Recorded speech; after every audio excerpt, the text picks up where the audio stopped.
My dad has been a bitter crap hole whilst living in my house. I'm at my wit's end, but I feel really guilty. Should I tell him to move out? For context, my dad, 60, came to live with me, female 34, and my kids, 11 and 6, about 7 years ago. My relationship with my kid's dad was riddled with him cheating online, stealing and emotionally and financially abusing me, so I had to kick him out. I was a stay-at-home mum, since my kids are autistic and heavily dependent. So since Dad was already settled with us and had a full-time job, it made sense that he stayed with us. We're a lot alike and enjoyed each other's company as spinsters. It's my house that I rent from a friend, and only my name is on the lease. He only paid half the rent, and I pay the other half and all the utilities and everything else. Fast forward nearly 2 years, lockdown was easing and we were allowed to start socializing again. The fear and isolation caused my dad to become depressed, so it was a relief that we could get out again. I was reconnecting with a guy I'd been friends with since age 3. We'll call him T. It's relevant to know that T and I had a borderline romantic history. We're childhood besties, BF and GF from ages 6, 12. Did something physical at age 17 that we were both too drunk to remember. He lodged with me and my ex in our mid-20s, but nothing solid. There was always a spark and deep connection between us, but we always put it down to childhood bond. T and Dad got on really well since Dad had known him and his family for decades. Our big brothers used to be best friends. Story for another time. And they used to work in the same department. Until one night, my kids were at their dad's for the weekend, so we hung out at my place talking and smoking. I like a bit of herbs when my kids aren't around. Until the early hours. We ended up having extremely hot and mind-blowing hugs. We decided to keep it casual since I was too scared of being in a relationship again. I was convinced that there was no one out there for me, and I was going to end up like my dad. Well, T changed my mind. He showed me what a relationship should be like.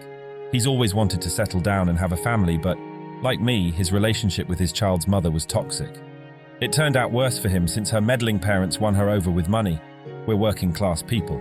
And she took their child and stopped contact. He still pays for the child but can't afford to go to court. Even if he could, they don't enforce family court-ordered visitation in this country, and dads usually end up being wronged. I had to watch on the sidelines while T went through the lowest point of his life, mourning the time he would never have with his child. I wouldn't wish that on anyone. But I digress. T and I went no contact for 9 months when he decided he wanted to move on with someone who wanted commitment.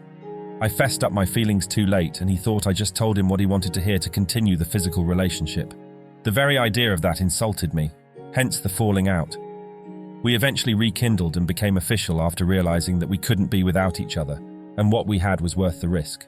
My dad didn't like that and started ignoring T whenever he came over, made passive-aggressive comments about our relationship, and even had the nerve to call him, behind his back, a deadbeat junkie loser still living with his parents and won't see his child. While newsflash, our economy has plummeted, so loads of people either house share or moved back with their parents. T works more hours than my dad, makes more than my dad's dead-end warehouse job, and T contributes to half of his parents' expenses. And excuse me, Dad, but you live with your daughter.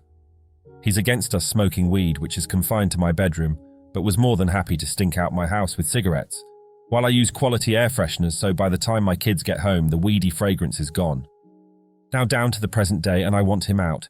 T and I have been an official couple for just over 2 years, and Dad is still being horrible about it. He only quit smoking recently after almost losing his life to pneumonia back in October. I visited him every day in the hospital and cared for him during his recovery without so much as a thank you. T even watched my kids and niece so my sister and I could visit Dad in hospital together. He's been living here rent-free, recovering for the past 5 months while helping out with the housework and contributing to a bit of food shopping now and then. He never goes out, has no real friends, and sits on his ass watching TV in his free time. He's had a near non-existent social life since lockdown lifted. He'll shit-talk T to anyone who'll listen, even though no one agrees with him, has started to undermine my parenting and talk shit about my son being a big gamer. Hypocritical much since all he does is sit in front of the TV. For the record, my son is a good boy and does well in school and extracurriculars. Since when was being an introverted gamer a crime? It's not unusual for a neurodivergent child. As a result, his relationship with my son is heavily strained. My son now gives him unnecessary attitude, which I deal with appropriately, but what does the ignorant old bugger expect when he's constantly making digs at an 11-year-old? My sister is no longer fond of being around him because he's been belittling her and gaslighting her about stupid stuff. Both my siblings clearly see that he's bitter about his lack of accomplishments in life and is projecting that on us. But he wouldn't dare shit-talk their partners to their faces. Truth be told, I think he's hiding behind me and my kids to avoid going back out to the real world and getting his life back together. He sees my partner as a threat to that. I mean, come on now, after being with T for 2 years and Dad still won't say a word to him. T and I only get to be together on weekends, and during then we stay in my room away from Dad's awkward rudeness. On my weekend with the kids, we take them out to places and avoid being around my dad. Don't get me wrong, I know he's in a bad place mentally right now, but this is a joke. Feeling like I'm walking on eggshells in my own home and I'm constantly shutting his crap down. I feel like he's stuck in the 1990s and is annoyingly ignorant to how things work in modern times, and I'm constantly justifying my life when I shouldn't have to. He even embarrasses me, complaining to people that me and T wake him up at night with our hugging noises. Sorry if I'm loud, but I'm a 34-year-old woman who pays her bills and am raising 2 autistic children. So Imho, when my kids are not home, I can cuddle my BF in my house whenever I want, as loud as I want. The guilt comes from the fact that he was there for me in my darkest days and has been a tremendous help.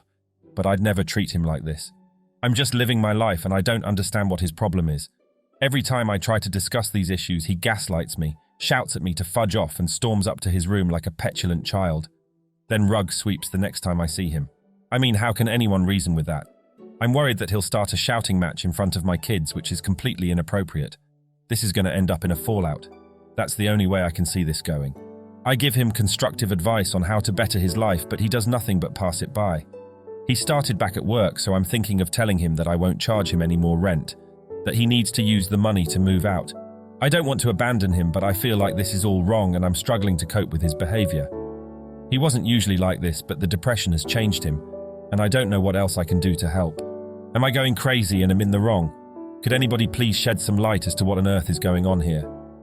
I'm one of the leading cashiers at a grocery store chain.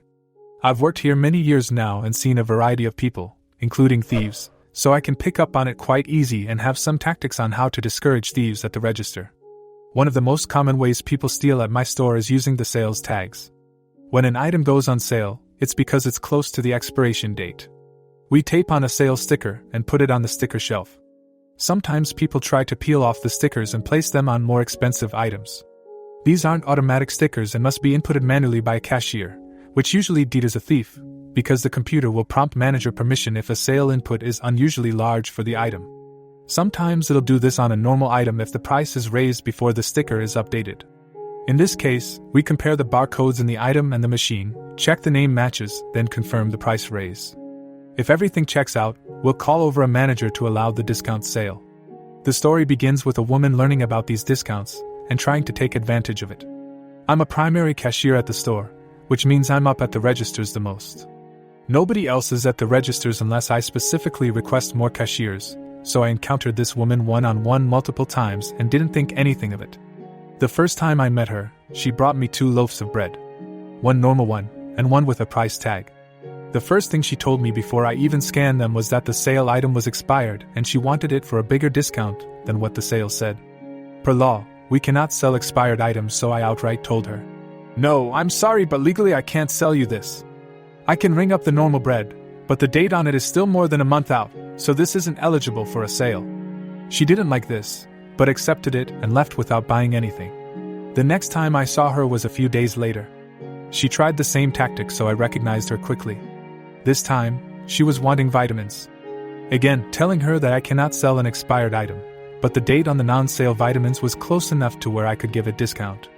She accepted it, bought the vitamins, and left. A few minutes later, she returned while I was in the middle of a large transaction and told me it was a tester bottle and if she could get a different one. I was a bit frantic at the sudden large order, so to save everyone time and give good customer service, I double-checked and confirmed the vitamin inner label was marked as tester and made a judgment. I let her get a different bottle without ringing her up, allowing her to keep the discount price I gave without the item being close to the expiration date. It's something I almost never do, but it was busy that day and wouldn't be an overall issue, especially when it was a tester bottle for some reason, which I found out at the time a tester was even on the shelf, but wanted to offer something kind. After that, we hired a new cashier I'll name Kay for this. Kay was just starting out and still learning the basics, so I didn't want to overwhelm her. She had just completed basic training on the computers and was out on the floor.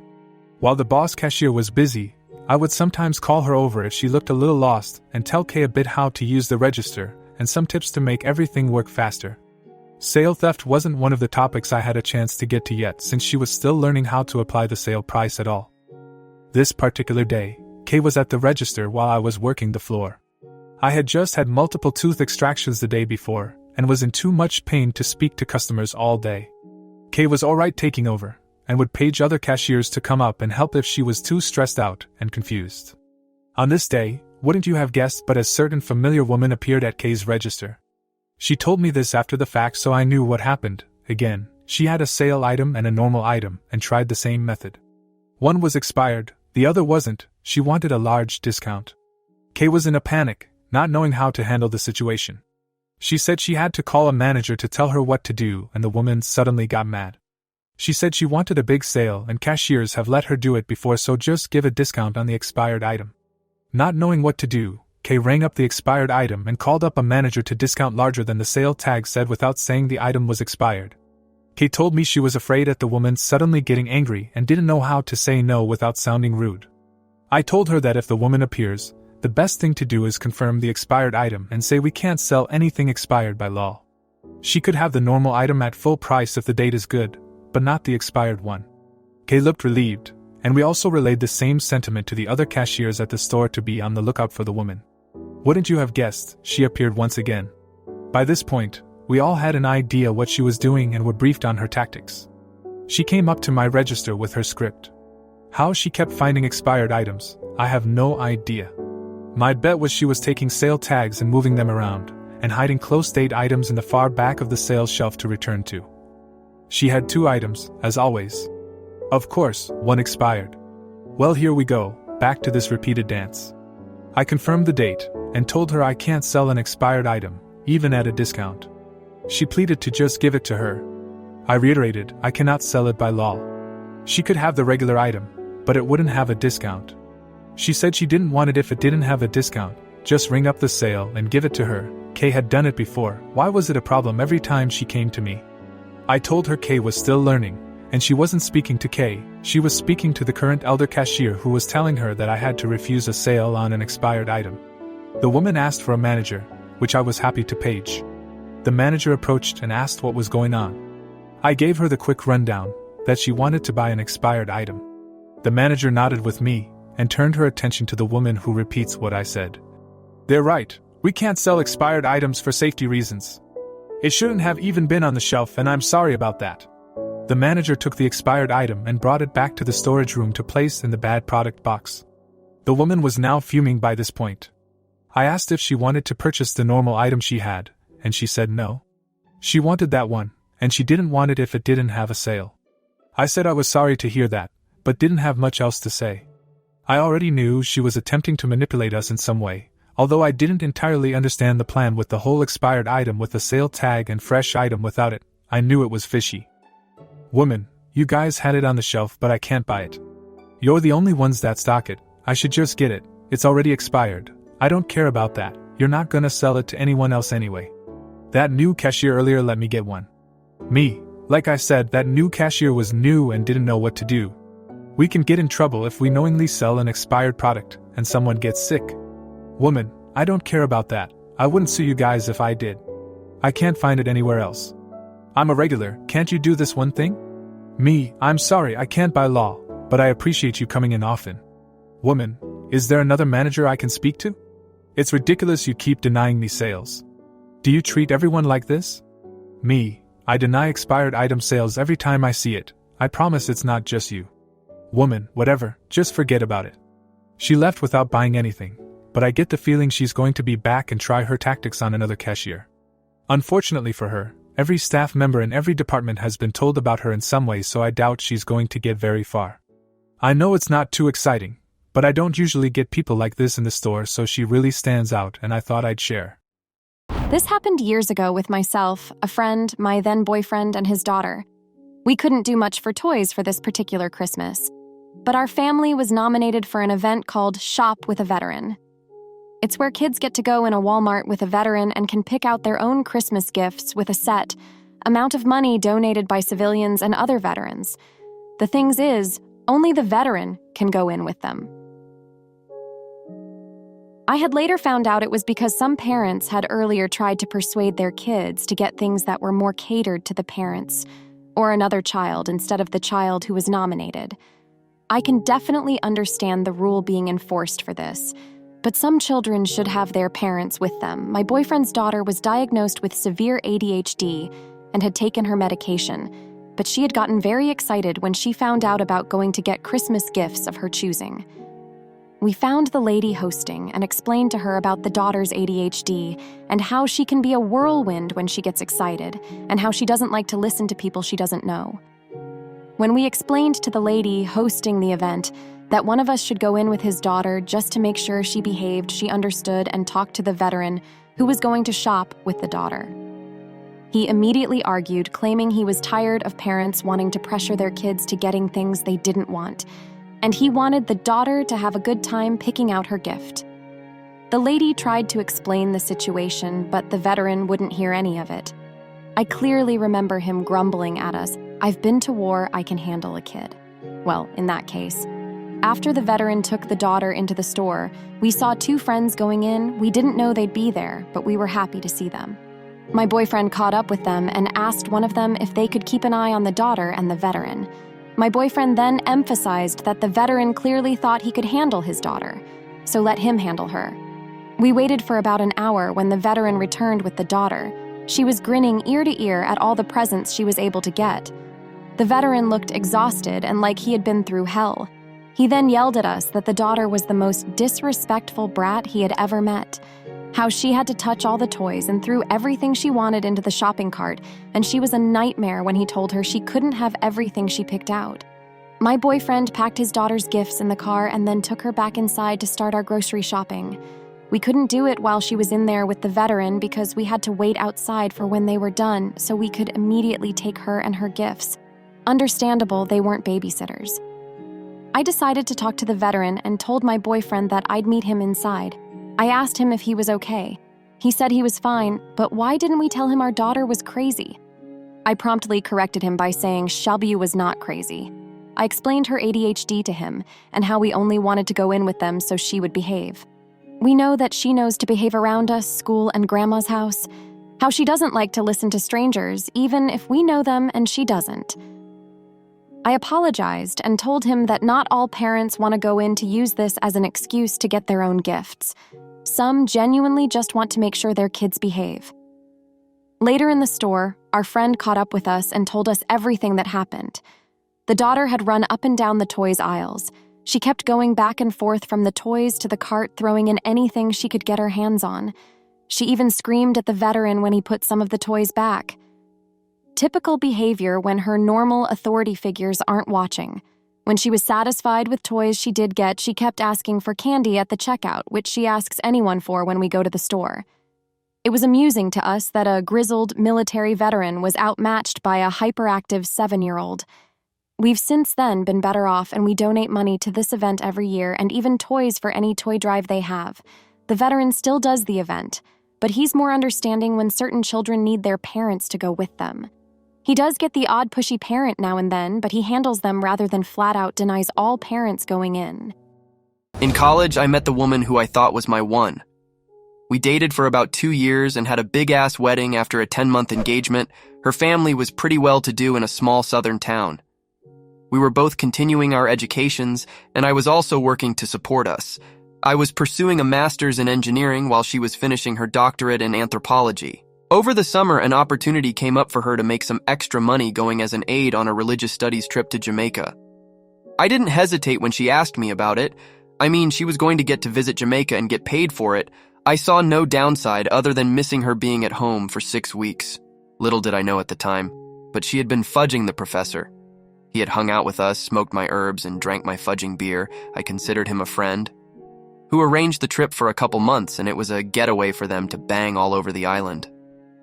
I, clueless and happy, went about the weeks while she was gone taking extra shifts so I could match what she made in our account and surprise her. What a dipshit, right? One of the students from the trip actually seeked me out to clue me in. I didn't believe him until I started looking for evidence on my own. I broke down and checked her text while she was sleeping and nothing was there. There were a few VMs, so I decided to listen, and there it was. A message from that giant asshole saying how exciting it was that I almost caught them. I opened up her laptop and hit the emails after that. It was piles and piles of shit, making fun of me for not knowing, fucking in our bed and laughing about it. There was so much and I was so heartbroken. Still too hurt to take any action, I was lost. I had no idea what to do, so I sat on it for a couple weeks and acted as normally as I could. I noticed everything now. I felt so stupid for not seeing it before. So many signs. One stuck out in particular.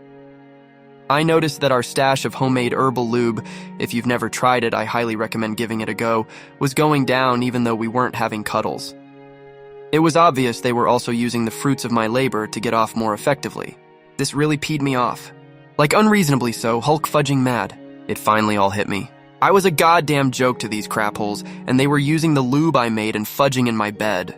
I didn't hurt anymore. I just wanted to make them hurt.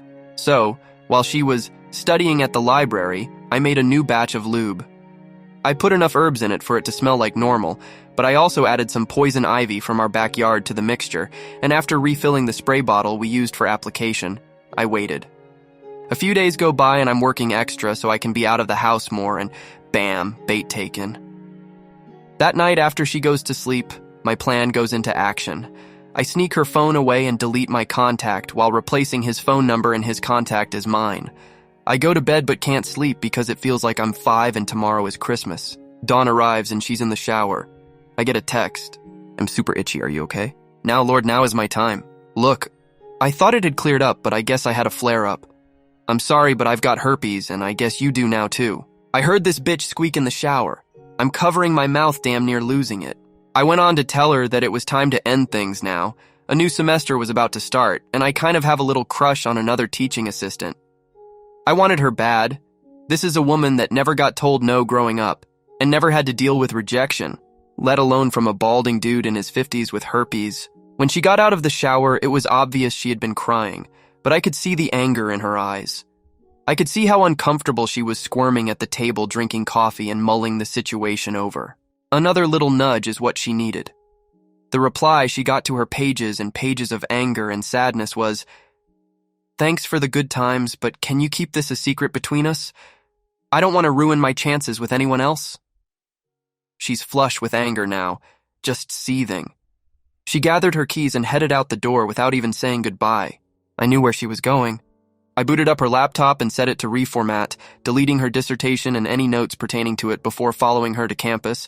I parked a few lots over and rush over to his office where I find her screaming at him for giving her herpes. There's lots of people there. Professors, aides, students, other faculty. I'm dying. He is beyond embarrassed and confused as fuck. She is ugly crying in front of her peers. I'm in heaven. I didn't even care that people were going to think I had herpes, too. The fallout was apocalyptic in their department. He lost his job due to code of conduct at the university.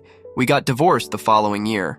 State law was we had to be separated for 1 full year before being granted a divorce. I got to keep most of the assets, primarily savings, and not a ton, but I worked for it. She never finished her doctorate and went on to be a perpetually pregnant housewife that sells Herbalife on Facebook, and he teaches high school now. It took a few years for it all to unfold, but watching it was glorious. Story 2. My ex and boyfriend hurt my daughter, tarnished my friend's reputation, and I seek revenge. I am going to begin with the main players. Me, my ex-wife Pepper, revenge target number 1. Her boyfriend Steve, revenge target number 2.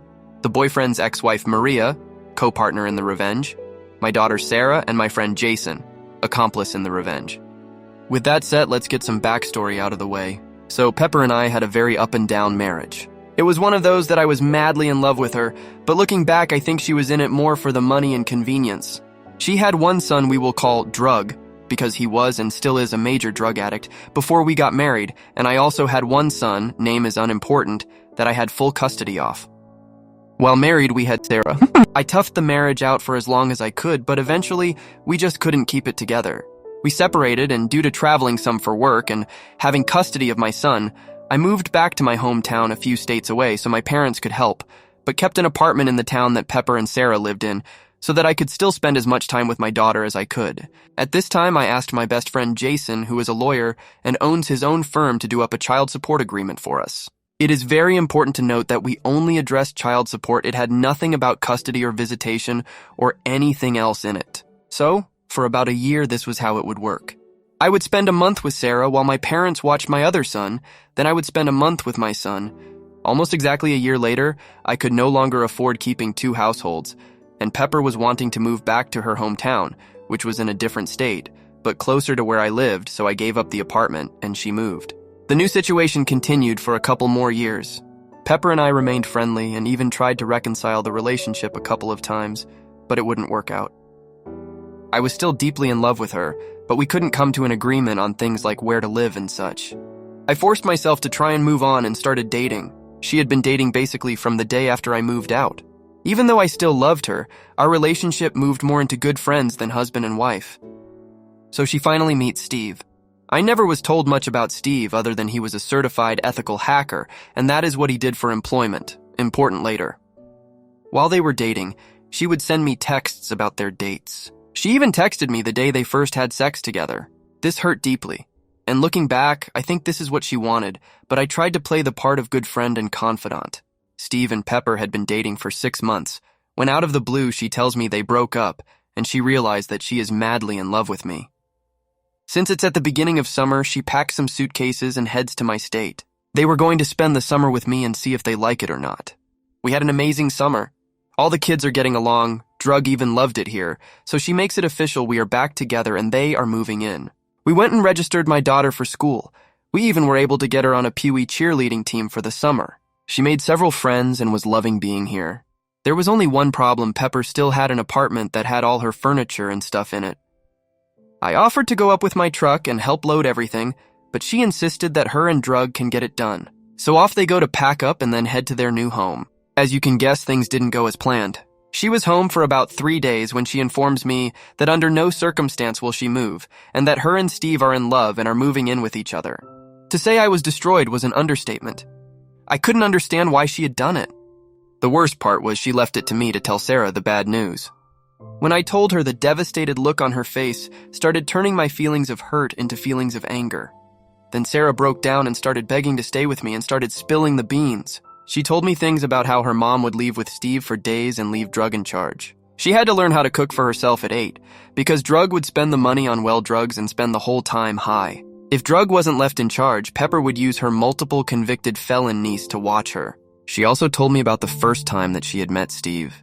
He came to their house, basically said hello, and him and her mom disappeared into the bedroom and started having loud cuddles. Sarah was outside the door bawling, and they just ignored and continued.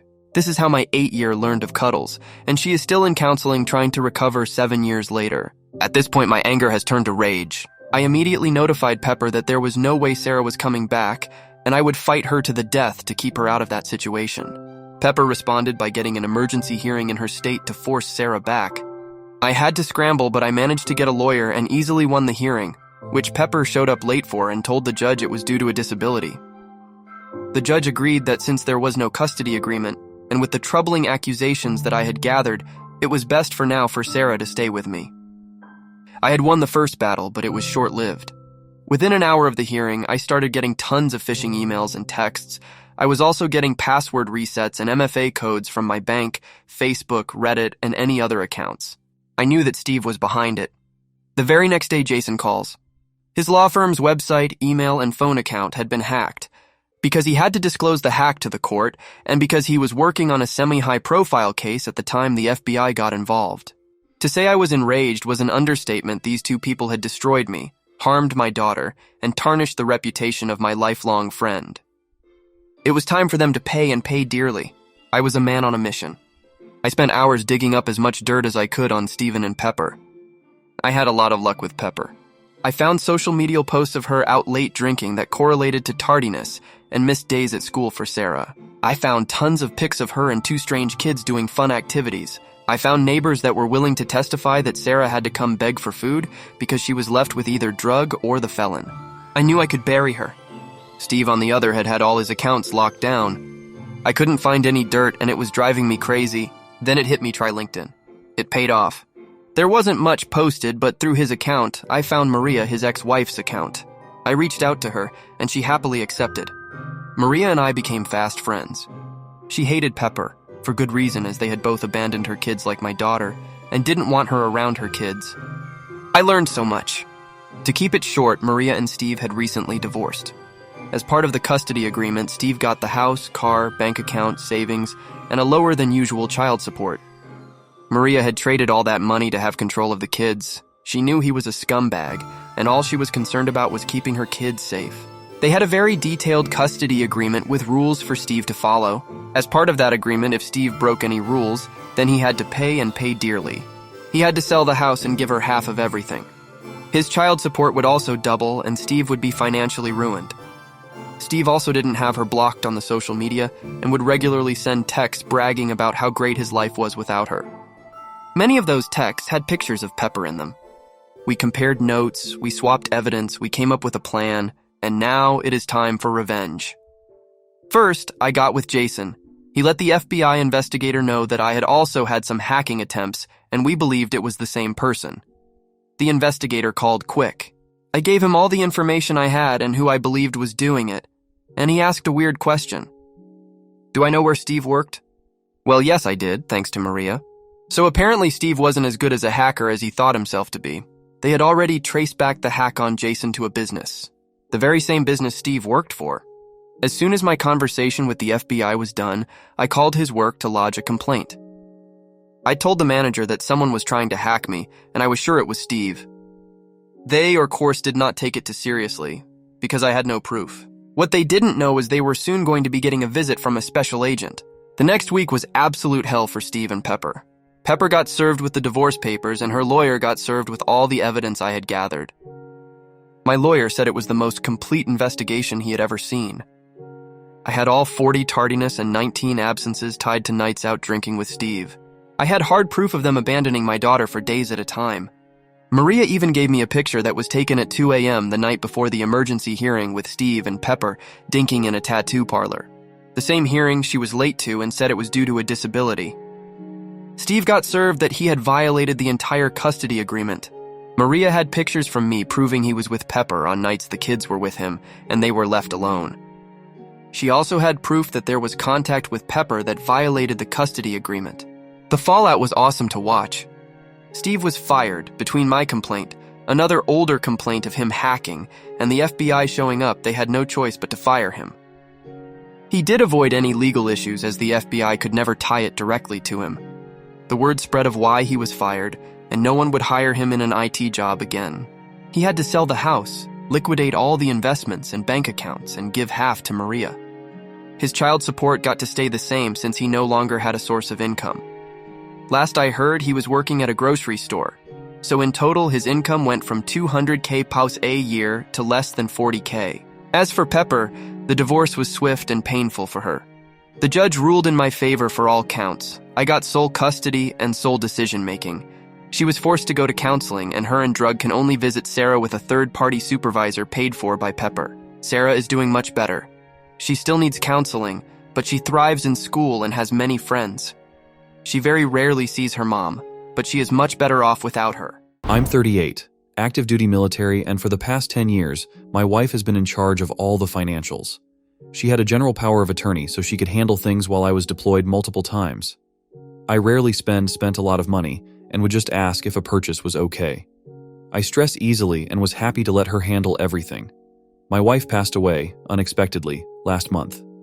This leaves me and my 11-year-old special needs child at home. After a month, I have finally been able to piece together the nightmare that is the financial situation she left me. I'm torn between grief and anger at this point. Bottom lines: $29K in credit card debt, 3 cards, all maxed, $12K in unsecured debt, 3 personal loans with our bank and 3 loans through a firm. 2 cars, selling hers next week, around $8K left on mine. $560K left on mortgage, home worth around $700K. I went to NFCU this afternoon to discuss options. Bottom line was twofold. Consolidation loan won't work. She tanked both of our credit scores and we just won't qualify. Home equity won't work, as our current 3% rate will spike to at least 7% with the current rates and my credit score. Not to mention I no longer have her income. Not sure what to do or even what direction to look in. More than happy to provide more details if anybody can offer advice. You have bad credit, a house with a great rate, and hopefully a solid car. I would consider setting aside the unsecured debt. credit cards, and personal loans for a bit. Some of them may be dischargeable with her death. Others you may be able to settle. But for now, I would respond to them once a month and let them know you will begin repayment when you can. Let then continue to tank your credit. You can't really afford to use it even if the score was good. Obviously, you may need to speak with your chain of command on this to protect your job, but you can't get blood from a turnip, and the death of your spouse is a consideration. So, setting aside the $41K in unsecured debt and one car, can you handle your car payment and the house payment? Have you applied for SSI survivor benefits for your child yet? I would also see if any of your credit cards, loans, bank accounts, her work has small life insurance policies. The most important thing to remember is it's just money. Give yourself the time to grieve and spend time with your kid. All the unsecured debt, it's just noise. Military bases have family support centers who can put you in touch with professional financial advisors and might be able to get some financial support in terms of low-cost loans or grants along with reduced free childcare if needed. Repeat might, because it all depends on your rank or income. For sure, they can provide counseling resources to help you deal with your grief, anger, and professional financial advice. During my time as First Sergeant, I unfortunately had to get involved with too many service members who were in similar situations. With non-military spouses, ineffectively handling all household financial situations. Lots of people have given you general finance advice. There's some military-specific advice you should do as well. Contact Military One Source for resources for counseling, help with your son, and financial advising. Talk to your shirt and leadership. You may also need to talk to JAG, too.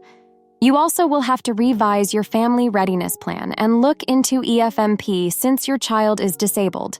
Your unit also likely had a key spouse group who can also help you. I'm very sorry for your loss. You also need to get multiple certified copies of her death certificate.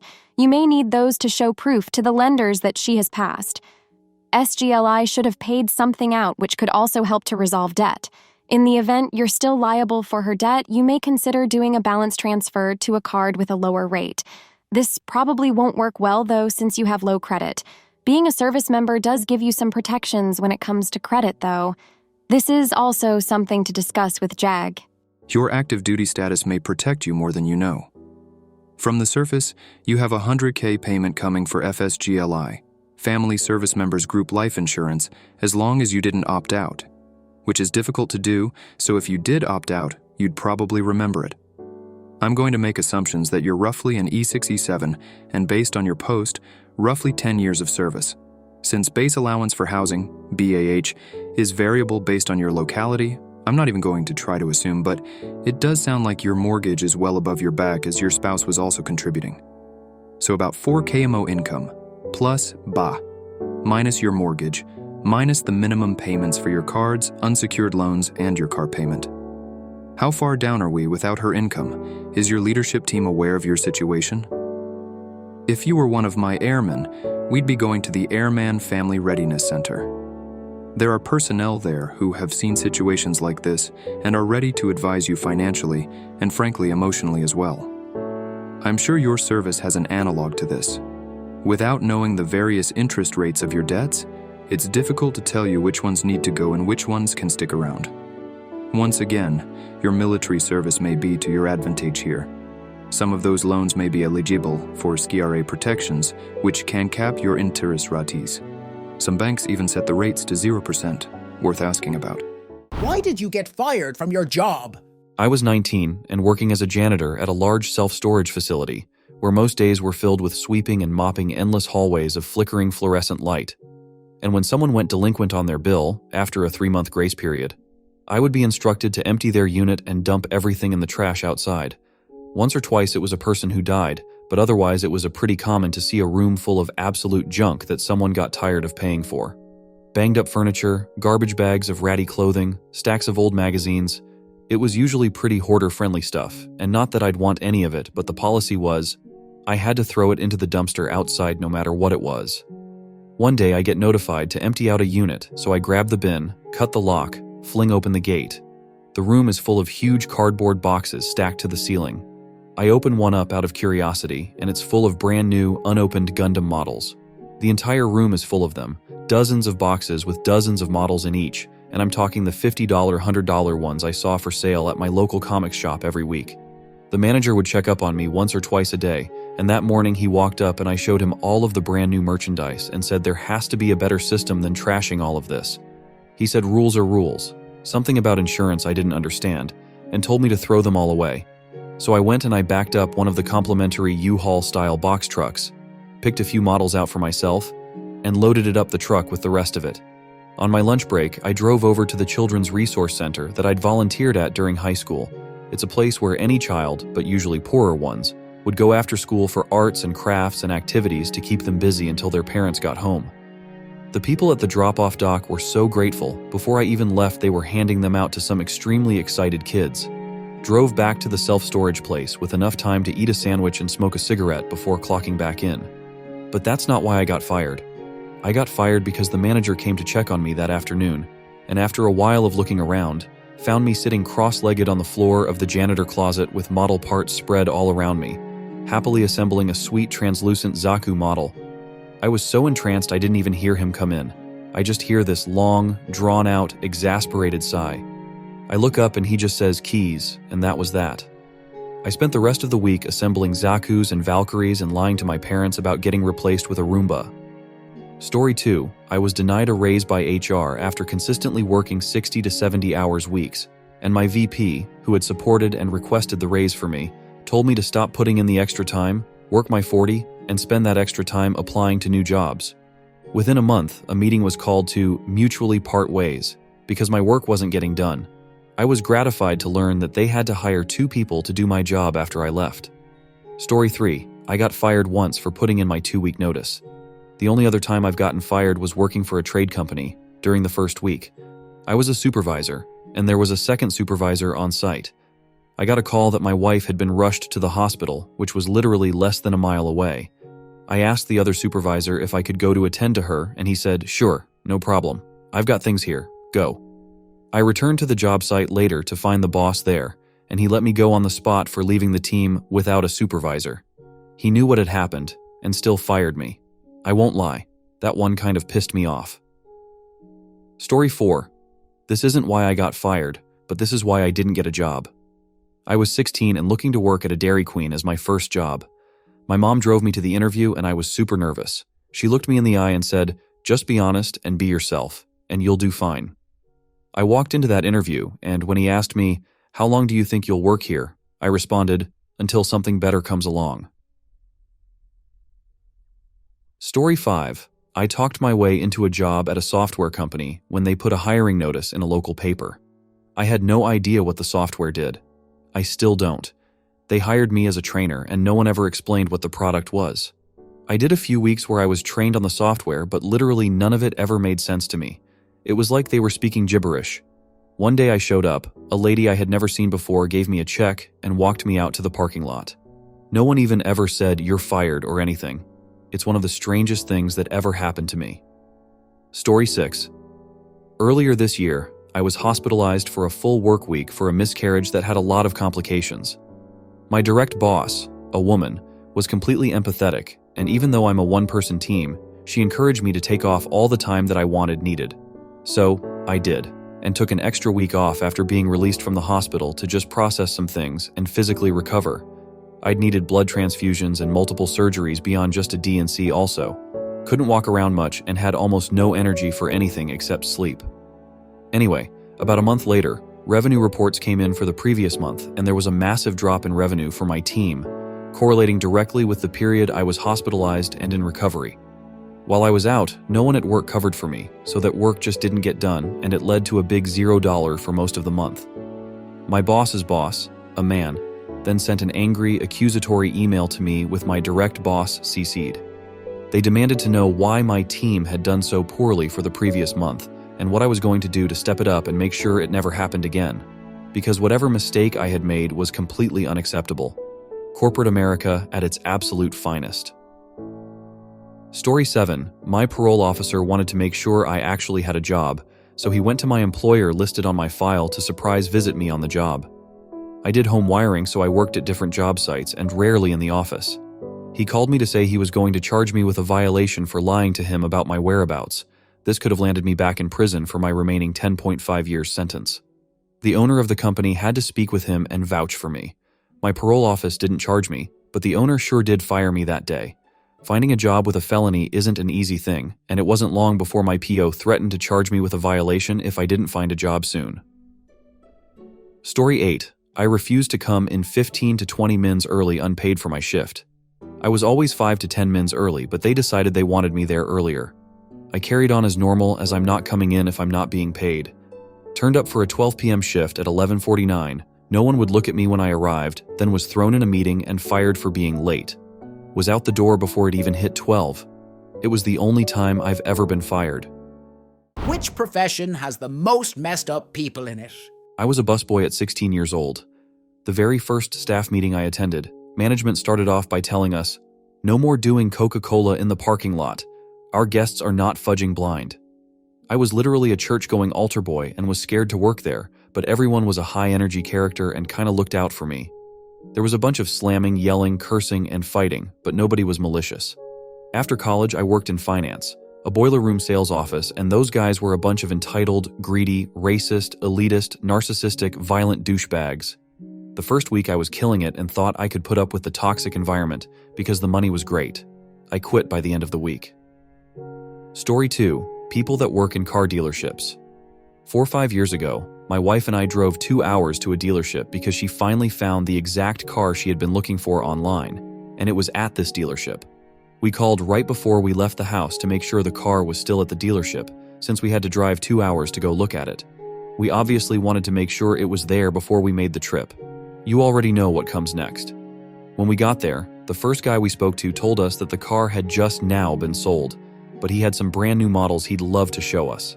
I basically went off on him and told him I'd never do business with them after that. It was a slimy way to get us in the door. It's hard telling how long that car had been sold. They just assumed we would buy something since we made the trip. Quite the opposite, actually. Story 3. People I have met who are life coaches seem to be the most wackadoodle people ever. I've had 2 close friends in my life become life coaches. Calling them wackadoodle is close to the truth. They are. But emo, there is more to it. They want to help people, but have no discerning skills outside of reading too much fad fitness self-help literature and being charismatic. Also, are both fairly wealthy but didn't make the money themselves. I think their heart is in the right place, but the wealth, crunchy granola bars, and pseudo-intellectualism many from self-help books melted their brains. As an old professor of mine once said, life coaches are people who want to be psychologists without going through the work of actually becoming a psychologist. Story 4. EMS. High stress, odd hours, and in most of the country, ridiculously low pay. There's a lot of phenomenal medics whose lives are an absolute mess. When I was in high school, I dated a guy who was working as an EMT during his senior year because he was already 18. We lived in a small town and he could do his schoolwork during the downtime at his shifts, so it was a pretty sweet gig for the most part, and he had gotten into it through the volunteer fire department. But this was also around the time they opened a new truck stop on the highway just posted of our town. It basically in the quiet place between our town and the next town. He ended up working a really bad scene one night when one of those trucks leaving the stop pulled out onto the highway and a minivan with an entire family from baby to grandparents hit the side of it going at least 60. He thought he was okay afterwards, but one of the people who survived was another teenager at our school, and he saw him in the hallway one day and just broke down. He dropped out and got his GED and applied for college right after that. So it was a good and bad thing, I guess. This was around 2000, so hopefully he's doing okay now. Story 5. Film industry. Lots of egomaniacs and emotionally unavailable individuals. 10+ hour days with lots of unforeseen overtime back-to-back for weeks or months at a time. Then you end up unemployed for months at a time, gearing up for the next onslaught of work. Either always traveling for the job in the middle of nowhere or stuck in a studio. We say the shit runs downhill, so usually anyone in a higher position feels the need to belittle you. Barely anyone likes to take accountability and will quickly pass on the blame if they can. Again, usually to someone down the chain. Fast-paced, high-pressure environments. Crazy amounts of money riding on projects. Lots of substance abuse and affairs. Rap parties especially go crazy. The city I'm from has a good film community, so I've had a blast so far, but have definitely endured abuse from the occasional interstate folk and heard other crazy horror stories. Story 6. Prison guards. My ex was a correctional officer at one point, and he quit because he couldn't stand how horrid the others were to the prisoners. He made the point that if you treat them all like animals, how to expect to rehabilitate prisoners. He wouldn't tell me a lot, because he said some of the things he witnessed were vile. He tried to be kind to the prisoners, not to the point of allowing them to run over him, but to show that he saw them as human beings. My ex isn't even that great of a person, lol, but I'll give him this one. My aunt has been in and out of the prison system the last few years. It's a long story, and while she did deserve to serve time, she is not a bad person. She's a broken woman who lost her child, fell into drugs to control her grief, and made some really bad choices. The COs she's told us about are horrid. They look down on all of them and treat the women even lesser than the men. They would treat her like she was a murderer or something, steal their mail, and wouldn't allow them to seek medical attention when they needed it. IDKY, in America of all places, we have allowed our prison systems to become so deplorable. I get they are there to be punished, but they are also there to be rehabilitated and returned to society as a more capable person. But they don't, because the prisons are just making them feel like they are nothing but trash. There's a reason that there is such a high rate of offenders returning to prison, because they are short of being tortured and are never given the resources or tools to get their life together. Not all prisoners are murderers, rapists, etc. Many are good people who made a bad decision and probably when they were in a bad position in their life. Story 7. Honestly shocked, no one has mentioned the music industry scene, and at every level. Drug and alcohol abuse, domestic violence, sociopathy, and narcissistic abuse, bullying, gatekeeping, assault, etc., especially at the local level in everyone's local music scene. I used to play in bands for about a decade and did a decent amount of touring. All you said is correct. Drug addiction is rampant. Everyone sleeps till like 11 and works random-ass odd jobs. Nobody ever shows up on time. And it's a giant ass-kissing fest. Indie bands are incredibly annoying with how much they gas each other up to stay in good social circles. And then there's always an allegation that someone was being a creep or something, and then everyone treats that person like a pariah and acts like they were never friends. Story 8. Academia. Think of all the smart, dysfunctional weirdos from your high school. Now picture them 40, 80 years old, refusing to retire, and they can't be fired thanks to tenure. It's a nightmare. When I got my PhD, I took a job in industry. All the professors told me I was selling out and turning my back on science. Fudge that. I've spent the last 4 years watching you abuse each other. I want out of this asylum. Story 9. Those who work for payday loan companies. Taking the absolute most desperate people and then charging them insane interest because they have nowhere else to go to access the money they earned. I don't see any difference between them and loan sharks. You see payday loan spots all over, yet operating as a loan shark puts you in prison. The entire payday loan industry should be made illegal. How it is not considered usury is beyond me. Which profession attracts the worst kinds of people? I'm a casino dealer.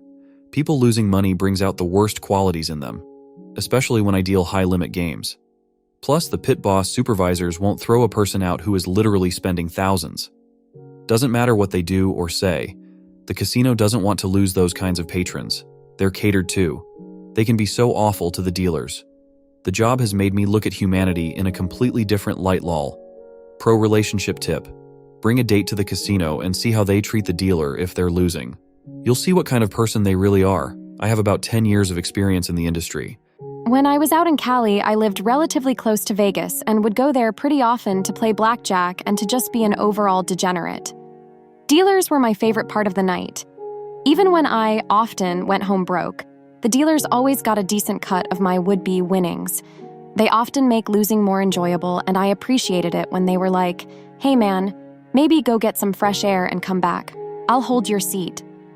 Though, I remember more than one encounter between people who were in absolutely no condition to be gambling, pull themselves up to the table, lose their ass, and then berate the dealer and talk shit to the whole table. Like, "Sorry you lost because I didn't hit my 17 when the dealer is showing a 6, but that's the game. Let's just ignore how he didn't hit a 15 when the dealer was showing an 8 and how it fucked up the whole table.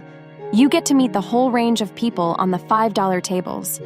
$25 and up tables though, man, those dudes get salty." The executives that run MLMs. They're all bullies and manipulators. The worst kind of people that will tell you that your brother's funeral is a good place to recruit investors. A good friend of mine is currently in deep. Started as just doing it for the savings, but of course that didn't last long.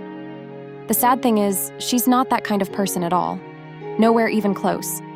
She is religious, though, which I've noticed seems to have a correlation with MLMs. A lot of women in MLMs are from religious families, backgrounds. My friend has genuinely been brainwashed. We were so close, I watched her go through the whole process. She was my best friend. We don't talk much now because this thing has kind of taken over her life.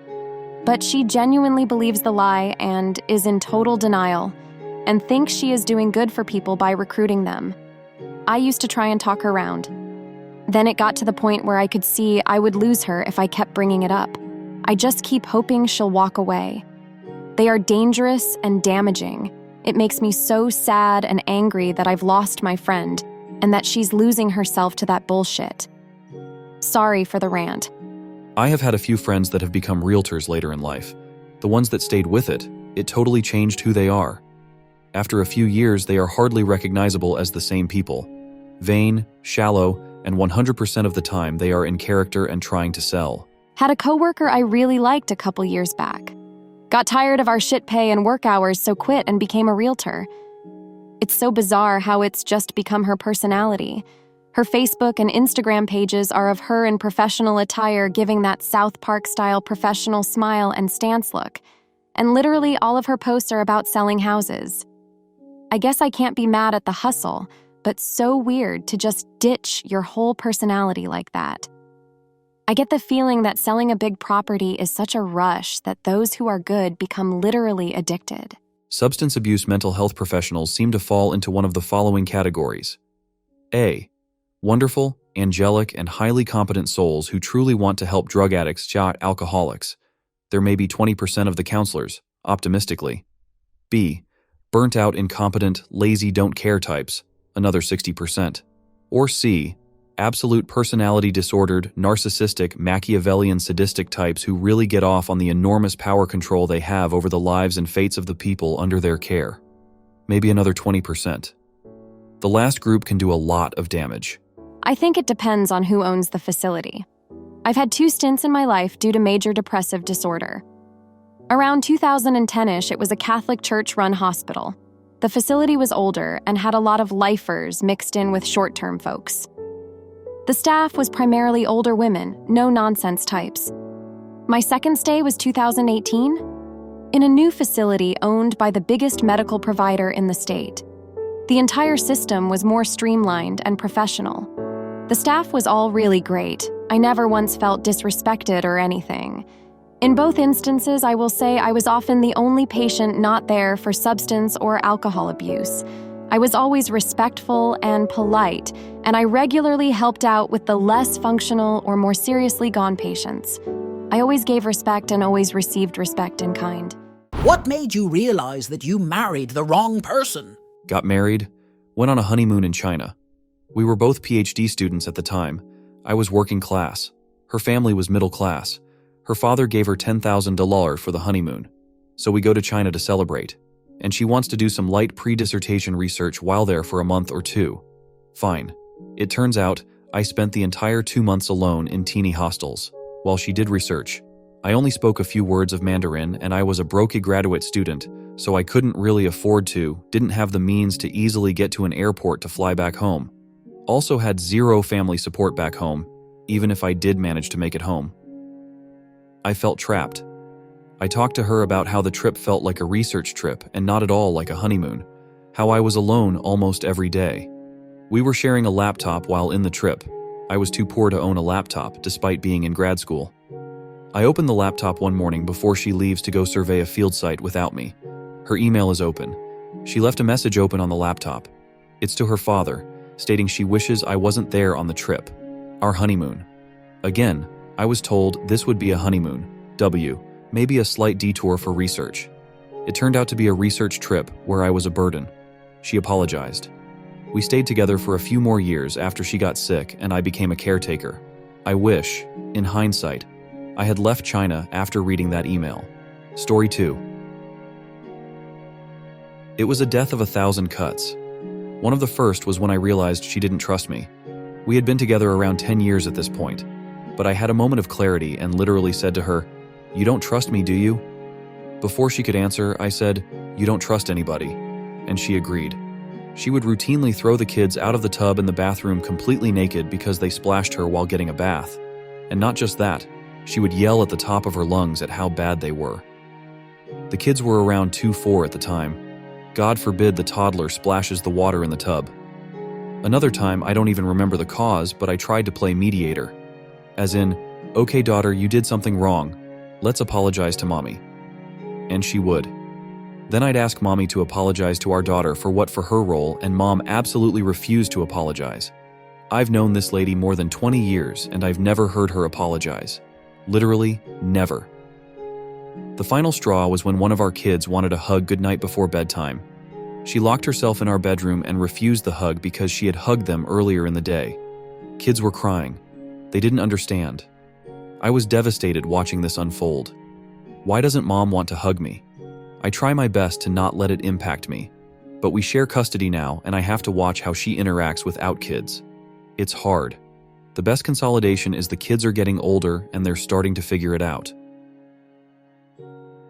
Story 3. About a year and a half into our marriage, she got an internship with Disney and had to move to the other side of the county for 7 months. 6 months into the internship, she tells me that she met someone else. She continued to string me along for another 6 months, saying she doesn't want to get divorced, but she's just been really confused. It turns out she just wanted to keep using me to pay all the bills while she finished her degree. Once she was a month away from finishing school, she admitted that she never really wanted a relationship with me. She only started dating me to make her ex jealous, had been cheating on me for about 90% of her 10-year-long relationship, and only stuck around because her ex didn't want to get back together and she didn't want to take care of herself. She told me she knew this most recent guy she was cheating with was the love of her life after 3 weeks. They had a kid together less than a year after we got divorced and split up within 2 years. Story 4. A few years back, I had a 104-degree fever, passing in and out of consciousness, talking in my sleep, etc. I was in a bad way. My now ex-wife wakes me to ask if I'm okay and tells me that she's going shopping with her friend right now. We had a 5-year-old that she left in my care despite my state, so she could go shopping.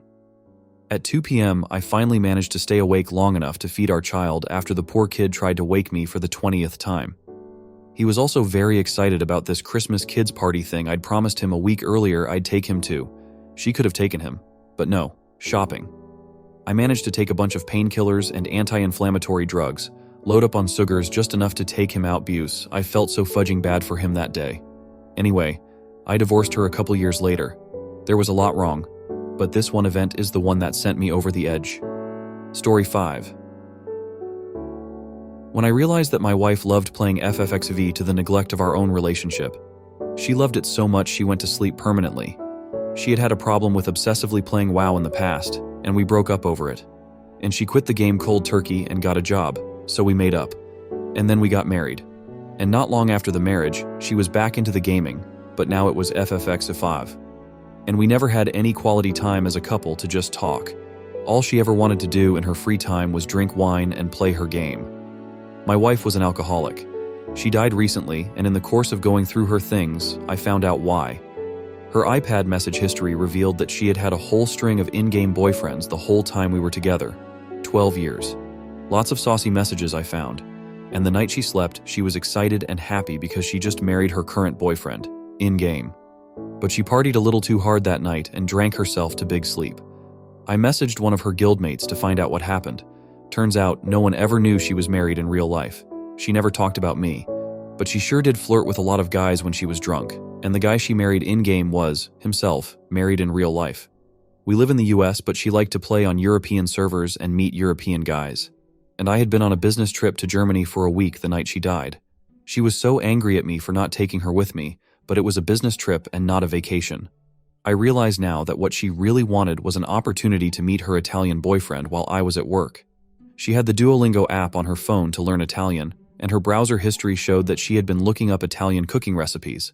My wife never cooked, so she was clearly thinking about an in-person meetup at some point.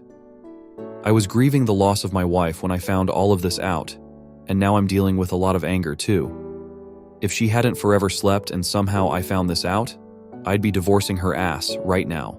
What's something you did that you later found out was illegal? I was traveling. And on one leg of the trip, what I thought was a 2-hour layover was actually a 26-hour wait. I didn't have the right visa to leave the airport, and the customs guy said I wouldn't be able to stay overnight. So I asked him if I could buy a visa anywhere at the airport. He gave me a price, but it was in the local currency and I didn't know the exchange rate. The ATM would only dispense USD for an American card, so I took out $100 and went back to the desk. I handed the customs official the money and asked, "Is this enough?" It wasn't until I saw him put it in his pocket before stamping my passport that I realized I had just paid a bribe. Used to buy single cigarettes from a corner store all the time when I was in high school. I went to a different store once, asked for 2 Newports, clerk sets down 2 packs, and I set down 50C. We were both very confused. Turns out selling single ciggies is a big no-no. I took what I assumed was a free mint chocolate from a bowl at the pay station of a Mexican restaurant. After we had left, my then-boyfriend kindly pointed out to me that those were 25 cents each and started laughing at how I just nonchalantly took a piece. I asked him to turn around so I could pay, but he didn't, saying not to worry about it. I went back the next day to give them their quarter, and the manager thought it was really funny. Said it happens all the time, but no one had ever returned to the scene of the crime to admit guilt and offer retribution. I passed my driving test on a Wednesday, bought a car on the following Friday, and was commuting to work on the motorway by the following Monday. All good. Fast forward several years. I had to use my car's logbook for something. I think I was changing my insurance company or something. It was a while ago, so memory is hazy. I couldn't find it, so I went fishing around through every drawer in the house, and when that turned up nothing, I started going through old boxes of files and stuff. Eventually, I came across an envelope addressed, in my handwriting, to the DVLA. So I opened it, confused. Inside, I found my driving test pass certificate, all the forms for applying for a full driving license, and a postal order to pay for the license. This sentence alone should tell you how long ago it was. My first realization was that I had done all of the things that I needed to do, except post the damn envelope. My second was that I had been driving for years without a license, which meant that in turn my insurance was invalid, so I was also driving without insurance. Both of these are very much illegal in the UK. I phoned the DVLA straight away and explained what had happened, and the person I spoke to said, "It's not an unusual occurrence," and asked me when I actually passed my test. He winced a bit when I told him and said that if it had been a couple of years or so, they would have just honored the test certificate and sent me out my license. But since I'd actually been driving like this for 13 years, luckily without a crash or incident, they couldn't do that, so I would have to take my test again, both theory and practical.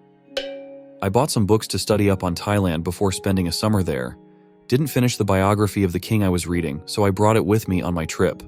A bit into the trip, some Thai students saw me reading it and were very interested. Found out that the biography I was reading was banned in the country. I could get jail time if I was caught with it, and they really wanted to borrow it so they could copy it to read for themselves to see what the government didn't want them to see. Lol. I took a fake knife to school for a magic show.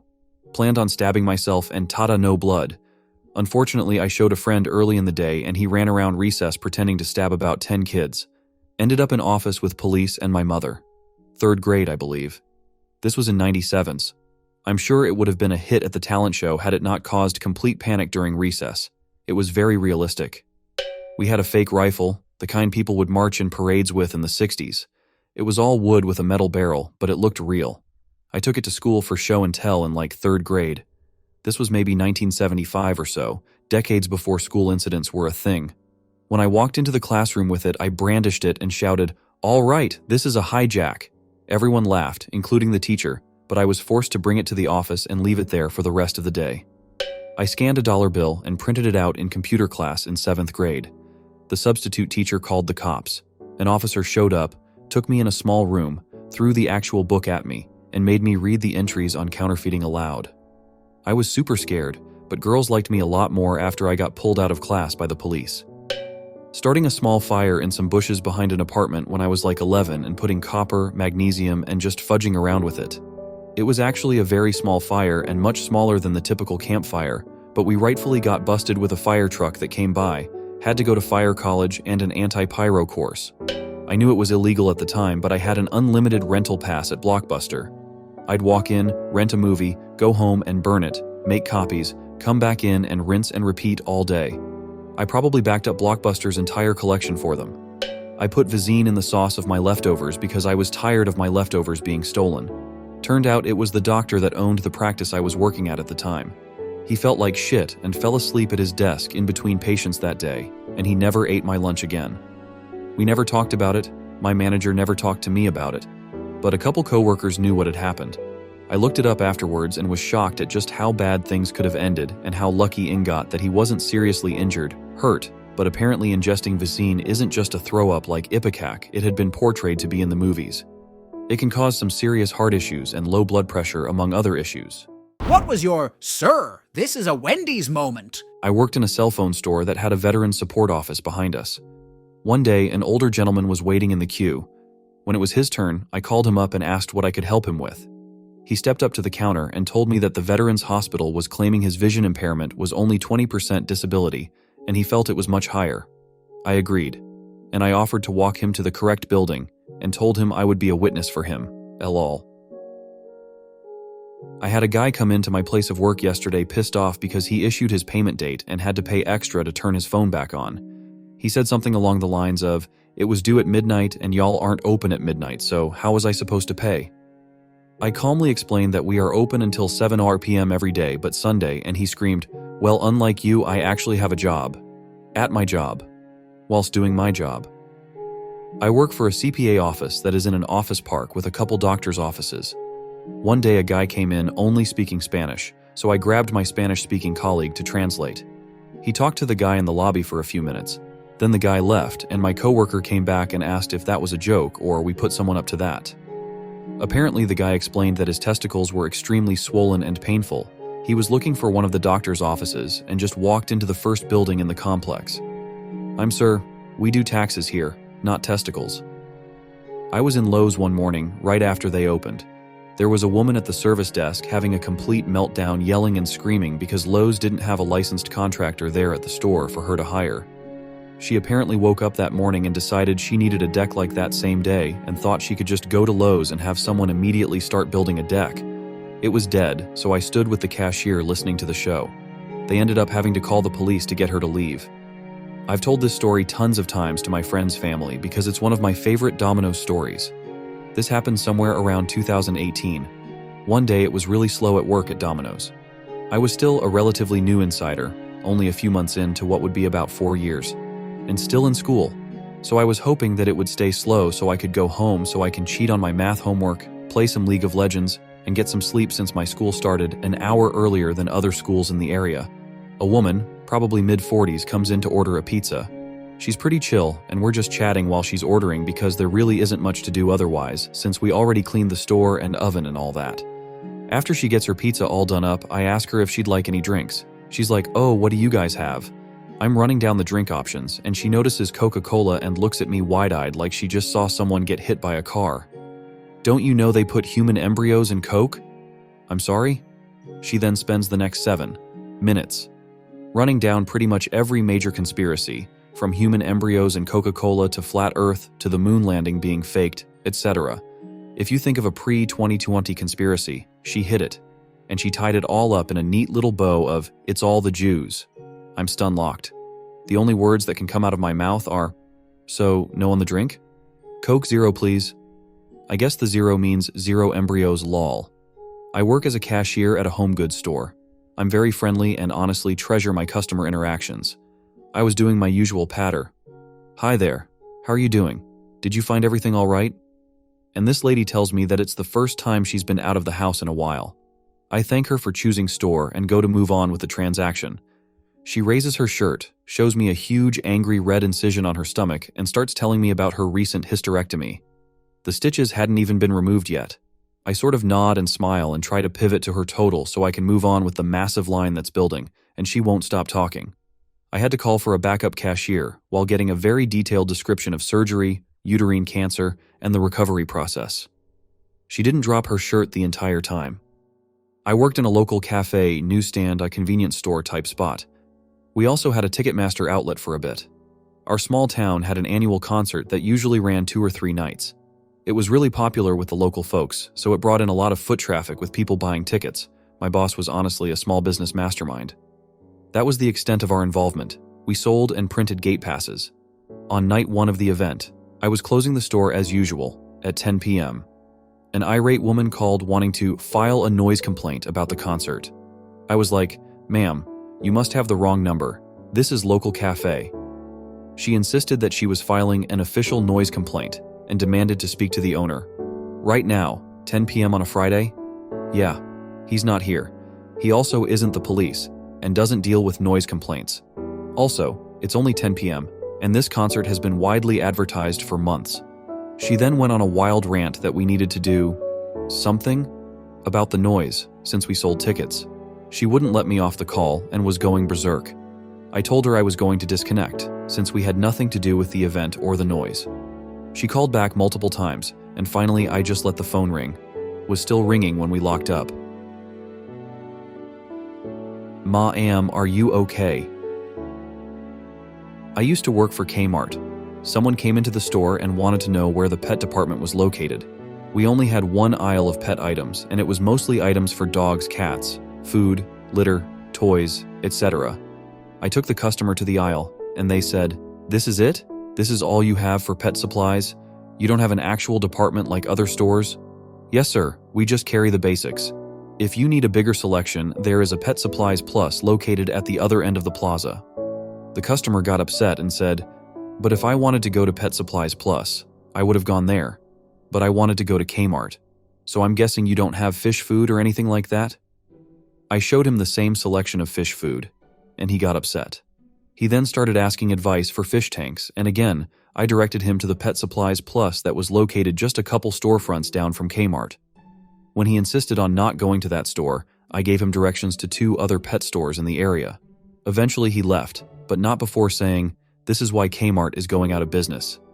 Sure, buddy, the lack of a pet department is the sole reason Kmart is going out of business. I'm an Uber driver. Once had a girl I picked up from a karaoke bar that was obvious, upset, distressed. Asked if she was okay. "Yeah, I just did karaoke." "Oh, that's pretty cool. I did a song for my dad that died a year ago." "Oh, that's sweet of you." Nothing else was said until I got her home, which was only a couple blocks away. As I pulled in, this is what she said. "I'm not going to give you a bad rating for this, but you could have been more emotionally available for me." I just said, "I'm sorry," and had to stop myself from bursting into laughter. I felt bad for her, of course, but that was just the most ridiculous thing I've ever heard from a passenger. Especially prefacing it with, "I'm not going to give you a bad rating for this, but..." What was your final fudge you to a boss you didn't like? I worked at a dry cleaner for a summer. Front desk, cash under table type of job. I worked 50 hours one week and he told me he'd pay me time and a half for the OT. I go into work on payday and my cash envelope is not in the drawer. I called him and asked about it and he told me he couldn't pay me for my work yet. I kindly informed him that I was taking the money I was owed and locking up the shop and left. On my last day at the bowling alley, I sent an email to head office detailing all the shit he'd been up to, but everyone was too afraid to report, including trying to fire someone when he found out she was pregnant. A big no-no in my country. I heard later that the next day, regional manager and a couple of executives turned up for a surprise inspection. He's found in the office, having backed a 16-year-old female colleague in the corner, screaming at the top of his lungs, with his big red vein-throbbing face touching hers. She was distraught and obviously crying her eyes out. Manager was escorted off premises there and then, and never heard from again. I was thinking about quitting but has holding back. I scheduled a vacation with 3 extra days. It was a once-in-a-lifetime type of trip. He rejected my vacation request. I thought about it for a couple of hours, went to his office and told him I'm taking the trip no matter what.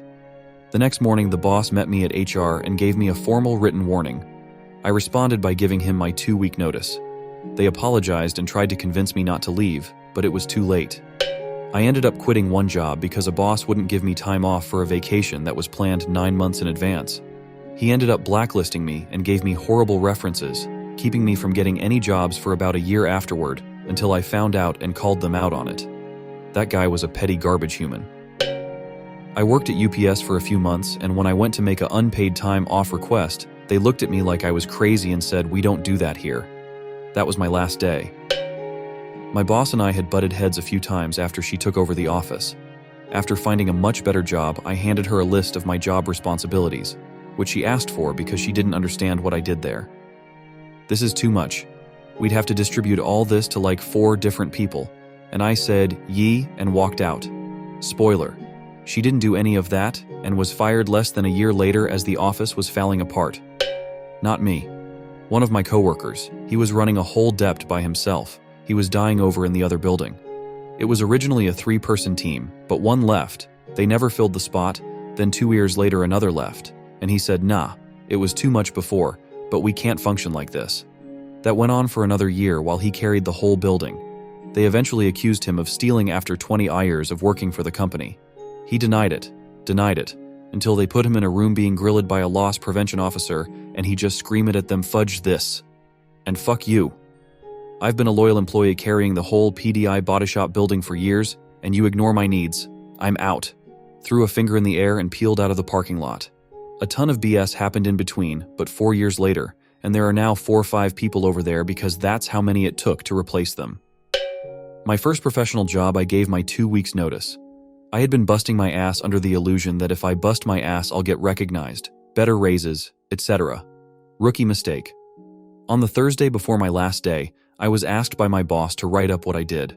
4 pages later, with another 4-page contact list of who my contacts were in and around the company that enabled me to get things done so quick. My boss just stared at me dumbfounded, then stammered on about how he didn't know I was responsible for all these things. Like, "You're my boss. You assigned me half the stuff and I've told you about the other half. Then you had the audacity to not give me a raise and tell me I need to work harder after pulling 80-hour weeks routinely." Just shrugged. I had to turn and walk out because of the huge smile on my face. In the end, they hired 3 people to take up the slack. Could have saved so much by giving me a raise and promotion. Working retail. I quit at the register on Black Friday. I had recently gotten another full-time job and was keeping this retail gig because I liked the employee discount.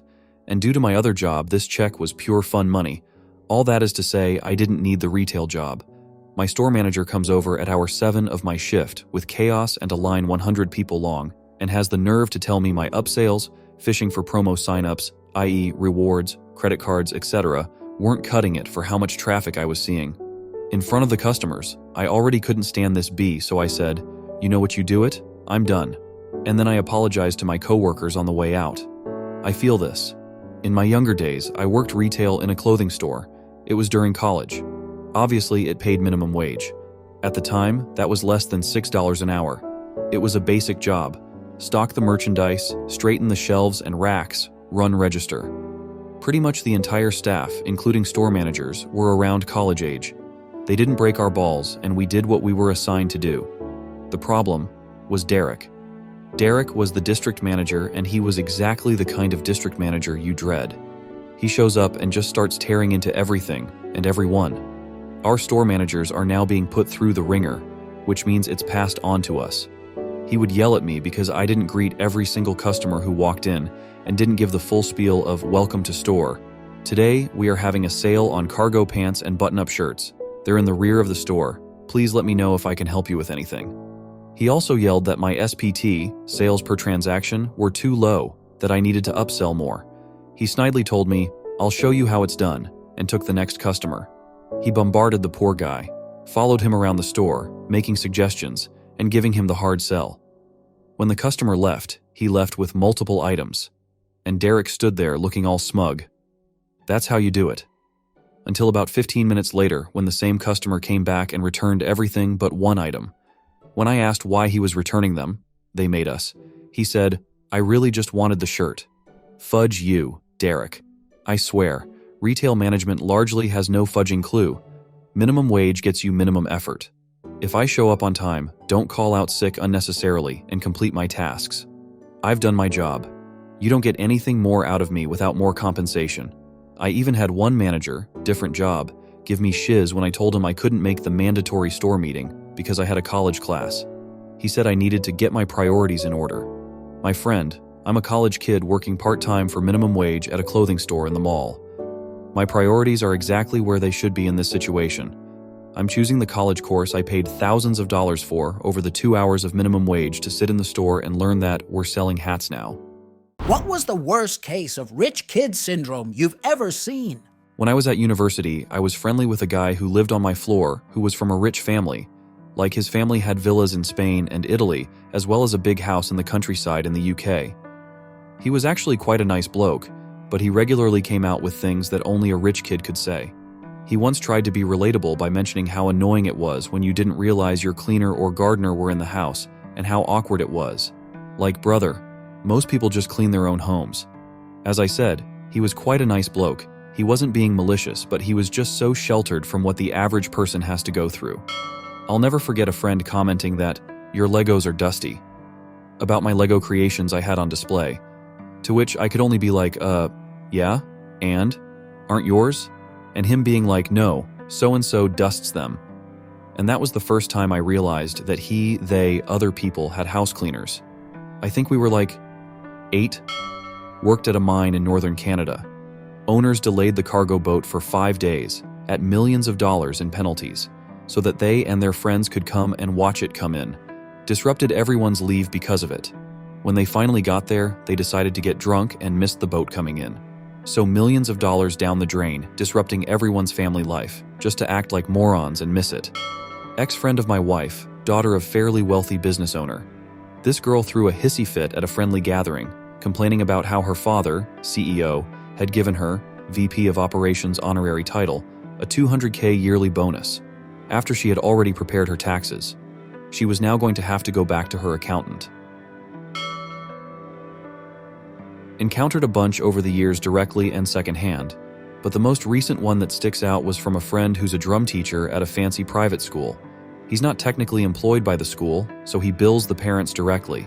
Went to check his account and found a few more zeros than there should be in his teaching account. Turned out he'd accidentally billed one set of parents $4,000 instead of $400, and they just paid it anyway. I worked at an upmarket boarding school for a while, living in the girls' dormitory as a dorm matron. One of the girls was, we suspected, the daughter of a Russian oligarch and was obscenely wealthy and badly behaved. One of the biggest social events of the school year was a winter ball, and the girls had their dresses planned months in advance. The oligarch's daughter had a designer gold dress that she told everyone who would listen about how it cost $6K. Bear in mind she was just barely 14. Anyway, a couple weeks before the ball, she did something truly heinous, and I ended up grounding her from attending the ball. Oh boy, the tantrums and attempted manipulations the next 2 weeks were absolutely bonkers, but I'm not budging. She ended up cutting the dress into ribbons and throwing it in the dumpster in order to punish me. Unfortunately for her, I'm not her real mom and didn't pay for it, so I didn't care. It happened recently with another adult at the charity organization I work at. It's a charity organization, so the money is shit. That means either you're in poverty or you have a rich partner parents usually. I was talking to a colleague who is also from another country and told her I wasn't going home for Christmas. A flight to my home country for Christmas would have been like $1,500. Just too much for me to spend right now. First Christmas without my family. My colleague was confused and asked why my family didn't all just fly out here, then LOL. I knew a girl in high school who got a brand new BMW for her 16th. She promptly wrecked it and was rewarded with another brand new BMW. I knew someone in college who was the heir to a company most Americans and Canadians would recognize. He drove a Mercedes as his school car because at home he simply had a driver. Every semester when it came time to return to class, his butler would drive his school car to campus, and his driver would drive him to campus. The driver and butler stuck around for a day or two to unpack him and get him settled. Then the driver and butler drove back to his house. I had a roommate in uni who threw her change away. Anything under $5 would go straight to the bin. I put a change drawer in the hallway outside her room, and we threw an end-of-year party with the funds. One can hope it taught her that even coins have value too, but I doubt she changed her ways entirely. My old job did this event in Minnesota, where all accountants had to attend to learn about the company's culture and stuff. So we were all sitting down into tables, and they decided to do a workshop exercise where they scattered all accountants into random groups and gave us these cards with questions we had to answer, as a fun exercise. Everything was fine up until one girl pulled out the question, "What was the worst thing you have experienced and how did you handle it?" So accountants at the table were going in turns to talk about different things, passings of parents, spouses, addiction, sickness, divorces, etc. And I kid you not, this 21-year-old Kyle said this when it was his turn. "Yeah, my dad is a pilot and my mom is a surgeon and I'm a lonely child. So on my birthday, I usually travel the world, and one time, when I were in Japan, I tried Kobe beef for the first time. and it was amazing. When I went back to the US, I had an argument with a restaurant owner because they were also serving Kobe beef, but I knew he was scamming the customers because actual Kobe beef is not legitimate unless they are prepared in Japan.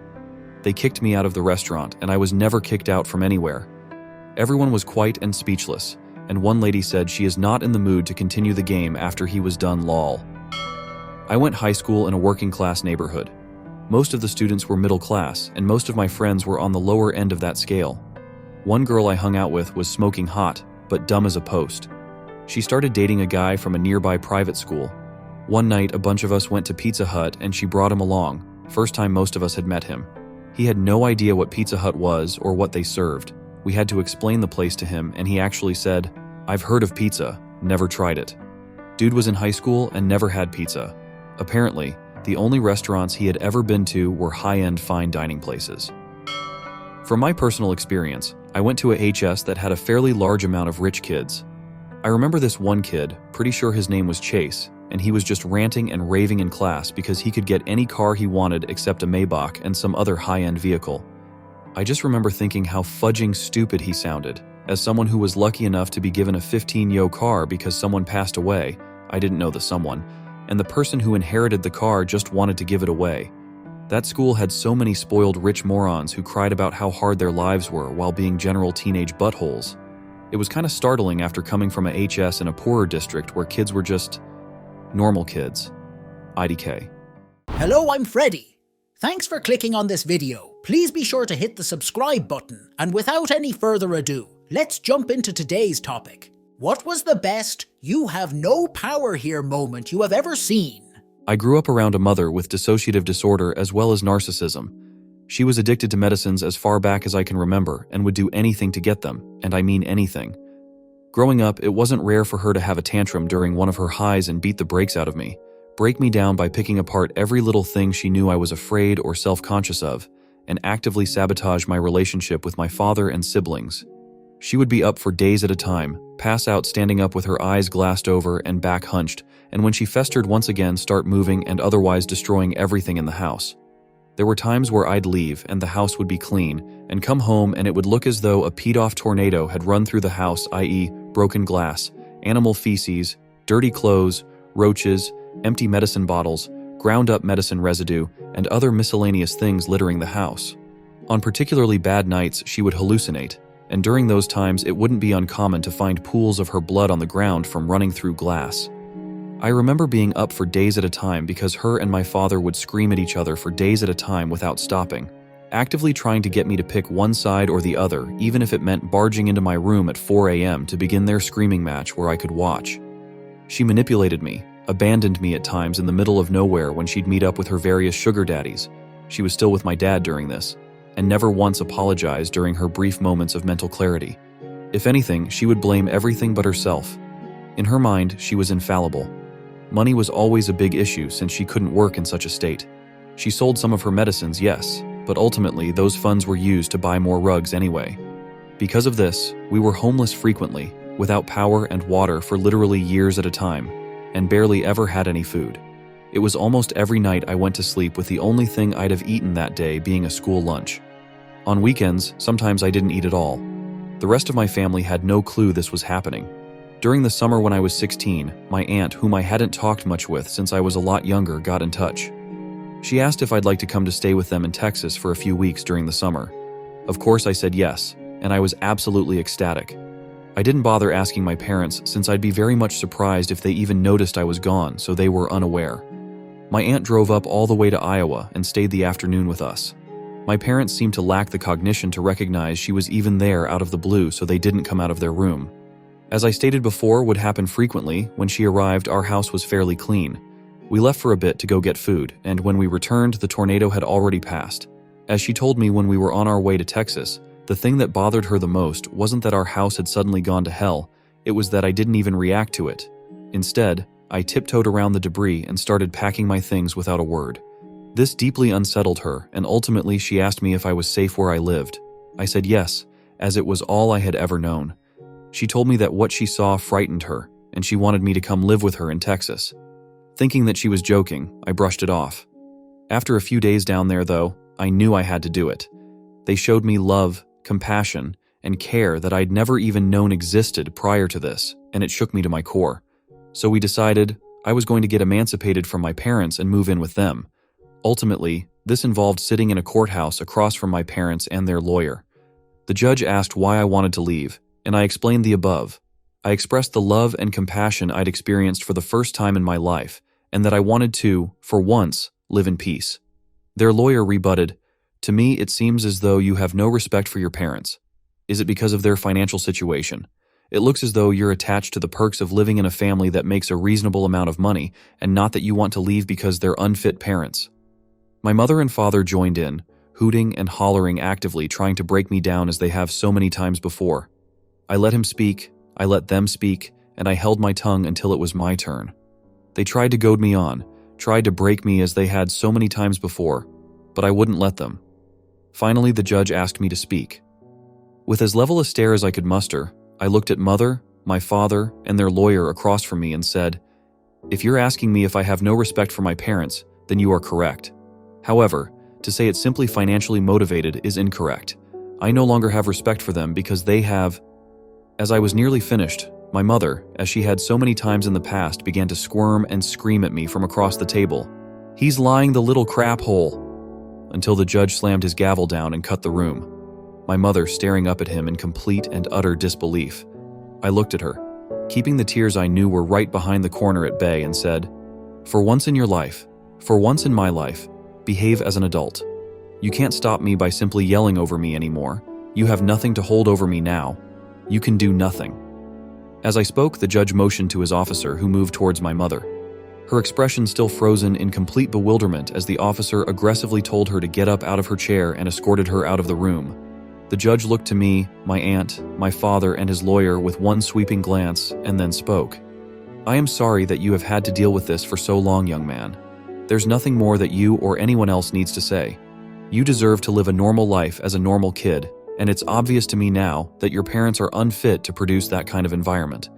You will go back to Texas with your aunt, and we will regularly have our social workers in touch to check in on how you are doing. Make the most of this second chance. Good luck, young man." Adjourned. Though the bang of his gavel was the only noise that permeated the room, all I could hear was the ringing in my ears. My father and his lawyer were escorted out of the room, and the tears I had held back all this time came gushing out like a tidal wave. It's been 7 years since that day, and I am happy to say that I've managed to grow up and become a well-adjusted adult.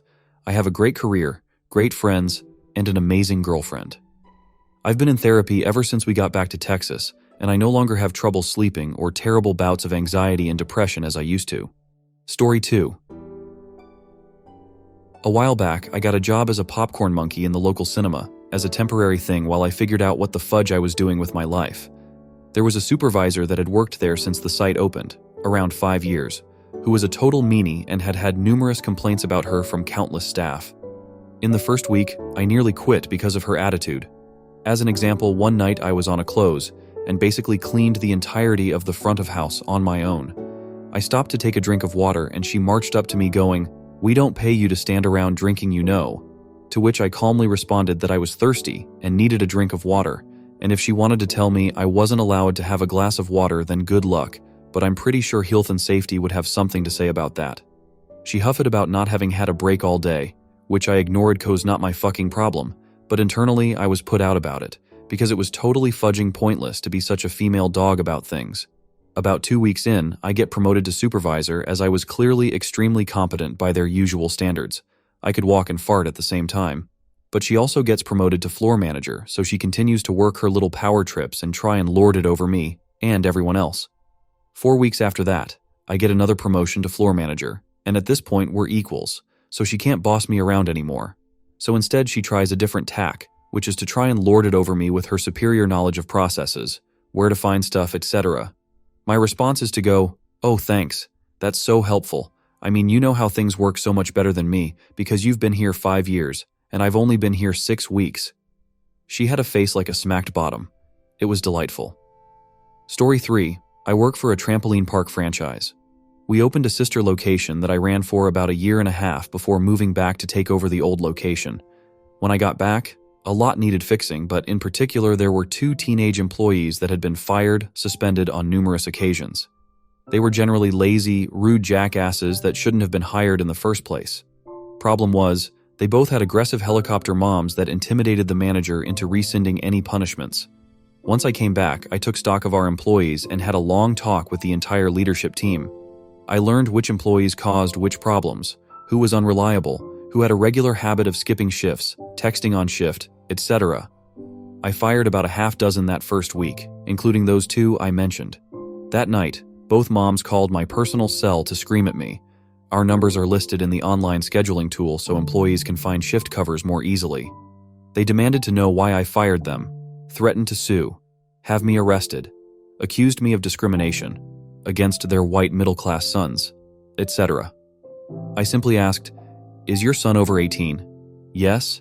So you're demanding I illegally release personal information regarding a former adult employee? Bye."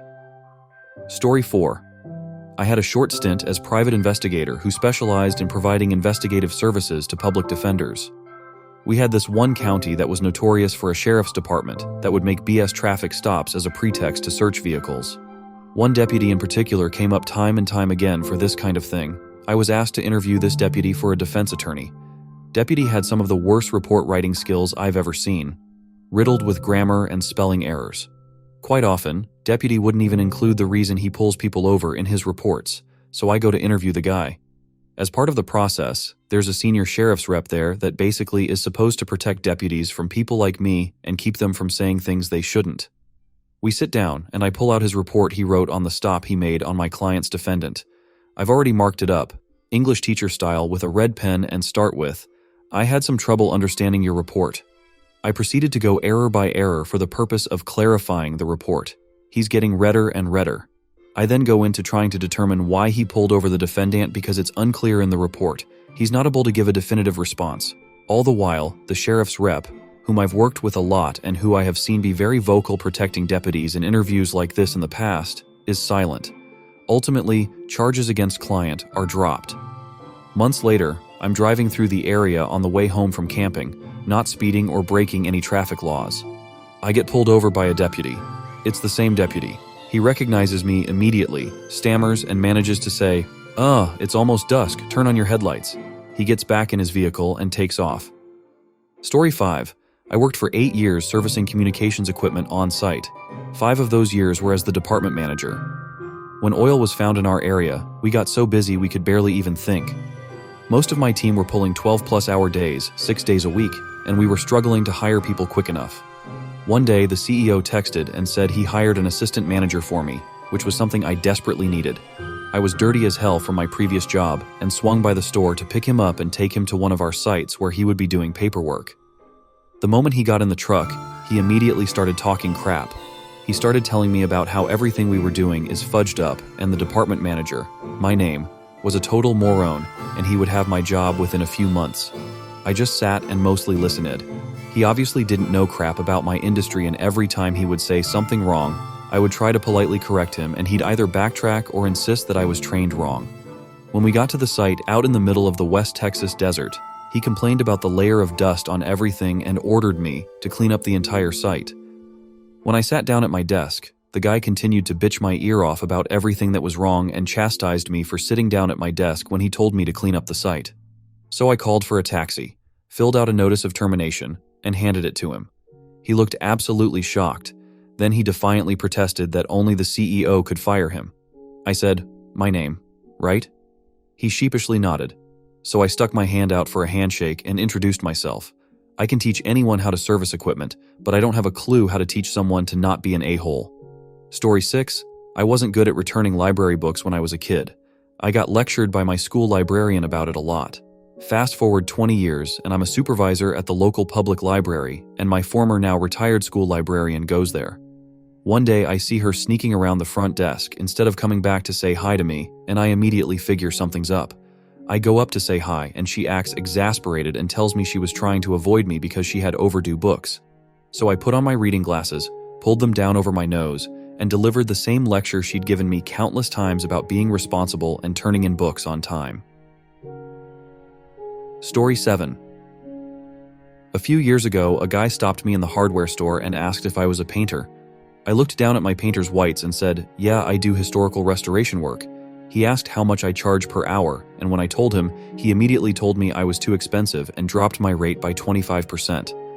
I had already given him my number, but he kept belittling me and saying I wasn't worth it. I just told him that I already had a full-time job, and this would be in my off hours, so it needed to be worth my while. He finally let me leave the store, then called me 3 or 4 times, each time hemming and hawing over if he wanted to actually use me or not. He's got a bunch of properties. It would be a sweet gig, but not at those prices. And I just kept telling him that's fine, don't use me if you don't want to. Eventually I recognized his number and stopped picking up. He really thought he had some sort of power over me, and I'd jump at the opportunity. Luckily I didn't have to take the work. I was making good enough money as it was. He would have nitpicked absolutely everything, and probably not paid me at the end anyway. But he was so certain he'd have power in the situation that he didn't seem able to comprehend me not wanting to barter with him. Story 8. I once had a boss try to give me a disciplinary, 3 months later, I may add, for my behavior, as it was noted I was rude to her by several of the group CEOs in a board meeting. On the disciplinary forms, you both have to write your version of the events, and it goes to HR for an adjudication. She did her part, and I casually filled in something to the effect of, "Manager continually pressured me into deleting files from our client management system prior to a regulatory audit, which is against the ethical code of our profession and not aligned with my moral standards. I accept. I was short with her, but she was trying to force me into performing an illegal activity." I watched her collect up the paper and the color drained from her face. I never did hear from HR. She got fired not long after when I casually mentioned to the CEO in a bar if she remembered the encounter and explained why I may have appeared a little frustrated and upset. Bye, Felicia. Story 9.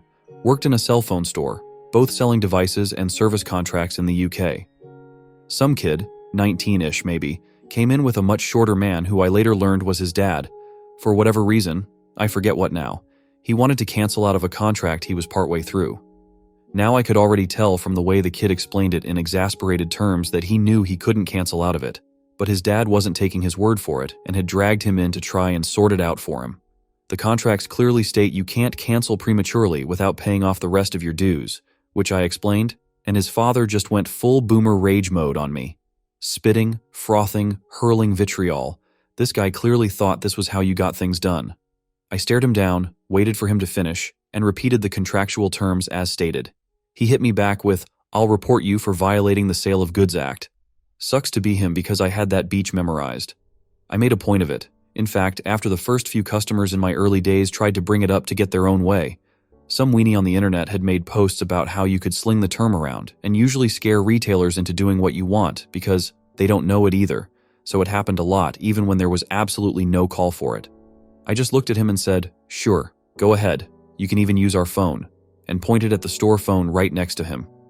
I knew he didn't have a leg to stand on, and any trade commissioner listening to his claim would laugh him off the line. He clearly had absolutely no idea how to proceed. After a moment of blank staring, he just turned and stormed out with his son rolling his eyes so far back into his head he could probably see his own brain in embarrassment at his dad's tantrum. Story 10. When I was working customer service for a restaurant delivery service, similar to DoorDash, I had a customer send in a complaint about hair in their food. The hair was sitting on top of the food. I checked their account, and they had one order on their account, which is a red flag.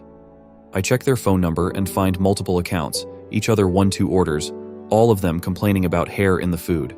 I deny a refund because the customer has actually used the same identical photo for the last order since they ordered the same thing. The customer tries to argue with me, threatened to never use the service again. Typical stuff that they always say. Eventually the customer gives up and ends the call, then immediately tries again. I get the support request, see who it is, then deny the refund again. She ends the call, then tries again. The person behind me gets the call. I tap the person on the shoulder and show them what I pulled up on my screen, and that person denies the refund. The next day she calls back and tries again and is outside of the refund window, so the customer demands to speak to a supervisor. The supervisor bans her from the service for multiple fraudulent refund requests. What one mistake ended your career? I was working at a builder's merchants. Customer calls to place order over the phone, not unusual, and wants to give me the card details there and then. Red flag. I initially refused, but another member of staff vouched for them as they were regulars. Put the order through, knowing that whoever came to collect would need to come into the office for their paperwork before loading, so we would have them on CCTV if it did turn out to be suspect. Only the yard crew didn't follow process. When a van turned up for the goods, they loaded it all up and sent them away without asking for any kind of ID or manifest. The payment card was later reported as stolen, and the staff member who vouched for the customer denied even being in that day, which was a fudging lie as she never took time off. I got fired and everyone else got to keep their jobs. Story 2. I worked retail pharmacy for 10 years. One day in the drive-thru we had a belligerent patient. Guy's doc sent his script to our other chain about 1.5 miles down the road. We were on the same street. Addresses get mixed up all the time. No biggie, give me 10 minutes and I'll have it ready. Dude just starts laying into me for no reason. Calls me an idiot. Calls me incompetent. Says he knows where his doctor sent it and I'm a lazy, lying piece of crap. Etc., etc. After a few minutes going back and forth, with this guy yelling loud enough in my drive-thru that other staff inside the store can hear him, I tell him he needs to leave and find a new pharmacy. Guy lays into me again. Refuses to leave. I tell him fudge off or I'm calling the police. Apparently that was over the line for my company. No interview with HR, no discipline, no suspension. Just straight up fired my ass about 3 weeks later after internal investigation. Story 3. I was the assistant director at a summer camp. One of the very last nights was a sleepover night where all of the campers were there, but not all of the regular day staff. 2 of the counselors were caught drinking beer, and in an attempt to weasel his way out, one of them told the head of the camp that I gave him permission to do so. I most definitely had not. While I didn't get fired on the spot or have my year-end bonus withheld like the other 2, I was told I wouldn't be asked back again for next year, where there had already been talks of me being a full director in the future. Story 4. I was a part-time intern making $9 an hour, and my boss asked if I had any plans for the weekend. I had said I was going to buy a new car, very much old and used as that's what I could afford, and he asked if I was buying a brand new car. My response was that my budget isn't big enough for a new car, and a couple weeks later during my 1-year review, my manager said they didn't have the work for me and that I was disrespectful for telling the boss I didn't make enough money. At the time, I was living comfortably as a college student, just needed different transportation. I tried not to be disrespectful, but apparently I was. Story 5. I got made redundant and was immediately headhunted by a rival company. I didn't tell anyone, except one person who I thought was my friend and whom I could trust.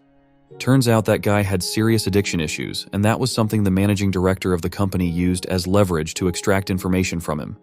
He had a friendly disposition, and people thought he was trustworthy and could confide in him. When the boss man found out who I was going to work for, he lost his mind. Immediately started sending me threatening letters and texts saying I would be sued, even went to the local police claiming I'd stolen code and was taking it to a rival company. The police said it was nothing to do with them and that it was a civil matter, and the other company that had recruited me knew of my old boss's reputation for erratic behavior. That being said, the fact that he was threatening legal action meant they had to withdraw the offer because they just didn't want the hassle. That was several months of stress I would never want to ever revisit. Story 6. I got security responsibilities added to my duties as sysadmin at a small university. Was asked by my boss's boss, the IT director, to do a security audit. He asked me to report on the audit at a department meeting. I asked if I could present my results to him privately instead and have him present to the meeting, but he insisted I could take care of it. My report showed major security holes, demonstrations of tests of said holes, and recommendations for patching said holes. Many of the patches were at the level of change the administrator password from password to something less obvious. As my political acumen was near zero at the time, I didn't realize how the report on major security problems made the IT director look completely incompetent in front of the entire department. He had built and configured the campus computer system pretty much on his own, at least in his mind, and was quite proud of his accomplishment. He suspended me on the spot, demoted me, and tried to convince the university to fire me and try to bring me up on criminal charges for hacking into the university's computer systems. Story 7. I was opening my packages in the mailroom, using a pocket knife to slice open the package tape. Secretary came in and chatted. We're both Italian, so we gesture a lot while talking. Sometime after the conversation, the ops manager came down from his office and escorted me out of the building.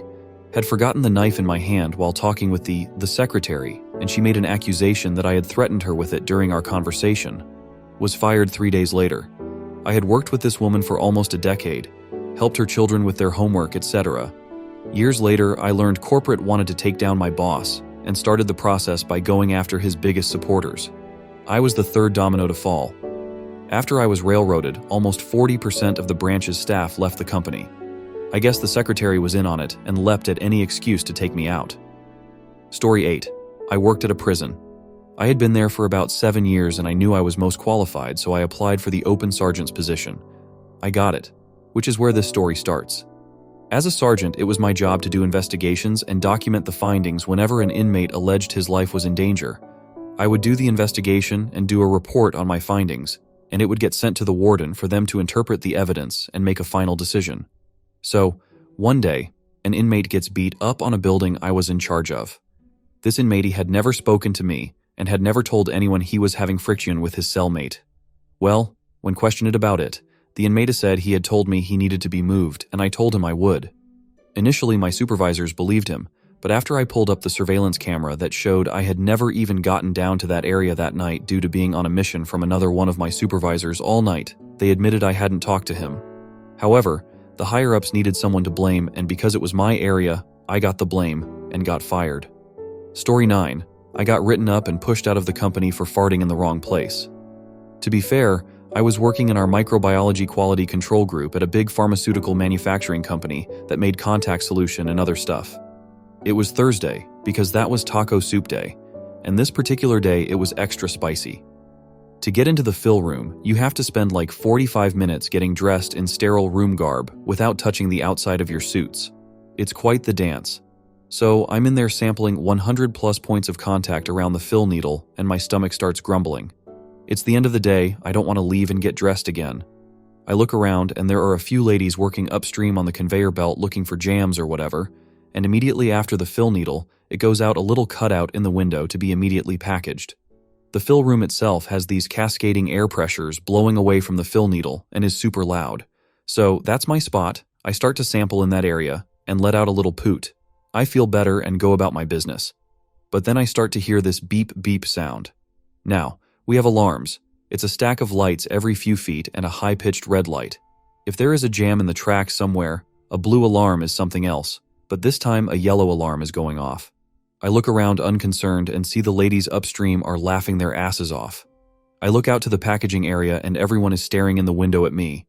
The line boss bangs on the window and demands that I see him outside. There are hydrogen sulfide sensors around the sensitive areas of the line. That's because farts cause pink eye and I had just contaminated product. Thousands of bottles were thrown away and the line had to be purged for minutes before and after the incident. It took 15 minutes to properly disrobe. The whole time the rest of my QC department came to stare and laugh at me through the windows. You don't get naked L and they have to supervise you changing to make sure you do it right. When I got out, I had to sign several forms that claimed that I farted in the fill room. I got written up for it, but in my defense, so did the guy who trained me since he didn't mention the yellow alarms apparently. My boss let me go home early and I was forced out soon after. What job is absolutely useless? I once filed charges against my employer for an unethical issue that happened. Attorneys were involved and it was ugly for about 2 weeks. I had all job assignments taken away while the investigation was conducted. In the middle of the investigation is when COVID took off and the world went into a tailspin. Everyone who was involved with my issue charge just started exiting the company, and I just never had any duties given back to me. I stayed in that role for 6 months without anyone ever questioning what I did. I would come into work and make a lap around the site, take an hour lunch, and come and go as I wanted. It was a Fortune 500 and they just lost track of who I was or what I was doing. I was working on a project team and everyone just assumed my direction came from someone else. At one point, the company slashed 20% of the salaried workforce, and I never heard a word. When I left the company for an external opportunity, they gave me a sizable exit package to resolve my charge and a wonderful review. It was the worst of times due to the anxiety of always expecting the worst, and the best of times because I was just coming and going with no direction or expectations of any kind. I've had something similar to this happen myself. I wasn't paid though. I'm an off-site subcontractor for a huge corporation. Huge, as in not just one building at headquarters, it was an entire campus spread over 20 buildings. I work from home, so I'm a subcontractor, not an actual employee, and I need to go to HQ for a week of hands-on work that can't be done at home. The hands-on work required access to a server room, and the server room was locked. You needed a pass card to get in. So for the first day or two, I'd have to bug an employee to let me back into the server room after going to the bathroom, or to lunch. Plus, I had nowhere to work, nowhere to set up my laptop and actually get work done. There were no desks, chairs in the server room, so some low-level executive got the bright idea, let's get Hump a temporary badge and pass card to access the server room without bugging anyone else, and let's let Hump set up in one of those empty, unoccupied offices. The intent was for this to be temporary, but the corporate wheel started moving. All of a sudden, overnight, that unoccupied office got all the things that a new hire would get: staplers, monitors, file folders, pens, pencils, desk blotter. A binder showed up with company handbook, policies, maps, and so on. The next day, the office had my name on it. A brass plaque on the door had my name on it. And a phone was installed, and the office assistant came over to show me how to use it. I had a voicemail mailbox that now belonged to me. A laptop was issued to me. I was shown how to access the shared printer. My week ended, and I went back home, cross-country. For months, my office was still there. I'd ask friends who worked there to go check, and my office was still there. Others working nearby thought I was just traveling a lot. My voicemail stayed active for months, too. To everyone's understanding, I was an employee who just happened to work odd hours, or something. About 8 months later, someone figured out the mistake. My very first job. I'm a toxicologist and was hired by a very big private laboratory. My main job was to sort and redirect case files depending on the time at which the results came out. The documents were sent to me in Excel. I was getting paid to just click sort by date descendingly. We have a specific security guard we've had for 13 plus years now and is pretty useless. The security guard lives there and has a TV. He watches telenovelas most of the time. All he does is open the gate and doesn't even bother to even inspect though, since according to his logic, 99% of people who can afford a car aren't bad, harmful people. He doesn't ask names or house numbers, just opens the gate whenever he sees a car. Anyone can come in if they have a car, he doesn't even inspect faces. And do you know the worst part? When moving into the Privada, you are supplied with your own control remote. The gates are also automatic. I took a job scheduling residential HVAC technicians for a mid-sized company after a few years of working in the field. A few months in, the company ended its residential program to focus on commercial. Thing is, they already had commercial schedulers. My boss told me she'd find me a new role, but then she took another job elsewhere and left. I stayed as a scheduler with no one to schedule in a department that no longer existed. No one in the office seemed to realize this, and for over half a decade, I would show up, make friendly conversation in the break room while making my coffee, and then literally just did nothing the rest of the day. Having left a stressful job, it was glorious. Occasionally someone would ask me an HVAC or system-related question over email, and that was it.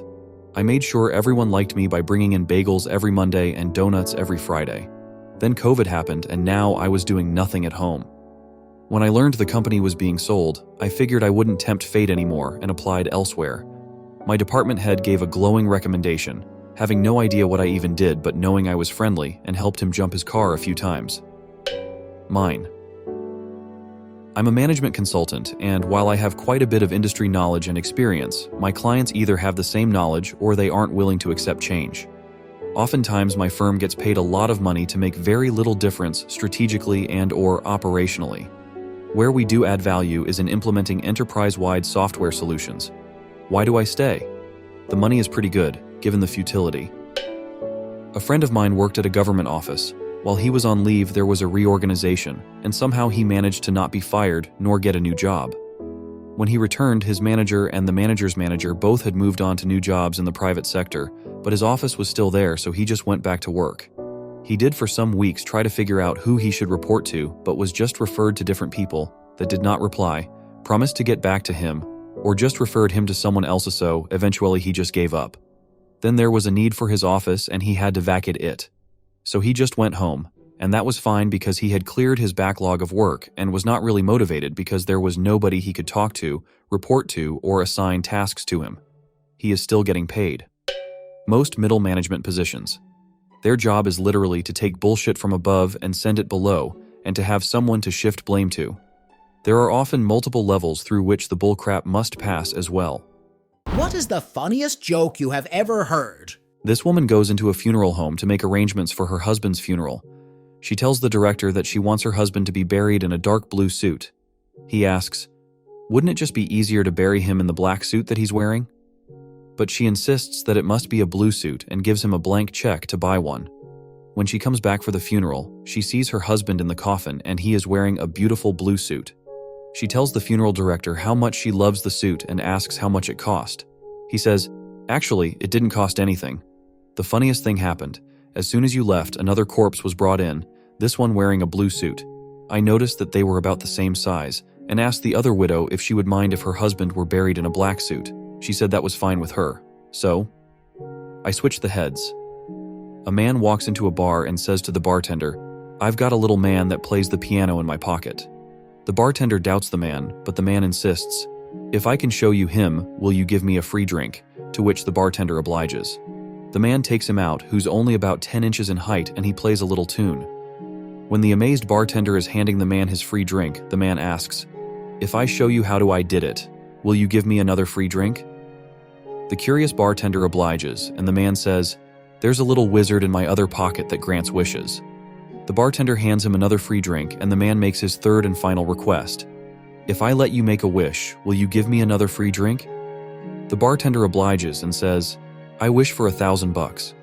But after he says it, 1,000 ducks fill the room. Angered, the bartender exclaims, "I didn't ask for 1,000 ducks. To which the man replies, "Well, do you think I wanted a 10-inch pianist?" A man tells his friend that he thinks his wife's hearing is going bad. His friend told him to ask a question from far, get closer, and ask again if she does not respond. So he goes home and try that. He asks, "What's for dinner?" No response. So he got closer and asked again. He did this 2 more times, and finally he heard from his wife. For the 4th time, chicken. A lawyer, a priest, and an engineer meet every week for a game of golf. One day they get stuck behind the slowest group of players they had ever seen. They were hitting the balls all over the place, getting stuck in just about every trap and patch of rough, and missing just about every putt.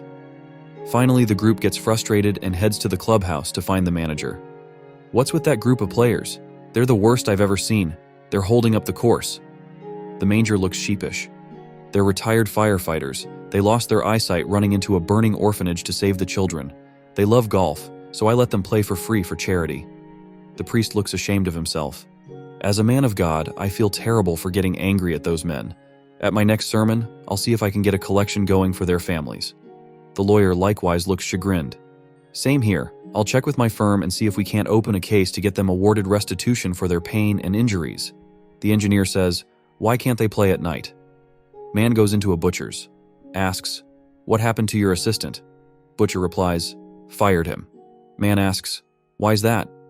Butcher replies, "Because he was putting his meat stick in the bacon slicer." Man asks, "What did you do with the bacon slicer?" Butcher replies, "Fired her as well." There was a guy in high school that landed a date with the hottest girl in class for the prom. First, he went to pick out a suit and had to wait in a huge line. Then he went and picked out flowers and waited in a huge line. Even when he called around for limos, he had to wait in hold lines for all of them. Finally, the big night arrives and he takes his dance to the prom. When they get there, he asks his date if she wants him to get drink and she says yes. Much to his surprise, there was no punchline. What's the difference between Dubai and Abu Dhabi? People from Dubai don't like the Flintstones, but people from Abu Dhabi do. As Mickey and Minnie were before the judge in divorce court, the judge looked at Mickey and said, "Listen here, Mr. Moose, I cannot grant you a divorce from Minnie." "But why not? Your honor."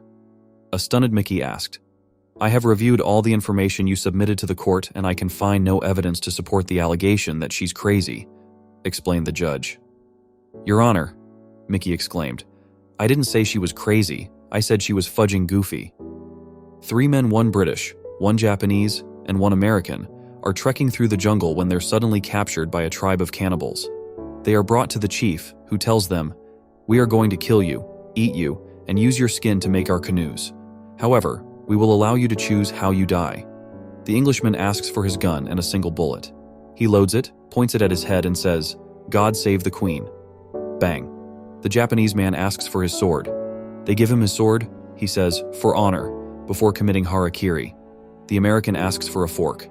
They give him a fork, and he starts going to town on himself. Stabbing himself all over his arms, his legs, his torso. He's bleeding like crazy, but he's not dying quickly.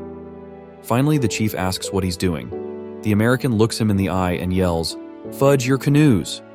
A proctologist decides it's time for a career change. He has enough money from his practice that he can live comfortably doing something he truly enjoys, rather than spending his days looking into people's bumholes.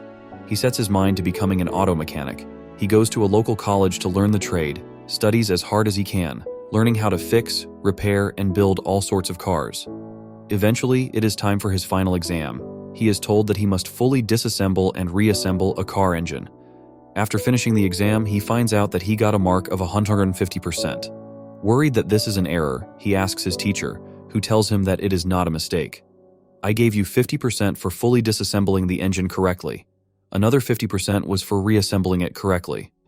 The extra 50% was because you did the entire thing through the exhaust pipe." Two hunters are out in the woods when one of them collapses. He doesn't seem to be breathing and his eyes are glazed. The other guy whips out his phone and calls the emergency services. He gasps, "My friend is dead. What can I do?" The operator says, "Calm down. I can help. First, let's make sure he's dead." There is a silence. Then a shot is heard. Back on the phone, the guy says, "Okay, now what?" A vacationing penguin is driving his car when he notices that the oil pressure light is on. He gets out to look and sees oil dripping out of the motor. He drives to the nearest town and stops at the first gas station. After dropping the car off, the penguin goes for a walk around town. He sees an ice cream shop and, being a penguin in Arizona, decides that something cold would really hit the spot. He gets a big dish of ice cream and sits down to eat. Having no hands, he makes a real mess trying to eat with his flippers. After finishing his ice cream, he goes back to the gas station and asks the mechanic if he's found the problem. The mechanic looks up and says, "Yeah, man, it looks like you blew a seal." "Oh no," the penguin replies. "It's just ice cream." What is suspicious to own but not illegal? "I lost the key to my crawlspace's padlock once and went to the hardware store to buy bolt cutters so I could replace it. I told the cashier why I was buying them, without being asked, and he was like, 'It's funny. Everyone that buys bolt cutters feels like they need to tell me why they are buying them. I think they just want me to know they aren't about to do something illegal.' I got pulled over late at night, and when the cop shined his light into the cargo area of my station wagon, the most visible objects were a shovel, rope, gloves, and the giant tarp-wrapped bundle of yard refuse I was bringing to the town compost in the morning. Surely there was at least one roll of duct tape or Gorilla Tape back there. At least he had a sense of humor about it when he strolled up to my window. So we're off to bury the body under the cover of night. When I was much younger, a friend and I were driving around some back roads at night. Nothing nefarious, just being 20-year-olds listening to music and laughing at dumb shit. We ended up in some neighborhood that I was unfamiliar with and turned around to leave. I worked for a local computer company and typically had 2 to 3 large computers in various states of disrepair in my back seat. Cop pulls me over for absolutely no reason that he could articulate, shines a flashlight into my car and sees an entire seat full of computer parts. Informs me that he was there because there had been multiple break-ins recently where people had stolen electronics. It took a good 15 minutes of my dumb 20-year-old brain stuttering at him to convince him that I was clearly too stupid and too unprepared to have represented a threat. My dad has a real human skeleton with a skull in a suitcase under the stairs. Turns out you could buy one back in the day for medical studies. Also turns out disposing of a real human skeleton legally with no paperwork is incredibly difficult. So I guess the skeleton in the closet will be a family heirloom. Lockpicks. They're seen as thieves' tools, but lockpicking isn't uncommon for a hobby. Have a friend who picked up the lockpick after one of his renters lost their keys and he couldn't find the backup set. Had to call a locksmith, and since they live over 15 miles out of town, it was a hell of a fee. Plus, it's not a bad idea to have a kit for getting into cars sitting around with some cars auto-locking doors. They aren't supposed to do it when the key is in the car, but apparently if you let a 2012 Chevy Avalanche sit for a week, it will still lock itself, with the only set of keys in the car. The same friend found that one out the hard way. Again, locksmith is expensive that far out of town. For me, it was just water. My neighbors had well water and would dry up. They asked if they could run a hose and put it in there, well, they would pay what was owed. Did this a lot last summer, no big deal, they paid. Then they bought a big above-ground pool, filled it for them, they always paid. My part was always around the same, so I wasn't bent out of shape. One day the water meter guy knocked with an officer wanting to know why I was using so much water. I explained, showed the many hoses to reach my neighbors, and they were there to help explain. They explained to me that much water usage was throwing a red flag, so they were sent out to investigate to make sure no Mary Jane growing was happening. Same can happen with electricity. Long time back I was propagating corals, used high-power metal halide lamps and water pumps that took a lot of electric. Also, you could see the glow from the UV lighting and MH units from the end of the road. I never did get a knock on my door, but I always expected it. Firearm suppressors, aka silencers. Just as legal to own as a pistol, same legal standards for ownership eligibility, with the caveat of some additional paperwork and a $200 tax. Used in almost no crimes at all, fully legal, fun as crap to shoot and easy on the ears, but tell someone outside of the community you own one, and they think you are an assassin wannabe. I had all my baby teeth saved in a little container at one point, as an adult. Just never threw them away. I got rid of them when I watched the season of Dexter, where there is a serial killer who kept a collection of his victims' teeth, and it made me think, yeah, this could look weird. A coffin. My senior year of college, I was a resident assistant in an area that had townhouses. One of the townhouses was known to be trouble, and were all in the film program. I went to bat for them over a few things and turned what had been an adversarial relationship with their previous RA into a very positive one. They had to build their own props as part of a script they had to shoot, one of which was a coffin, which really turned out amazing. At the end of the year, as a thank you, they gifted me the coffin. Turned out it was super handy during moving since I could throw clothes in it and other things. Tons of room in there. The coffin went through 2 apartments where I always got weird looks moving it in, and then new friends and family were always taken aback because I used it like a coffee table in the living room. Eventually, the missus made the decision that its presence was weirder than we wanted to be conveying when living in suburbia, so it's relegated to a Halloween decoration. I was getting ready to put some tarp over an awning we have in the backyard. I had tarp, sisal rope, a knife, and duct tape laid out ready to take outside. My wife looks at it, chuckles a bit, and says, "What are you doing?" I said, "Don't ever ask me about my business." I carry several baggies of plaster of Paris under my truck seat. I use them for making plaster casts of animal tracks. I've been asked about them once when they were sitting out. I always tell students, carry enough plaster of Paris to get law enforcement suspicious. Neighborhood punks decide to beat up veteran son. Also, please hit the subscribe button. This is actually a story my dad told me about one of his childhood friends, George, who recently passed away. Dad and George grew up in a booming city in what's now known as the Rust Belt. You were pretty much guaranteed a job at the major car plant in town as soon as you got out of high school. George was one of those people. Dad wasn't. Dad accepted a scholarship to his dream school to study engineering. During the weekends and holidays, he'd come home and hang out with his buddies, including George. One afternoon, Dad gets a phone call from Grandma. George had been jumped after work and had the metaphorical tar beaten out of him. For a while, it looked like he wasn't going to make it. By some miracle, George pulled through but was in such bad shape that he had to retire early and go on disability. While on one of his visits home, George's dad, Walter, pulls Dad aside and asks him if he knows a guy named Flynn. Dad had heard the name was one of the local troublemakers. He asked Walter why, and Walter revealed that the wallet had been found by George's body and given to him. The paramedics thought the wallet was George's. No, I have no idea why they didn't check on it. Unfortunately, the city was going through financial difficulties, thanks to corruption and mismanagement, to the point that they didn't have enough money to pay their police officers during the weekends. No, I am not kidding. From 8 p.m. Friday night to 6 a.m. Monday morning, there wasn't a single police officer on duty. Since the assault took place on Friday night, there wasn't much anyone can do. Dad asked Walter what he was going to do about it. Walter looked at him with a stern face and said, "I take care of my own." Walter was an Army vet who had served during WW and Korea.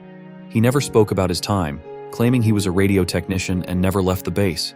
He never breathed a word to anyone, even George's mother, his wife. The full story never came out until after George's death, when a letter Walter had written before his death was found in George's possessions. After realizing that Flynn was one of the people who had destroyed George's life, Walter got in touch with his friends. He was a personable guy, you know the type, the kind who makes friends in 5 minutes. They all agreed that something had to be done, and thus, Operation George's Revenge was born. Walter and his friends began observation of Flynn and would keep tabs on him. It took several weeks, but eventually, Flynn and his buddies, Mac and Zeno, were overheard bragging about the attack. Knowing who to attack, they moved to the next steps. Walter's friends, some of whom worked in high places, decided to make some phone calls to their friends in the plant where all three worked. See, these friends were union, State was closed shop at the time, and disgusted about what happened to George, they decided to make things difficult for them.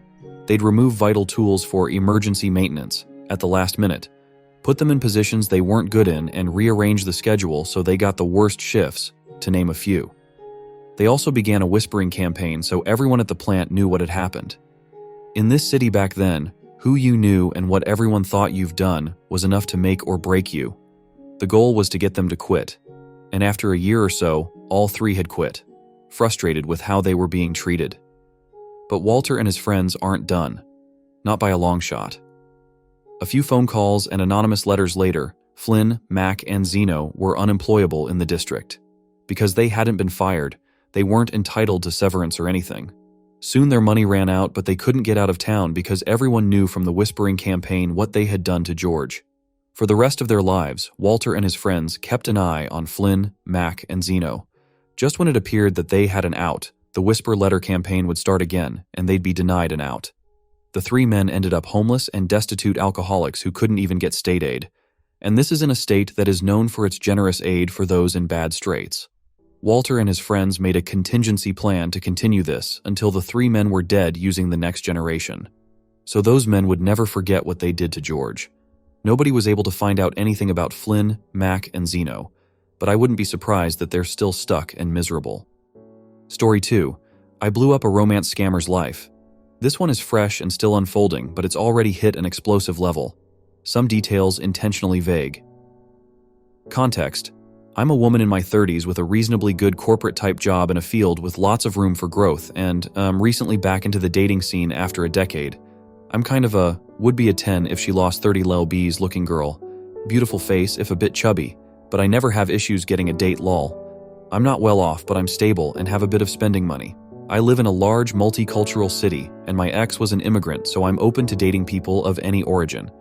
If it wasn't abundantly clear, this bit about my appearance is a joke, and only speaks to his failure to select an appropriate victim. I don't care what people think about how I look. What happened? A few weeks ago, I met a very charming man from a Latin American country, only a couple years younger than me. Seemed very sweet, cuddly, intelligent, family-oriented, emotionally available, educated, and in a good profession back home in his country, and had a lot in common with me. Chemistry seemed amazing inside and outside the bedroom. He was honest that he was in my country on a tourist visa, but hoping to stay. I made it clear I wouldn't be able to help him with that, but we'd have a fun summer fling while he was here. If he managed to stay or come back, only then would we consider a real relationship. Then the other shoe dropped. A couple weeks and 4 dates in, during a text conversation about my work, he asked me to be his sugar mommy. I initially laughed and assumed it was a joke. He kept pushing and clearly said it wasn't. Of course, feeling insulted by this, I went off on him. He maintained it as a serious ask until I hit a nerve with my complaints about how embarrassed he should be to ask me that. Then he got angry and insulted me for thinking he was serious about it. No apology for being hurtful to me. Obviously, what I did next was take screenshots and cry about it to my closest friends. I was hurt that I was fooled into thinking he liked me and that he thought I needed to pay for a man. My friends started the fuse on what happened next. One of my friends started snooping more on his online presence. Together, we found about 6 different Instagram accounts that were him using different variations of his name and different photos of himself, all uploaded in batches. On Facebook, a similar pattern. All very scammy and suspicious looking. He'd been foolish enough on one of his profiles, though, to follow and tag the employer that he was working for illegally on his tourist visa in my country. So I contacted another close friend in a local law enforcement agency that works with immigration. She looked up his file. He had a wife and daughter at home. I released the hounds after that. The friend who helped me investigate online made several group chats on multiple platforms with all of his family, immediate and extended, and friends. She released all the screenshots as well as a rant about how shameful it was. As they started blocking her, she added more people. I found his sister's phone number. She sent her messages on there too. Everyone he knows, including his wife, know he's unfaithful and trying to take advantage of women. 30 minutes after the online bombardment started, I got a rude message from him about how I should be smart enough to know he was joking and he doesn't need to sell himself. I didn't reply. Next step? Online immigration reporting form with all the info we found. Work info, employer name and address, his home address, full name, job, photos, screenshots, admitting to working. Usually these reports take months to be reviewed if at all, but I gave the file number to my law enforcement friend. 2 days later, law enforcement officers visited him at home. They found him with a phone number that was issued to a local resident. All his roommates also had numbers issued to the same person, a direct link to the employer. He received a caution for trying to scam me, a no-contact order, and a flag on his immigration file that, based on his country of origin, will likely mean he can never return, as well as a strict warning to not work without authorization. His roommates also received warnings. His employer received a visit next. They found significant proof that they'd been employing him illegally, as well as multiple other people. Their investigation is still ongoing, but so far they are likely to receive tens of thousands in fines or possible jail time. The guy isn't getting deported because the government would have to pay for it, and proceedings take longer than his remaining visa time, but he's now upgraded from a flagged file to a multi-year ban on re-entry to my country. If he bothers me again, though, he will be deported as well. Hope he enjoys going back to his angry wife and the ridicule from everyone he knows. See you again, never. What do you think of the parents that kick their kids out as soon as they have turned 18 years old? I was kicked out at 16 and again at 18. My mother had no ambitions for work and decided the low to zero income way of life was a good choice to raise 3 kids. Addictions and mental disorders, of course. Anyhow, she demanded $500 per month from me while I was in high school. At the time, a full-time job at minimum wage would net you about $300 bi-weekly. Needless to say, I first had to drop out of school to work full-time to pay her that. Eventually, I got back into school, cut back on, and quit jobs until I was part-time and could actually attend school. This caused money to stop coming in. This caused her to be angry. This caused me to become homeless. So now when she asks for help or simply wants to talk to me, and I don't reply, well, there you go. There were many other things involved, but if you are a dick to your kids, they will be a dick to you when they are adults. Rightfully so. Yes, I am now a parent, and no, under no circumstances would I do what she did. Story 2. My roommate was kicked out of his house by his mom when he was 18 by being driven to a gas station a fair distance away and just left there, on his birthday. He found a way home to find all his stuff on the lawn, the locks on the doors changed, the doorbell disabled, all the blinds and stuff closed, mother hiding within. He lived with his dad long enough to afford his own place and peaced out. Years later, he gets a text from his mom who found his number by asking around. Basically said, "Hello, is this Jim? It's your mom, just wanted to catch up." And the ice-cold mother fudger responds with, "I don't know. If you're looking for him, maybe check the gas station where you last saw him. Maybe he's still there." And that was the last thing he said, lol. Apparently she was all pissed off and tried to get at him through his dad. But the dad was like, "You dumped him off at a fudging gas station, you psychopath. How do you think he would feel about you?" And just stonewalled her. He didn't appear too fucked up over it, but I think it left its marks. He moved around a lot, never bought himself a lot of stuff because he said he likes to keep it light so he can up and be gone in an hour kind of thing. Which he did. When he moved out, he basically packed a large suitcase and a knapsack and was on the bus to the next place. Story 3. I have a sister, in and out of jail, 2 kids by 18, another 2 kids by 30, another 2 kids by 35. She only has custody of the youngest 2. The first 2 kids, now 17 and 18, have recently moved back with her the past few years, but are still legally under the custody of their grandma. She forces the 2 older kids to watch the 2 babies every single day. She's either always out or sleeping like a dead body. Drinks, does drugs, runs the gamut while her 2 older kids have to sacrifice their youth to raise these 2 kids we all warned her she wasn't in a position to have. She had the 2 kids to hopefully keep her married boyfriend. The first time it didn't work, so she decided to double down.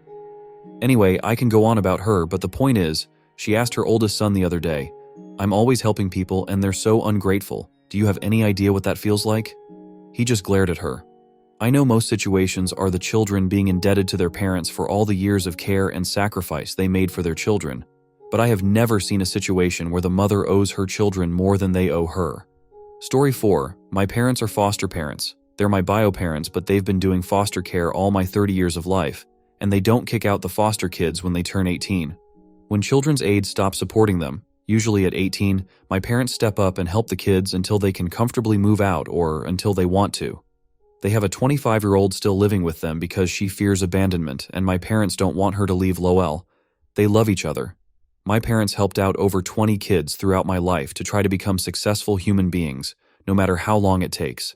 Many of them are still in contact with us. We took them in and loved them.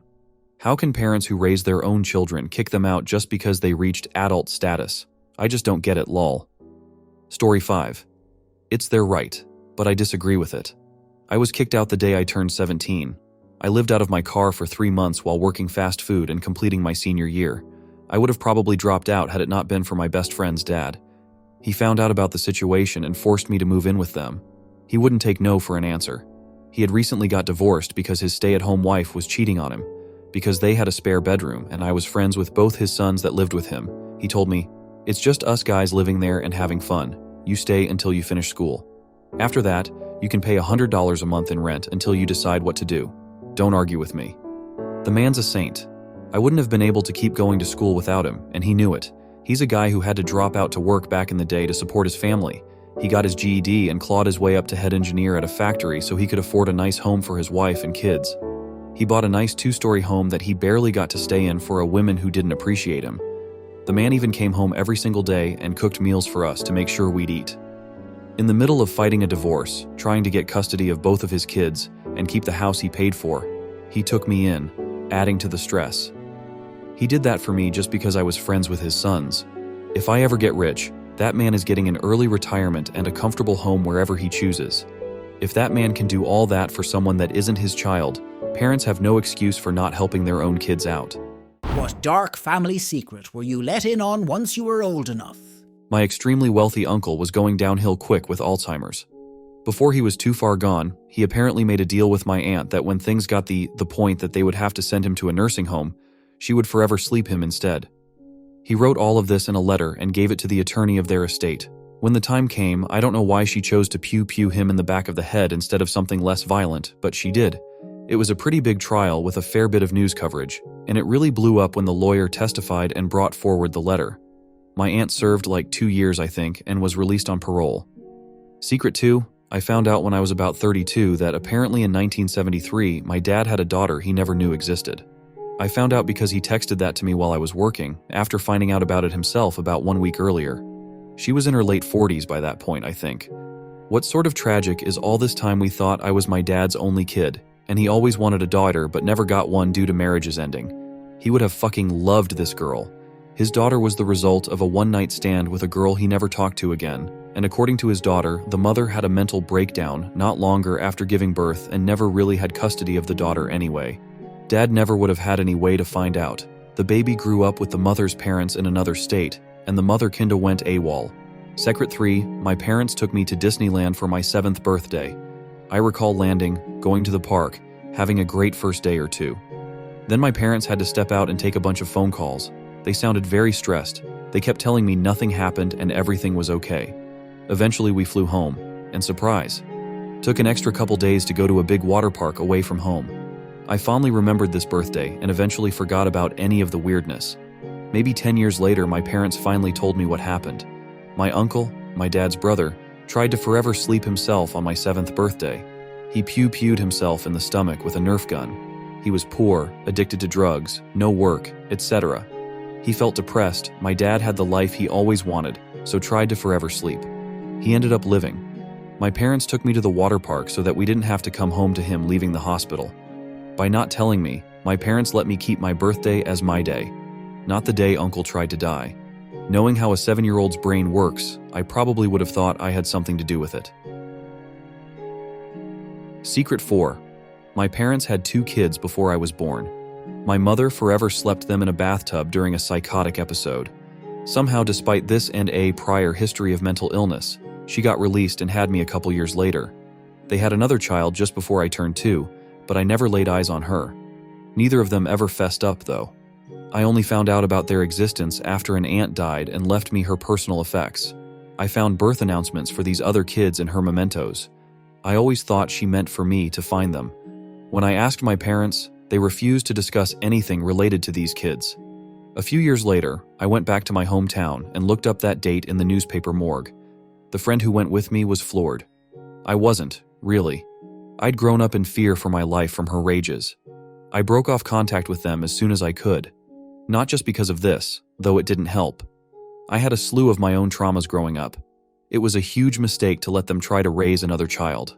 Secret 5, I found out when I was in my early 30s that my mom hadn't only had 4 kids, but actually 6, but gave 2 up for adoption before I was born. Also, I was the last baby she had with some rando before she married my stepdad, and she had intended to give me up for adoption as well. Silver lining? One of the babies she gave up contacted her a few years after I learned about this, and now I have an awesome new brother. Secret 6, my mother grew up in the American South. Her brother died in his early 20s, and she always told me it was a freak accident. A bullet came through the window, killing him. They lived in a rural area, so I never questioned it. One year, I inherited an old Korean War officer's sword after my grandpa passed. My mom freaked out and told me that it was too dangerous to keep and that we should sell it or get a safe to lock it up in. I thought it was weird, so I asked my dad, and he got this sad look on his face. Turns out my mom's brother was brutally forever sleeped with a similar sword in the 80s. He had gotten involved with some hug dealers, and they thought he had snitched about one of their big deals that got busted. No idea why they decided to use a sword, but it was pretty fudged up to hear about. My mom had to ID the body. I found this out when I was 16, but she never directly acknowledged it until years later. My mom said he was just trying to make some extra cash by introducing people who partied to the dealers. I'm about his age now, and I can see how he just thought he was making a quick buck, never thinking something like that would get him unalived. Secret 7, I knew my grandfather was a coal miner, and that he was really involved with the union, but it wasn't until after he passed that I found out just how much of a union man he was. If something needed blowing up or someone needed to not be breathing anymore, they called Gramps. After he died, my brother remembers some men coming to visit Gran and giving her a lot of envelopes. She took off for a year-long vacation in Europe after that. Secret 8, my grandparents attended a Catholic church frequented by the local Italian mob. Grandma was friends with mafia ladies. She knew. They all knew.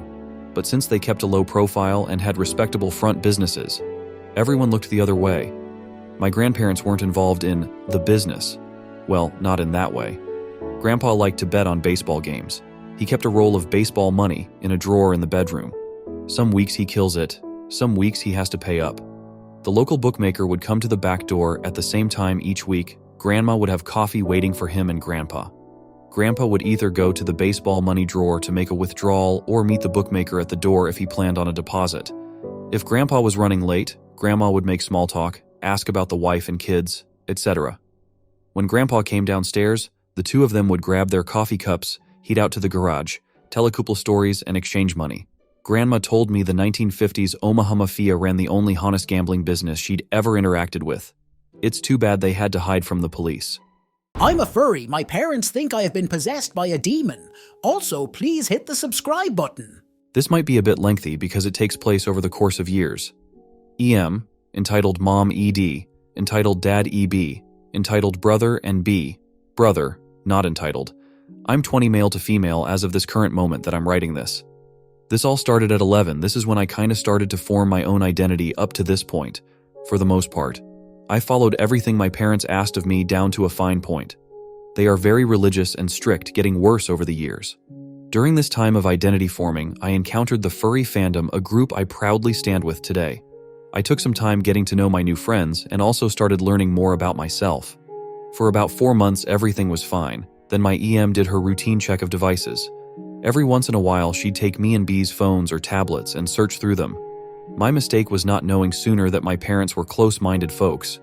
They searched my tablet and found an app called Amino. Now, Amino during this time was a good app for communities, and I was in the furry Amino. There was no NSFW because it broke the rules. When they found it, they were enraged and said that Satan was trying to get to me through furries. My ED searched my room and gathered my first furry drawings and threw them in the trash. The tablet was taken away, and I wouldn't see my friends for another 6 months. Some remembered me, some forgot me. During the event of first discovering I was a furry, my EPs decided to spank me to try and teach me a lesson that furries were ungodly and satanic, as well as predators. Over time, I began to become more secretive and being able to make a mask to make myself seem happy to my EPs for the next 5 years. It was rinse repeat. Parents find out new thing. They hate new thing. They punish me for not following the ways of their God, one time getting beat with a prop oar. Yes, the one you paddle a canoe with. Around this time, I questioned my gender. I stopped talking with others for some time for some self-finding stuff. I had always leaned more feminine since before I was properly sentient and constantly every few weeks wish I were born a female, as well as being pansexual, panromantic. I found a gender-fluid partner in the youth group of the church I was made to go to who was also a furry. We both didn't agree with the church or its beliefs, but our families made us go even when we didn't want to. Now, to be fair, I was in my mid-teens at this point, and as teens do, we got a little rowdy over text. Now my EPs had access to chat logs for my phone. They saw I was being this way with my partner. Also learning of them being a furry and me being pan, they didn't realize I was trans yet. They forced us apart and demanded to the youth leaders that we stayed separated, as well as using my phony to text my partner saying, "I found Jesus and no longer want anything to do with you or furries." They did this to my Discord friends and family too, causing my friends to become fearful of my account. I lost so much that day. I was shattered in more ways than one due to the buildup of trauma and the mask I had to wear. I developed DID. I had disassociated enough to where my protector emerged, who bore the weight of the mask, while I dealt with everything else. 2 more years of hell, and I decided since I was 18 I'd go to my first furry convention, Anthro Northwest. I had a fursuit ordered. I was so excited I took a bus to the city. It was in. I was so happy. Everything was going well until the 6th hour. As I was getting ready for bed, I see an email from my parents. I had told them I was hanging out with a friend for the weekend. They knew I was at the convention, and they told me if I didn't leave outside and go to them, they would have the police pull me out, and being afraid, I left. On the way home, I was extremely out of it. Up to this point, I had several panic attacks from the abuse my EPs inflicted on me, and that night was the worst one. They threw my phone into traffic, making me lose everything important to me: emails, texts, Discord accounts. I had lost it all, and the day that followed was worse. In the morning, I found my fursuit torn to shreds and drowned in bleach. I saved a singular paw, though. That same day they beat me and tried to cast a demon out of me. I was atheist at this point, as well as forcing me to read the Bible for the whole day, and the days after going back to work on Tuesday was terrible. My coworkers saw me in my worst state. My EPs got me fired that same month by withholding my work phone, as it's against policy not to have it with you at work. My EPs claimed that God wanted me to lose my job to focus on Him and get back on the right path so I would turn from sin. They did this for status in the church, having me make lessons for the youth, and used me as a popularity puppet. Now then, this year's hopefully final encounter with them. Since that incident, I had kept my secrets closer than ever. I got a new job, so I got bold one day and bought a new phone and phone line. I was 19 at the time. They get a bill in the mail addressed to me from Verizon. They had found out about the phone. And that night, my EM storms into the back rooms of the store to force me to get my phone from my locker. I was so scared I blanked out, letting my protector have control for some time. One of my closest friends and co-workers saw what was happening and got a manager who kicked out my EM from the store after telling my EM that I was not coming home again. My mask fell and I broke into tears. My plan to move out came too early. I was homeless and terrified to my core. A few weeks later, I'm renting from a friend, basically being their roommate. My parents try to get into contact and even follow me home a few times, thinking I wouldn't notice them in their emails. They said that I was their son, that they raised for 20 years, so I should listen to every word they say, and that I'm indebted to them for adopting me from my abusive bio mom. I didn't know her or remember her. I ended up blocking their numbers today since I was tired of it. They had withheld my ID over the past 3 months, and I was tired of them being shit, so I went no contact. Wedding photographers, what was your "they're not gonna last long" moment? I've photographed a few weddings, but this comes from a time my friend bought his girlfriend a ring for Christmas. It was obviously an engagement ring, but she claimed it was just a Christmas gift. My friend agreed. We all knew he was lying. A year later, they become engaged. She insists on a location wedding. She wants to fly off and get married on a tropical island.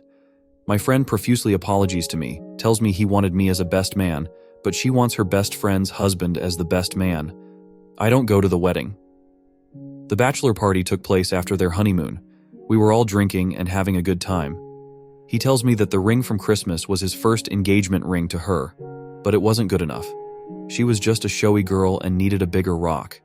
He spent twice as much on the second ring. It's been 3 years since that bachelor party. They have been divorced for a year. She's now pregnant by a man as old as her father.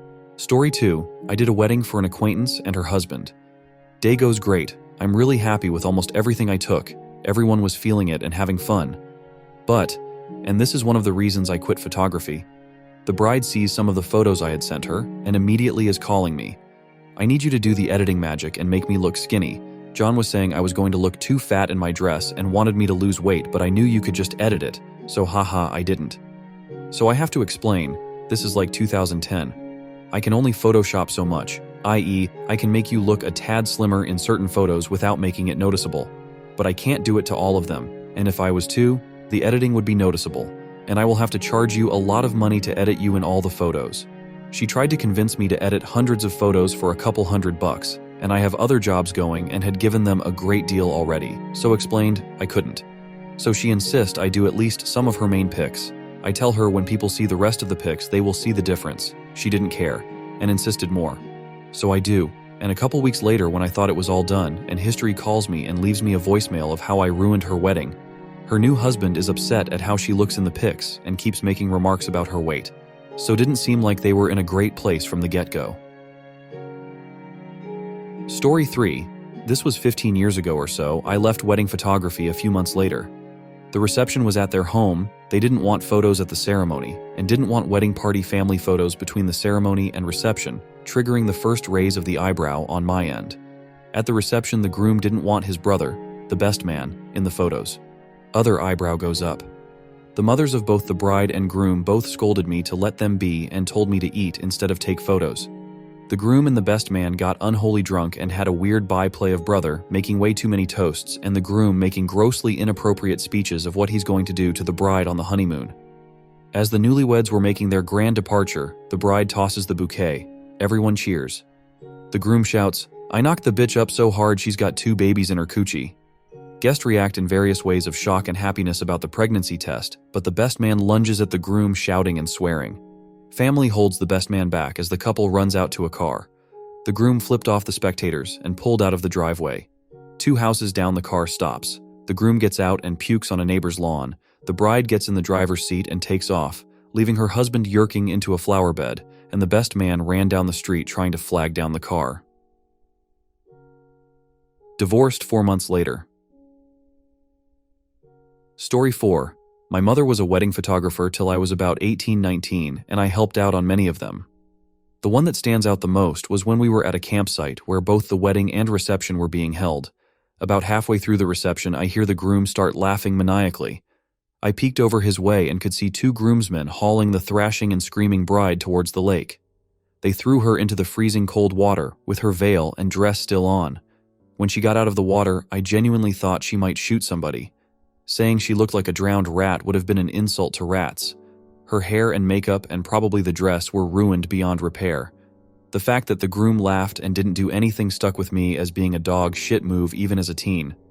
Apparently she thought so too, because they didn't even make it 6 months. Story 5. Oh man, I was a wedding photographer for about 5 years. I get being awkward on camera and not wanting to do any public PDA. I'm very awkward myself.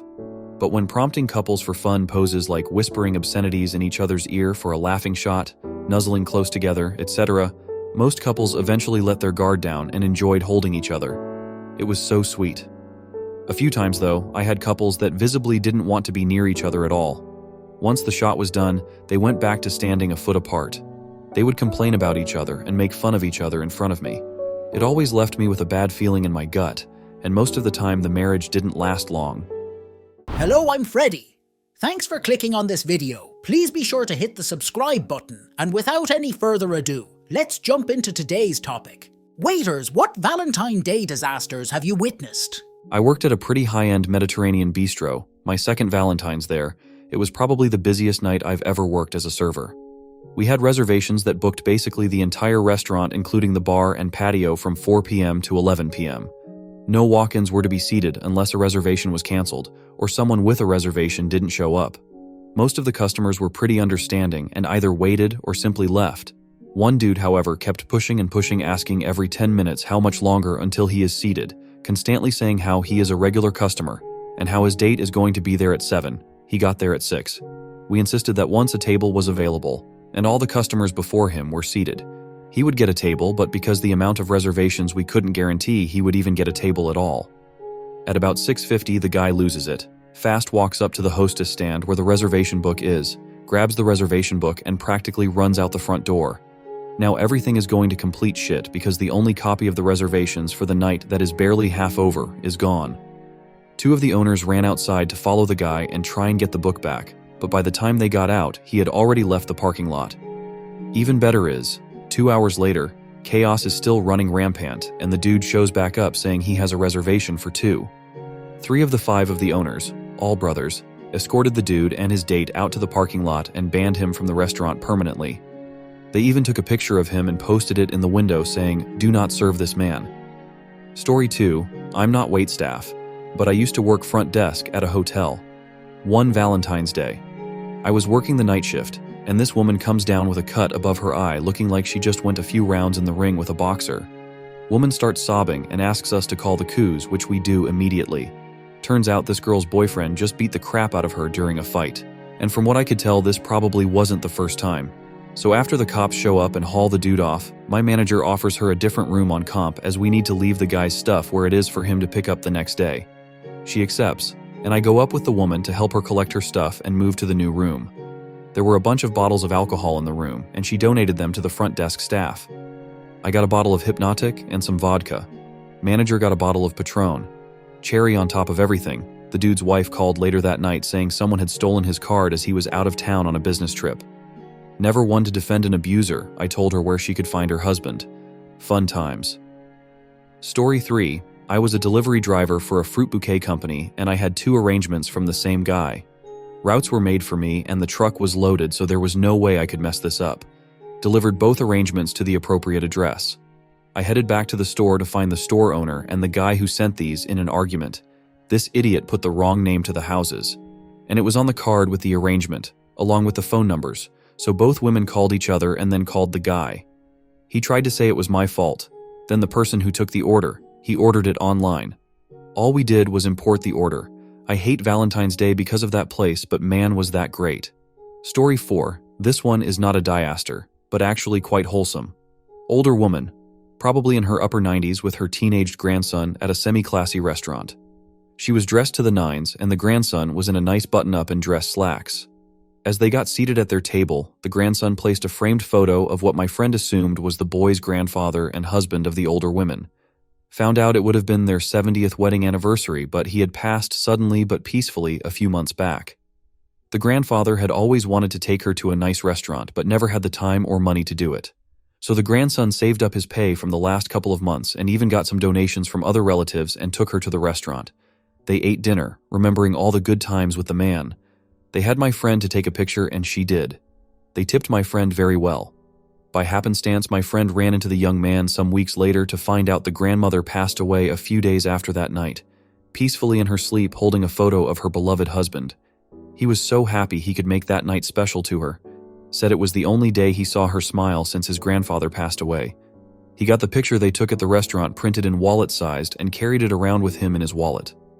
Story 5, not a waiter, but I was a pastry chef at this big resort in Cape Cod. We got a special order from this guy who was coming in for his anniversary, Valentine's Day. He wanted his dessert to have, "Will you marry me?" written on it so he could pop the question when it came out.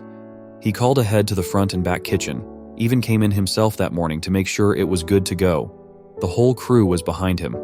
We had cooks all night coming in, the ask if it had happened yet. I wrote the inscription on the plate and dressed it to the nines with gold leaf and expensive chocolate. I'm taking a picture of the plate just before it's set to go out and notice our head waiter come in with a weird look on his face. He says plainly, "They don't need it." She broke up with him before the entrees hit the table. Story 6. I was eating in a fine dining establishment, Chili's, several years ago. In the next booth was a really young guy who had a big bunch of roses on the seat next to him. He kept looking at his watch, looking at the roses, and popping open a ring box for a peek at the ring. He did this for a half hour or so, then began calling and texting someone, presumably his girlfriend, over and over. As we were waiting for our check, he hands my wife the roses, mumbled something, and walked out. Poor guy. Story 7. I worked for 16 years in hospitality. It gave me some good stories. The most awkward. My first job as a waitress, a guy wanted to propose to his girlfriend. He came in 2 months before to book and had everything figured out. He planned to pop the question during dessert. We had champagne, balloons, and sparklers prepped for the big moment. The time comes, he drops to one knee, gives a speech about his love for her. He asks, she says no, puts the ring in her bag, finishes her dessert and leaves. Quite possibly the most awkward thing I have had to witness, alongside around 200 other people. The manager gave him everything for free. He felt that bad for him. Cringed inside every time I saw him after that. The most fudged up. I was working as a duty manager and one of the tills kept dropping off the network. As I was trying to fix it, I could clearly hear the conversation of the table by the waiter's station. It started out sweet enough with her excitedly telling him she was pregnant. He went quiet and didn't say anything for a bit, and then asked her what the plan was. She said she was keeping the baby. He said he didn't want kids and had told her this. She got upset and said she thought he'd be happy and change his mind when he found out. By this point, I've fixed the till, but am unable to step away from this car crash. Turns out she stopped taking the pill without telling him, thinking she could turn him around. He said he knew she could be a little nuts sometimes, but this was next level. He told her it was over and she could send someone to collect her things, as he wanted nothing more to do with her. He called me over to pay the bill and just left. The guy never even shouted, he just calmly went "fuck this" and noped out of there. I couldn't even look her in the eye, just left her to leave in her own time. The funniest, managing hotel room service where there was a Valentine's package that included getting each course of the special menu delivered to your room. More than a few couples thought it was a good idea to call for the next course and then start having special hugs. Having to help with deliveries as reception fucked up the bookings. I had the privilege of people answering the door naked, seeing toys strewn around, and one where the other members of the party were carrying on in the background. After complaints of similar instances from my team, I had to take action. I ended up having to call the offending guests and tell them if they could not respect my team by answering the door in at least a closed dressing gown, they could come down and collect the rest of their meal from the restaurant. Bonus from the same night, had to call an ambulance for a woman with a dislocated shoulder. The guy admitted that they were trying to recreate a type of scene in the shower using conditioner as the sauce. He slipped in the conditioner and fell on her. Story 8. I was the manager of a wings and pizza place with a full bar. Definitely not the kind of place you'd take someone for a romantic Valentine's Day dinner, but it was still busy because some people aren't very tactful. We had a guy who had called ahead and asked if we could put a ring in a dessert for him, and of course we obliged. He dropped the ring off the day ahead and I put it in the safe in our office to keep it secure. Fast forward to Valentine's Day. The couple shows up and they're so obviously in love that she didn't seem to notice or care about the fact that he had brought her to a middle-of-the-road place with a sports bar atmosphere on the most romantic day of the year. They ordered champagne, well, the local winery's best sparkling white, entries, and it was almost time for dessert. I had used my chef skills to whip up a special chocolatey strawberry tart that wasn't on the menu. Just for this occasion, because why not try to make their night at least a little fancy? I went to the safe to get the ring and it wasn't there. I was freaking out big time. I asked everyone there if they knew what the fuck had happened to it. My assistant manager on site had no idea, so I called my other assistant, who also had the safe code, and they didn't know either. Finally, my bar manager mentioned that one of the owners had been in earlier and spent a little time in the office. So, at my wit's end, I called the owner. It turns out that he had seen the ring in the safe and thought it was something a customer had left behind. Figuring that he had come into an extremely lucky situation, he decided, like the scumbag he was, that he'd take it for himself and save money on a gift for his wife on Valentine's. So I asked the server and bar manager to help stall the couple. The server told them that we were going to do something special for their big date and to hold tight. I ran out, hopped in my car, and rushed to get the ring from the owner's house, because he was, as I had mentioned, a scumbag, and didn't want to be bothered with bringing the ring to the restaurant himself. The bar manager went over to the table and did some complicated tableside cocktail mix that had a bunch of flair bartending tricks and ended with a flaming shot that, once drop it into the rest, made it smoke. I was really disappointed when I heard about all of this because I would have loved to see it instead of breaking a ton of traffic laws on my quest to get the ring. Finally, I rushed back in after about 15 minutes of being on the brink of a heart attack, placed the ring on the dessert, and had their server take it out. At that point, just about the entire staff was watching the table, and when we saw the look on her face, my heart finally started beating again. She said, yes, and I started looking for someone else to work for the very next day. So, to put it simply, I was a little shit as a kid. I used to steal from stores and family, swear and throw things at random people walking down the street, was smoking from the age of 12 and didn't give a crap about anyone but my friends. They were my real family, or so I thought, and the group of all 5 of us would cause trouble every single fudging day. My parents, though in my later years have told me they should have been more effective in their discipline, really weren't to blame. I was just a mixed-up kid. I used to think that doing all this stuff made me cool. I can't really describe how superior I felt when I made grown adults afraid of me, but it made me feel powerful, and power was something I craved when I was younger. I could go on and on about my sins, but the fact is, I was just fudged in the head. I've made amends where I can to who I could, but you're not here for self-flagellation, you're here for the revenge. So long story short, when I was 16, my parents finally had enough, and despite all my tantrums and screaming and even some physical violence against my dad, they decided to put me in a school for troubled youth. I call it a school, but what it really was a military institution that taught discipline in the most brutally effective ways while throwing in some literacy and numeracy classes along the way. Without going into too much detail, I'll say that this school changed me. While aggressive, violent, cocky and near homicidal when I was first dumped on their doorstep, the men who ran this camp broke me down. I was there for just over a year. No phone calls, no visits home, no access to the outside world. For 1 whole year, I had this camp and these counselors, these real-life hard-ass men teach me just how much of a crap stain I really was. By the end of my second summer, I was a changed kid. I had fought and screamed and gotten my ass kicked more times than I can count, but eventually, I was beaten down. These men taught me that real men simply don't act the way I did, and that the type of path I was headed down would lead me either in jail or dead. They were brutally honest about it, especially this one counselor, Jay. By the end of my stay, I considered Jay a second father. Though I hated him at first for making me feel inferior, he really did me a favor teaching me how toxic my behavior was, and to this day I still think of him as something of a hero. He was the main person who deemed me ready to return home. But the backstory is getting really long, so let's get to the real story. When I returned home, I had changed from an abusive little a-hole to a somewhat civilized young man, ready to take on my last year of high school. I was nervous to go back, since I had adapted to the disciplinary school lifestyle, but I was also excited. I missed my friends, and hoped they would just accept me back despite the fact that I hadn't spoken to any of them in over a year. And to my relief, I was accepted back with open arms. One of my closest friends had moved states since I'd been away, but the other 3 were ecstatic to see me. Over the next few weeks I settled down. I didn't spend a lot of time with them outside of school. My parents were kind of testing how much I'd matured since returning, and were setting boundaries on when I could go out, how long I could stay out, and where I could go, etc.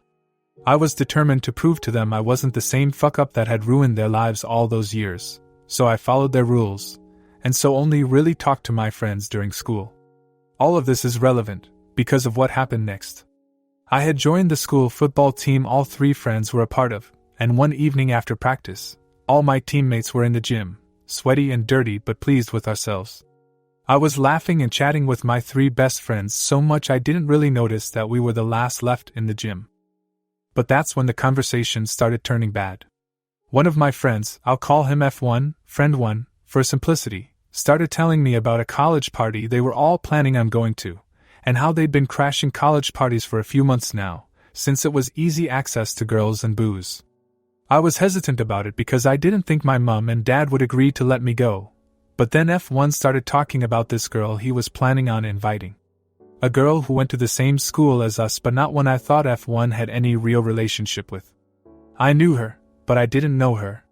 He started to tell both my other friends, and me, that he'd been trying to get her into bed for a while and she kept making excuses, so he planned on taking her to the party and finally smashing. When I asked him, in a joking way, what makes you so sure she won't reject you again? He looked me dead in the eye and said as casually as you please, the most chilling sentence I have ever heard in my entire life. I'm just gonna put special candy in her drink. It'll loosen her up, no problem. At first I just kind of awkwardly laughed, thinking it was some fudged up joke, but they weren't laughing with me. When I asked him if he was serious, he told me he was sick of her games and knew she was just stringing him along, and that the candies would just make things easier. I could not believe my fudging ears. I excused myself from the conversation pretty quickly and practically bolted home, most likely driving through several stop signs, but I really don't remember. I spent the whole night convincing myself my friends were just messing around. A few more days pass and the conversation in the locker room is all but forgotten, though they hadn't shut up about the party, and kept insisting that I just sneak out and join them. I got called a baby repeatedly for telling them I wasn't going because of my parents, but again, I just brushed it off. Then the crap finally hits the fan. During yet another after-school training session, we all end up the last in the lockers. And F1 does something I never would have expected in 1,000 fudging years. All three of them have been talking about the party this whole time, then F1 starts rummaging through his gym bag. He tells us all to look at this and tosses F2 a small bag of little pink candies. Immediately, I feel the blood drain from my face, and like a bomb's going off in my head, a voice in my mind is screaming, "Holy crap, this is really happening, this is serious. Holy fudging shit." It's really hard to describe what I was feeling when F1 started going into detail about how he planned on inviting the girl to the party, slipping something into her drink and making use of one of the frat boys' bedrooms for a few hours. I was sick. Like literally could have hurled everything from my stomach all over the floor as I listened to all three of them talk about how awesome the party was going to be after just describing how they were planning to commit a serious crime on a girl. I couldn't take it, and again I ran off. I actually did end up puking later that night, going over and over in my head what the fudge I had just witnessed. I almost couldn't believe it. These three boys had been my friends for 15 years. I thought of them as my own family, thought I knew them better than anyone, but 1 year away and this? I'll tell you that I actually broke down crying that night. I'm not ashamed to admit it. What I am ashamed of is how long I took to actually get a grip and handle it. I knew I should have told someone, but in some fudged up way, my loyalties were still screwed. Don't crucify me for it, I know now what I should have done, but I was 17, and these were my best friends. I didn't want them to get into trouble, but at the same time, I knew I couldn't let this shit go down, so instead of reporting all I'd heard to an adult like a normal fudging person, I decided I'd sort it out all on my own. So I went to F1, and told him not to do what he had planned. Told him it was stupid and dangerous, and would ruin both his life and the life of the girl he was planning on doing it to. He didn't even blink. He got right in my face and told me that the school I got sent to had turned me into a pussy. That he hated how much I'd changed and had been trying to change me back with F2 and F3. Even told me how they'd been talking about me behind my back, and how they'd planned to give me a turn on the girl once F1 was done with her, just to show me what I was missing out on. Then he said something I'll never forget. He told me, word for word, "I'm doing that little female dog a favor. She's a fudging virgin. And after this party, your mom won't be the only one finally getting some." I punched him. We fought, and we both got sent home on suspension for fighting. I could not fudging believe it. I was seething. My best friend had said that to me. My best friend had told me he was going to assault an innocent girl at a party, and I was a baby for not wanting to join in. I was disgusted, sickened to my core. And I was done with him. My parents were disappointed I had gotten suspended so shortly after coming home, but I just sat quietly while my mom cried and my dad screamed at me. I know now that I should have told him, but after what F1 said to me, I had this insane notion in my head that I was going to get him back all on my own. And now, to the revenge. After a weekend of being grounded, I went back to school, and the first thing I did was seek out F1. He was about as bashed up as I was, but he was sporting a nice black eye from where I'd hit him in the face. F2 and F3 were standing with him, and they all glared at me as I approached them. Then I did something that made me feel sick. I apologized to him. I told him I was sorry I hit him, and that he was right, I had changed, and I hated what that school had done to me, and I wanted to go back to being the old me again, and surprisingly, they all bought it. F1 and I even hugged it out, and I put the cherry on top when I told them I'd be coming to the party. Now for my dumbass teenage plan. First, I started recording them whenever we were alone together. I wanted to get everything they said about the party and the girl they were planning on victimizing on tape. I knew I needed some kind of proof, or it would just be my word against theirs. And after a few days, I had gotten more than enough. But I wasn't done. No, my stupid self had a plan and I was going to fulfill it to the fullest. So the next thing I did was track down the girl, take her aside, and tell her everything. She was pissed and scared, but I begged her not to go to the police or tell anyone. I know now that was stupid as well, but for some reason, she listened to me. I had a plan. A crazy, stupid plan to teach them all a lesson. So I told her to tell F1 that she was going to meet him at the party, but to just stay home, so she could stay safe.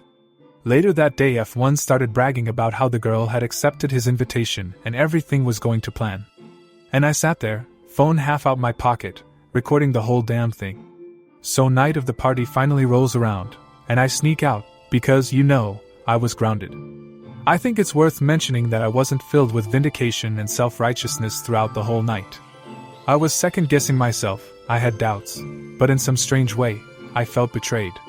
These 3 boys had been my brothers since before I could throw a punch, and I felt betrayed that they had gone down this road. What fudged me in the head even more was the possibility that I might have been just like them if my parents hadn't sent me away. It was a strange moment of realization to come to in the middle of a crowded frat house surrounded by drunk idiots. But you take what life throws at you. So the night goes on, and F1 is getting steadily more frustrated that the girl he invited hadn't shown up. I made sure to keep him in my sights for the whole night, not wanting him to decide that any old girl would do if he couldn't take the one he wanted. I kept an eye on all of them, watching as they drank and drank while I stayed as level-headed as possible with some water and a beer can. When midnight came, all 3 of them were plastered, and I knew that all the girls at the party would be safe by then. By this time the crowd was dying down, and a few people who couldn't hold their liquor were already passed out around the house. And now was my time to shine. While all 3 of them were occupied with a drinking game, I hunted in F1's bag and found the bag of little pink pills. Here's where I did something I'm not particularly proud of, but I'll tell you anyway. I slipped 1 pill into 3 beers each and handed them to my friends, and then waited. It didn't take long before all 3 were passed out on the floor, along with quite a few other party guests. I then took out a black permanent marker pen from my bag and wrote Grape Enjoyer on all 3 of their foreheads, took pictures and immediately uploaded them to our school's Facebook page, so everyone who attended our school would see.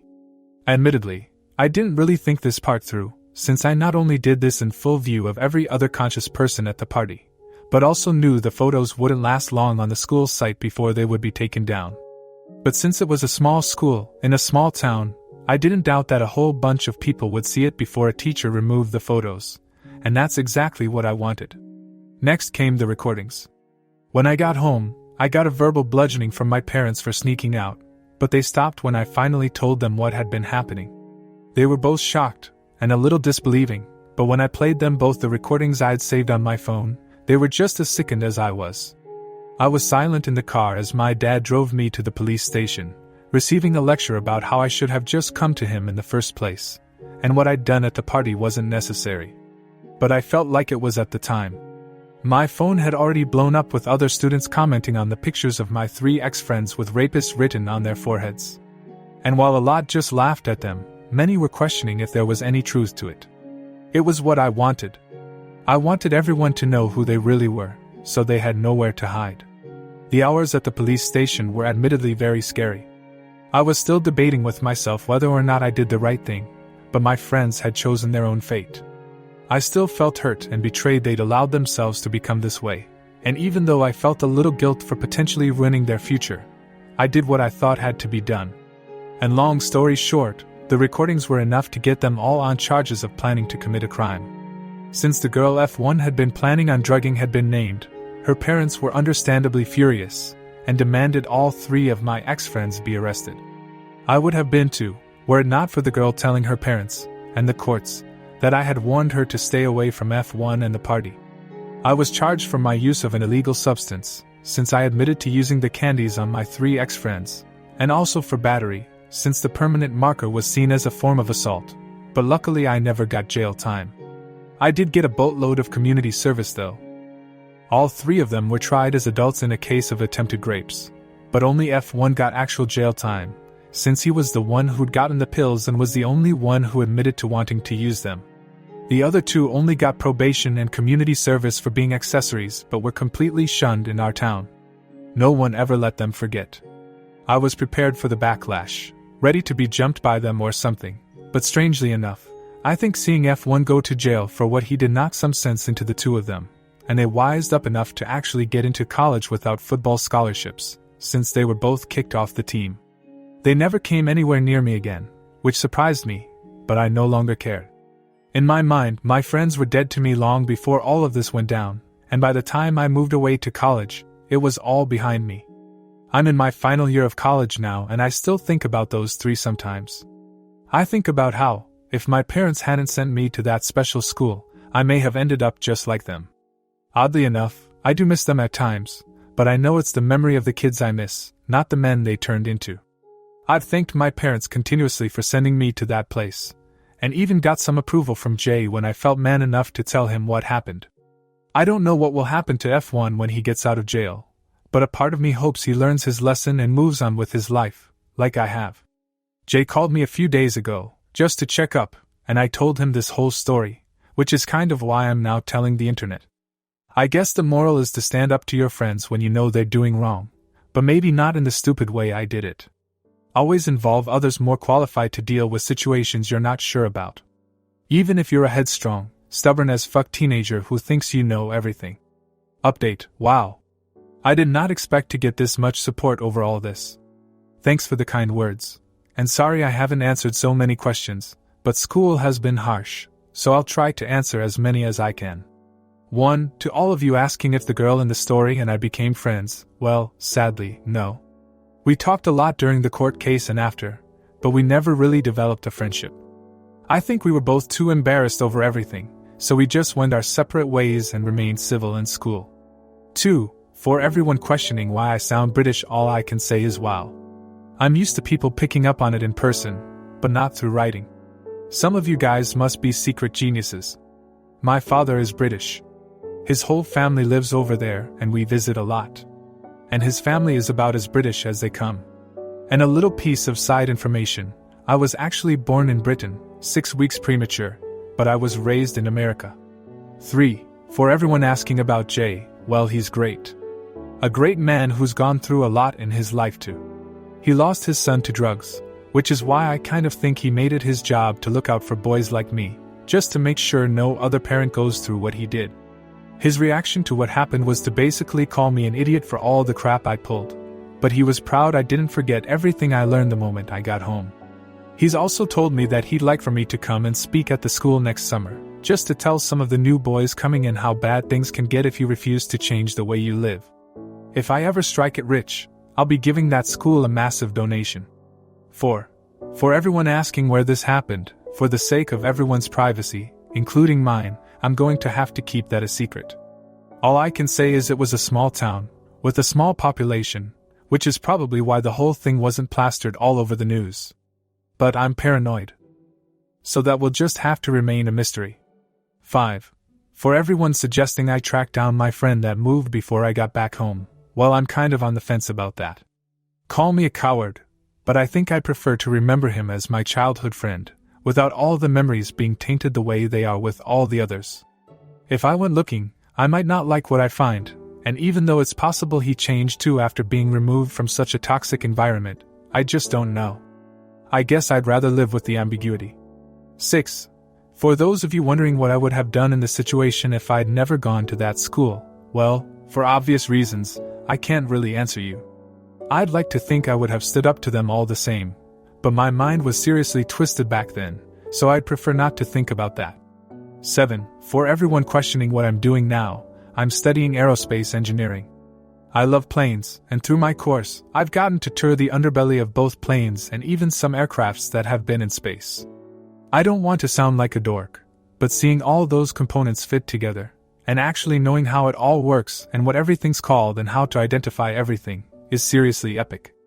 I just hope I pass the course with a good enough grade to make a career out of it. You treat my dad like crap? Not on my watch. Also, please subscribe. Sorry, this is a bit of rant. I love my mom, but she's an awful person. She suffers from undiagnosed BPD and OCD, which has made her increasingly mean-spirited, narcissistic, and just an all-around soul-sucking wretch. My mom, who hasn't worked a job since the 90s, treats my dad like shit and is always ragging on him as soon as he gets home from work. She'll nag about him dragging dirt into the house even though he takes his shoes off at the door.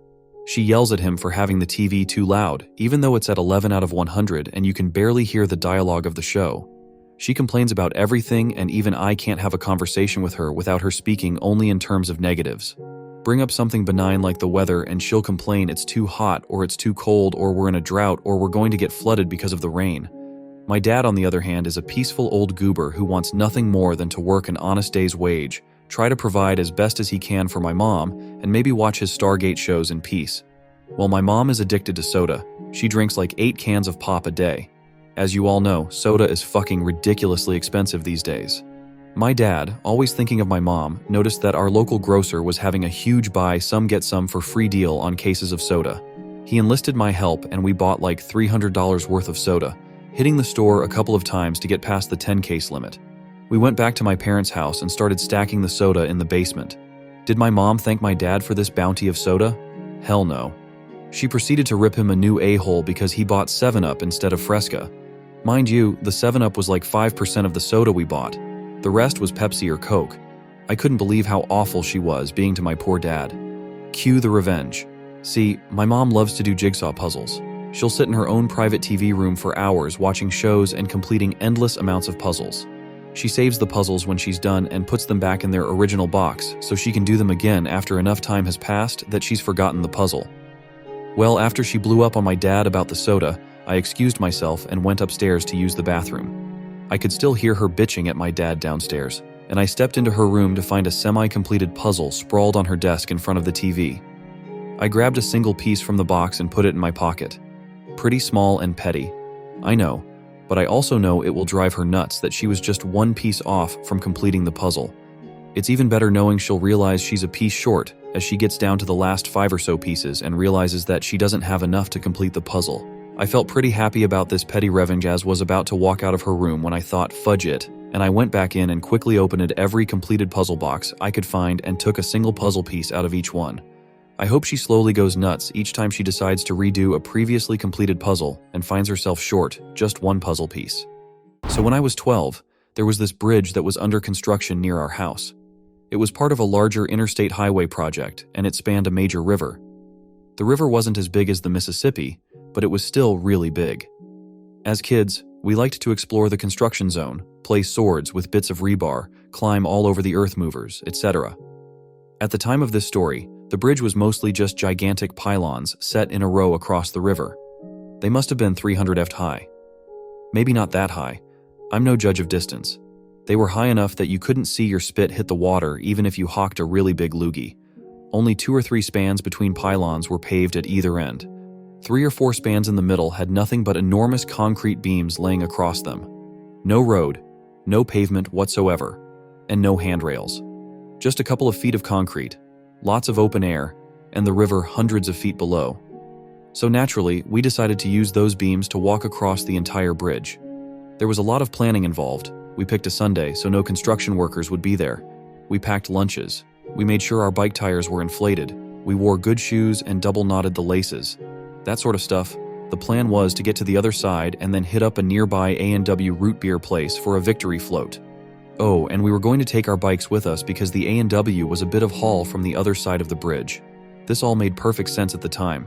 At some point in this planning process, my little brother found out and threatened to blab to our parents if he wasn't included. So we were stuck with inviting him. That would later be our downfall.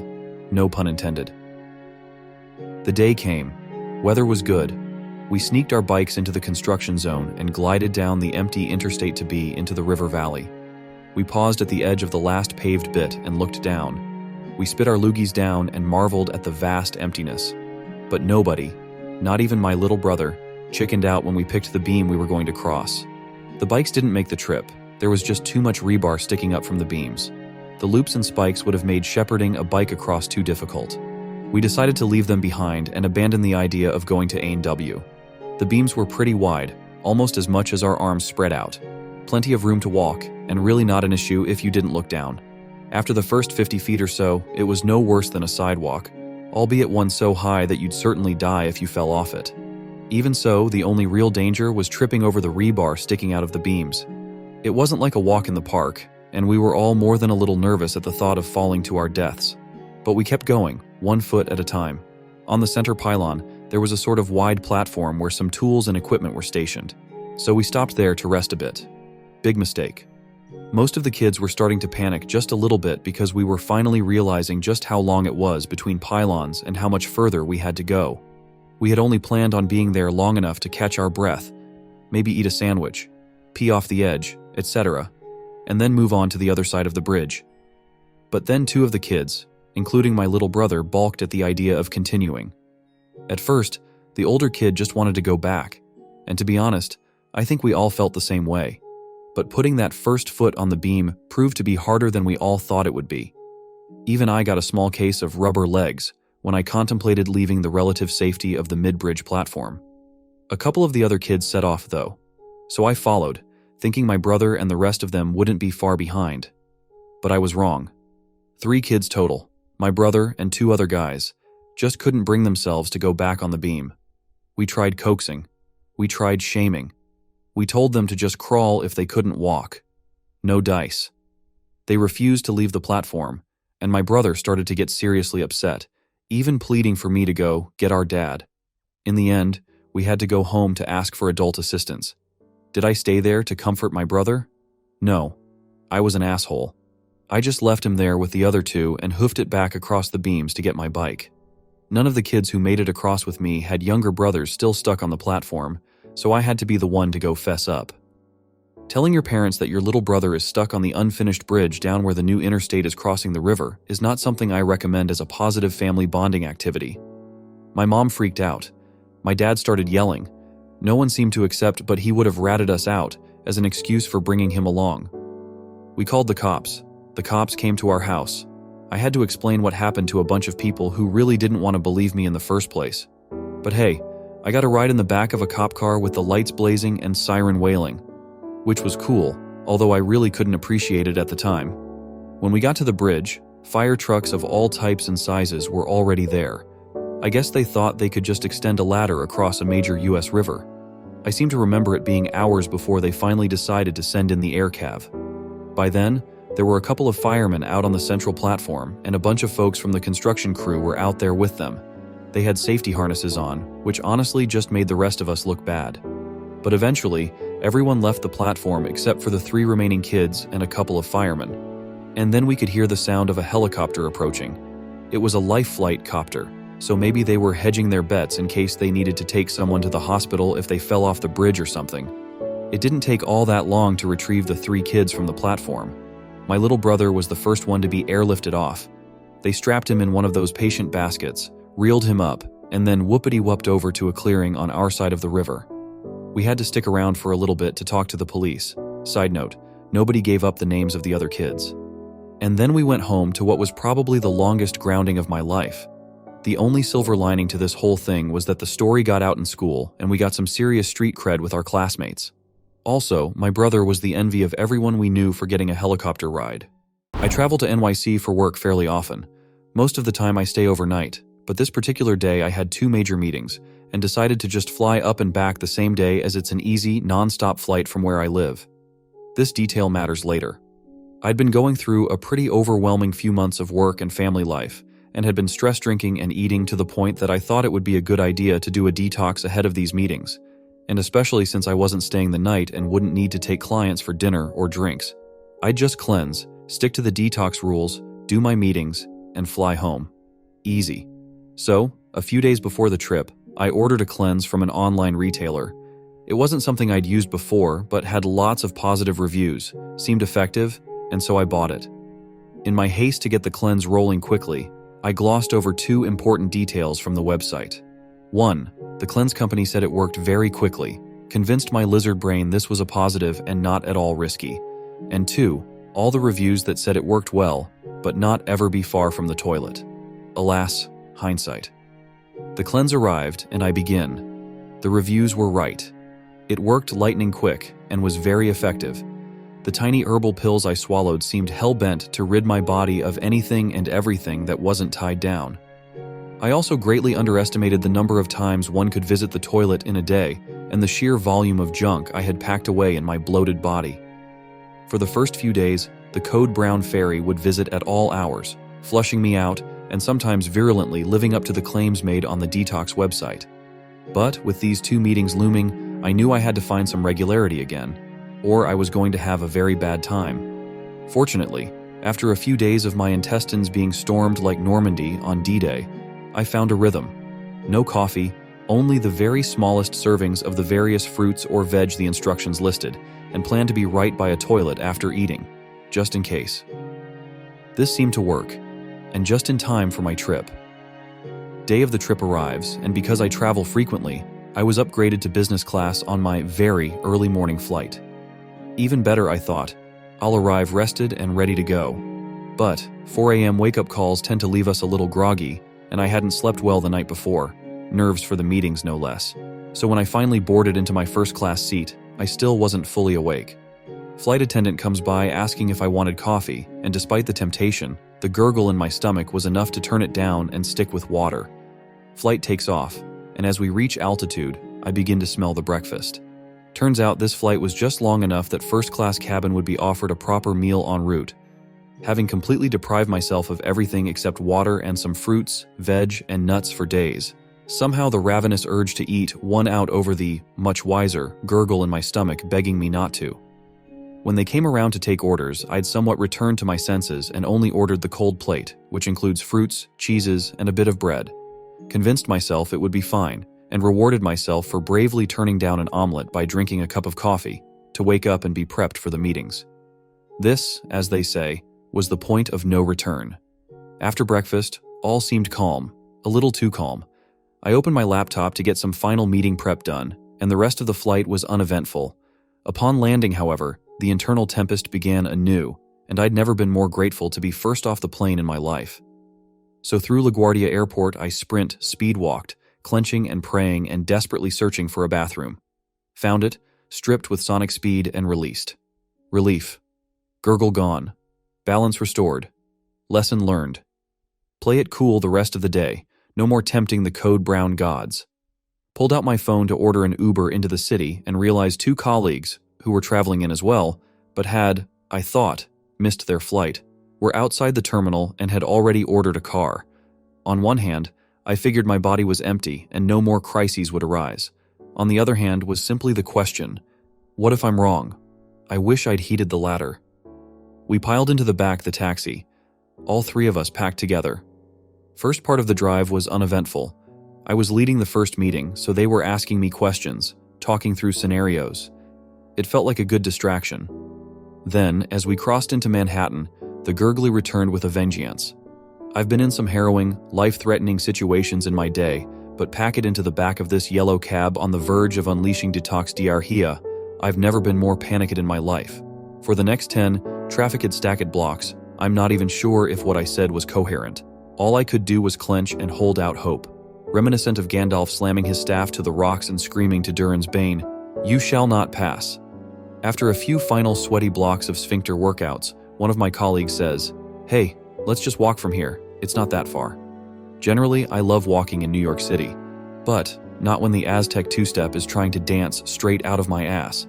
So, naturally, in my delirium, I quickly said, "That's a great idea. I love walking. Oh God." So we got out, assessed our directions, and set out. Within the first few steps, the stomach cramps subsided a bit, so I allowed myself a brief, yet fateful exhale. Immediately upon exhaling, I felt a fart coming on. As if it bears repeating, never ever trust a fart. And again, much like Gandalf and Durin's Bane, just as the journey continued, the tail of feculence rose up from the deep and struck me down. The fart was coming, and by the time I realized it wasn't a fart, but a flood, it was too late. My clenchers were exhausted and useless, and there, in the middle of Manhattan, I fudged myself. And this one felt like revenge. I stopped on the sidewalk terrified, eyes darting down at the ground to see if my dark slacks showed any signs of excrement, or if I'd begun leaking onto the sidewalk.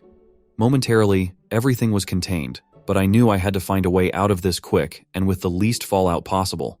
But, because I wasn't staying the night, didn't have a hotel or a change of clothes, I had to improvise.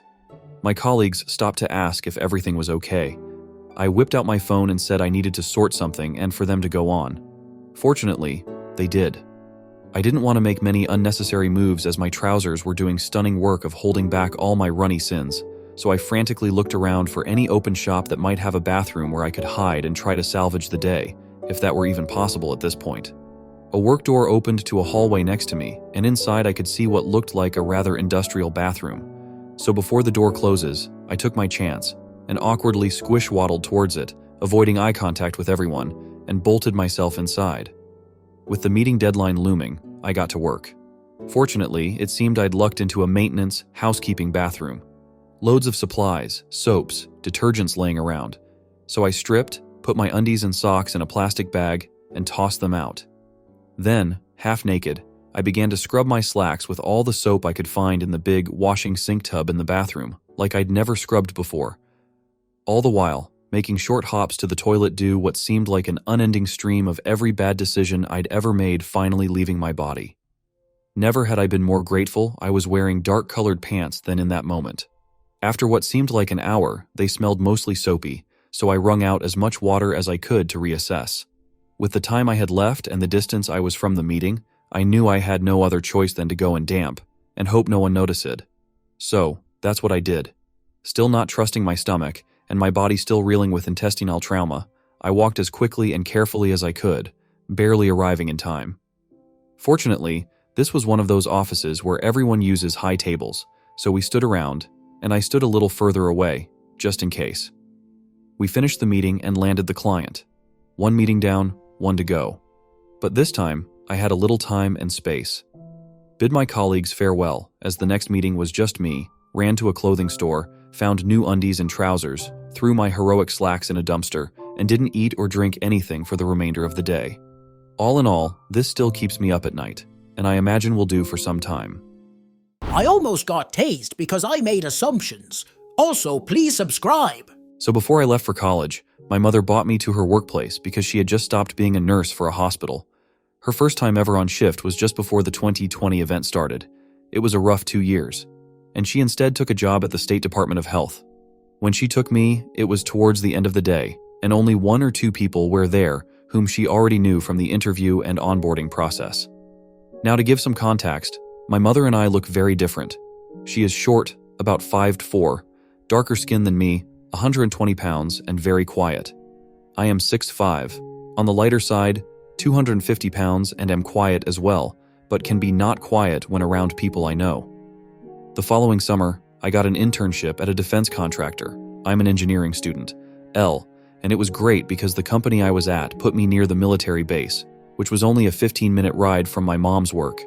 So every day in the morning, we would drive to her job, I would drop her off and go to my work, and then pick her up on the way home. We used a single car, saved gas, and we got to spend some time together in the morning and afternoon even though we were both working. Now, my mother's job has a lot to do with community outreach because she is the regional tuberculosis specialist, and our area got flooded with refugees and other immigrants, so between that and the general location being very rural, a lot of suspicious. People tended to come to the building, and she would also sometimes have to contact all those people. The actual building itself has about 5 women and 1 guy, but the guy is the health and safety inspector for business as well as the wildlife and game warden, so he is not often in the building. This means that some of my mother's co-workers carried stun guns and tasers, just in case somebody went nuts, because they are in a really rural area. Now, the final piece of context is that when I am dressed up, hair combed, clean-shaven or not, I look significantly older than I actually, and I also do not look like my mother. To the point where, when I went to the engineering career fair, before I shaved, I looked like John Wick, and afterwards, several recruiters, though I was in my 30s. I have been mistaken for a prof before, even though I am an undergrad student. For this internship, I was in business casual, and I was trying to make a good impression. My hair was long, but combed. I was originally clean-shaven, but at this point, I was actually going to shave that night. I was wearing khakis and a polo shirt, so I looked like an actual engineer as well. The final piece of info you need to know is that, while I didn't work explicitly in a secure zone, I did work in AM area where everyone, even me, had a clearance, and so to get to the main workspace or storage areas, you had to swipe through 2 doors at minimum. For this reason, it was pretty common to just get up, get some coffee, and go over to someone else's workstation and ask for help, make some small talk while the coffee brewed. Sometimes it was in a different room, but like I said, once you swiped in, you were in the clear to speak freely basically, because everyone had a clearance, was on the same project, and everything was swipe protected. One day, I left early because I had hit the max hours for that week, and the company enforced strict hour limits on interns because interns had to be paid OT, unlike the normal salaried employees. I was happy to get out early and was just cruising when I got to my mom's work, and I decided to go in and meet her at her workstation. I stupidly thought/assumed in my head that everything would be fine once I got through the door.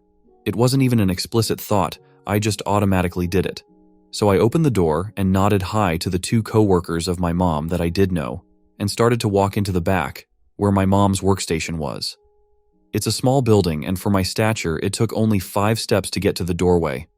I was in such a great mood, because it was a Friday and I got let put early, and generally things were going good that week. I was so focused on other things, I apparently didn't hear another lady start speaking, which to be fair, she was barely audible until she was yelling. She ended up blocking my way and shouting her head off, saying things like, "Who are you?" and "Leave now, or we will call the police." And of course she was holding her stun gun and pointing it at me. I was super confused, as was most of the other people, at this point because I was not paying attention, but the commotion bought my mom out, as between the travel time and this chaos, she had already stated packing up for the day. She of course quickly explained that I was her son, and everyone had a good laugh, because I looked so much like a grown guy, and my frame is so big, the lady thought I was some sort of nut looking to hurt my mom, which of course I was not. To this day, that lady always looks at me with suspicion, but everyone else knows who I am now, so it is fine now.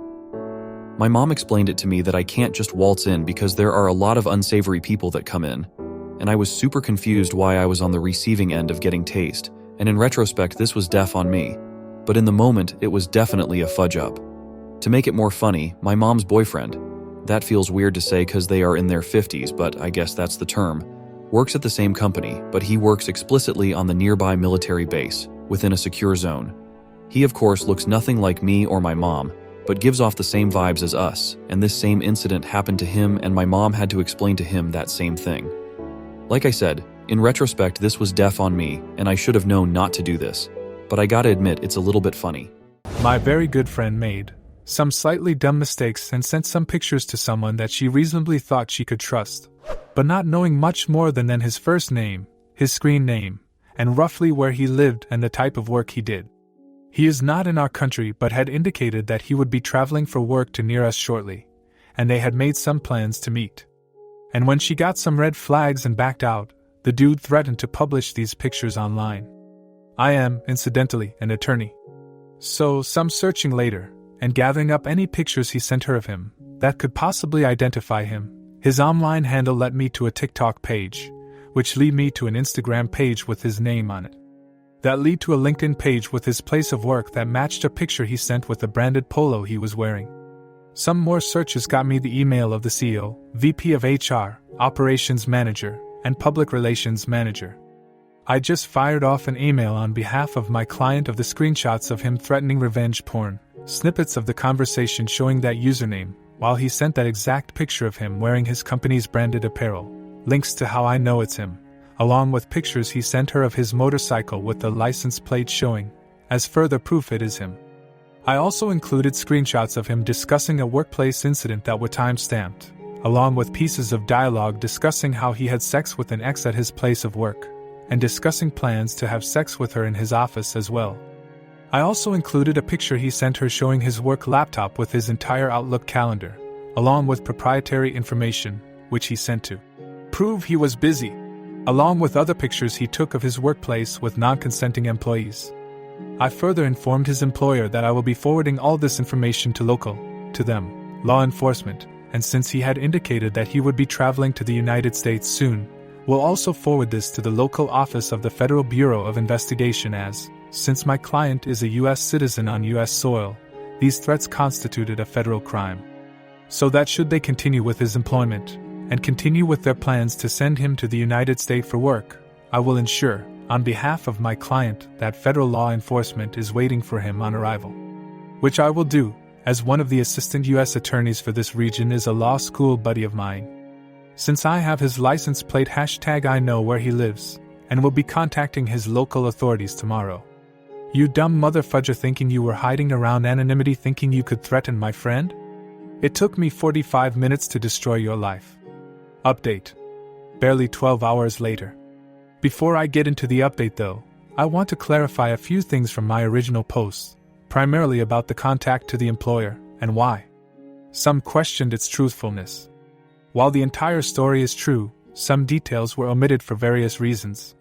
There was more I had in our possession that did positively identify this individual. So, would a lawyer contact his employer, like some stated would not be done? Depends. I did not do what I did on behalf of a client who retained me. I did it as a friend to help a friend. And as her friend who is also a labor and employment law attorney, I knew exactly how to squeeze this. And here's the thing. I was absolutely aware, from the onset, that the revenge pictures threat would go nowhere with his employer. Even if I could clearly lay out how the person with this screen name was in fact this person who works at this company, all we had are screenshots. If it was just the revenge picture threat, any employer would go, "Well, thank you for bringing it to our attention, but even if we accept our employee uses this screen name, and we neither confirm nor deny anyone of that name works here, we have no provenance on this. This is just an alleged screenshot of an alleged conversation that could be easily edited and manipulated. Please feel free to pursue this with local authorities and rest assured, should we be asked to, we will cooperate fully with any law enforcement inquiry, but we have no further comment at this time." And I know that's what they would say because that's exactly what I would say. An alleged screenshot of an alleged conversation that was allegedly sent under an alleged username that is allegedly one of our employees? Whatever, dude, call the cops if you're worried about it. We'll answer them honestly if they come to us. The issue wasn't the revenge picture threat. It was the picture of the contents of the work laptop. Because that can't be faked. There's no way for her or me to create a false image of the actual proprietary information on his work computer unless he sent it. There's no way for me or her to have possession of images taken of his coworkers without their consent unless he sent them. The proof here wasn't that this person broke the law. It's that he sent pictures of company employees and property which would absolutely be verifiable by their IT department that yes, this is absolutely his laptop. That's what would get him fired. So I advised my friend not to block him, to sit back and wait and not respond to anything but let him dig himself in deeper. And respond he did. Update. He's been fired. So, with now definitive proof that the individual in the online conversation is in fact this person, we'll forward it all to the local authorities in his country, along with his license plate number. They're more than capable of getting his home address. Thieving bully demands I take him to my home in order to give him my fundraising earnings. Luckily, my neighbor is a Mexican gangster. I was in middle school in the 90s. I loved growing up then, and even though there were gangs in my area, I generally avoided trouble. One of my classes had this big field trip planned, and they had us selling chocolates to raise money for our trip. I was pretty good at it and was selling at a good rate. I would take the bus, public transportation, to school, and my stop was about 2 blocks from my home. I got off at my stop one day with my box of chocolates, and there was this older kid, around 16 to 17, pretty big for his age, hanging out there. He saw me and came towards me. This guy is clearly a gangbanger. Payaso comes up to me and says, "Hey homie, where you from?" He was asking what gang I was from. It's not the first time I get challenged like this, so I just reply, "I don't bang man, I'm just a junior high kid." Payaso looks at my box of chocolates and takes it from me. "What's this?" I tell him it's nothing, it's something for school. He opens the box and sees a bunch of dollars in there. He grabs the bills, around $15, my sales for the day, and takes a bunch of chocolates as well. "Tomorrow you're going to give me $20 more. If you don't, we are going to have a real fucking problem." I walk away feeling scared and pissed off. I realize that I'm going to have to pay back the lost money from my birthday money, and I definitely didn't want to give this guy any more money. I think about it and decide I'll get off at a later bus stop from now on and walk a little more just to avoid this guy. The next day, this is what I do. I stuff my box in my backpack just in case, and I exit about 2 stops later. I don't see the guy and think I have solved my problem. Then I get to the liquor store a block away from home, and who do I see but this overgrown idiot Payaso. "Hey man, you didn't forget about me, did you?" I said, "Look man, I don't have any money right now. I don't even have my chocolates. I left them at home." I shouldn't have said that. "Okay, let's go to your house and you're going to give me the money or something else if you don't got it." I begin getting real nervous. My mom is at work and my grandma is home. I definitely don't want to bring him home with her there. I glance at him and notice the tattoos on his arms.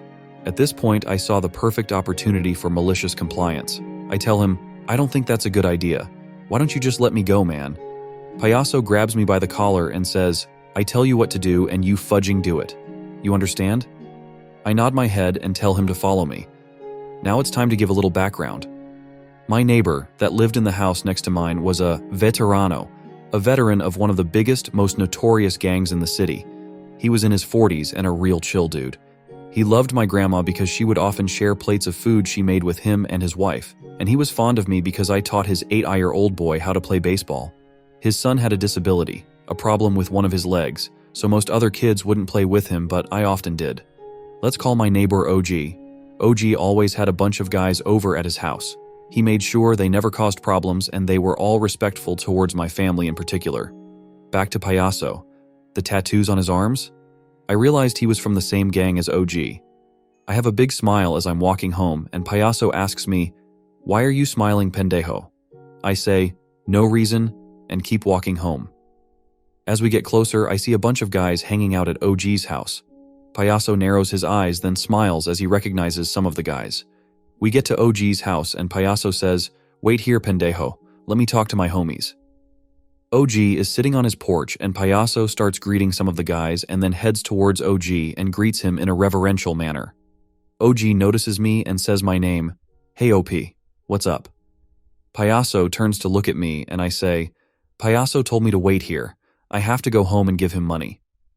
OG stands up and says, Why do you have to give him money? I say, Because he told me yesterday at my bus stop that the $15 in chocolates he took from me wasn't enough and I had to give him more today. Payaso begins to speak. You know this kid OG? OG gives him the scariest look I've ever seen and tells him to shut the fuck up. OG looks back at me and asks, Is this from the chocolates you are selling? I said yes. OG asks me how many chocolates I have left to sell. I say about 50. He tells me not to worry. Payaso is going to pay me for the 50 I have left, plus 20 for the day before, and an extra 50 for my trouble. He tells me to keep whatever else I sell. He tells me to go home and Payaso would be back later with my money. About an hour later, there is a knock on my door and Payaso has an envelope and says, Here's 120 little homie. I fucked up. I'm sorry. Do you have Nintendo? I brought you some games. I just stood there stunned and thinking how I never would have guessed that getting robbed had so many benefits. When I was 20 to 23, I was in my first somewhat long-term relationship, and my first relationship in which we lived together. It was a bit rocky. We both caused a lot of problems in the relationship, but we finally broke up when I found out my boyfriend had been cheating on me regularly. He had also been lying about working an unpaid internship that would have transitioned to a job, which allowed him to spend hours going out with other women and excused his lack of income. So I was partly supporting him financially along with his mom, who he was also lying to. Even though my relationship with him was never stable, his mom loved me and would often openly take my side when we were fighting. She had 4 sons and no daughters, and she told me she considered me the daughter she never had. So when the cheating and lying was uncovered, it wasn't hard to get her to take my side. She was the person I went crying to, and I told her that this is the sort of thing you cry about to your mom. And since I don't have a relationship with my own mom, I was glad she was there for me to talk to. She was, of course, furious with him for lying to us both, effectively scamming us out of our money, and for cheating on me. Even when he complained to her about everything I had done wrong in the relationship, she refused to believe him because in her eyes, I could do no wrong. She sat him in front of a computer and made him apply for jobs in front of her, then supervised his job search process the way one might supervise a child cooking for the first time. Once he found a job, she made him pay us both back for the money we spent supporting him while he was lying to us. After he had finished paying us back and moved out of her place, she spoke to him rarely and was very clear that she no longer trusted him. She even warned his next girlfriend that he was a cheater, and from what I've since heard, she was right to, as he has apparently cheated on other girlfriends since. She and I remained close until she passed away 2 years ago. She was one of the maybe 3 people I've ever felt I could be truly vulnerable with. She was the only person I told about a particularly difficult mental health situation I was going through. And I really did start to see her as a surrogate mother. Story 2. Person next to me on a plane kept violating my personal space. I was flying in the window seat because I like looking out the window. The woman sitting next to me reached in front of me multiple times to close the window shade. She never asked me, she just reached directly in front of me to close the shade. I would immediately reopen it, and a few minutes later she would reach in front of me again to close it. It was a noon domestic short-haul flight, so no reason to need darkness in the middle of the day. and absolutely no excuse for violating my personal space multiple times without asking me or acknowledging me or treating me like a human in any way. So I pulled out my book and turned on the reading light, despite there being ample natural light from the open window for me to read. I then positioned my hands in such a way that my watch would reflect the reading light directly into her eyes. I read like that for an hour, jiggling my hand the entire time, so it would shine the light back and forth across her eyes and be super distracting and annoying. Once we landed and she took her headphones off, I turned to her and said, "Next time you fly, book a window seat if you want to control the window. Or at least treat me like a human and ask me before you violate my personal space. What you did is unbelievably rude." She looked so offended, and naturally she walked to IPIH. Being a city walker, I easily got in front of her. Then once we were on the moving walkway, I stopped immediately in front of her. Did the same on the escalator to the curb, before flipping her off the entire way to my ride. Update. I want to make a slight clarification that I was subtly flipping her off by extending my middle finger while holding the handle of my bag, so it was upside down, and you only would have noticed if you were looking at my hand. It wasn't like I was just holding it up to her face. I was angry, and it was a subtle way for me to voice my anger and get it out of my system. Story 3, I got my bully expelled from high school. My first interaction with the bully was in 9th grade. He failed 9th grade and had to repeat it. We were not only in the same class, but we were also put sitting together. The guy bullied me for being gay, overtly skinny, smart, basically anything you can think of. There was also some physical violence, as well as some sexual innuendos. He grabbed my butt a couple times and would rub his genitals to catch my attention. At the time, I strongly believed he was gay, and today I have the confirmation. The following year, we both moved on to 10th grade. One afternoon at the end of chemistry class, the whole class was acting out of control, so the teacher called the principal, who punished us by keeping us in the classroom for 10 minutes, shutting the door and staying outside the room. In an act of rebellion, I hit the door really hard with my palm. The teacher heard it and came back inside to give me something I can translate as a red absence. It's a harsh form of punishment for bad behavior. Worse than this is suspension and expulsion.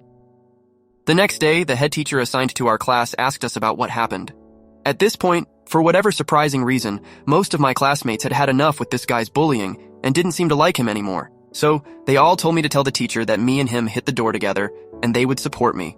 As a result, the bully also got a red absence. He got heavily upset to the point of calling his father to the school to talk to the principal. I was asked to make a statement in front of his father, and I lied to this father with a straight face. A few months later, the bully got himself in another problem. He was making money-piercing ears after school inside school premises. One teacher found him doing this and got another red absence. 2 red absences in the same year means expulsion. He got expelled and I was left with one less bully.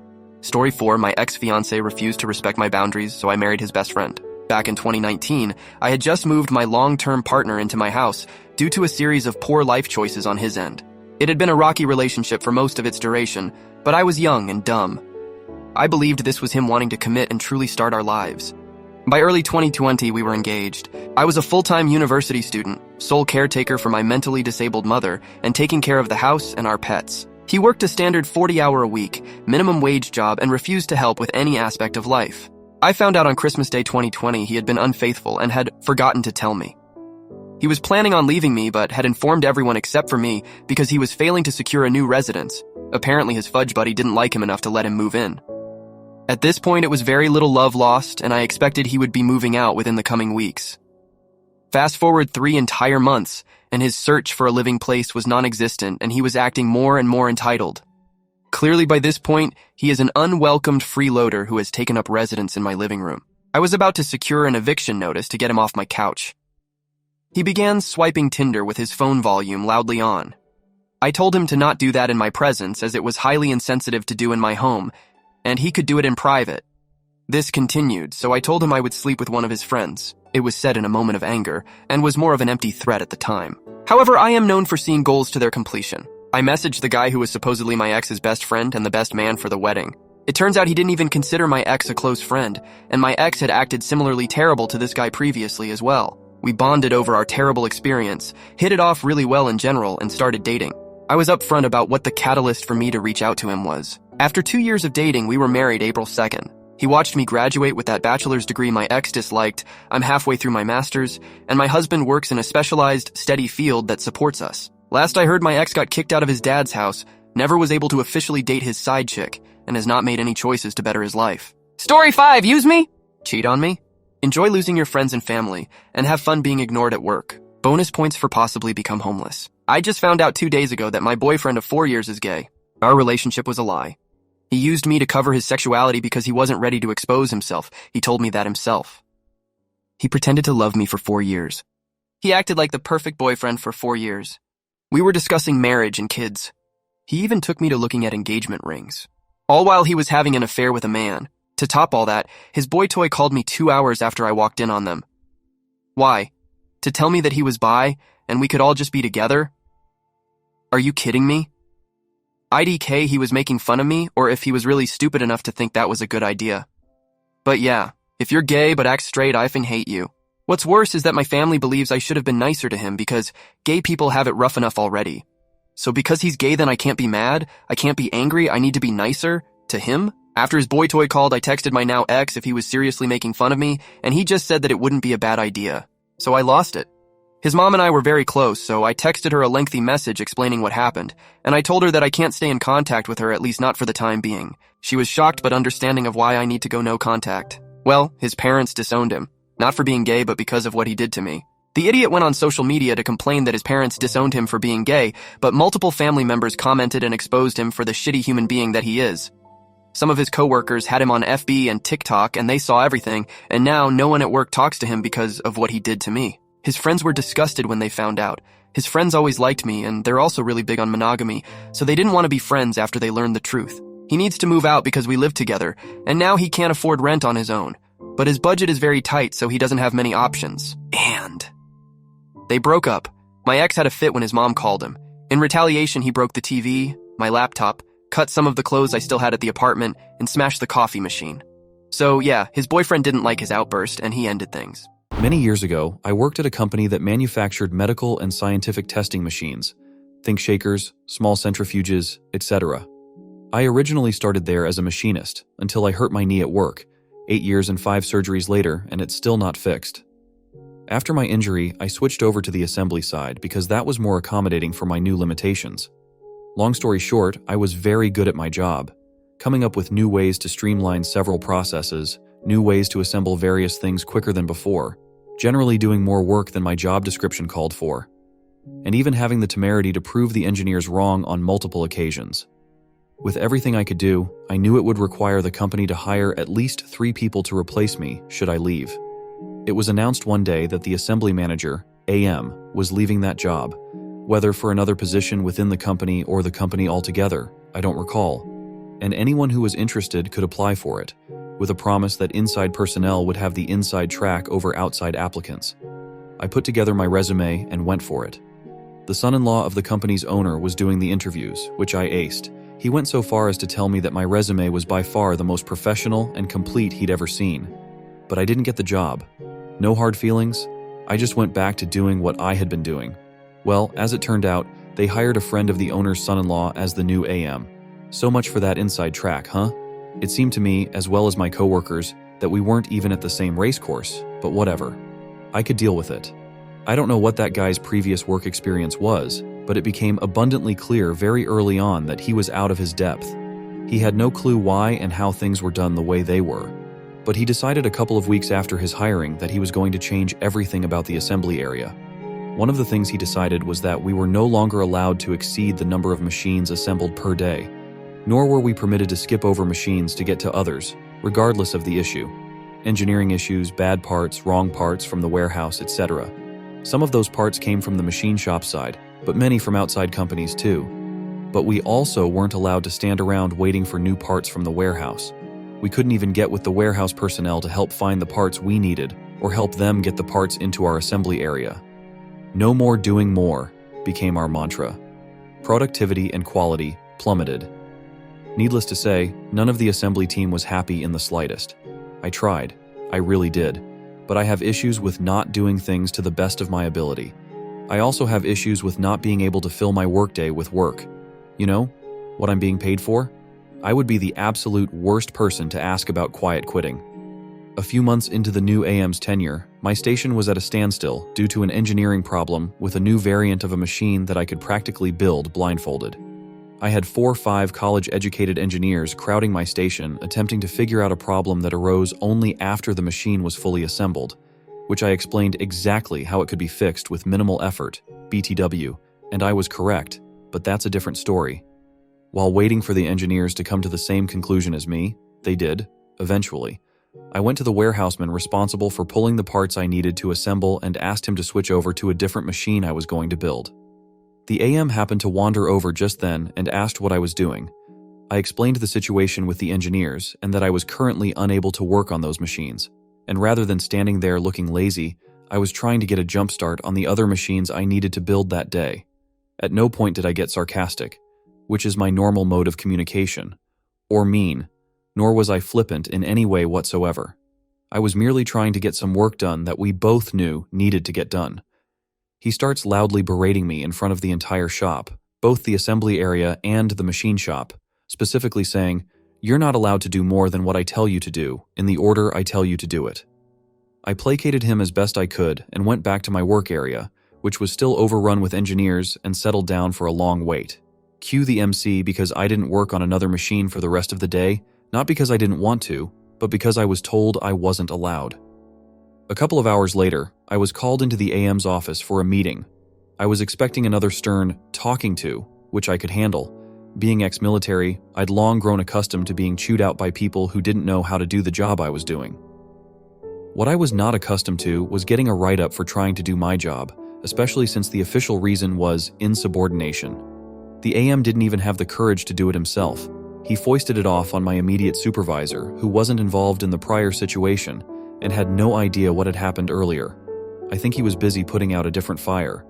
When he asked what happened that justified my first and only write-up in the 212 years I'd worked for the company. When I explained it to my supervisor, all he could do was shake his head in disbelief. He was a good supervisor, at least when it came to getting the best out of most people, but he also wasn't really known for rocking the boat to stick up for his people. That said, when he tried to get me to sign it, I refused because I obviously disagreed. He said he understood, but he'd have to talk to AM about it. That did not go well. I could hear the yelling half a building away, despite the machinery running. Once again, I was called to AM's office, but this time I was facing the AM. He immediately started yelling at me again, but not just about the earlier incident. Now he wanted to know why I hadn't built the day's allotment of machines. I coolly reminded him that not only was there an engineering problem with the machines I was supposed to build, he told me not to work on any other machines, and to do so was insubordination, as he so callously put in the write-up. Then he asked me if I was going to sign the write-up. Once again, I refused. I don't think it's right or fair to be reprimanded for doing my job. "If you don't like it," he said through clenched teeth, "find another job. I can find 1,000 people who can do that job." I never said otherwise, jackass. I was fed up now and refused to tamp down my anger any longer. "But you'll need at least 3 people to do everything I can do as easily and as well as I can. Good luck with that." I left him standing there, completely flustered, went to my work area to gather my personal effects, walked over to my supervisor. I informed him that I was going home and would like to use my accrued PTO and vacation time for the next 2 weeks. He told me it was no problem, and as he was approving my request, I let him know that I was also giving my 2-week notice and wouldn't be back. He shook my hand and wished me well in my future endeavors. I did the same and left. I got to leave on my terms, and through my son, who also worked there, as well as various friends I'd made while working there, I did learn that the company had to hire no less than 5 people to replace me and my expertise. I also got the last laugh, because I'm pretty sure AM got fired a couple of years later for various reasons, not least of which was the lagging productivity and his driving a mass exodus of the best personnel in the assembly area. Back in 2014, I was hired to work on a cruise ship. I started off as a lowly restaurant steward, busting tables and mopping floors in the buffet. After a few months, I was promoted to back waiter and was moved to the main dining hall. I quickly caught on to the back waiter duties. My front waiter, who we'll call Bert, not his real name, took notice of my hard work. After a couple of weeks in my new position, Bert told me that it's only a matter of time before I get promoted to front waiter, and he wanted to start training me on how to be one. So he told me to shadow him when the next group of passengers were seated in our section, so I can observe how he did his front waiter duties. Unfortunately for us, the next group of passengers seated in our section was an 8 table of Karens. Bert and I welcomed them to the restaurant. They were friendly at first, and the Heed Karen, an older, heavier set Manisked. "There is a show in the main theater we want to see that begins in about an hour. Is it possible for us to get our dinners, eat it, and get to the show on time? To which Bert says, absolutely, depending on what you order. After looking over the menu, the Karens were ready to place their order, and 5 out of 8 of them wanted the New York steak, the one single menu item that took the longest to cook. Bert told them this, and that if they all wanted to order the NY steak, that there is no guarantee that we can get them their dinners fast enough to eat and be able to get the show on time. Bert suggested alternative dishes that we could get out much quicker, but the Karens refused to change their orders. Bert read the order back to the Karens and they all confirmed that it was correct. This is important for later. Bert handed me the ticket and I ran back to the kitchen to assemble their meals. My first stop was the NY steak counter, and to my horror, there was a line a mile long of waiters waiting to drop off their tickets. Just so you know, this ship has a max capacity of about 3,500 passengers. The main dining hall seats nearly 1,000 people, and I have never seen the NY counter as busy as it was this night. It seemed like everyone and their mothers were ordering the NY steak. I would have to wait at least 20 minutes just to drop off my ticket, and God knows how long afterwards till the cook got to my ticket in order to cook them. With the wait time and juggling the other tables Bert and I had to wait on in our section, I knew there was no chance the Karens can get their meals and make it to the show on time. So I rushed out to Bert, told him what the ETA was on the NY steaks, and that he needed to tell the Karens that they needed to change their order. Otherwise, they will miss their show. Bert relayed my message to them. He came back to me and said that they still refused to change their order. Bert shrugged his shoulders and said, Bert, well, we did all that we could to try and convince them to change their order so they can make it to the show they wanted to see, but they refused to change it. So if they miss their show, they miss it, and it will be their fault. I did my best to get their meal as quickly as possible, while also waiting on the other tables in our section. Sure enough, the Karens missed the start of the show, and they were peed. They demanded to speak to the restaurant manager. They fabricated multiple lies about the crappy service they received, saying that we were lazy, incompetent, purposely dragged our feet, and lied about how long they were really waiting for their meals. They said they were waiting over an hour since they got their appetizers when it was only 50 minutes since they were seated in our section at most.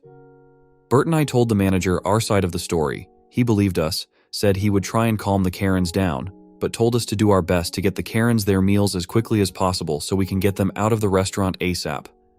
Finally, the meals were ready. I bring them out to the Karens and hoped that this would be the end of the fiasco. Unfortunately, it wasn't. 2 of the female Karens called Bert and I back to the table and complained, "Our steaks are rare. We ordered well done." Bert and I huddled. He looked over his notepad where he had the 2 ladies' steaks written down as rare. He asked me if I heard them say they wanted rare steaks when we took their order earlier on, and I nodded. Yes. Bert approached them and said, "Bert, ladies, my back waiter and I both heard you 2 say you wanted rare steaks. I read the order back to you, and you both said that the order was correct." But the Karens responded, "We've never ordered rare steaks in our lives. You 2 messed up. Take these back. We don't want them. We want brand new steaks." So Bert hands me the steaks and told me to go back into the kitchen and order 2 well-done New York steaks on the fly, which is restaurant lingo for it's an emergency and we need this order right now. So I rushed back into the kitchen. The NY steak counter was still busier than it's ever been. I rushed to the cook and asked for 2 well-done NY steaks on the fly. The cook angrily yells at me, "No one is getting anything on the fly tonight. You get your ass to the back of the line and wait your turn, like everyone else." At this point, I began to panic. It was going to be at least another 40 minutes, if not longer, for the 2 Karens to get their well-done steaks. In an alternate reality, this would be a story where I make the Karens wait the near hour-long time for them to get their new steaks as they requested. But I didn't want Bert to deal with the Karens any longer than he had to, and the restaurant manager did tell me to do my best to get them their meals ASAP so we can get them out of the restaurant as quickly as possible. So cue the malicious compliance. The Karens wanted well done, they're going to get well done. There were microwaves in the kitchen. I flipped the steaks over to hide the previously made cut marks, threw them into the microwavy and nuked them till they were well done. I brought them back out to the Karens and prayed to every deity I could think of that they wouldn't realize what I have done. Fortunately, they didn't.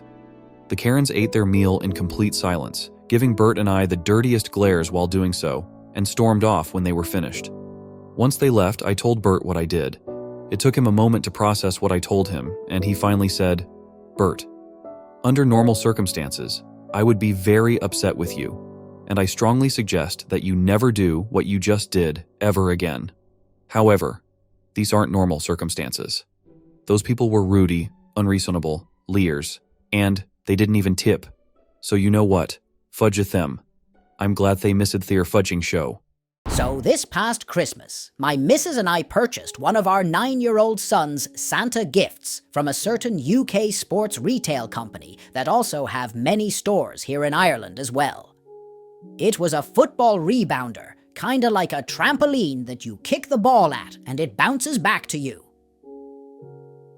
Anyway, we purchased it from their Irish website and thought nothing more of it. A few days go by and we get a notification from a certain brown uniformed courier company that there are customs charges due on something. And as you can imagine, we've bought many things for the kids, so we had to double check what we've ordered and we didn't have anything left that was being imported. So we naturally assumed it was a scam. So I told the wife to call the company and find out who shipped it. And it was a different courier company based in the UK. After a bit of digging and investigating, it turns out that it's our rebounder. They had shipped it from the UK via a local carrier to the brown uniformed guys to deliver to us. Now, my wife and I are both on disability, so an additional charge of almost $50 when you're both already on a fixed income is harsh, especially at Christmas, so I told her to pay it, and I deal with the retailer. The first day I called, I had to call 3 times, being stuck on hold for at least 20 minutes each time. But I was patient and polite because I've worked in a call center before, so I knew those people are only doing their job.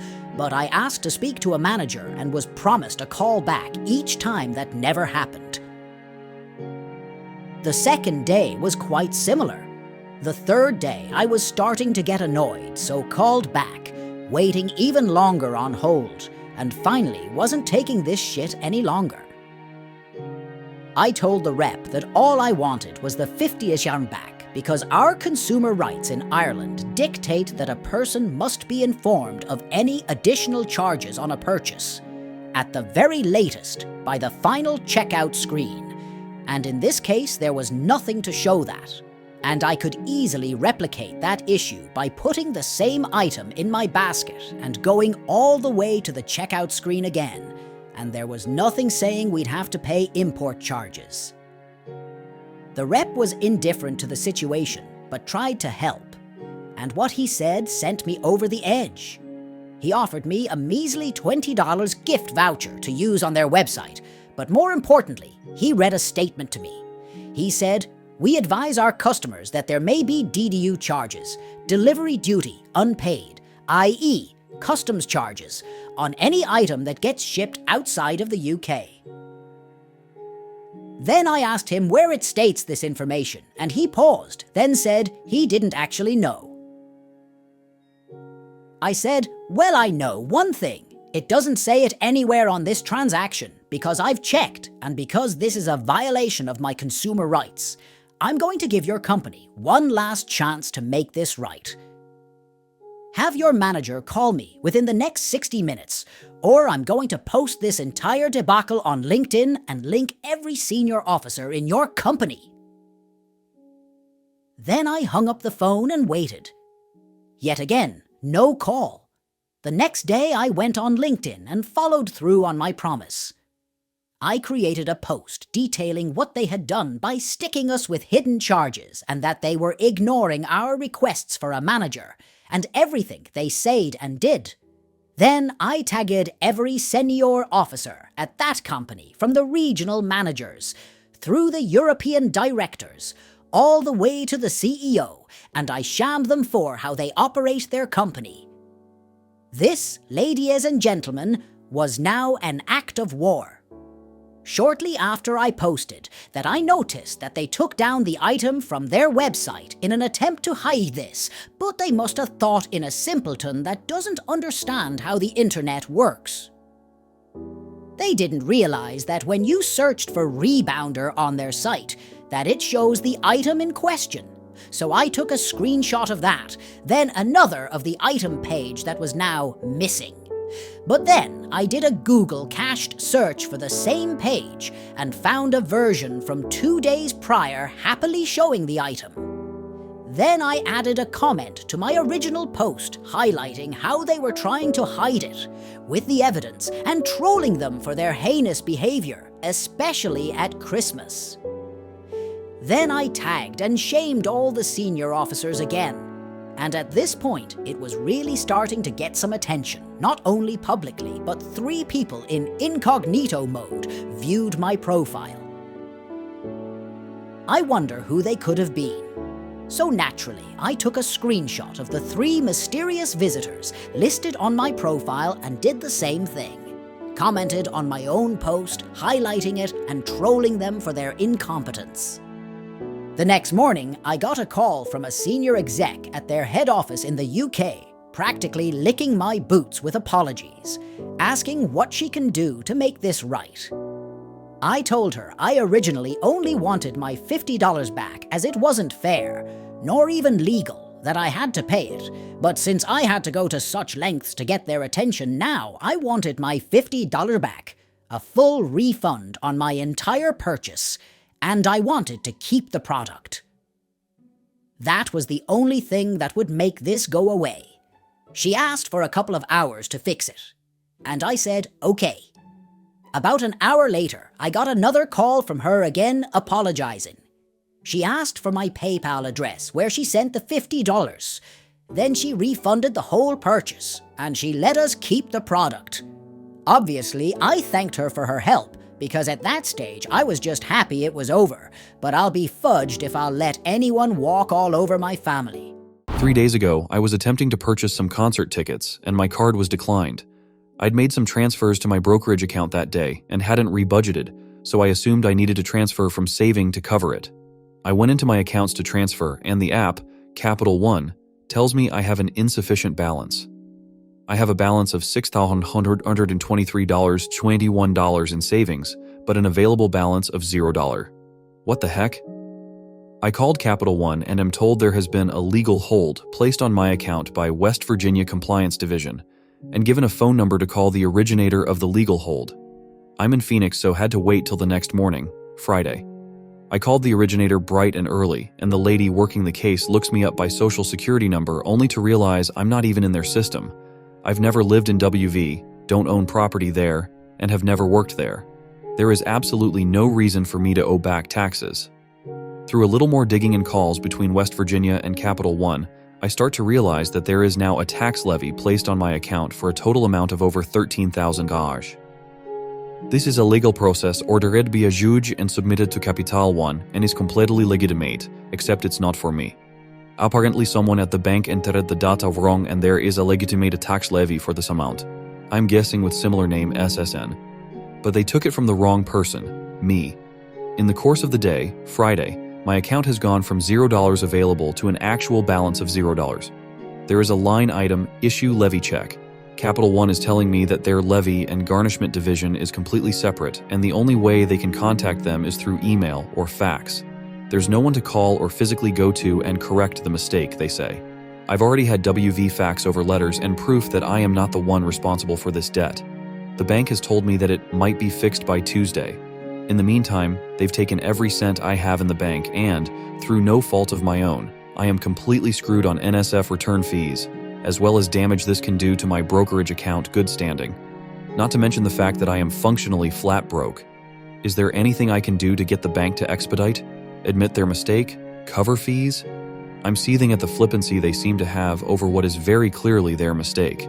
I'm doing all right financially, and it doesn't hurt me too bad, but what if it was someone that now couldn't pay rent or their light bill? Any advice and help is appreciated. Has anyone else ever had this happen? Capital One is 100% responsible for compensating you monetarily for any damage resulting from this. Don't let anyone tell you otherwise.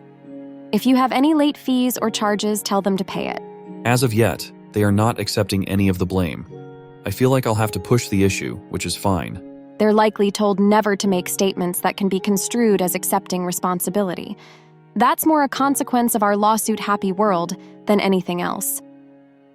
Capital One doesn't want to go to court against someone who has proof that their representative said it's their fault. Would make for a rather speedy trial. A higher-up manager or someone would probably be able to work this out with you. God forbid they just give the money they stole back. This kind of logic honestly leads to more lawsuits.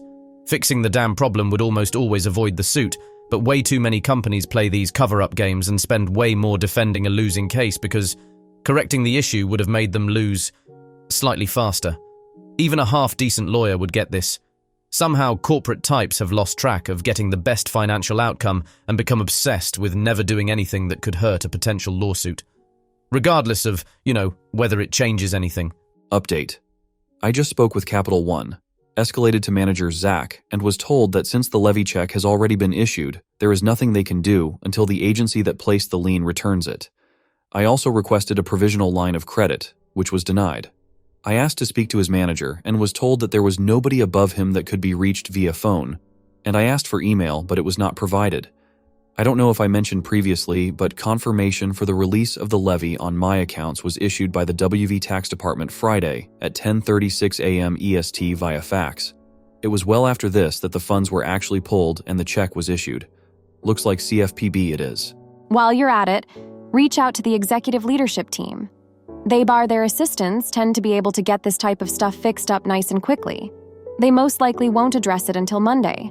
But since you have the time, it wouldn't hurt to hit every avenue you can to get this seen by everyone you can to get a speedy resolution. Update 2. I spoke with Capital One again and talked to manager Nia. When I really pressed her to contact her supervisor, she gave me a mailing address, to the point that I verbatim said, "So when you have a question or escalation, you have to write a letter and postal mail it?" And she said yes, CFPB report has been filed and documentation provided. Also directly asked several times about extending a provisional line of credit and was told every time that they don't do that. Update 3. I sent an email to the CEO of Capital One at 8:14 a.m. PST this morning, Monday 10/23/23, linking this Reddit post. I received a call from Capital One at 10:32 a.m. PST saying that they are working diligently to correct the issue and that they will skip waiting for the check to be returned and go ahead and credit my account for the amount withdrawn. And as of 10:48 a.m., it's all right there in my account. One lump sum back into savings. Line item issue levy check reversal. I asked for an explanation as to how it took contacting the CEO directly to get this escalated and was told they're looking into it. I also asked the woman I spoke with, whom I'm guessing is on the response team or an admin assistant, if she had personally read this Reddit post. She said she had. So, thank you everyone. Security personnel who monitor the CCTV camera feed. What crazy things have you seen? I get to watch the security cameras just outside a courthouse, and my most memorable viewing was a woman who had just failed her drug test waddle jogging across a parking lot with 2 drug court employees trailing behind her. She got in someone's SUV and shoved the driver out, then bumped the car into the 2 employees who at that point had their hands on the hood to try and stop her. She then reversed and drove off over a curb. The police picked her up a month or so later. Story 2, so many. Was a loss prevention manager in retail in a past life. Saw a woman change her baby's shitty diaper inside a round coat rack, using the coats to wipe the baby. Saw a thief conceal a boombox between her legs under a full flounced prairie skirt and walk normally through the length of the store and right out the front door. Saw a clocked-in male employee sleep through an entire shift on the top rack of shelving in a stockroom. Let him sleep and kept the camera recording for 5+ hours. Story 3. I work on a luxury cruise line for older folks. Loads of old people walking the hallways naked, disconnected from the world on sleeping meds. I went on my first cruise a month ago. Every now and then, if I'm in a strange place and have had a few drinks, I will sleepwalk. It's super rare, hasn't happened to me in years. But for some reason, the second or third night there, I woke up in the middle of the night to pee in just my boxers. I was fully woken up by the door to our room slamming shut and found myself in the hallway. No phone, no card key, only in my boxers, and about to piss myself. It was like a literal nightmare, haha. My only option was to sprint as fast as I could down like 3 floors to the first public restroom to pee, praying that nobody was out and about. Made it there in the clear, did my business, then tried to figure out my plan. My wife was in the room, but it was the middle of the night. Who knew if she would wake up to door knocking? But it was my only hope. So I peeked out the bathroom doors, saw nobody, and sprinted back up 3 floors, taking like 4 steps at a time. Got to my room, knocked quietly, nothing. Little bit harder, nothing. Then just kind of banged on it. All the while just sure someone was going to turn the corner and see me. Thank God my wife opened the door and let me in, and I hadn't run into anyone. But as I drifted back to sleep, I kind of giggled at the thought of security watching me on the cameras in my nightmare jog to the bathroom and back in my underwear.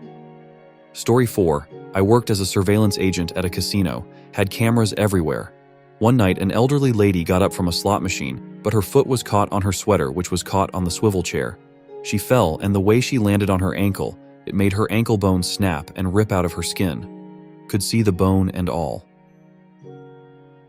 Story 5. I worked IT for a lumber company and had to submit 2 specific videos to our legal department, which unfortunately resulted in me having to watch the events to capture the video clips. They are forever etched in my mind. The first, bunk lumber was being unloaded from a flatbed trailer as the driver was on the driver's side collecting his tie-down straps. Forklift driver was picking lumber from the opposite side and his forks inadvertently shoved an entire bunk of joists on top of the unaware driver. He unfortunately died of his injuries. The second, saw operator, reaching across a stack of lumber in the saw and losing his arm just above the elbow. I'll never forget the moment of shock as he just stood there holding his severed arm for what seemed like an eternity. Story 6. I installed a bunch of CCTV cameras in a large berry packing facility. I was there for a couple of weeks for commissioning. One evening, a black bear wanders into the plant through one of the forklift doors. They just have the clear vinyl curtains when operating. The bear finds a stack of freshly picked berries that hadn't yet been processed and just goes to town. After about 20 minutes, I guess they had enough and left the way they came. Another installation at a bar. A bunch of guys are at a table and a lady enters and heads over to their table in an attempt to sell her wares. Flashes them a couple times, tries to get one guy to feel her up. Seems like they were uninterested in free samples. Did an install at a hotel several months after an incident with Disney on ice skaters streaking throughout the building. Apparently the real reason for the camera install was an arson in the underground parking. Story 7. Been doing security for almost 6 years. I've seen more weird things in person while working than on camera, but probably the craziest was 2 people hugging in a car. I was working at large 40-story building in very lively downtown area that had a public parking garage attached to it. They were parked directly in view of the camera. They weren't exhibitionists or anything. When my supervisor went down there to let them know we could see them, they were super embarrassed and the lady actually started crying. Countless fights were caught on the camera facing the street, and one time a fight turned into a stabbing. Couldn't see the person getting stabbed, but you could see the guy who did it take off with his friends. Another time a fight turned into a shooting, but we couldn't see anything on camera other than people running. One night at like 4 a.m., a pizza delivery driver was carjacked down the street. We heard a couple shots go off. Then a car, which turned out to be the victim's car, sped past one of our cameras. The driver had a LTC and fired a couple shots at the carjackers, and they fired a couple back, but no one was hit thankfully. Saw the news article about it the next day. Another time we saw a bunch of guys running past another camera in area they shouldn't have been in. I walked over to see what the deal was, and there was 2 guys there frantically calling 911. Apparently they got robbed at gunpoint by the group of guys who ran off. At a different job site in a very quiet area, I'm at the front desk of this small office building, and an employee sprints out of an elevator and into the parking lot. He comes back in and asked if we could see his car on camera. Apparently he was working and happened to look out the window at his car and someone was breaking into it. All caught on camera. The person didn't get away with much if anything, and as far as I know they weren't caught. I didn't see this myself, but most recently one of my coworkers got fired after getting caught on camera beating off in the guard shack in broad daylight.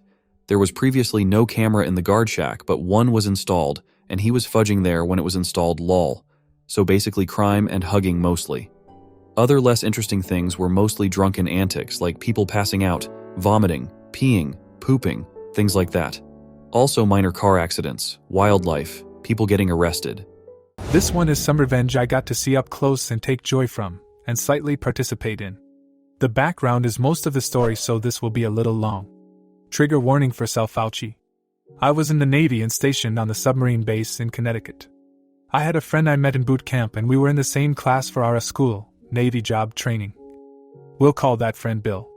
Now Bill wasn't the most physically fit guy. He was short, kind of chubby, and wore glasses. However, Bill was really smart, and as the sonar technician he was meant to be, he would have been amazing. He had a pragmatic way of looking at things I really valued in a friend, and I know it would have made him successful if he had made it out to the fleet. While in school, we had a couple of petty officers that were hard asses. They somehow convinced themselves they were super soldiers despite the fact that our jobs in that field are really nerd-centric. You get picked for that job because of your math and computer skills, not your deadlift number. Still, they were both all about being fit and working out all the time. We would do physical training 3 times a week, and while most of us could keep up, Bill often fell behind on runs or didn't quite meet what these two idiots believed to be the standard. To be clear, Bill did pass the minimum requirements for fitness, he just didn't go as extreme as these guys. The end result was that they would constantly berate and belittle Bill. They'd call him fat, lazy, and everything else. They'd tell him he should kill himself, you name it. They were always on his ass despite him passing his assessments. At some point, Bill pushed himself too hard and injured his knee. He told these petty officers he was injured and had been seen by the doc on base. The doc had put him on light duty so the knee could recover. He had the paperwork to back it up. They elected to ignore that and threatened him with kicking him out if he didn't do the workouts. So Bill kept pushing himself, injuring himself more, and his mental health degraded the whole time. In my time in the Navy, you didn't get mental health services really. The only person to talk to like that was the chaplain. For those who don't know, the chaplain is the religious leader, usually a pastor or priest that has signed up as a commissioned officer. Our chaplain was the sweetest little woman you ever met, but as a chaplain she held the rank of captain, high-ranking officer. So Bill set up a meeting with the chaplain to talk about things. When Bill informed the petty officers he would be missing class the next day for his chaplain meeting, they yelled at and berated him more. They called him a pussy, useless, not fit for the Navy, and everything else you can imagine. They convinced Bill he was being weak and the chaplain wouldn't care about his issues, that nobody would care. They promised to make life even harder if he didn't show the next day. So he canceled his meeting. Evidently, bad luck hit, and that night his girlfriend was also breaking it off with him. She wasn't worth his time or money, but he couldn't see that. That night I awoke to a 3 a.m. call from Bill. I couldn't hear anything and I asked several times, "Bill, you there? Are you okay?" It wouldn't have been the first time that I got a drunk dial from one of my friends after a hard day like Bill had. Sailors have been known to drown their sorrows a bit. Eventually I figured it was a but dial/drunk dial and hung up and went back to bed. I still regret that decision. The next day, all hell broke loose. Me and a couple other friends got calls from Bill's now ex-girlfriend informing us he was in the hospital because he owed his own throat. Turned out a few of us got that 3 a.m. call, but Bill couldn't speak at the time and was kind of out of it due to blood loss. We finished what we had to do on base and rushed over to the hospital. As we got there, the chaplain was on her way out, and we passed her in the hallway. She spoke to us briefly to say that Bill would be okay, and she wouldn't forget this. I have never seen a look on someone's face that so accurately depicted raw, unfiltered rage. It took us all by surprise because she was such a small, sweet, and personable lady. But the look in her eyes, you could just tell she wanted someone to pay for this. She wanted revenge, and we all knew she wore the kind of rank that could get it done. We visited Bill, who could barely talk, but he told us the story of what had happened, what he was thinking at the time, and how glad he was it didn't work. Apparently it was cold enough that the blood clotted on the outside of his neck and made a kind of patch that kept him alive long enough for the EMS to find him and get him to a hospital. The doctor said he missed his carotid by about a millimeter. A week went by and we hadn't heard anything until we got called in by the chief of the training command, the boss to these petty officers.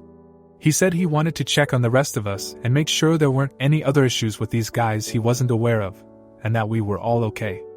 I let him know about an ass chewing he gave me a few months back, that I was really set up by these guys and they had lied to him. My friends cited a couple other examples of their own with these guys being generally shitty, dishonest people. I don't think it mattered. I think their fates were already sealed and we were being asked for more ammo to bury them with. The next day they were nowhere to be found and we were introduced to new instructors who would be taking over our training permanently. After class, I decided to stop by and ask the chaplain what happened. She told me she had never been more disgusted by the actions of a sailor than these two guys who convinced someone not to come see her. She teared up a bit, regretting that she didn't get the chance to help Bill before he made his attempt. In her mind, it was these two that precipitated and enabled Bill's attempt. So on to the revenge. The chaplain told me she went to the admiral in charge of the entire base and demanded their immediate discharge. He granted it. Both petty officers were immediately processed out with dishonorable discharges. I can't remember the exact charge I heard they cited for it, but I know the Navy has a way of selling BS on paper when they want a certain outcome. Especially officers at that high level. So basically they get no VA benefits of any kind, got kicked out of the base housing they lived in, and could probably only find work at a gas station or under the table stuff somewhere. Also, I know from someone else who got the boot that the Navy only pays for a single bus ticket to get you back home, not your family or any of your belongings. When you have a discharge like that, no company with DoD contracts is allowed to hire you. That includes McDonald's because they have stores on bases throughout the country. Taco Bell, Subway, etc. None of them will give you a job. They can't and they don't want to anyway. So I don't know where these guys went or what become of them, but I know their lives were irrevocably ruined. One of them had about 18 years in, so he was 2 years from retirement and lost it all. The other was at about 12 years, so he also lost a lot. Wherever they are now, I'd be very surprised to hear they're making more than minimum wage. As for Bill? Well, he made a full recovery, he got a full medical discharge. Which is an honorable discharge that meant E5 pay for the rest of his life, full benefits, and a referral to a counselor in his home state once he got back there. All paid for by the Navy. We lost touch over the years, but I did see on Facebook he got himself together, became a police officer, and got married. My husband has been cheating on me with men for the last 10 years. Here's how I got my revenge. I, 40 female, have been married to my husband, 44 male, for 20 years now. We have 2 kids, 16 female and 13 male. My husband is what I would consider a high earner by middle-class standards. This is going to be long. I've never told anyone, so 10 years ago, and by complete coincidence, I found out that my husband has been cheating on me, with men, and that from before we got married. We live in a small-ish town in the south of the USA. Him coming out as gay will have consequences. I believe that that is the only reason he has not come out to anyone. First, here's how I found out he was cheating on me. He got sloppy, left a credit card bill, for a secret card, in the pocket of a coat. While going through it, I found all the telltale signs of infidelity. Payments to a hotel in a nearby county, restaurant bills, gifts, flowers, protection and lubricant, etc. I started camping outside the hotel on days he told me he would be late, and I saw him bringing different men there. I am very good at compartmentalization and have a great poker face. Comes with growing up in an abusive household, so I was able to give myself the time to cool off and to come up with what I should do.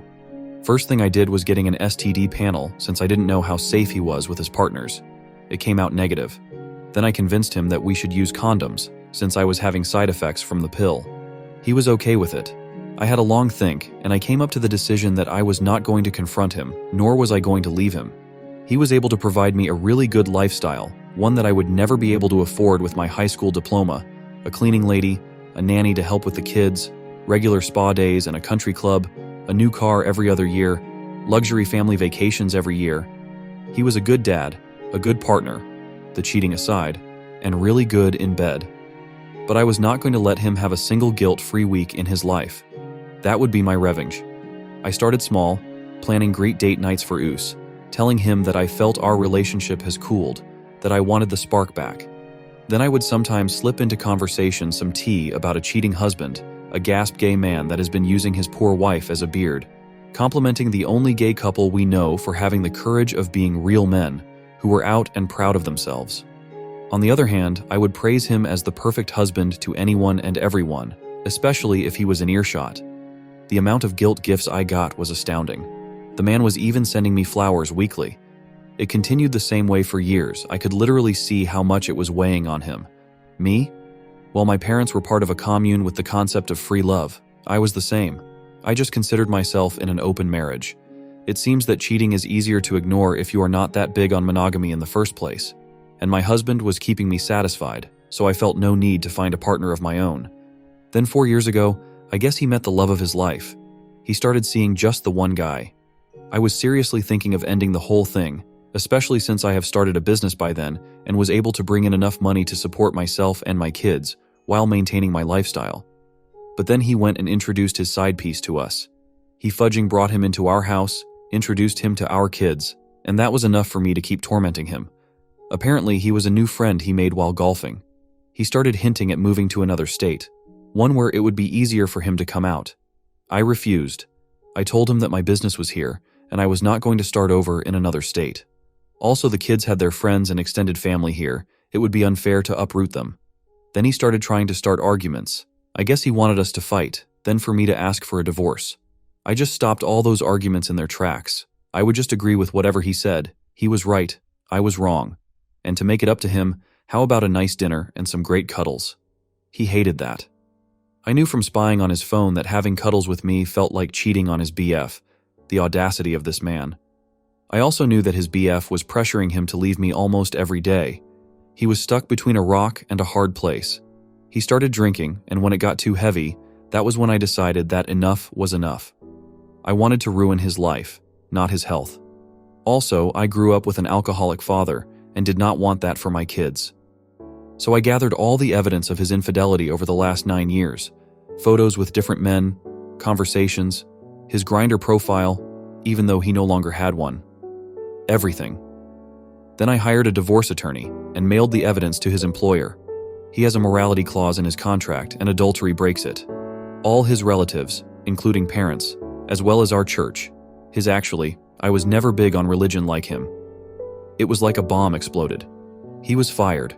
The congregation turned on him. For cheating, not for being gay. Let's keep that straight. I would never allow me kids to be part of a church that discriminated against their father, even if he was not out. His parents wouldn't take him in after I kicked him out, and he was shamed publicly.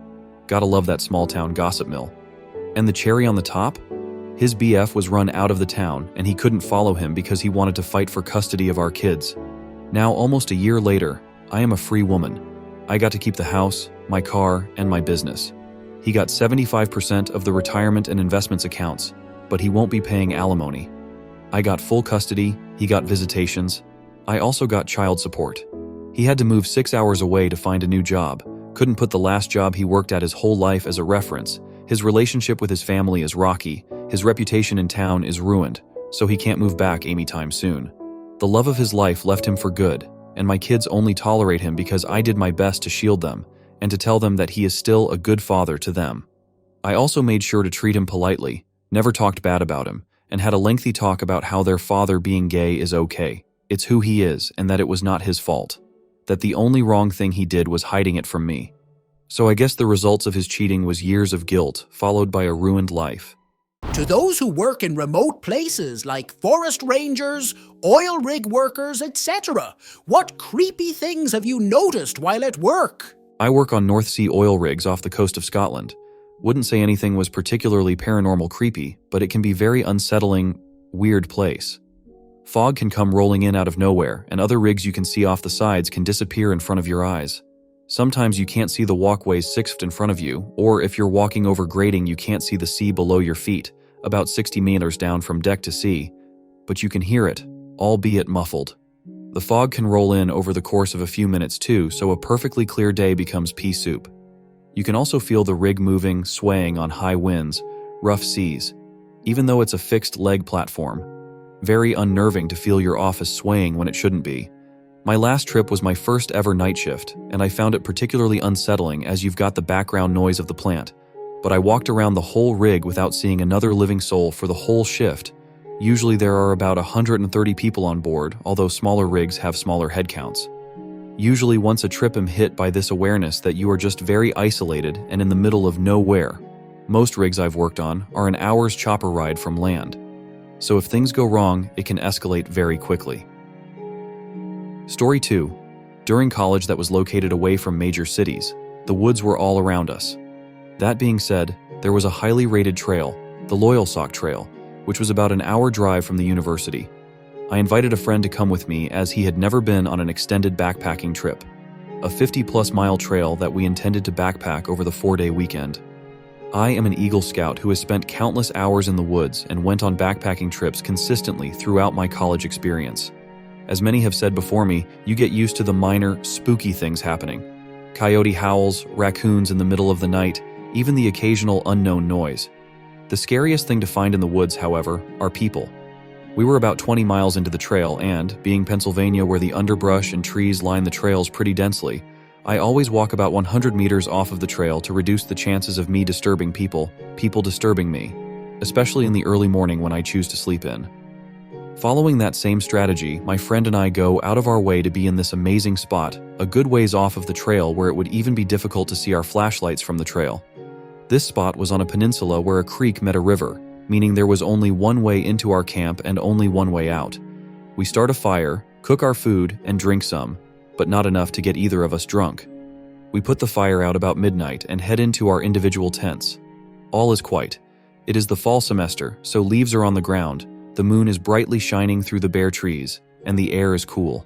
The only noise is the occasional time when I would hear my friend turn over in his sleep. Then I hear the voices. The voices sounded very close for being on the trail 100 plus meters away. I check my watch. 3 a.m. Who hikes at 3 a.m.? We are 20 miles in. I slowly get out of my sleeping bag, slowly unzip my tent, only to see my friend peeking out of his tent in the exact same fashion. He quickly moves his finger over his mouth in an exaggerated hush signal, then used the same hand to frantically motion towards the way of the trail. Then we see them. 4 adults, 3 men, and 1 woman, walking directly towards our camp. No lights illuminating their path. They are walking silently at this point. Only one of them has a backpack. An impossibility for the long hike they were 1/3 of the way through. Being a long trip, you bring wood cutting supplies to chop branches into smaller branches to burn. For me, this was a survival knife. Grabbing the knife, believing it is my only way of defending myself, I am more disheveled than I ever have been, especially knowing that a knife is barely defense at all. These people walk into our site, sit down by our extinguished fire pit, and just sit there for what felt like an eternity. My friend speaks up and asks what they are doing in our campsite. Without answering the question, they ask if we have any food, having packed it as lightly as possible for the long trip. We had only a few extra Mountain House, MRE-style meals. I grab one out of my bag and toss it to one of the men. In rapid succession, I ask why they aren't using a light, if they need help finding the trail, and why they are hiking so late.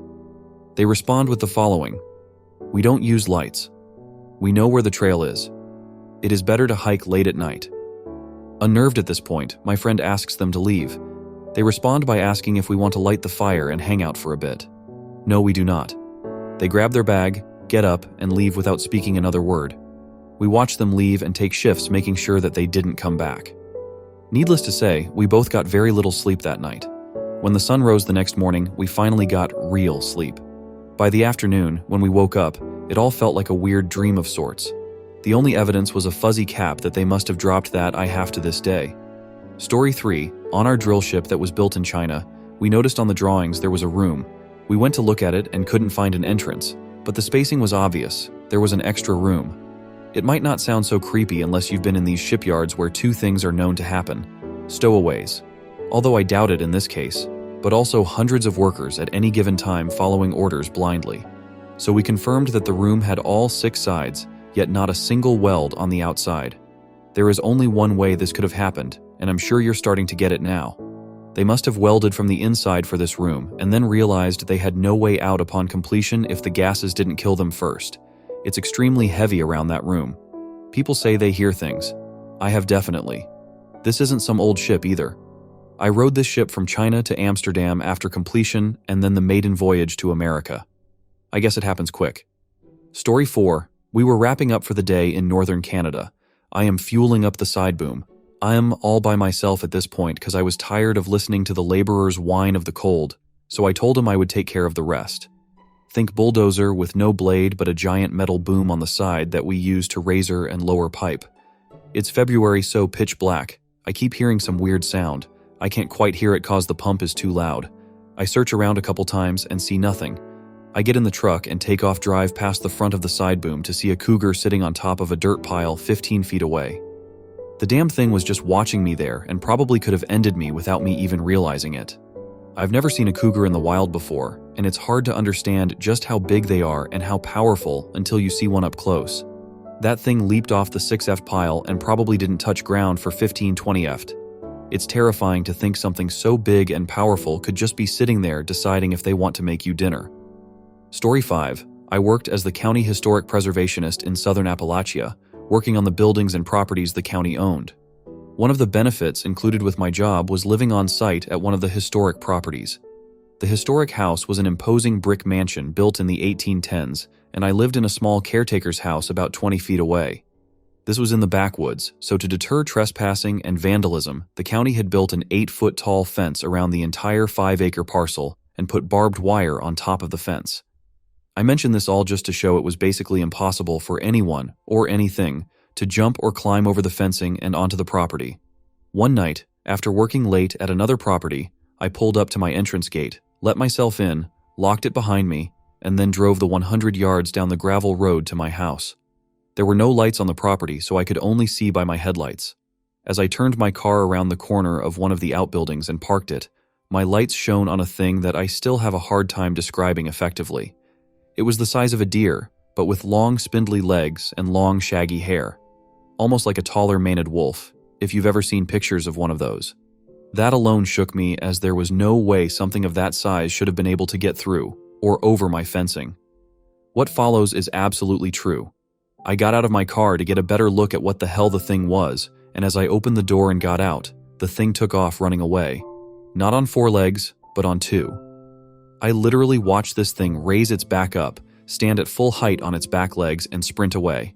I absolutely freaked out at that point, grabbed my mag light and my shotgun from inside and tried to find the thing again. There was no trace. No tracks or anything. I have no idea how it got an oar out of my property. I didn't sleep at all that night, just sat on my couch with my shotgun watching my front door, hoping that whatever I saw didn't come back and burst in. I cannot explain what the hell I saw that night, but it still raises the hair on my neck every time I think about it. Story 6. I've worked in Canada's north for a few years now in oil and gas. It's pretty creepy when during night shift you realize a moose has just been standing at the tree line staring you down for an unknown length of time, or finding bear tracks crossing the tracks you just made 5 minutes ago. Honestly, the silence of a snowy forest in the dead of night 100s of kilometers away from anything is pretty spooky. When your only contact to the outside world is a radio channel nobody's listening to, you feel pretty alone. I'm 20 years old from Europe, and let me start off by saying I actually really love my parents, because they will always be my parents. But I can't live the life they want me to live. My parents are controlling about every little thing in my life. They have my entire life planned out and want me to live it like they want me to. Let me start off with the controlling bit. This is mostly my mother. If I come home 5 minutes later than the normally, she starts calling me nonstop and screaming at me at home, saying that I should have told her I would be late. My mom also does these weird power moves, and I have no idea why.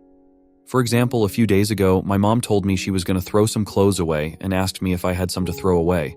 I told her no, and explicitly told her not to throw away a certain hoodie since it has sentimental value to me. Guess what?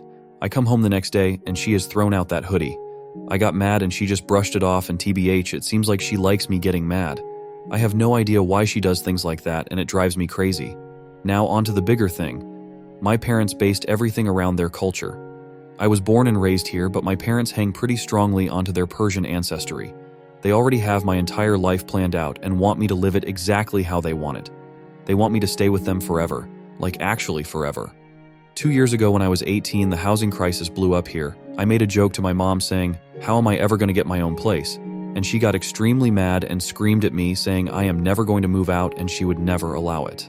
They want my life to be this: finish my bachelor, get into an arranged marriage with a girl they choose from their home country, use the poor girl that came seeking a better life in the West as a personal maid, have me life in my childhood room forever. You know the crazy thing, they actually made moves to make sure it's going to happen. 2 years ago, I renovated my room. They bought a very expensive, 3K plus euros, king-sized bed for me. I did never ask for a new bed, but they told me I should have one for when my future wife moves in. Another thing, we renovated the upper portion of the house this year. My and my sister room are here while my parents' room is downstairs. We have 2 separate toilets in the house and have a separate washing room, so shower and bath but no toilet. The washing room is here on the top floor and the toilets are on the bottom one. While renovating, they decided to put a toilet into the washing room upstairs. I asked them why, since we already have 2 toilets and would rather not have a shitter next to the shower. They non-BS told me to my fucking face it's for when my future wife gets kids. Those kids then don't have to go downstairs to use the toilet. Is it just me, or is that bat poop insanity?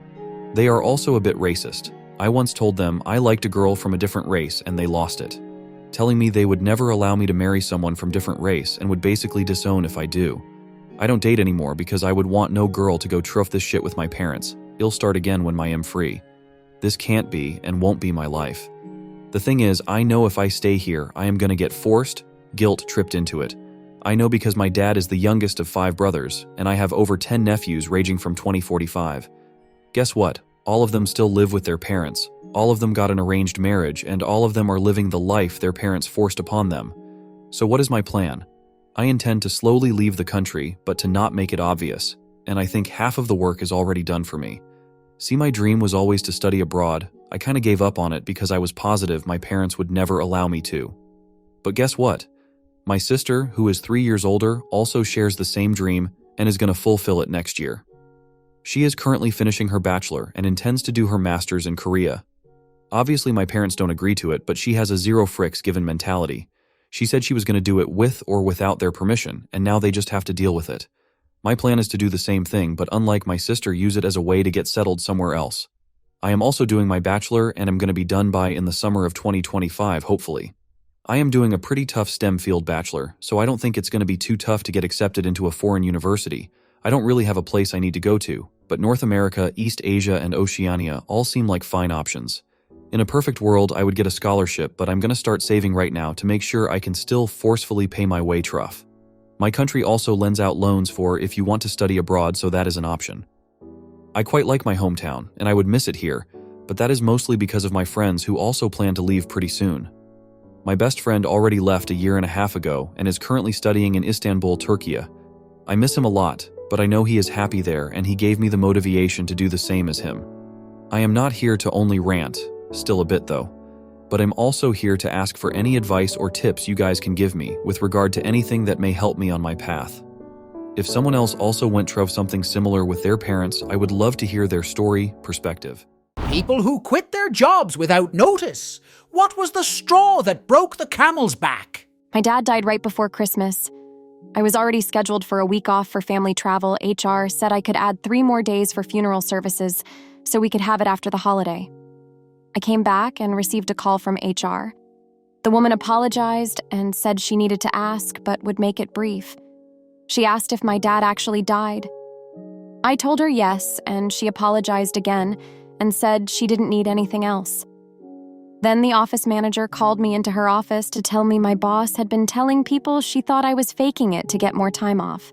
My boss was horrible in general and relied on me to do the majority of her work, which is what led her to creating the story about my dad not actually dying. She was hoping I'd be called back early from my trip. I had been interviewing for a job at another company and got an offer the day I got back. I called from my desk and accepted the offer, then packed my things and left. Over a decade ago, worked at Tim Hortons. Had been there 6 years on overnight shift. 11 p.m., 7 a.m.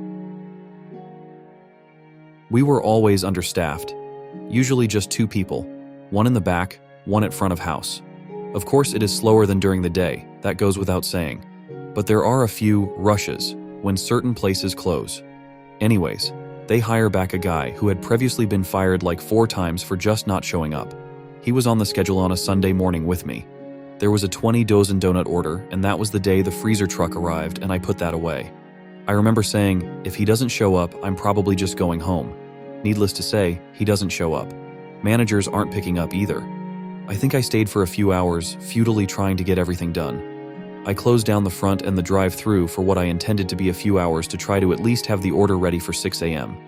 But then, a switch kind of flipped. I realized I wasn't going to be able to take any break the entire time. Somehow I'd have to figure out how to put away a freezer delivery, which arrives literally at 5 a.m., which is busy as hell, and I'd be doing that as well. The people that showed up in the morning would just do their usual bitching about stuff I wasn't able to do. I'd probably get written up again for some stupid reason or because I didn't do X or Y or whatever. And all this for like $10, $50 HR. I paused and asked myself, how long do I want to work here? And right then, a bunch of drunk kids were knocking on the door, apparently confused why the lights were off and the door was locked, because that's an enigma. I decided 6 years is enough and went home. I got hired by Dillard's, but they kept pushing back my start date by weeks because the store owner was on vacation. And with my budget, I really need to stay working. They make a huge deal of starting you off a little above min wage and promising frequent raises and easy commissions. talked to a friend who worked there before, and it sounded like they only start you off above min wage, so they can give you a pay cut as soon as you miss a quota. I ended up starting another job while I was waiting for them. 5 guys did this to me when I was 18. Hired me, said I could start as soon as the manager got back to train me. 6 weeks later, I had run out of money and moved in with my grandparents in a different city 4 hours away, and they called me asking if I could come in Monday morning for training. I told them politely to go fudge themselves. Heard my boss talking about my mom, who did not work for the company, on the phone to HR while at work. She said my mom was a nut job and went on to lie about how she had plans to replace me for the last few weeks. She was deeply paranoid, and earlier that week she'd gotten wind that I was looking for a second job closer to home, which caused us to have a long talk where I kept having to reassure her I had no plans to quit, but just her assuming I would quit had made her turn on me like that after 6 years of working together, including multiple major work events, like the big 2020 event. So somehow she went from begging me not to leave to the next day telling HR she had plans to fire me for weeks. But it was what she said about my mom during that same call that broke the camel's back. My mom was in deep grieving at the time, having found her boyfriend dead on the floor on her birthday, and I had confided in my boss that I was spending a lot of energy trying to help my mom and that it was causing me stress. As soon as I heard her say that, I packed up my desk, walked over to HR and told them everything I'd heard, and quit when they said they didn't have any other positions open elsewhere in the company and said they wouldn't take action against my boss. People who have straight up rage quit a job. What was the final straw? I was waiting tables while I was in grad school. I had requested a weekend off far in advance, right after I got my syllabus, because there was a seminar pertinent to a class. Our professor expected us to go and write a paper. It was a decent chunk of our grade. The weekend comes up and lo and behold, I'm scheduled doubles Friday through Sunday. I hunt down the manger and say I can't do that, and I've given months' notice. She pulls the requests are just requests, not guarantees, and I tell her point blank, I will fail this class if I don't go. She shrugged. She said, that isn't my problem. I told her is now and left. Like hell, I was going fail a class for my master's degree waiting tables at a fudging rainforest cafe. Story 2. My mom was sick for over 20 years, had a heart transplant and finally got cancer. She went into the hospital and I knew that she was going to pass away there in a few weeks. I told the branch manager what was going on and I would be taking a week off when my mom died. This was before cell phones BTW. My mom passes on Saturday. I call the boss's home phone Sunday night and leave a message telling her what happened. I got a call Monday morning wanting to know if I was coming to work and why I wasn't at work. I was floored and really didn't know what to say. I'd been at this place for 15 years and never missed a day of work, so it was extra shitty. They called me later in the day to apologize. I ended up leaving there a few months later. But wait, there's more. Get a new job, and a year after my mom died, my dad gets liver cancer and it's stage 4. I tell the branch manager at the new job what is going on. His kid had died of brain cancer, so I thought, cool, this guy gets it.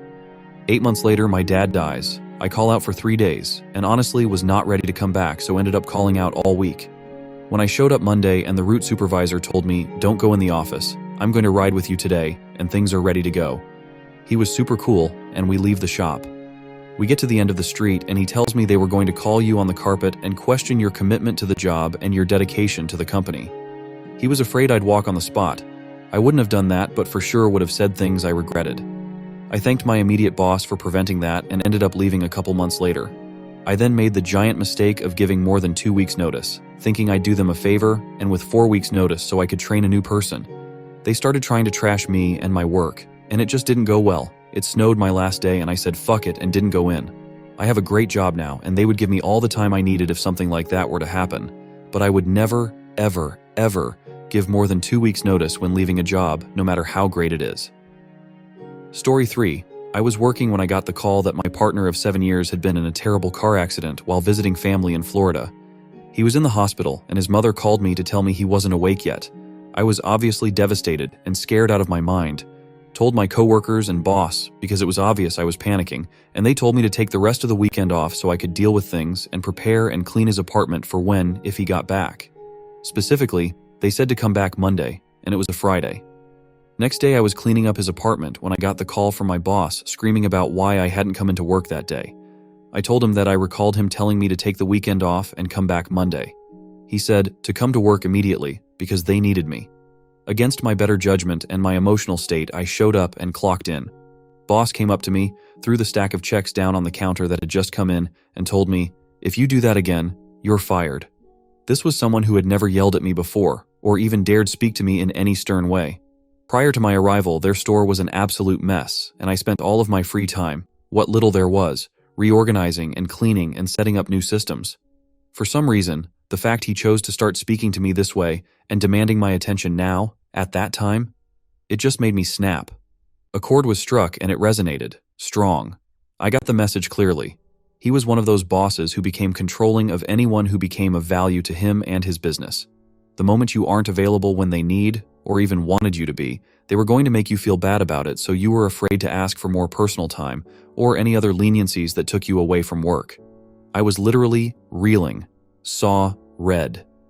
The moment he turned his back, I snatched my check, walked out with a full line of customers at the counter and the phone going off with incoming orders, and drove off. He blew up my phone all day. I never went back. Story 4. One very busy night while waitressing, I was standing at a table of 12 in the middle of taking their order when another waitress came up to me and said, "Our boss wanted us in their office that instant." So I leave my full section in the middle of chaos to go see what the problem is. My boss began to chew us both out because the other girl asked if I would switch shifts with her, and I had agreed. I didn't say anything but was obviously annoyed because I had just left all my tables thinking there was some sort of emergency. My boss looked at me and asked why I looked mad, and I told him, "I feel like this could have been sorted out without me. If you didn't want her to leave early, you could have just told her no instead of pulling me away from our customers." They said, "If you're going to have an attitude, get your crap and leave." I said okay and went to transfer my tables. I was over it. I had worked there 3 years, and the owners were alcoholics that treated us like garbage and spent all the company money on themselves instead of getting ingredients to make food or paying their employees. The other waitress came back out and said, "Our boss wanted me back in the office." I went in, and they said, "Put your apron back on. You're not fired." I said, "You're both fudging crazy if you think you can treat people the way you do and expect them to want to work for you." And I walked out. As I was leaving, they came out behind me saying I would regret it and was never allowed back if I left. I threw up my middle fingers and kept walking. Story 5. Not me. But a colleague once wrote a long stinker of an email, hit send at 10:30 a.m. and exited the building immediately. He blind copied all receivers but sent it to multiple departments of a large multinational I was working at. No one knew who didn't get the email, except for the gasps and OMGs around the office. He was completely disgruntled and went in on multiple managers, supervisors, and various colleagues with absolute venom. It was amazing. Still the best work email I've ever received, and some shit he called out actually had to be addressed by management. It brought about a lot of positive change. If you're out there, Khalil, that was awesome. Story 6. When I was 20, I worked a commission-based sales job at AT&T. The manager hated me for some reason. I genuinely to this day have no idea why. I tried really hard, had a good attitude, and followed all the rules. My sales weren't extraordinary, but I always met my numbers. My grandmother died about 6 months into the job. I texted my manager to tell him I'd be taking my 3 days of bereavement as allowed by the union. I even apologized for the inconvenience, as though I could control my grandmother's death. He called me the day after she died accusing me of lying, saying I was lazy and just wanted the time off. Keep in mind I'd never called out before or even been more than 5 minutes late to a shift. I sent him medical documentation proving she'd had a stroke during the night and passed away. He called me back and said fine, I could have that day off, but he better see me the next day, my 3rd day of union-protected bereavement, or I'd be fired. Stricken with grief but terrified of losing my job, I drove the 2 hours back to my apartment from the grandmother's house that night. The next morning, I went into work tired and melancholy. He bitched at me to smile because no one wants to buy cell phones from a sad girl. I plastered on a smile and hit the sales floor. At lunchtime, I cried my eyes out in my car, reapplied my makeup, went back to work with my fake smile. I was in the middle of helping a customer when he comes bouldering up to the table and starts asking the customer all the same questions. I had to see what products they'd be eligible for. The customer was baffled and told him I'd already covered everything and that no further help was necessary. He went on a rant about what a terrible, useless employee I was. I looked at the customer and deadpan said, "I'm so sorry to leave you with him, but as of this moment, I quit." The manager followed me to the break room, shouting and raving while I gathered my purse, turned in my equipment, and clocked out. He followed me to my car, still berating me. Finally, that same customer I walked away from came out and physically stood between me and the manager so I could get in my car and drive away.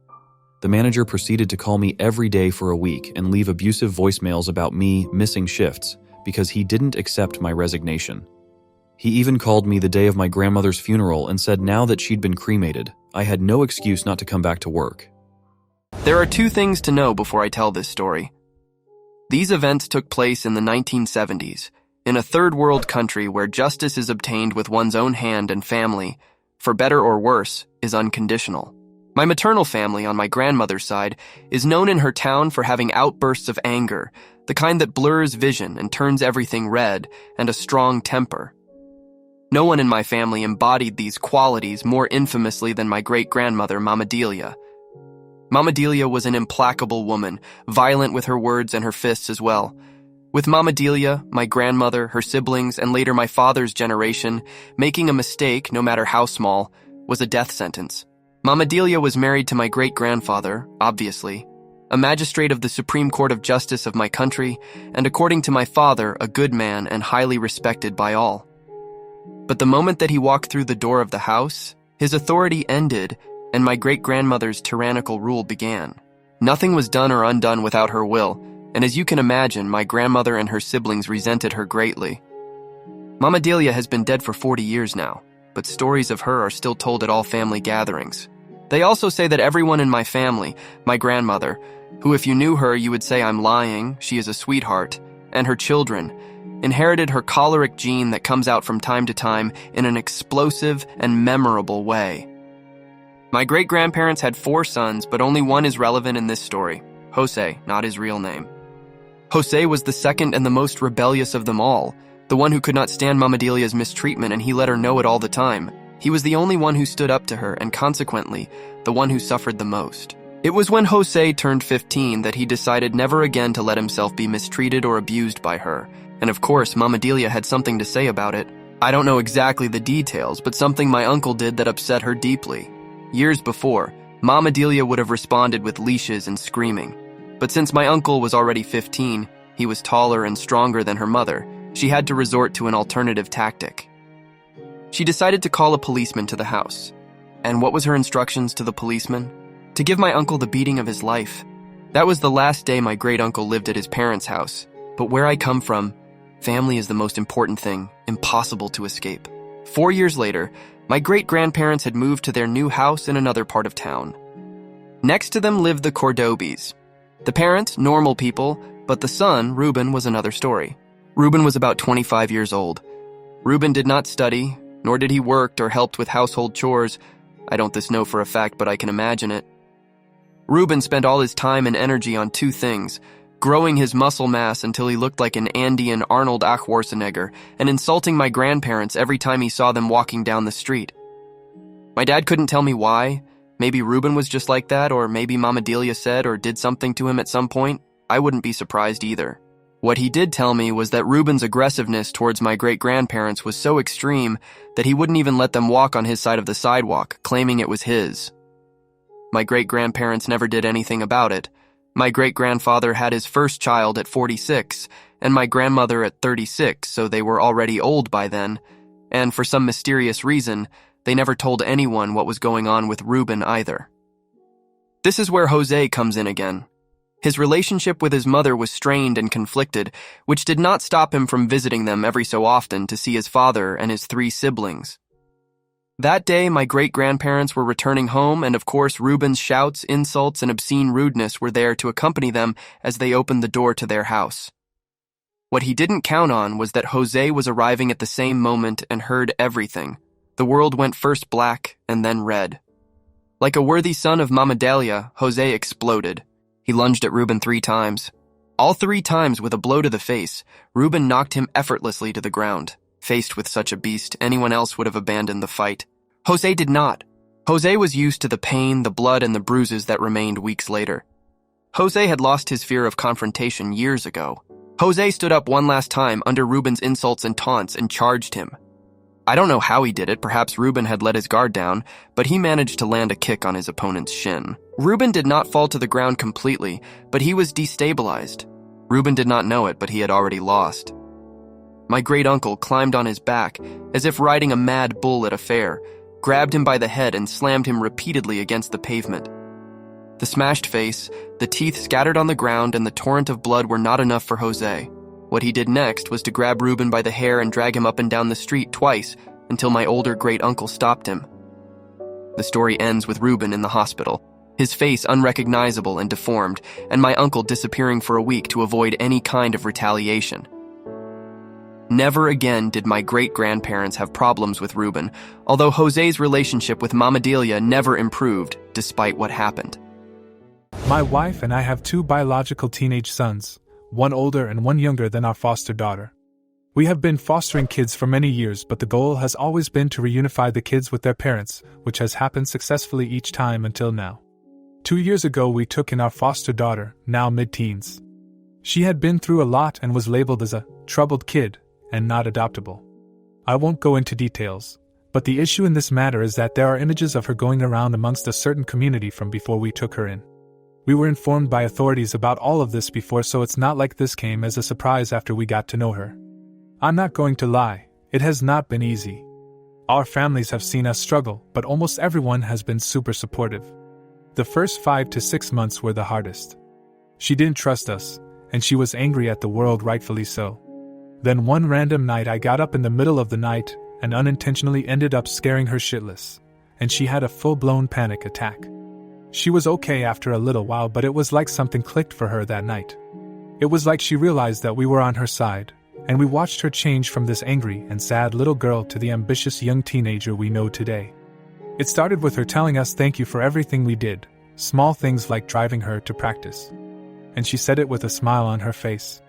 It was so amazing to see her feeling better and not so lonely anymore. From there everything changed. She made new friends and got a lot closer to my sons, especially the older one. Her grades went from failing multiple classes to getting straight A's. Not because we were nagging her, but because she wanted to. Each member of our household has developed a good and strong relationship with her, and the love we have for this girl cannot be put into words. We've reached that cosmic connection. She still struggles with a few things, which is totally fair after all she's been through, but she is working on it, and we are supporting her in every way we can. Overall, she's doing amazing. She's so strong, and I'm very proud of her. We made the decision to fight the system to change their verdict from not adoptable to available for conditional adoption, because we want to commit to her for life. We want to adopt her. Last month we got the call that they changed their verdict, and we sent in our papers that were already ready and things are looking very promising. The thing is, we haven't told her yet. She knows that she is now adoptable, but we haven't asked her if she wants us to officially adopt her yet. My wife and I have talked to our sons about it, and they are fully on board. We talked to my parents, our brothers and sisters and their spouses. All of them have a good relationship with our daughter, and every single one of them is so supportive of our decision and willing to fully welcome our daughter into our family. Then there is wife's parents. Emile hasn't been awful, I guess, but maybe it's because I'm comparing what she said to what Efile said. We told them about our plan and asked them about their opinion. Emile asked if we were sure as our daughter doesn't quite fit in. My wife and I didn't understand at all since our daughter has a very similar personality as we and our sons do. But it turns out she's concerned about the visual side of it, as she's clearly not our biological child and people will start asking questions. The thing is, my wife, myself and our sons are very tall. Our daughter is not. She is tiny compared to us and has a similar eye color but not the exact same. All 5 of us have the same skin tone and colored and textured hair. Not that I think this matters at all, but the stupidity of it is unreal. Apart from height, she could pass as our biological daughter, so I'm starting to think this is a lame excuse for something else. I told her that people would ask questions no matter what, because even if our daughter was the spitting image of my wife, it's not like she suddenly gave birth to a teenager 2 years ago.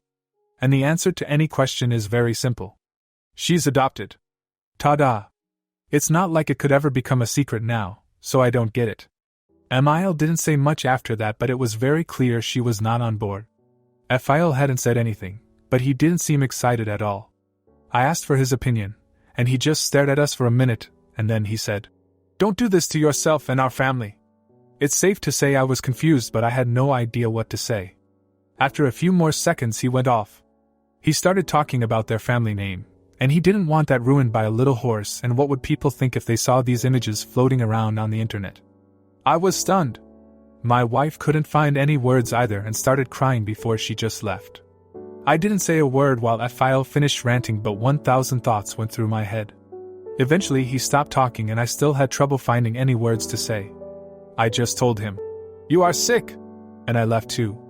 My wife is destroyed after hearing what her father thinks about our daughter. We have no idea how they know about these images as we haven't told anyone about it. I'm 100% certain my wife didn't tell them as their relationship is not that great. My wife is closer to my mother than her own, so that wouldn't make sense. We have tried to hide this from the kids since this happened, but my older son sensed something was very wrong and asked about it. I told him our conversation with the in-laws about adopting our daughter didn't go very well, and they weren't supportive. He wanted to know why. I told him I couldn't tell him, but that it was serious and promised to talk to him about it in a few years when he's an adult. And I assured him that our daughter didn't do anything wrong, our plans haven't changed, and that it's Ephial who is being unreasonable. My son told me that our daughter told him a few months ago that she didn't think Isles liked her very much, especially Ephial. This happened 2 days ago, and we haven't spoken to them since. I'm not sure I even want to try TBH. For me this is going no contact worthy. I want nothing to do with them. My wife is in pieces and has mentioned that she doesn't want them in her life after this. This has tainted our adoption experience for sure. I'm afraid though that if we piss Ephial off even more that he will start talking to our family about these images. I do realize that he will look like a pig in everyone's eyes, but I would like to spare our daughter from everyone knowing about what's out there. I usually talk to my mother about heavy stuff in life, but I cannot talk to her about this without feeling like I'm exposing my daughter by telling my mother more than I want to for my daughter's sake. Internet strangers. I have no idea what to do from here. How do I go about the situation with Ephial without creating more mess than absolutely necessary for my daughter? Edit to add, just to be very clear. There's no doubt in our minds that we still want to ask for our daughter's permission to adopt her.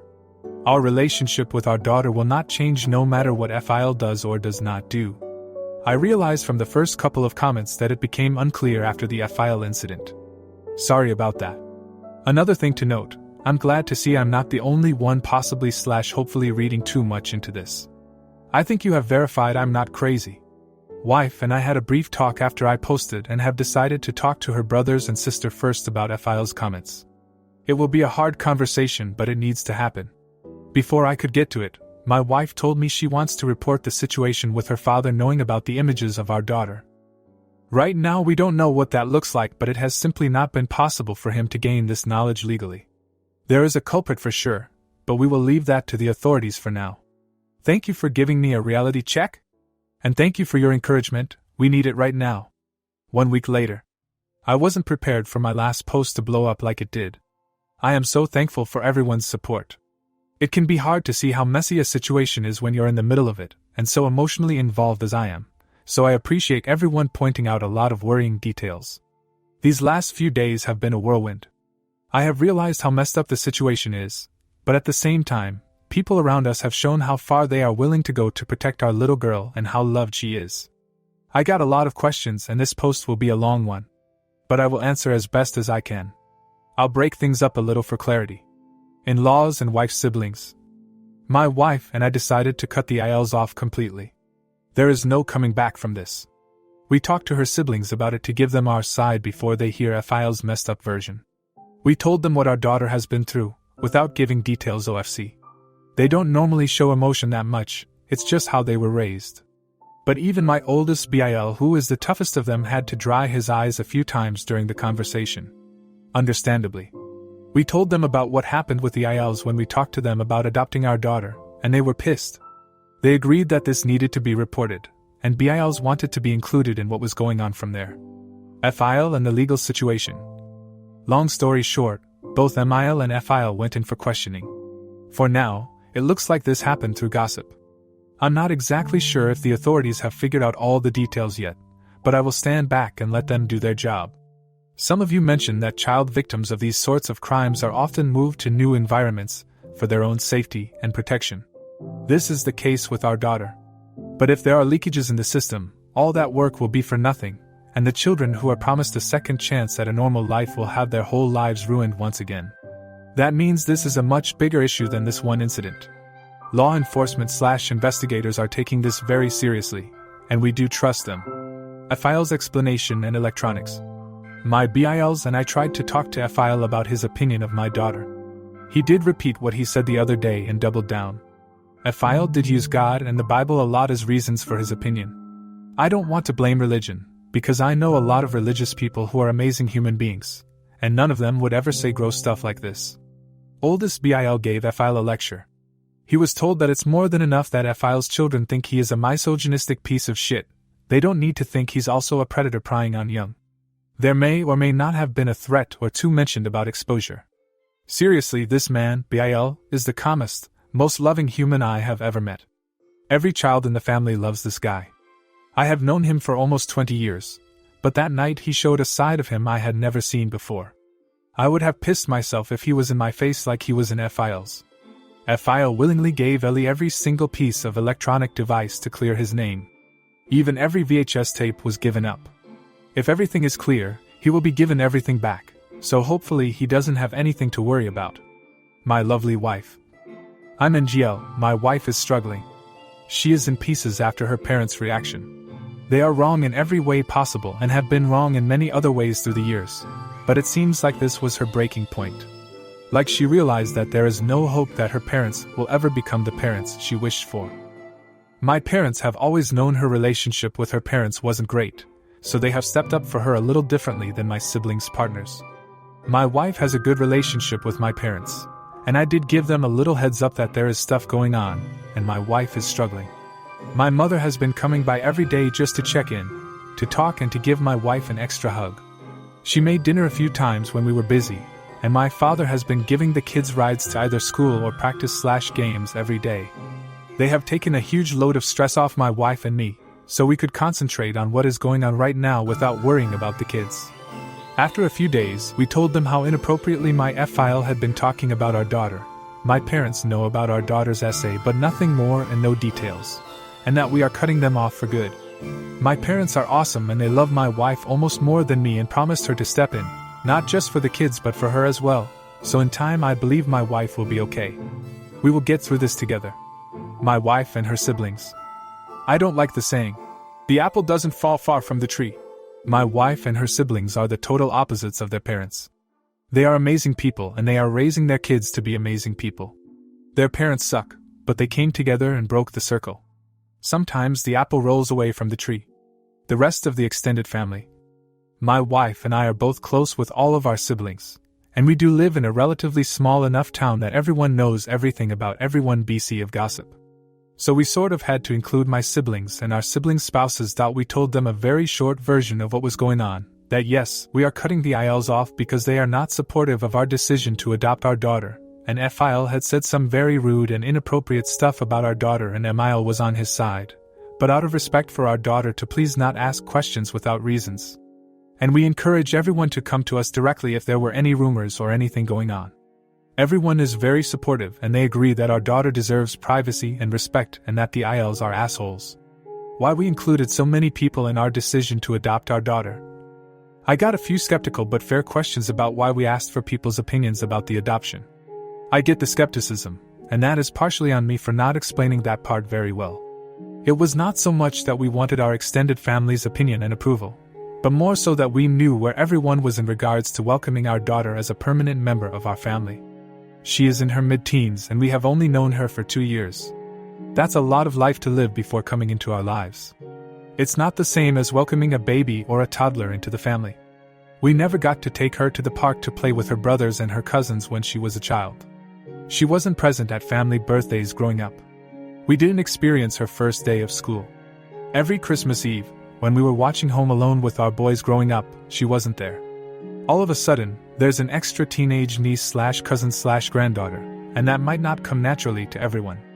Our boys have a close relationship with my parents and their aunts, uncles and cousins, but although everyone has welcomed and loved every single one of our foster kids, everyone knew these kids already had parents, grandparents, aunts, uncles and cousins, and our family always respected that. Our daughter has never had any of that.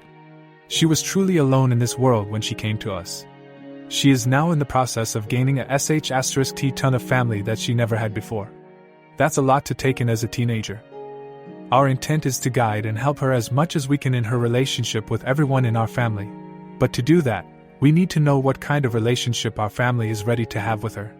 That's why we asked them, and we are thankful that they are so welcoming.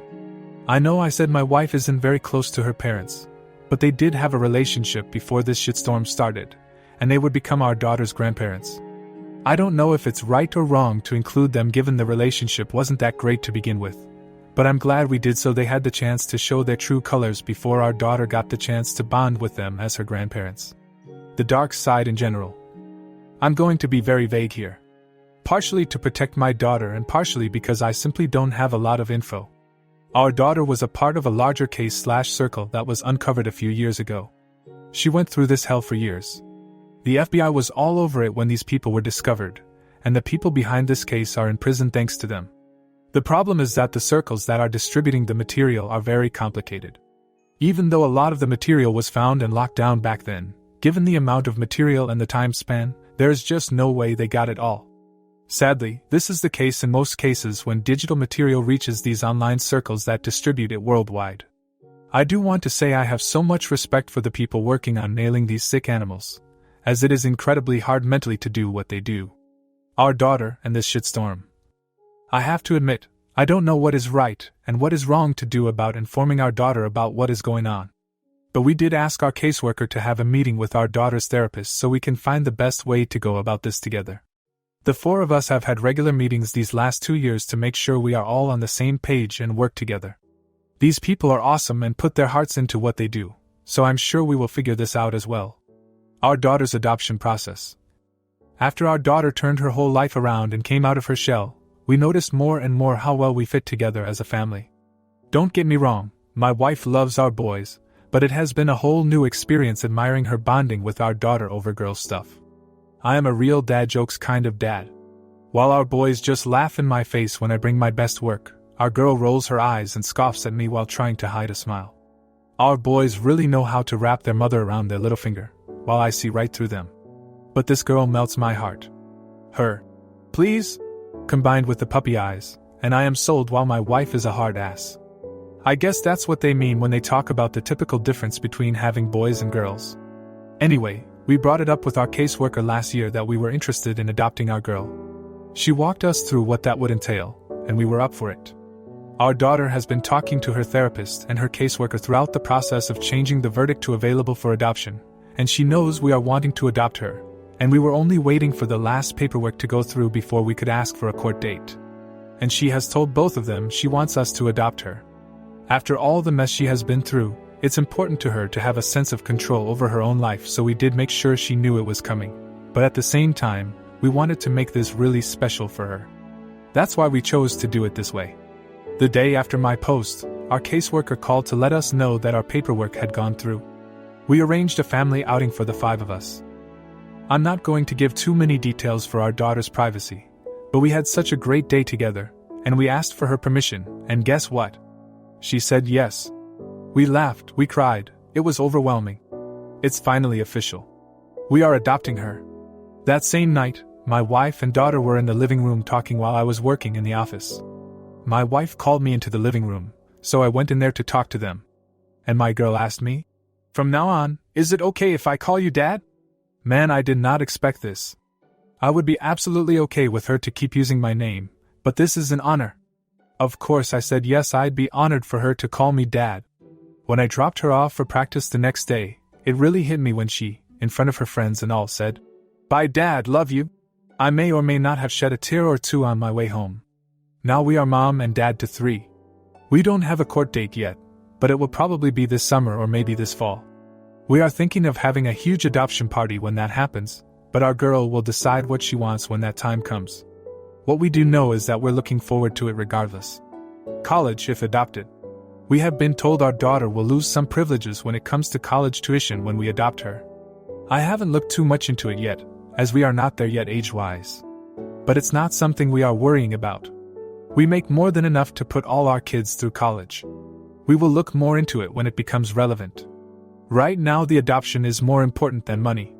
Adoption and the FIL situation. As of now, it doesn't look like FIL had access to the content of our daughter. It looks like he's only a misogynistic piece of crap. And BC, we have gone no contact. He is a non-issue in the adoption process. If something dark sees the light of day, it will very possibly play a role in court. That does not mean we don't want him exposed if he is a creep. Our girl's safety is even more important than the adoption. But BC, we have gone no contact. It is very unlikely our daughter would ever be removed from our care. It would probably mean more of a large bump in the road on our way to adoption. Right now, all we can do is cross our fingers and wait for answers. Our sons? I will say our sons have made our daughter's recovery a whole lot more manageable. Yes, we as then foster parents focused on loving our girl, and we never reprimanded her for acting out because we understood where her pain came from. But she did all the work necessary while we were supportive and gave her a nudge here and there in the right direction. But we feel like our boys have done at least as much for her as we have. They just don't know it. Our boys were initially not informed about our daughter's essay, as there was no reason for it. They were informed about the physical abuse in general, no details, just enough to understand that our girl didn't like to be touched without permission. They were very respectful of her, and our youngest even felt bad for her when he hugged me or my wife in front of her because he felt like she deserved love as well. They will never fully comprehend what our girl has been through, but they will also never understand how much they have helped her by just existing around her. They have shown her what healthy relationships with family look like and what boundaries are. Our older son and our daughter are close in age, and he introduced her at school to his friend group, including her now best friend.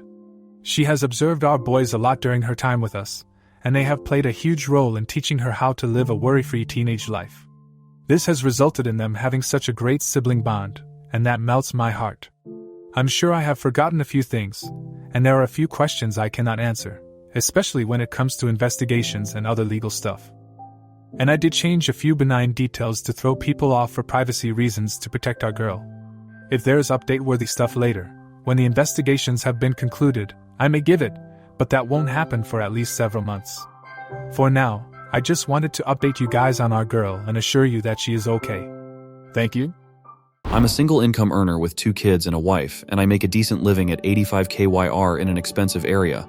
But over the past year or so, my normal bills have gotten out of control and my emergency savings is slowly drying up. I estimate I'll be out of savings and completely in credit card debt in 6 months. I've cut out just about every luxury I can with a few small exceptions for my sanity. I'm drinking more alcohol these days. I hate my job, but I can't leave it because I can't find anything comparable to the money I make now. I've applied to hundreds of jobs and only landed a handful of phone interviews.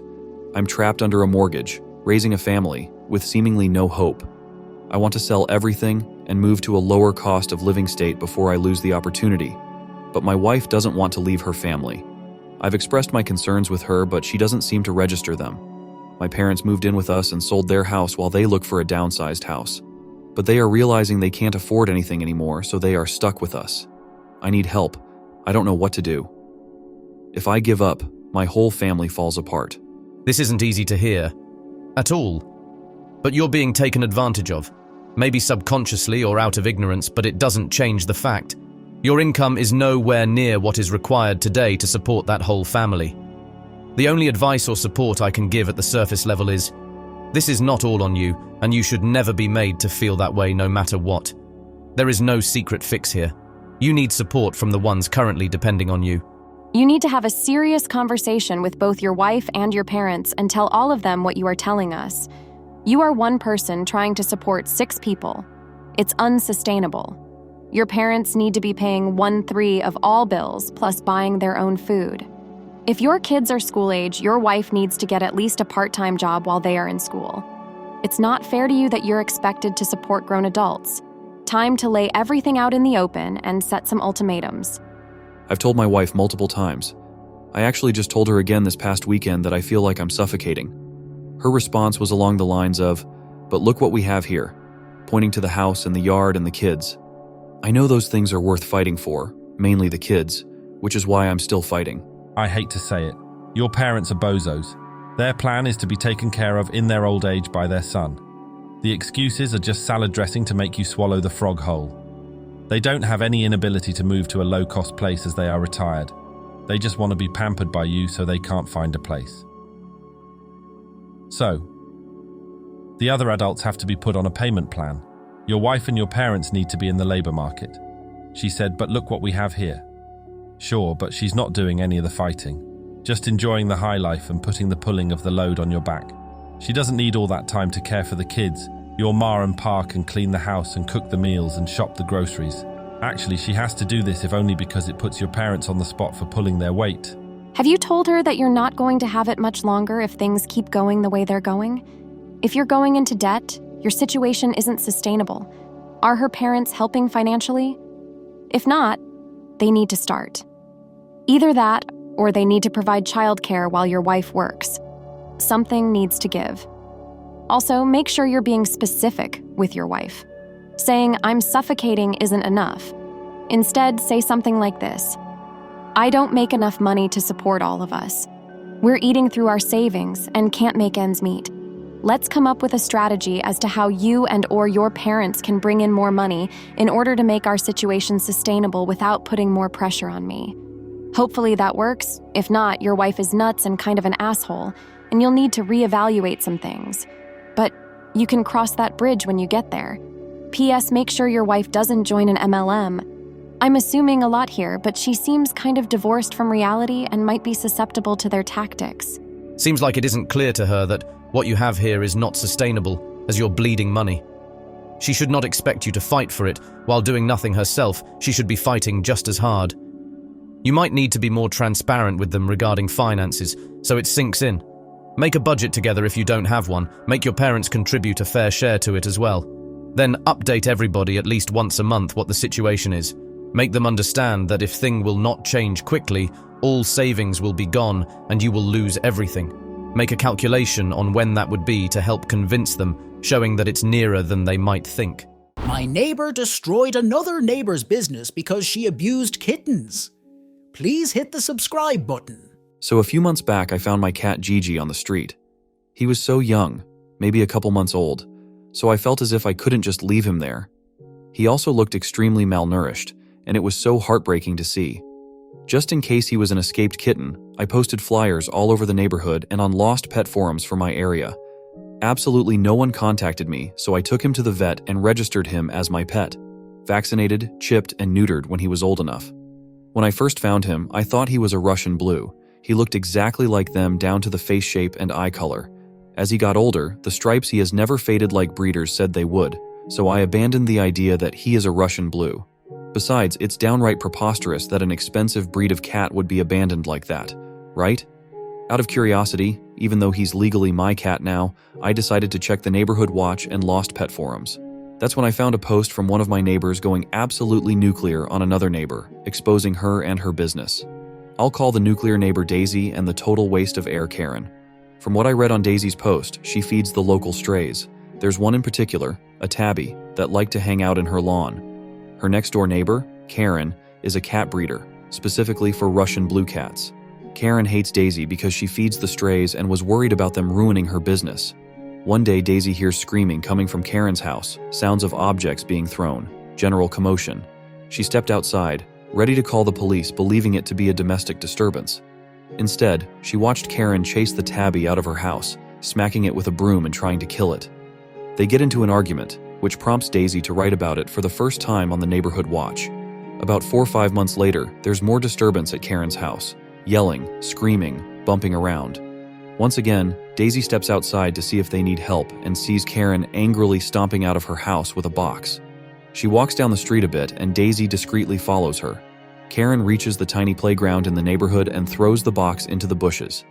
Daisy goes to the bush and sees a bunch of kittens in the box, around the box, and in the bushes. She tries to grab them all, but a couple run off and she can't catch them. Daisy is pissed, brings the kittens that she managed to catch home, and goes to confront Karen. Karen is also mad at her, blaming Daisy's feeding of the strays for losing her thousands of dollars. The tabby that hangs out around the house apparently got Karen's cat pregnant, and she couldn't sell the kittens because they're not purebred, and it's obvious. After their argument, Daisy takes the kittens to the vet, and most have injuries, broken tails, injured ribs, etc. Once Daisy got home, she reported Karen for animal abuse, and then started to expose Karen online. Everywhere she could, Daisy told people not to buy from Karen, even going on to her breeder page and exposing what she did to the kittens. From what she knows, Karen completely lost her business. Despite this, every month Daisy will post about Karen and warn people not to buy from her just in case. Now, I'm not sure if Gigi is a part of the kittens that came from that. He could very well be just a gray tabby from strays, but the timeline matches up. I'm not sure if Karen is or is going to face legal charges for the abuse she did to those kittens, but I sure damn hope so. I, 22 female, love my grandmother, 70, with all my heart, but she is very difficult to live with. She moved in around 6 years ago due to hurricane that damaged her roof. She was only supposed to stay in a couple of months because we were trying to fix her roof, but also she had to get some kind of surgery for her arm. We were understanding and we just didn't want her to stay alone in her now damaged house while healing from surgery, so we had no problem with her being here. At first. Within the first few days of surgery was acting sickly. Constantly need help with this or that, but whenever family came over and all the attention was on her, talking to her about things she likes. She's no longer sick or fragile, she's running up and down the stairs, showing off everything she bought. She forgot she was a frail old lady. She only came here with a basket of clothes and a suitcase. We thought she came with the suitcase because she travels a lot because she's singer and tours from time to time. Looking back at that now, she was probably plotting to move in with us. When she first moved in, my brother wasn't here, so she got to stay in his bedroom. It didn't take much time for the room to get kind of stuffy because she loves shopping and buying things, especially things she doesn't need at all. That huge room, and for her to take up so much room within a month, was just crazy. Another weird thing is that she'll buy a whole set outfit and only wear it once to her performance, so try to imagine how much clothes were stuffed in my brother's closet. Now try to imagine her buying more clothes, so now she has to put in my closet. Now try to imagine within the span of her career as a performer all the clothes and shoes she bought, all in her house, in single room of her house, that for some reason she never wants to touch or wear again, but she refused to get rid of even though she completely abandoned her house. Now imagine her buying a storage garage just to fill up with more useless things that she's never going to look at again. Couple of months later, my brother wants to move in. She's pissed and asked my mother why is her own grandson moving back into his childhood home, and then asked her, my mom, where is she supposed to stay? My mom basically told her she can go back home since her arm healed, and she came back from her tour, so she should have enough money to fix the roof. She said a couple of $100 from her tour and can't afford to move back. Complete lies. So she asked if she could move into my mother's personal room. My mom has 2 rooms. Her bedroom, that she shares with my dad, and her hobby room. She barely slept in her bedroom, so that hobby room was her personal room. She did everything in that room. She ran a personal blog for her clothing that she crafted herself, she did makeup tutorials, she made beautiful wigs, etc. She was basically a content creator while also being a hairstylist. She needed that room for work and content. My grandmother knew all these things and insisted on moving in that room, so my mom, reluctantly, let her move in there. My mother is now miserable and is frustrated because of this. She's basically put her life on pause because Granny won't move out of that room and it looks horrendous in there, and I swear there is a rotting odor in that room now. I can't explain everything that happened in the past 6 years, but I'll try some of the things my grandmother does that makes everyone hate living with her as best as I can. My mom's room was pretty spacey. So when my grandmother moved there, she did what she does best, she hoards.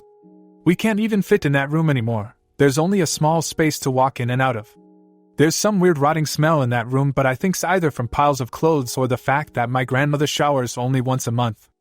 I counted, so I'm not exaggerating. We can all tell when she's showering because of weird noise she make in there. She blows up that *****king restroom. Imagine a quiet, peaceful night and you're about to fall asleep when suddenly you hear Rack City by Tyga inches away from your bedroom, in the restroom. Mind you, your bedroom is in front of the restroom, so you have to hear a 70-year-old woman hit it and shit in there. That's what I'm dealing with. Or how about whenever someone is done cooking? Normally in this household we have to let each know when we're done cooking, or else we just have no clue. But you have someone who listens to every single sound or movement, know when you're done cooking before you ever tell anybody. Then, proceeds to eat most of the dinner. Now we barely cook because someone keeps hoarding all the food. Not only that, but when they do cook, they cook for themselves only. Ever had a roommate that listens to your every move? Listen to every conversation you've had in the privacy of your own room. That's my grandmother. She tries so hard to avoid my mom because my mom keeps to discuss with her about when and how she'll be moving out. My parents' bedroom is right next to the room my grandmother's in now. She listens to possibly everything they say and do in there. Everything. She knows when my mother is moving around. She knows when we are with our mother and talking to her about whatever. I'll never forget how we complained about how grandma eats all the food and cooks for no one but herself. How we were tired and felt so uncomfortable around grandma. The next day she cooks again, but surprised she actually made us something. It's 4 fish patties and like 2 French fries, laughing face. It's a pattern too. I know she hears us complaining because the next day she'll order pizza or something. I wouldn't be surprised if there was a peephole in my parents' bedroom. Also, let me add, we don't care about her cooking for us, we always appreciate it. It's just we noticed that she's really selfish about it. God forbid we go out to eat too. If we come back home with food for ourselves, she complain and say we're treating her like shit. Don't ever mention fixing up her house. Don't mention moving her back into her house because I promise you will wish you didn't. There's a range of things she'll do. The first few times we tried to talk to her about the house, she would just complain about how she doesn't have the money. When she tours, she's not making much money and how she's basically being paid pennies to perform. Except that's not true because when we do go to see her perform and she is done with her gig, she gets paid. Usually about $2,000 or more per performance, so imagine when she goes in a month-long tour. She'll brag about it on Facebook about how much she's getting paid and where she's going. So we know it's really not about the money. Then, during my freshman year in college, shit got more drastic. Now, every time my mom mentions the house, suddenly my grandma is all ill and can't walk and needs to be pampered/taken care of. She had a pinched nerve in her back but acted like she got shot or something. Every time I would leave my room, she moaned super loud. So when I tried to use the restroom, she would moan loud like she needed help. Then I stay in the restroom and then she goes quiet. Then I walk back to my room, she starts moaning loud again. Then I stay in my room for a second and she's quiet. Dead silent. She was faking it. I started to ignore her because I knew she didn't help. Then she gets up, walks to my mom's room to talk to her. My mom plays dead because she don't want to deal with her either. Granny sees my mom is asleep. Then magically my grandmother straightens up her back and dashes to restroom as if nothing was wrong with her. She still does this every time we try to talk her about the house or about moving out. Suddenly her back hurts and she can't move, then she'll call the ER and comes back home the same day because nothing is actually wrong with her. I know you're probably wondering, why not move into an apartment?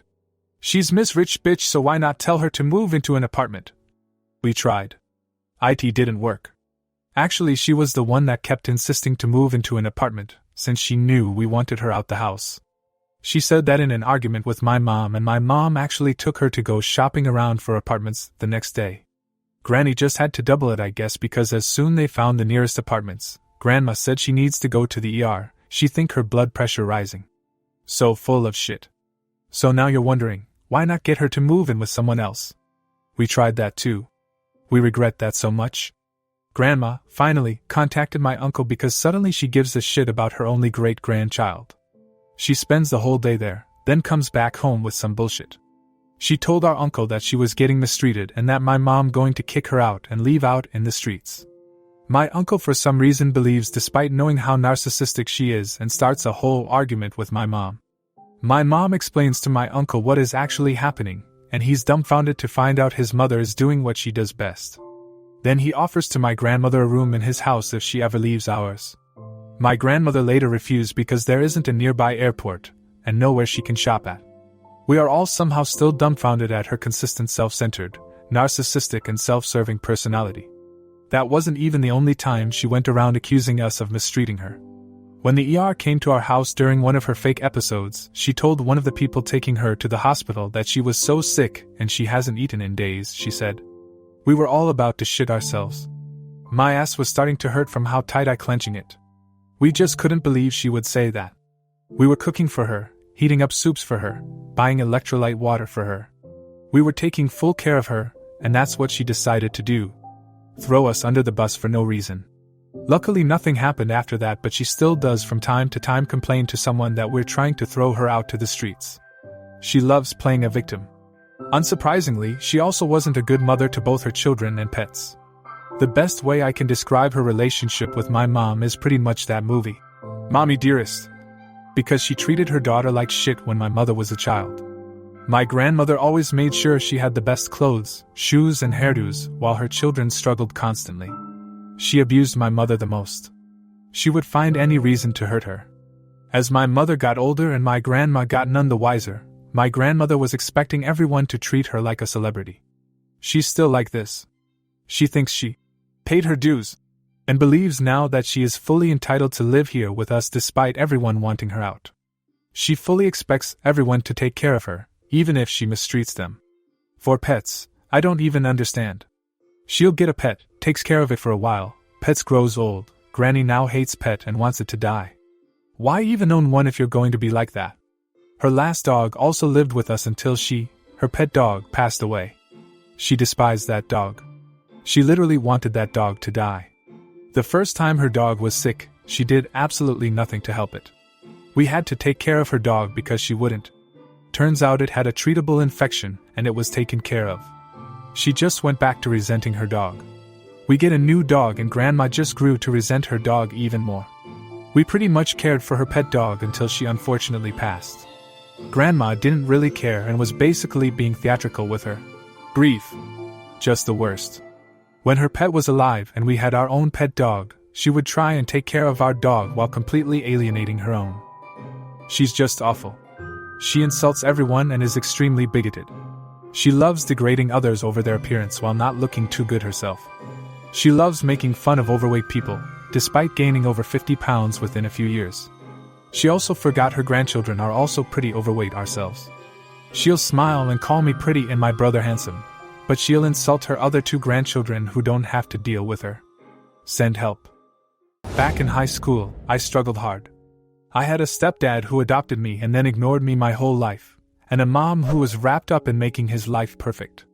Yeah, he was what some might call a textbook narcissist, with my mom as his flying monkey, Wizard of Oz reference.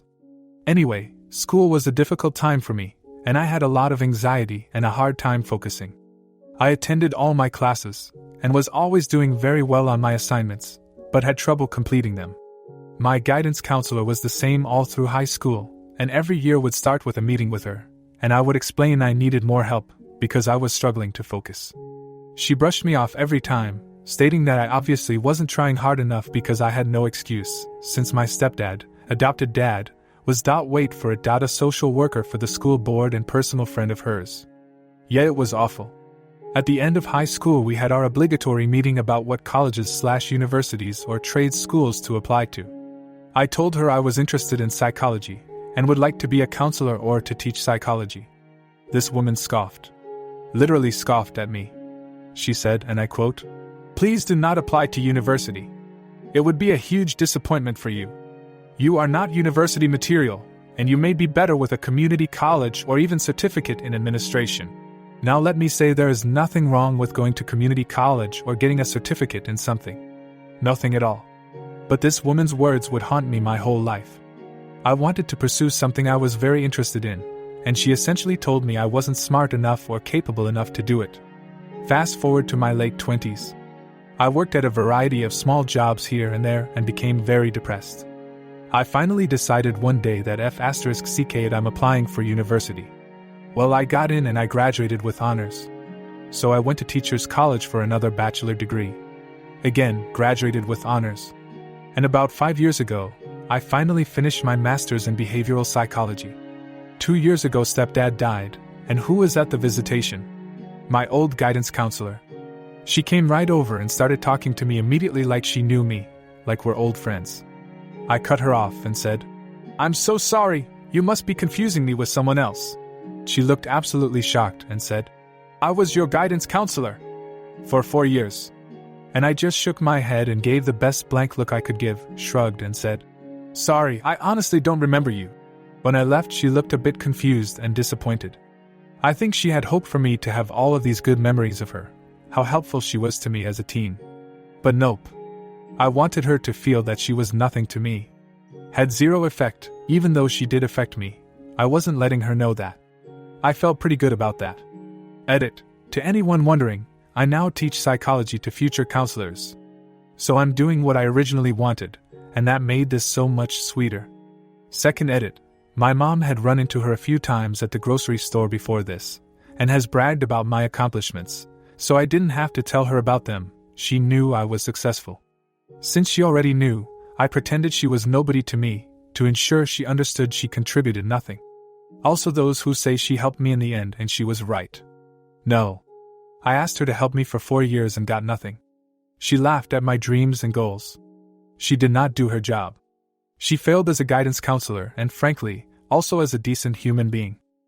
Story 2. Fire me for speaking up? Enjoy going out of business. Many years ago, I worked at an automotive repair shop that was owned by a very nasty person. This person actually had 2 shops that he ran, and the best way I can describe him was as a tyrant. Both shops had cameras, and he would watch us work from the comfort of his home.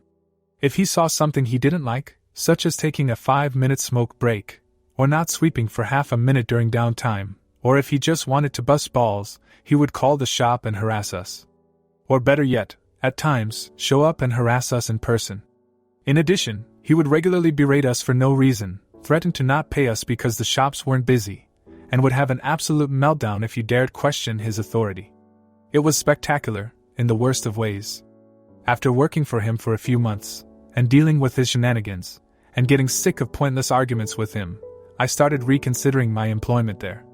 Around the same time, the owner decided to move me from one shop to the other, really for no reason other than likely to try push me out, as that was what he did with the few people that I had already worked with. Odd coincidence being that I had not discussed my thoughts of leaving with anyone, but I digress. I genuinely disliked the idea of working at this other shop. It was older and a bit run down, plus it was in a pretty terrible area with high crime. But I wanted to line something up elsewhere before I jumped ship. So I made the move. This is where the beginning of the end started for Mr. Owner. Once I got settled into the new shop, I got to talking with my fellow technicians. As it turns out, the owner was unsurprisingly a racist scumbag, and every single one of the employees at this location, aside from me, was African American. I'll spare you the details, but let's just say it's a miracle that the owner came into the shop, said what he said, and walked out breathing. In addition, he would regularly send people home with no pay for the day just to be an ass. This went on for a few weeks, him coming by, being nasty to all of us, and I was over it, and was just about to leave as I had lined up other employment. The other techs were also over it. I went to give the owner my 2-week notice via phone, discreetly, which I should have known wasn't a great idea, and instead of discussing it like a human, he decided to come down and talk face to face. Well, our friend was so incensed that I put my notice in that he forced me to clock out and go home, and also forced 2 other techs who decided to stand up for me to do the same. I decided that I had enough of this guy's shit, and that not only did he deserve to have some kind of reciprocation against him, but the other techs deserved better than to continually being walked on. So I filed a complaint with the Department of Labor, and outlined everything. Within a few days they had launched an investigation, and of course the owner found out who filed the complaint and called the shop, and gave me hell about it, stupidly, because the phones he had were on recorded lines. Guess who I had requested to listen to that conversation? In the end, I was terminated by him prior to my 2 weeks being up, as were the 2 techs who stood behind me. I filed for unemployment, which he fought me on by filing appeals with a judge, then not showing up 3 times in a row. This prompted the judge to bar him from requesting appeals against me, and granting me full unemployment pay. Months later I got a written letter from him extending an apology, and offered to work for him again. 2 months later, I got a letter from the DOL saying that the investigation was closed, and that he had been found guilty of multiple charges and was barred from operating a shop or any other business in the state for several years. My weird entitled friend tried to buy my house for just $1. Some backstory: I, 31 female, grew up pretty poor. I don't remember it well, but at one point my parents and I were only able to afford to eat beans and rice. My parents have since been able to pull out of poverty, and while they aren't rich they are comfortable, and I have used a lot of what I experienced as a kid as motivation to be super careful with my money. I got a job in high school, worked odd jobs on the side, saved up every penny, rode my bike everywhere instead of driving and paying for gas, and by the time I moved out of my parents' place I had a little over $17,000 in my savings. I don't have that much tucked away anymore, but I have investments and emergency funds and take my family's finances incredibly seriously as I never want my children to experience what I did as a kid.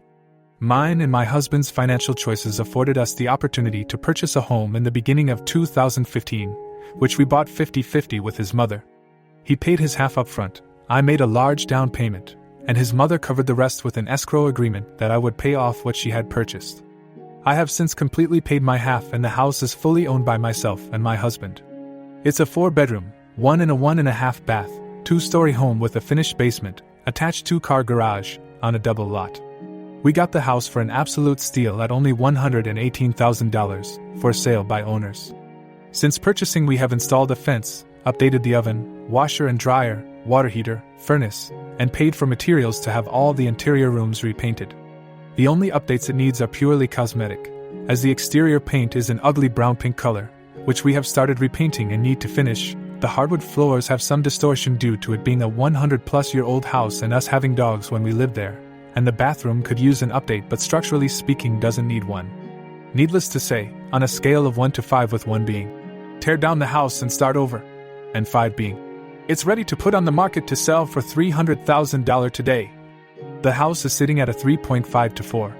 Backstory complete. Let's get into what has become my biggest headache for the past 4 years.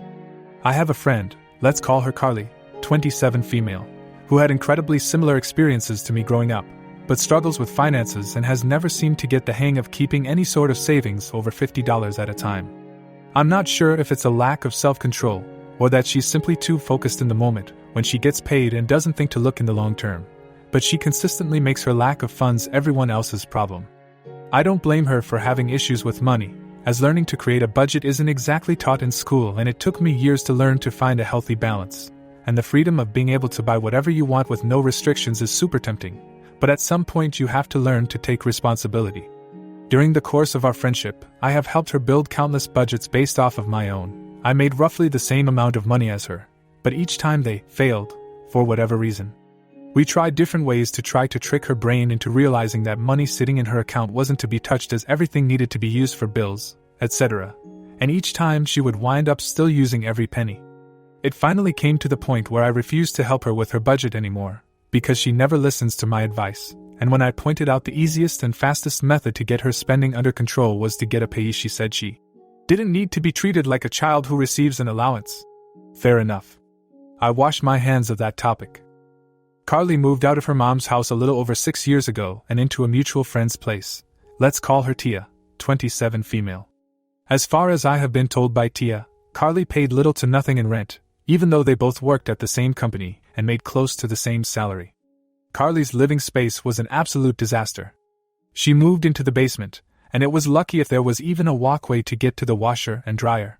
She constantly asked me to come over to help her clean and organize her space, and because I'm a people pleaser, I would always agree. Each time we would make significant progress, but then by the next weekend when I would come over to help again, it was as if a tornado had gone through her space in the course of the week. I have no idea how she was able to fit so much stuff into that tiny space. She would never clean up on her own or make any sort of effort to put anything away, and would always wait for me to come over, and if anyone were to come down to watch us, it was always me cleaning or organizing while she sat back and dictated where everything went. Getting her to donate or throw anything away was like pulling teeth, as somehow even the smallest scrap of paper had some sort of sentimental value. After a little over a year of them living together, Tia couldn't handle it anymore and asked Carly to find some other living situation. She wasn't going to throw her onto the street, but she literally couldn't live with Carly any longer. There are a lot of other things that built up that caused this, but I won't go into that here. It just so happened that my husband and I had purchased a second home around this same time. What we had owed on the first was paid off. My husband had come into an inheritance, and we were able to look for our forever home that better fit our wants and needs. The best part for us is that the new house was literally a 5-minute drive from the old house. We had yet to decide whether we wanted to sell or rent our first house when Carly approached us with the offer of renting it from us. She and 2 other friends were looking to move in together, and with the house being as big as it was, there was plenty of space for all of them to have their own room and privacy. Since we hadn't yet decided if we wanted to sell, and there were 3 renters already lined up, we decided to use it as a means of passive income to invest in our future, and then down the road we would revisit whether or not we wanted to sell it or keep it as a rental. The red flag that I didn't initially pick up on was that Carly was already referring to the house as her house to her 2 potential roommates even before moving in or signing a lease, so by the time it came to them all moving in, Carly had driven the other 2 girls to back out. The way I had written the original lease agreement was that the rent was flexible depending on how many tenants there were, so for the three of them they would have only been paying $750 total per month, and if only one person was renting it would be $400 per month. In this area you can expect to rent a bedroom for $400, so this was a crazy good deal as we really didn't need the money and it was mainly to pay for insurance, power/heat, and property taxes. In the 4 years that Carly has lived in that house, rent has gone up 4 times. Once to $500 a month because the power bill went up and we needed to adjust for that, the second time to $550 a month due to the same reason, the third time to $750 after she got a new job, and last year in October, more on that later. Also in the 4 years she has lived here, 2 separate opportunities for roommates have backed out. Each time because she was setting the rules and referring to the property as her house, despite having zero claim to it and the fact that each person would have their own lease agreement. When she first moved in she was working a minimum wage paying job and she was my friend, hence the low monthly rent. But a year and a half ago got a new job at a local university, 30-minute drive away, that pays very well and has great benefits. But somehow she manages to blow through her entire paycheck on I don't even know what. Also during the course of these past 4 years she wound up owing me $750 in back rent as she repeatedly was unable to pay me the full monthly amount due to repeated miscalculations in her budget and overspending on garbage, which she then stuffed into mine and my husband's property. My husband and I realized after a couple years of being landlords that we aren't cut out for it. We have too much on our own plates and had no time for upkeep, and Carly wasn't holding up her end of the rental agreement that she had signed. We talked about it and settled on the decision to sell, but we of course didn't want to throw Carly onto the street and informed her of our plan. She proposed to buy it from us and started going through the route of getting a loan. During this process she realized that the house wasn't what she wanted. She wanted land and the house itself was far too big for her. She told us that and we understood, and I even helped drive her to meet with realtors so she could check out other options to buy houses elsewhere, but each one fell through as she discovered that she wasn't going to get a new homeowner's discount or bargain with any loans that she looked at, and all of the loans required a minimum of a 10% down payment, which she of course didn't have. This is where the entitlement starts. Carly wasn't going to be able to buy a home, at least not the home she wanted, and settled on by our house. We had briefly talked at the very beginning of her tenancy that we may consider a rent-to-own situation, but no agreement had been made. No sale price had been decided, no appraisals or property inspections completed, nothing had been signed. It was simply a comment that we had made in passing and then chatted about later, again in passing. She took it as gospel truth and said that if she bought the house that she expected the 2.5 years of rent she had paid us to be comped off the total sale of the house. I reminded her that we never signed anything about a rent-to-own, and informed her that wasn't how this was going to work. Her next tactic was to try to suggest that we quitclaim deed the property to her, again without her paying us anything additional to the 2.5 years worth of rent she had already paid us. How this works is that whoever owns the property grants the title/deed to whoever they're giving it to, and it's generally a lot faster and cheaper than going through the process of buying a house. But there is still generally something paid for the property when the title is transferred. At this point she'd only paid about $10,000 in rent, more than half of which went to paying for utilities that we covered instead of having her pay them, and property taxes, and she was making it sound as if she wasn't going to give us anything beyond that. I again told her that this would not be a viable option. The house was in great condition, and even with the exterior paint and repairs to the floors and bathroom was worth at least what we had paid for it, $118,000. She tried to spin it that she was doing us a favor by taking it off our hands, as I had expressed to her that we were tired of being landlords and it was more effort than we had time for. Her last attempt at buying the house on her own was to offer me $1. That's right. A single dollar. I will admit, I don't know if this was a failed joke attempt on her part, but it certainly fell flat, and I was so mad I was shaking, though I laughed it off. Side note: during the time she has lived in the house, my husband and I have some stuff stored in the garage, as Carly parked on the street due to convenience, and she suggested on multiple occasions that she start charging us rent for storing things in our own house when none of it was in her way whatsoever, and we had already made it clear that if she purchased the house that we would remove all of our property. At the end of 2022, Carly started dating Reggie, 28 male. They were long distance and would take turns visiting each other, and Carly made the comment to Reggie that we were looking to sell the house, and we threw out a couple numbers, the very lowest being $100,000, but said that we of course would have to have an appraisal and look at market value, etc. He offered to buy it from us and said that he would start the process in March/April of 2023. I was relieved, my husband was relieved, Carly was relieved, everything was looking great. Some information about Reggie at the time: he is a retired Marine. He gets a monthly check from the government for close to $2,000 on top of his well-paying job. I'm guessing based on what Carly told me, but at the time he made his offer he was probably making between $4,500 to $5,000 a month.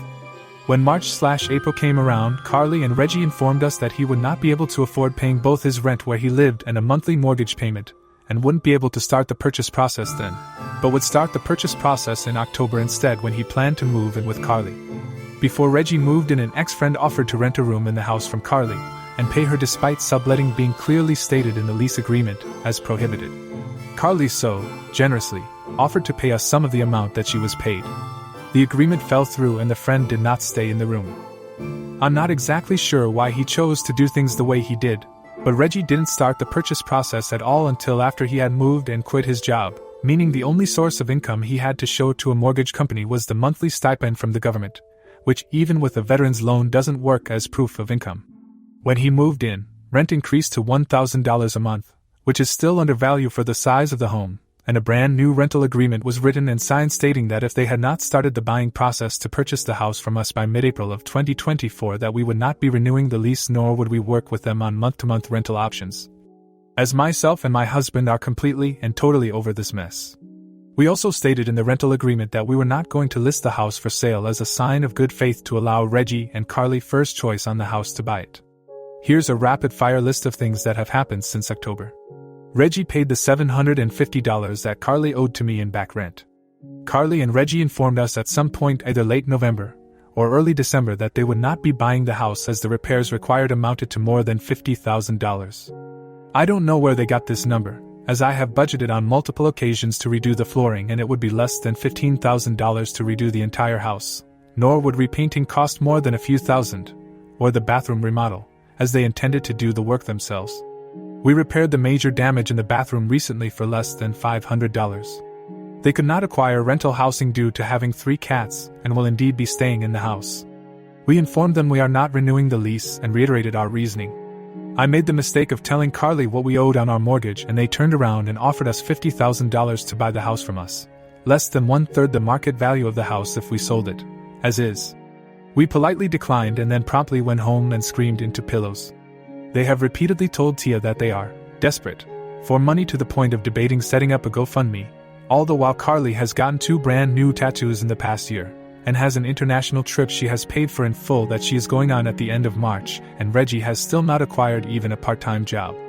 We emergency installed a water heater that Reggie paid for that I will have fully paid back by the end of March. Carly quit her job and now the only income they will have after the end of this week is Reggie's military stipend. Carly nonchalantly stated that we would have to renegotiate rent for this month and next month. There will be no negotiations. She made a bad decision and will have to live with the consequences of her actions. The most recent thing she did was text me 2 days ago asking if she could pay me in food for this month's rent. Knowing her, the amount she will pay will amount to only a couple meals and maybe $75 in groceries instead of the roughly $500 that they will owe. I owe Reggie roughly $500 left to pay off the last bit of the water heater. I jokingly answered that the electricity and insurance companies don't accept food as payment, so neither can I. She then offered to pay me what it would cost to pay these expenses and then the rest she would pay in food. I have not responded. It's been a day and a half. They will pay me in cash and nothing else. I'm done. No discussion. My warning to all of you, don't mix business and friends without getting to know said friends very well first. If I had known what I would be walking into, I never would have allowed her to move it. Update 1. Good. Fudging. God. Thanks for all the comments. There was some great advice in there, and I appreciate it. I should clarify. The reason we let Carly move in the first place is because she made it sound like she literally had nowhere to go. She'd spun a tale that her home life with her mom was not safe. Untrue. She made it sound like Tia was literally kicking her out that day. Also untrue. And she panically hounded me relentlessly in person and over the phone until my husband and I made a super quick decision to let her rent from us. I've learned this is a method of manipulation. I've reached out to an attorney. We talked about everything that's happened. They read through the lease and gave us a few options. We wait until May 1st when Carly and Reggie are supposed to be out of the house. If they're not out, deliver a intent to sell Notice. That gives them 90 days to vacate the property after the lease is up. Not ideal. We deliver the intent to sell now. That means they have until mid-June to GTFO. Still not ideal, but better. If they're still in the house past the 90 days, we file unlawful detainer, and the cops forcibly kick them out. We can't evict because we don't have the grounds. Even with all of this, the courts just about everywhere are against landlords and in favor of tenants. That the minute their rent is late, we then have grounds for eviction. That gives them 14 days to pay or GTFO. But if they pay, the eviction process ends. So still not ideal. They can't get squatters' rights because they haven't been here long enough. I'm going to be telling her mother everything she's done, because I'm pretty sure she has no idea. I'm also telling all our mutual friends. I've done a lot of self-reflection lately before writing this post and came to several conclusions. I know she's not my friend. I had a false idea that I was helping someone that I saw as a friend, and in the end I enabled her shitty behavior. I'm aware I'm a doormat. I know I don't know how to set boundaries. I spent a lot of time on the phone and in professional offices over the last few days. I'm on a waiting list to see a therapist and learn to set boundaries, because I don't ever want to teach my kids my bad behaviors and habits that got me into this mess. And for all of you who mentioned that it's a miracle my husband is still with me, he was with me along the whole process. I never did anything without his consent, since we own the house 50/50. I'm taking most of the blame because Carly was my friend. I've apologized to him, and we had a deep conversation about working on communication. He apologized for not seeing sooner that my friend wasn't who she claimed to be and didn't warn me I was being manipulated. I met my ex in 2012, right after I had just turned 30. I had only dated and been with women exclusively until I came out as bisexual at 28. Let's just say the year I was 29 was a busy year making up for what I missed out on. It was mostly casual hookups, yes, safe, and I did try dating 2 different guys for a few weeks, but it just never worked out or got serious. I kind of figured that I'd probably end up marrying a woman or not getting married at all because I just didn't see myself catching romantic and sexual feelings for a guy. Then I met Ryan.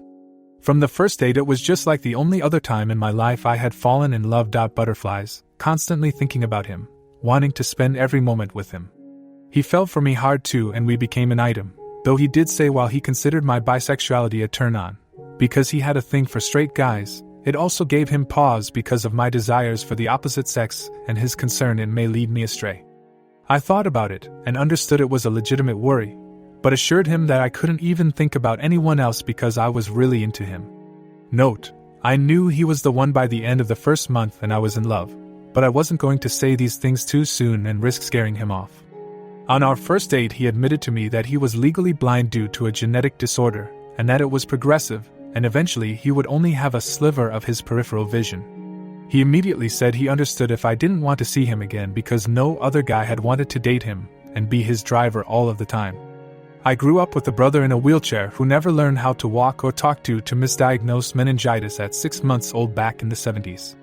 I told him that and said that what my brother had was a severe disability, so in my perspective, his blindness had no effect in my feelings and that always being the driver was a small sacrifice just to be with him. The following years were bliss. We brought out the best in each other.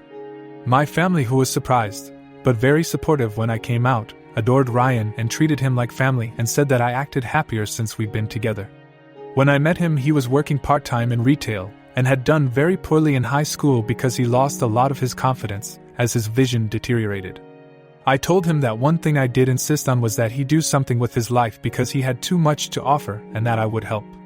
He said that he'd wanted to be a teacher but didn't think someone with limited vision could teach. Nonsense. So I put him through community college for 2 years, then 2.5 years of a local university, and finally the 1-year teacher certification program as required by California. I drove countless miles and paid hundreds in public transportation costs for him, never blinking an eye or complaining. We'd been together for 7.5 years and were engaged to be married in October by the time he was in his last semester of his teaching certification, which involved him student teaching at his former high school with his favorite teacher from his days in school. Then the pandemic hit and schools closed. Fortunately, he'd had enough hours in the classroom that he would still qualify to be certified after the governor issued a waiver via executive order. On the 3rd day of the stay-at-home order in March, my life crumbled when I innocently found out he had cheated on me with an ex, all because he handed his phone to me to show me something on Instagram. I accidentally fat-thumbed the back arrow when he gave it to me, taking me back to a list of all his messages. I looked and recognized the name of his ex as the second message, dated a week ago. I clicked on it, and my heart sank. Directions to my house, pictures, dirty talk, and reassuring him not to worry about me because he had my location on my Find My Friends, just in case I came home from work. I immediately started screaming, demanding to know everything, and he admitted to having his ex over twice for sex and that they didn't use protection. His ex was engaged to his girlfriend during this, adding another victim.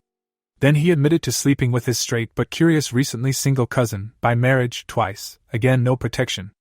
Finally, he admitted to sleeping with a supposedly straight guy he and many of my cousins went to school with, who I told Ryan I really didn't like him, or want them talking, because I didn't trust him after what I'd read about him. Since they were never close friends, I didn't feel like this was a big sacrifice or that I was being too controlling, and I assumed that he knew why I, and all my cousins, felt that way, but didn't bother repeating it. The reason was after high school at age 20 this guy was convicted of SA against a 16-year-old girl and had gone to jail, and required to register as an ex-offender for life. Apparently my ex was the only person in his graduating class that hadn't heard that news. All of this happened in my home while I was working.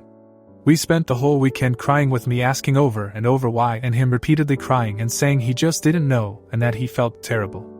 Monday comes around and anger started being as common as sadness, and I made a comment that said I was going to pull all the phone records going back the 3 years that AT&T kept them, for a fee. Only when he heard that did he admit to one more guy. Some random named Frankie off the gay hookup app Grindr, who was the first guy he cheated with and continued to casually hook up with for nearly 2 years, with the last time being in February, the month before. He told me how it started. Get this, it was the day after his graduation with his BA in May 2018, and he was drunk from celebrating and wanted to have sex. I too had been celebrating with him, and said I was too drunk to perform and said I'd make it up the next day, then passed out asleep on the couch. Apparently he was moody, because he downloaded Grindr, chatted with this Frankie fellow, and arranged to have sex in his car in a church parking lot across the street from our condo, which happens to be across the street from a school. This fact is important later, all while I slept on the couch. All the times they hooked up after that was again in my condo while I was working or visiting a friend for the night up the coast. He used to love going but started saying he couldn't occasionally because of homework and studying. I absolutely lost it. Told him to get in the car, and I drove him to his family's house so he could tell them what he did, so they understood why he was moving back into their house. While he was in the house, I was in the driveway on the phone with AT&T ordering the 3 years worth of detailed calls/text logs, then made an appointment to be screened for STIs. I suspended his service until he could figure out how to pay for his own damn phone. Then I temporarily changed all his passwords on the social media accounts he cheated with, and to make sure he couldn't hide more evidence so only I would have access to his cloud, we shared each other's passwords on his suggestions years before. I also called the bank and issued a stop payment on his final tuition check that I had sent to the certification program the week before and hadn't hit the bank yet. Before deleting his social media, except Facebook, I took screenshots of the entire Instagram conversation with his ex and mailed the conversation to his fiancée, who deserved to know, so she could see a doctor and get tested too. His family was very religious and had kicked him out in high school for 3 days when he tried to admit he was bi, and only took him back in when he took it back. Needless to say, she ended it. He got kicked out. One down. He came back out to the car and we went home. I took his house key and told him to say goodbye to our 3 pets and get packing. The entire time he packed, I studied those phone records to find out dates, times, and if there was anyone else he was leaving out. He answered every question I asked, and it was then that I discovered that the sex offender and he had only had oral in my home, and that the actual eggs was in the same parking lot he screwed the Frankie guy in. The wheels started turning, and the next day I walked over to the church and sure enough spotted a camera. I spoke to a secretary, sweet old lady, at the church and informed them about a registered sex offender having sex in their lot, and that not only was it a violation of his parole for indecent exposure, but that he was not allowed to be that close to a school, and I provided the date. I was in luck.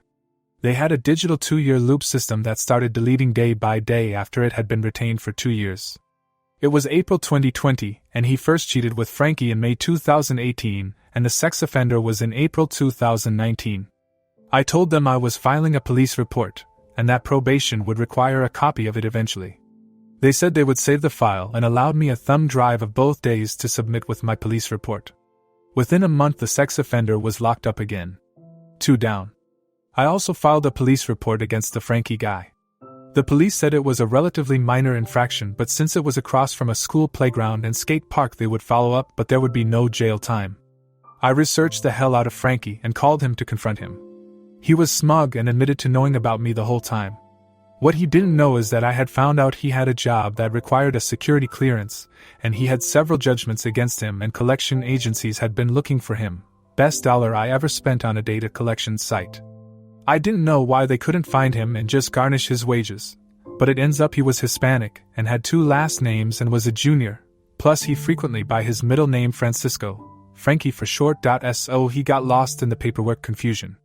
I sent a letter to the collection agencies providing his employer and current location and contact info, and then sent a copy of the police report about misdemeanor indecent exposure for which he pled guilty, and it was a fine with community service, not considered a eggs crime. His wages did get garnished, but only for 2 paychecks because the misdemeanor was enough for him to lose his security clearance and get fired. 3 down. Then I contacted Ryan's family on his mother's side, pretending to be him from his Facebook account, making sure they knew he had cuddled his cousin. It spread through the family like wildfire, and soon his cousin was contacting me because he couldn't get a hold of Ryan to ask why he would expose what they did. I just laughed and said you shouldn't screw your cousins, especially when they're engaged, and that he'd messed around in my house, so now it was my turn for payback. 4 down. Lastly, I had already stopped payment, but since he was so close to finishing, I was sure his family would bail him out and pay the university. Like I said, indecent exposure is usually a slap on the wrist type misdemeanor. However, I remembered some of the paperwork he signed to be a mandated reporter that you could lose teaching certification for. Documented acts of moral turpitude. I sent a copy of both police reports from the parking lot with still shots from the security footage clearly showing Ryan's face to the school district he'd been student teaching in, and a copy to the Commission on Teacher Credentials. 5th and final down. Admittedly, I did all this out of anger, but he shattered my sense of self-worth and made me incredibly bitter and untrusting after years of being generous and supporting him. Everywhere I looked in the town, I thought of Ryan and the cheating. I felt a terrible energy in my condo knowing it all happened there. I stayed 9 months and watched all 5 of their lives self-destruct. Then sold my condo, making a nice profit, and relocated to the PNW to start over. One thing that is sad is I found out just recently that his ex, whose fiancée broke up with him, ended up committing unalive several months after I moved. It is too bad that his family was so closed-minded to turn on their own son, but in the end, it's not my fault that he cheated on his fiancée by coming into my home at my fiancée's invitation to cheat. Self-deletion is never the answer to one's problems, and I hope the fiancée he cheated on doesn't blame herself, and that only his family does, as they should. When I was 11 years old, my parents divorced. My father cheated a lot and my mother forgave him every time because she wanted to keep the family together. When I was 11, my father cheated again and ran off with this woman. What followed was a huge divorce with a lot of fighting and arguing. The only thing my father didn't want was us as children. It was decided that I had to go to my father at the weekends. Because where I live, divorces go through the courts, and they think it is important that children continue to see both their parents. During these weekends, I was used more as a kind of Cinderella by my father and his girlfriend, and I was systematically abused mentally and physically. Every time I made a mistake in their eyes, didn't do something the way they wanted, didn't get things done on time because I had a lot to do, I was beaten with objects or just by hand. My father's favorite thing was his belt, and my stepmother liked to use an electric fly swatter, which gives off electric shocks when you turn it on so that you can kill the fly without crushing it, so to speak. If you hold it against your skin with the metal part, you will get a pretty hard electric shock. To this day, I am terrified of electric fly swatters, even though where I live they are very common household things. I managed to hide the abuse for years by wearing baggy clothes with long sleeves, whether it was summer or winter. Because of this, I quickly became the weird kid at school and had no friends. The abuse had enormous mental consequences, but I wanted to persevere because I was afraid that if I stopped coming on weekends, my father's girlfriend would work out her anger on my little sister. She was only 5 when my parents broke up. I withdrew more and more to my room when I was with my mother so that I didn't have to talk to her. My mother is a sweetheart. She is really sweet and friendly and only wanted the best for me. She thought I was having trouble with the divorce and that I was starting to go through puberty. She regularly suggested that I go to a therapist, but I always didn't want to because I wanted to protect my sister.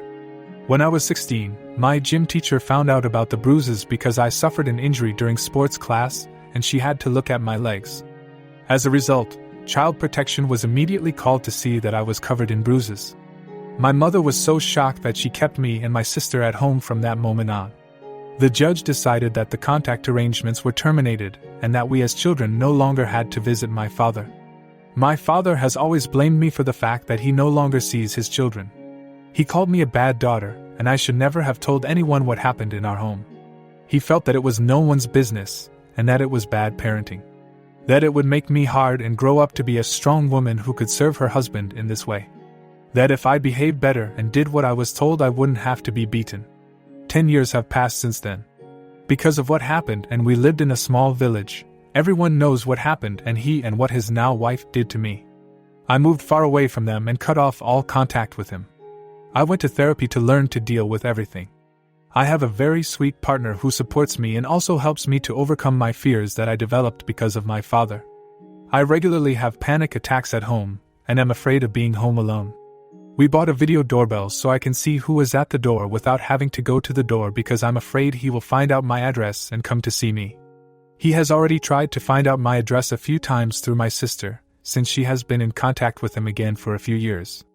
Her reasoning was that they have not done anything to her, and they are always kind to her, so she sees no reason not to visit regularly.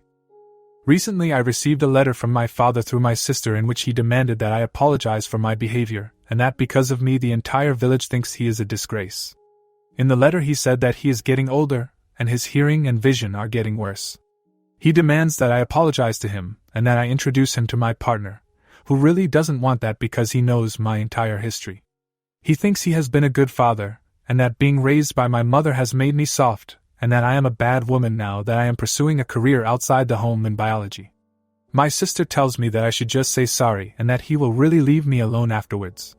He really just wants to hear that he was a good father, and that I regret talking to people 10 years ago when they saw my bruises. I really don't want to, but my sister and father's family keep pestering me to say that I should just do it so that he can close it off and the village will no longer find him a shame. I really don't want to, and I haven't slept at night because of it. I don't know what to do anymore, and my partner tries to keep me calm so I don't have to think about it anymore because it gives me panic attacks. But my father and his family keeps insisting and nagging me to do it by sending me messages on social media and calling or WhatsApp me. I keep blocking them, but they create new throwaway accounts to reach me or give letters and messages to my sister so she can give them to me. I didn't tell my mother about this because she already feels very guilty that she didn't notice the abuse at all those years ago. So, what do you think? Should I just apologize to get it over with? Update 2 weeks later. So I met up with my sister and told her everything. About how my father and his now wife beat me, about how I protected her and the mental and physical damage that the behavior of my father and his wife caused me. She mainly cried a lot. There is a lot of pressure from his family to get back in touch with me as I am getting better at my job and am starting to have a prominent role in it. Something that his family would like to show off is that I am successful and well known in my profession. She just didn't know what to do, and that's why she reacted very aggressively and painfully. We talked this out and hugged it out. She also told that my father's wife often goes through her phone. That's how she found my phone number. He helps her unlock the phone. My sister has changed her unlock codes several times, but he keeps copying them from her. We have agreed to buy a second phone where she can keep all her important things and save all her important contacts. So she only has to show the old phone to my father to play games on it. She will keep the new one a secret. She really doesn't want to go to my father anymore, but there is a lot of pressure on her from the family to go. She is the last child of my father who still has contact with him. We have also discussed this with our mother, and we are going to make a plan with our lawyers so that they cannot bother her if she stops going. I have ignored my father and his family as much as possible. I have threatened that if they don't leave me alone I will send the police on them for stalking. So far it's been quiet, and I haven't heard from anyone else. I hope it stays calm and that my sister can now also relax. Thank you all for your support. Story 2. I put vegetables in all my food so my roommate's kid won't eat them. The mom is fuming. I, 26 female, live in a rented house with a single mother, 30, and her son, 6. I had another person living with me but they moved out and the mother moved in. I don't mind living with her and her kid. It's fine and we kind of do our own thing. I spend a lot of time at my boyfriend's place or working. Our work schedules collide, so we really don't interact much, but when we do, it's fine. No issue there. I want to start with saying that she clearly struggles financially, but I don't think it's an excuse. I don't make lots of money either. However, I've noticed that my food would go missing or portions would be taken from it. I assumed it was her kid, so I asked her if she'd stop him from eating my food. I was calm about it, and she just said she would. It didn't really upset me when it first started. It started getting annoying when I'd get home from work and expect to have a meal's worth of leftovers in the fridge only to see it picked through or just gone. I kept bringing it up, and she started getting annoyed with me bringing it up. Just from observing them, I realized that neither of them ever eat vegetables.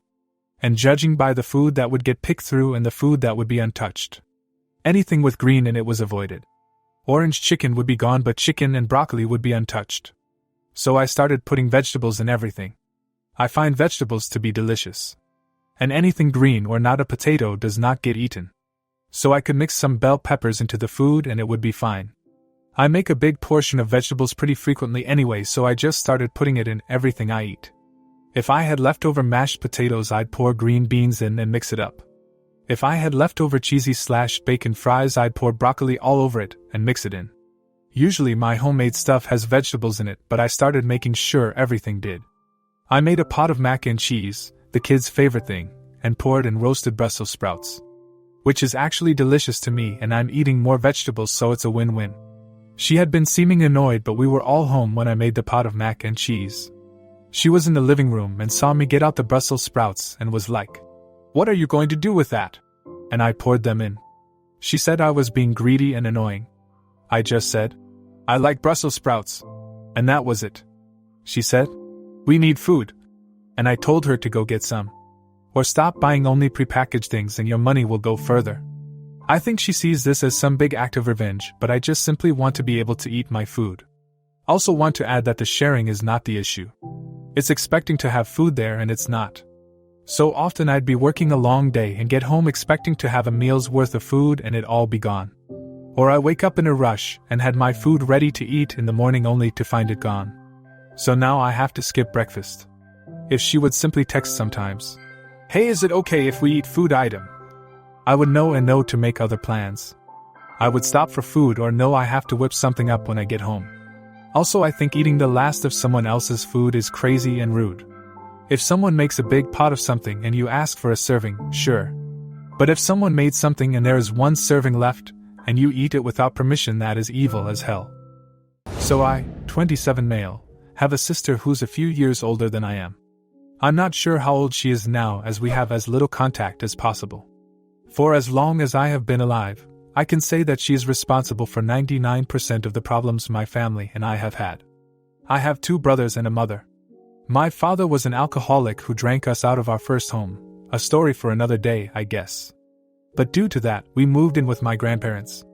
Well, that is except for my sister, who moved in with her godmother for reasons at the time I was completely unaware of. It turns out my nan had already figured out what she was like and didn't want her in her home. I am the youngest of my siblings. My brother, 28 male, is so heavily disabled mentally that he was the constant target of abuse from every kid he came into contact with. My eldest brother and I were always being attacked because we were simply related to him. But he can't be blamed, as apart from school and the odd trip down to the local warren with my other brother and myself never left the confines of our grandparents' garden. I was talking to my sister about it one day. I was about 6 or 7 years old at the time. I mentioned how the only good thing was that they simply didn't know where we lived. Little did I know that was a mistake. The next day she showed up with over 20 of the worst kids and led them into the front garden, which was surrounded by trees and an 8-foot-tall hedge, and loudly called my brothers and me out.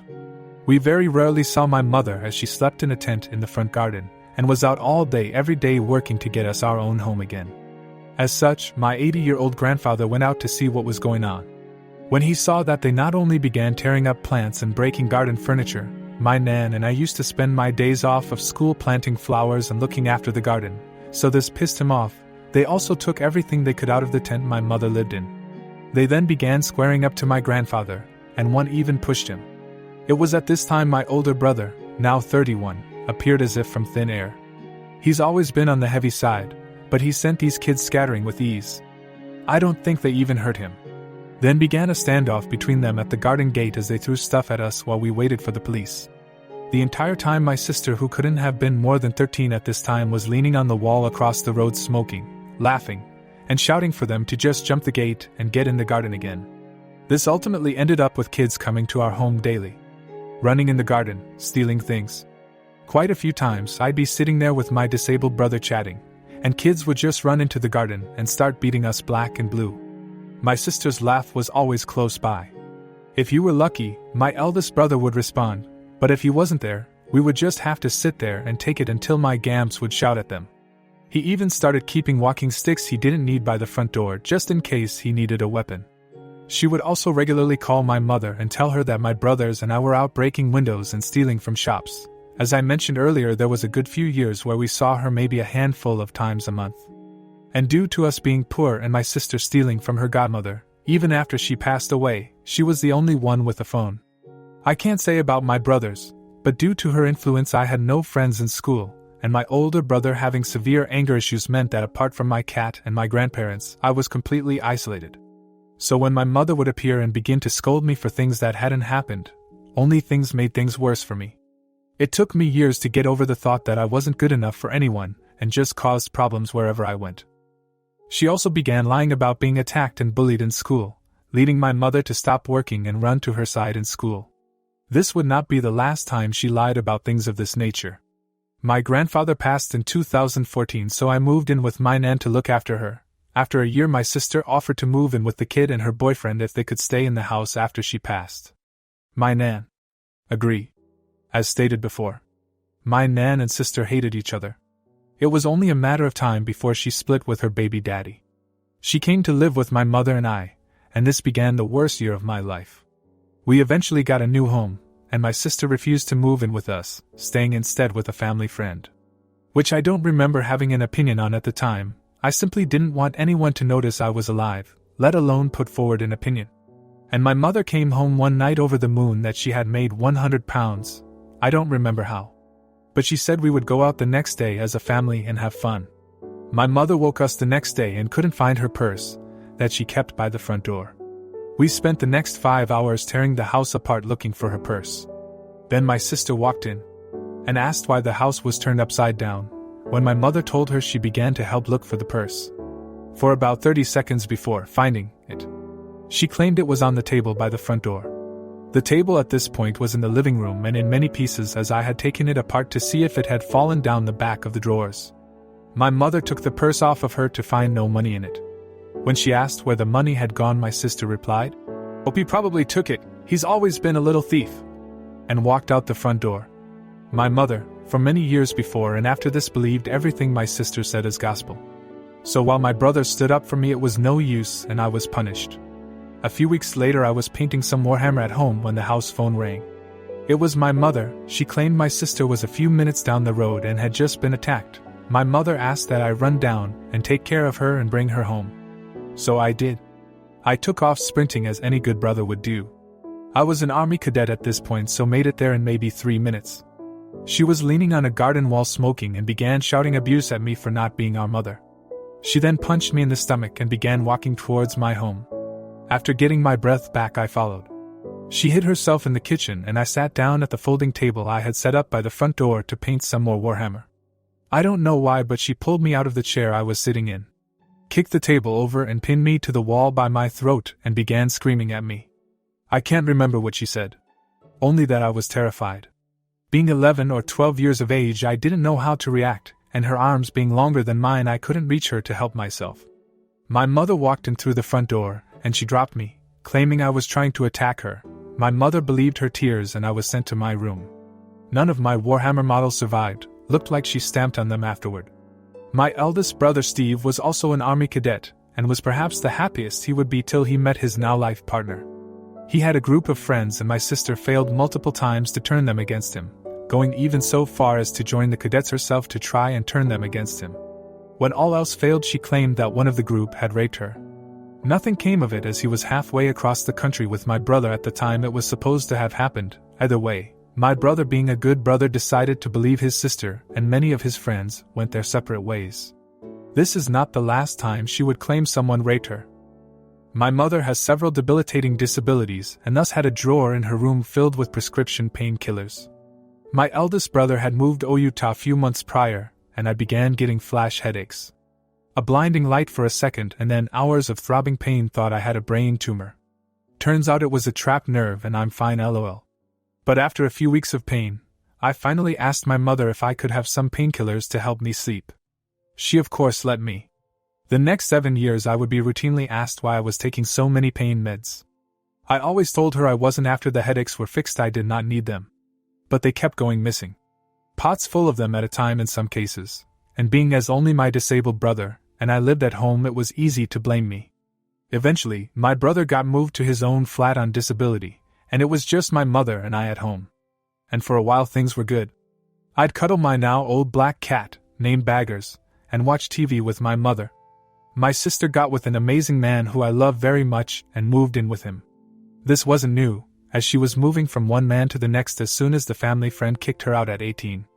But he stuck around longer than usual. My mother told me one day that she may be splitting up with him, and was quite upset about it as she too really likes him. The next month she got pregnant. When I went out for a drink with her boyfriend, he got really pissed and confided that he didn't understand how it could happen. She was on the pill and he always wore a condom. She now has 2 kids with him and they are separated. It was shortly after that she claimed a man she was working for was sexually assaulting her on a daily basis and got the police involved. Of course, they found no evidence but turned my nan's house into a fortress, welding plates over the letter flaps, setting up cameras, and reinforcing all the doors and windows. This drove my nan insane, saying that she'd lived in the house since it was built over 60 years ago and had never felt scared. Probably because my granddad was a beast of man, but you never know, lol. The man she claimed did all of this is her new current boyfriend who looks after her kids. I was working from 10 p.m. to 6 a.m. in a warehouse as a janitor. I was a supervisor with one team of 2 doing the work of 10, except my staff didn't do the job and all my complaints fell on deaf ears. Meaning I had to come in early and finish late to get all of the work done. Not so bad. I could always come home after 13 hours of work and sleep, right? Wrong. My sister moved the kids in with her, and every day would wait for me to get home. Wait for me to settle in bed, then kick my bedroom door open and throw my now awake nephews at me. This went on for 6 months. Getting maybe 2 hours of sleep every 2 days. And cycling an hour and a half to and from work didn't help either. About 3 months and my mother met who I now call my stepdad. I love this man, a mechanic, farmer, carpenter, you name it, he can do it type of guy. Turned our back garden from a patch of mud into a place to sit in the sun, sheds, decking ponds, you want it, he made it. And just like my nan, he figured her out immediately, and from day one was defending me.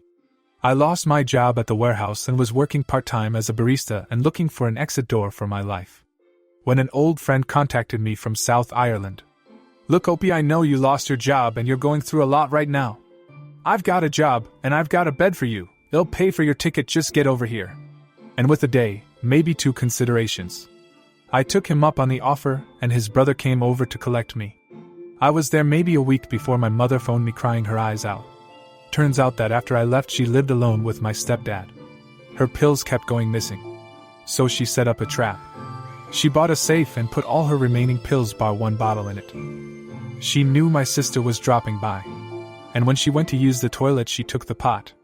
As my mother went up after she had left and finally knew I was innocent. 7 years of suspicions and arguments, driving a wedge between my mother and me. It opened her eyes. And in turn, I opened up. I bombarded her with every single problem I have ever had. Every time she punished me for her lies or her stealing things. 20 years of hate poured out of me, a bit like here now I think about it. The only thing I never understood was why she always made me her target. I once told someone that I had great instincts and knew if a person was a bad person simply by looking at them, and to this day I've never been wrong about a person, and when I talk about my sister, people often ask, do you have that ability because of her? Is it that you see aspects of her in people and that's why you instinctively hate them? And if so, I can thank her for one thing at least. Sorry for the ranting of this, it was only going to be a small rant, but once I started I couldn't stop. The pain and suffering she has brought to not only me but my family. Even my saint of a grandfather who loved everyone hated her. And that takes a lot, I thought the man incapable of hate. But as I sat and listened to him in his final months, He proved me wrong. My entitled mum seems to be blaming me for my poor health and won't stop pushing for natural remedies. I have biliary disease and my mum keeps going on about me eating better, doing liver flushes and stuff that isn't helpful and could even be harmful. I had to go on a liquid and then soft foods diet last year. I'm still mostly on it, though I have been able to add on a few things and still have to go slowly and carefully. Most of my protein comes from High Protein Boost, a nutrition replacement drink, per my doctor. She keeps trying to get me to take turmeric and drink turmeric tea, which says on the package, do not consume if you have liver, gallbladder or biliary problems. We're pretty sure she snuck me some when she was helping me recover from surgery a couple months ago, because I had some issues one day in particular after she brought me a tea that didn't taste right. I was still really drugged up, so at the time I didn't think about it and only later realized she had left the tea for me to drink. I put the pieces together and realized what she had done. When I sent her a photo of the warning label, she said she was glad I saw that before trying it. Before that instance, she had ordered some various supplements, including turmeric and curcumin, for me and had them shipped directly to the house. She texted my husband and was encouraging him to give them to me. He helps me with my medications when I'm too sick to get out of bed, and I trust him wholeheartedly to keep me safe.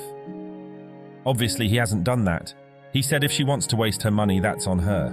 Despite knowing about the warning label on the tea and us repeatedly telling her I can't take it, she's still sending my husband articles about the benefits of turmeric and curcumin. This is where the text conversation started between them yesterday. She sent him a journal article about the benefits of curcumin. The article was from 2013, and he responded with a more recent 2021 article explaining how patients with liver issues are negatively affected by turmeric and curcumin. Fun fact about my husband, he is extremely patient and doesn't fly off the handle. We also live in her house that we pay the mortgage and HOA on. She lives with her new husband 2 hours away. The mortgage and HOA combined is half of what we could rent a tiny dump for locally. We are actively saving for a house, but the market here has been terrible. After that, she went off on her second favourite topic, the CV vaccine. We had the original bivalent shots as soon as we were eligible to get them and have had annual boosters since. We don't get them as often as she seems to think, though. We get it at the same time as our annual flu vaccine. She asked him if we've gotten any more shots since our last one in October. No, because that's not how they work. But we do plan on getting our next booster in the fall. After that, she sent him her diet that helps numbers. I don't know what numbers she's referring to, but my liver function tests are scary bad. Like, I've had 6 procedures in the last year to try to figure out why. Her diet recommendations aren't bad. It's a good basic healthy diet. Lean meat, lots of vegetables and fruits, oatmeal, Greek yogurt, that type of stuff. But they're essentially what I'm already eating, except I'm still not able to eat a lot. But meat specifically is difficult. I supplement with High Protein Boost, which she thinks is harmful since it's not natural. Also, I'm allergic to oats and have to keep reminding her. I love oatmeal and wish I could eat it, but it triggers joint inflammation and skin issues. Then she sent another long text which really hurt. Sometimes there is too much info out there that's contradicting each other. Nothing natural is harmful unless it has added chemicals. God didn't make junk, but don't worry, I'm done. All it seems to do is upset. She has to get sick and tired of being sick and tired of this like you and I did. And please, you don't have to tell her I've said anything. 3 things about that specific text. First, she says she's done a lot but will continually bring up unnecessary and unhelpful stuff, even when I ask her to stop. Second, she doesn't think I'm sick and tired enough. I've had a year's worth of poor health on top of having 18 years of these cycles with my liver. They've only gotten worse over time, and I've tried everything, including dieting, which did help, but obviously not enough because I'm sick again. I've been dismissed enough by doctors in the past, and I've finally gotten into a good team at a good hospital who have all assured me it's not in my head and I'm really sick. I feel like she wants me to suffer. I honestly can't imagine getting sicker. It's already disrupting my life, and I've been lucky it's not any worse. I don't want it to be. I want to get better. She always told me growing up I was a hypochondriac whenever I would complain about stuff like frequent headaches. When I reminded her of that a few months ago, she gasped and said she'd never say anything like that. I remember specific instances, and it was way more than once or twice. Third, she always tells him not to say anything to me, which is hilarious. He's my husband and best friend. Then whenever she goes on these rants with him, she'll kinda disappear and won't talk to either of us for a week or more, which is honestly fine. I need the breaks. Which makes us feel like she knows he tells me. I've never indicated that I knew about the conversations or asked her to stop doing that with him, BC. I want her to feel like she can trust him. He would rather be the target, BC doesn't want her ranting to me, BC, he doesn't want me stressed. My husband basically repeated the same things we have told her already. including that this is probably hereditary and something we're going to have to deal with long term. For context, my dad's mom's side of the family has a history of gallbladder disease and liver cancer. I haven't had contact with him or any of his relatives in over 10 years. I cut them off for my own emotional and mental health. The last 2 texts she sent him circle back to the CV vaccine and how it's not natural. She even told him that I always had problems with shots growing up, which is a flat-out lie. I was on state health insurance growing up and she always got our vaccines on time. She thinks getting the virus will protect you. Luckily, I already had the vaccine before I caught CV, and I'm glad I did, because I can't imagine how bad it would be if I had raw dogged it. She also stated that my dad's mom died of the vaccine. No one on my dad's side of the family reached out to tell me my grandma had died or invite me to the funeral. She, my mum, told me in a text message, and that was the entire conversation. My grandma had liver cancer and a liver transplant 10 years prior to her death, and I do know she had chronic pancreatitis as a result of the cancer treatment. So I have no context as to what she means about the vaccine since I wasn't around or involved with that family. My grandma died 4 years ago, and this is the first time she's ever brought that up. After the last text, my husband just ignored her. She came back hours later and apologized, which she always does and always thinks that makes everything better and we should just all forget and move on. I'm not sure if this would be a good idea, but you might want to report this to the police, because if your mom does manage to tamper your food with her stuff, that could land her with either an assault or possibly even an attempted murder charge, since she knows what you can and can't eat. My crazy father assaulted me over a casserole and he got away with it. So this is something that happened to me a long time ago, and something I've debated putting online like this. But I've decided that people need to know how horrible my father is. This is something I've told close friends before, and this is the first, but certainly not the only horrible event regarding my father. Also note that this is the farthest back I can remember. Context: I am a 28 turning 29 next month, and this took place when I was very little, either 4 or 5 years old. It was in the summer just before my 5th or 6th birthday. At the time, my parents' younger brother, who was a baby at the time, and I were living in a middle of nowhere town close to family members. Dad worked a job and my mum was the stay-at-home wife, aka the typical family dynamic of the 90s and beginning of 2000s. During this particular day, my mum was doing errands with my grandma, her mom, and brought my brother with her, so it was just my dad and I. A co-worker of his was camping at a nearby campground that we frequently visited when we lived there, and my dad decided to get the camper trailer and camp out that weekend. We get there and I'm invited to play with the other kids, including the 2 boys of the co-worker, who were either my age or a bit older than me. There was a nearby creek that was a popular swimming area for the kids, in spite of the potential cottonmouth snake, but being in the southern USA, you're taught at a very young age to always keep an eye out for snakes. I bring this up because I loved to swim as a kid, and my dad strictly told me to not get close to the creek because he didn't want me swimming just yet. There was a pool not far from the campground that I believe he was planning on taking me until things went south. However, while I was playing with the kids, I ended up tripping on a rock and tumbling into said creek and getting completely drenched. I was, and still am, a great swimmer, and the creek wasn't really deep, so I wasn't in any danger, but I was afraid my dad would be mad. The co-workers' kids were willing to vouch for me that I fell in by accident. We went to my dad's trailer, and sure enough, he immediately got mad, yelling at me that I wasn't supposed to go swimming. Although this is the farthest I remember back, I know that even then I was scared of him when he was mad, and I ended up being quiet as you couldn't say anything when he was mad without making the situation worse. The 2 boys fulfilled their promise to try and defend me, telling my dad it was an accident, only for my dad to tell them both to scram as he dragged me inside. I was tossed into the bathroom, as in literally thrown inside, with a towel and some dry clothes, and told me to quickly change. I did so without saying a single word. Even after I did what was told, he was still fuming. We were going to the co-worker's trailer for lunch, and my dad threatened me, or as he would say, promised. As he said, all his threats were promises because he always intended to act out on his threats, that if I screw up one more time, I'll regret it. At the co-worker's trailer, the lunch was some kind of casserole. Like many kids, I was, and still am to some extent, a picky eater, so I already decided I wasn't hungry. But it took one glare of pure anger from my dad to get me to start eating. Within a couple bites, I was getting nauseous, and I put the fork down and said I was no longer hungry. My dad flipped. He immediately started screaming at me to eat every bite of the casserole, and that I wasn't leaving that spot until I did so. The co-worker, bless his heart, tried to be a mediator by saying I didn't have to eat the food if I didn't like it, and that he has no problem making me a sandwich. My dad told him to shut the fuck up, and threatened to sock him if he said another word.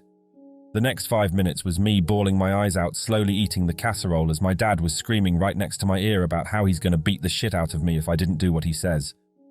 Fourth bite in, my stomach turned, and I fell off the chair and threw up. I felt him grab me by the hair and dragging me to the trailer, me wailing for him to not be mad at me. I will note that my parents were the type of parents to have a wooden paddle for spanking, but at the time it was only my mom who had the paddle, as she had enough restraint to make sure I didn't feel anything more than a slight sting to get the point across for why I was in trouble. And my dad proved he had zero restraint. As he yanked my pants off and swung the first blow, it was an agonizing strike that was so strong I immediately stopped crying and felt numb, like he smacked all senses out of me. He swung a second time and I blacked out. The rest happened from the testimony of my grandma, as I was unconscious for 2 hours. While I was getting struck, my co-worker called my mom in a panic, telling her to go to the campgrounds immediately, fearing for the well-being of myself. My mom and grandma immediately drove from their destination, a little over an hour and a half drive to the campground. Unfortunately, my dad stormed out after striking me several times in blind fury and threatened to beat the crap out of the co-worker and his kids if they ever mentioned what they witnessed, and the co-worker fled. I don't know if my dad attempted to hurt the co-worker and his kids, but considering how bloodthirsty he was, I wouldn't be surprised. My mom and grandma pulled up to see my dad sitting on a chair in front of the trailer, still fuming. He immediately told them both that I got what I deserved, and I was making him look bad. They both went into the trailer to see me face down, pants off, bottom of my back to the upper half of my thighs nearly black from bruising. My mum thought I was dead, and it took my grandma finding my pulse to find out that I was still alive, just unconscious. My grandma floored it to the town's police station. There was no service for phones in that area at the time, and my mum stayed behind to make sure my dad didn't try to hurt me any further. That's when I regained conscious and saw my grandma driving off. Thing is, my dad had no remorse for what he did, even saying that he couldn't care less if he killed me or not. He didn't even bother to check if I was still alive after continuously striking me until the cops were involved. He went inside and laid out a sob story about how he didn't mean to hurt me like that, and Dad always love you, bud. Being the innocent kid I was, I believed him, but now I know it was just a lie to relieve himself of guilt. I wish I could say that he went to prison and I never had to deal with him again, but that wasn't the case. My mum did have plans to fully divorce him and hold all charges on him, but when she visited him in the county jail, he thoroughly convinced her that she couldn't afford the divorce, which my mum confirmed was true, and that my brother and I can't survive without him, not to mention how she would be a social outcast for being a single mom. IDK how true this was. But this was the very end of the 90s/ just before 2000. He also laid it thick that even in the case she got her kids away from him, my dad will not rest until he killed her and took my brother and I to where nobody would ever see us again. My mum tried to remain brave, but the threats worked, mostly due to how he was back to having no remorse over what he did to me. He was just upset he got caught. So my mum dropped the charges, and she still lived with him until I was turning 11. However, the whole family was well aware of what he did, and they made it clear if he hurt me like that again, or hurt my mum and brother like that, they will not hesitate to call the cops. The only thing that managed to do was make my dad much smarter about how to abuse us, sticking more to scaring the daylights out of us, and making us feel like accidents who nobody loves with his words than bruising us up with his fists. And when he did physically hurt my mum, brother and I, he did so in ways that could be covered up. As for how he is today, he's not as physically aggressive as he used to be, but he's become even more heartless and unfiltered on his words, and continues to believe that he does no wrong, and even has the right to hurt his kids, even when said kids are now adults. I have much more to say about the crap this monster has done, and I might tell more of what he's done to me in my life.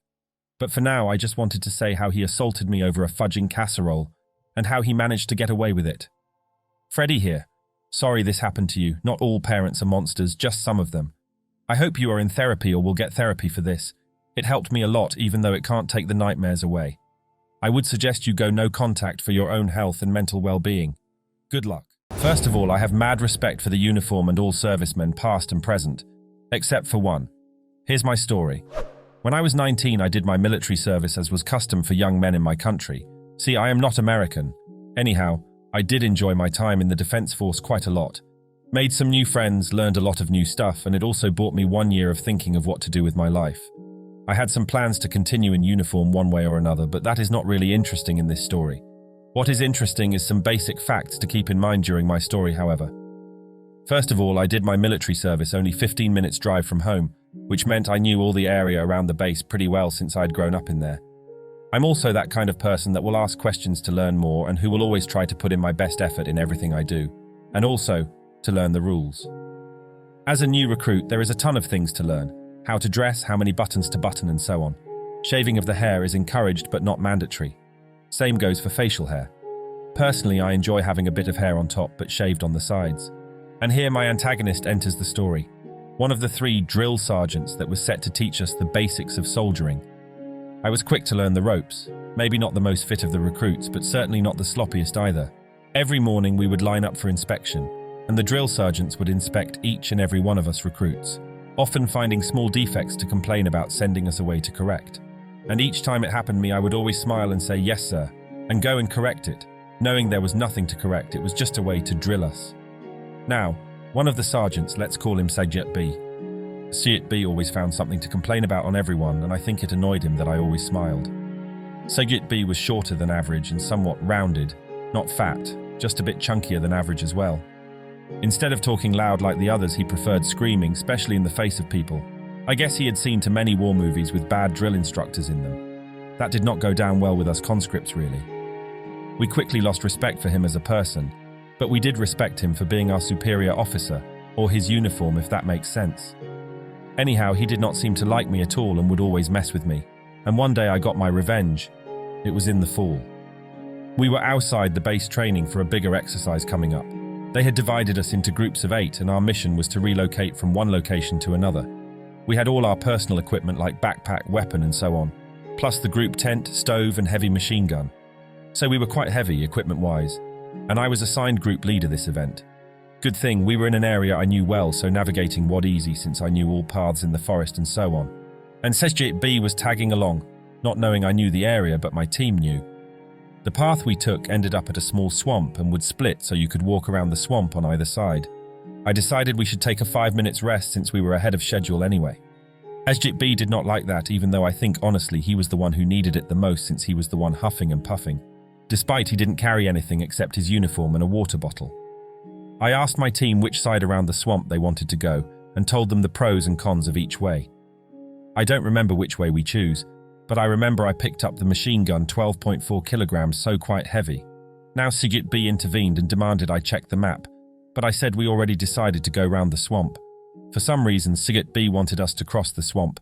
It looked dry enough to cross, but I declined and said we'd go round. This is where he pulled rank and demanded we cross. Cue my malicious compliance. I asked him if he would take command of the group and lead us across, to which he replied, "I'll take command, group, follow me." So I stood down and let him past me. I think he managed to take about 1.5 steps into the swamp before he had sunken down to his waist in mud. We decided not to follow him, and instead we all just looked at him. After a while, one of the others asked him, "Any new orders, sir?" We pulled him out of the swamp. He was furious but didn't say a word. He walked back the way we came in his wet, muddy uniform. The rest of us continued around the swamp. We did not see him back in camp that day. After that incident, he did not bother me anymore for the rest of my conscription time. Story 2. Here's how I managed my first micromanager. Back in 2010, I was working in a training management area within a government department. The job was fairly easy for me. When my original supervisor went on extended leave, so I got a new supervisor that we will call Agatha. Almost immediately, Agatha started to micromanage me, even though she didn't really know my job that well, or even half of what my role entailed. Now I will say that I didn't particularly like Agatha as a person, but I tried to get along with her, even when her management style started to show. In hindsight, I should have worked some internal politics to be removed from the area, but hey, no one said I was smart at 19. The section started to have some underlying tension until one day she called me into a meeting and, long convo cut short, said the magic words, "You need to do what I tell you to do and not what you think you need to do." She even followed it up by emailing me words to the same effect. Now I did 2 things on the heels of that meeting. Firstly, I printed out the email to keep in my bag, drawer, pocket, and on my wall. Secondly, I started to do what she said and only what she said. At first, she would just tell me the jobs that needed completing, but she only got worse when she noticed the work wasn't getting done and started to tell me how to do things. Again, I complied and only did exactly what she told me and how she told me to do it.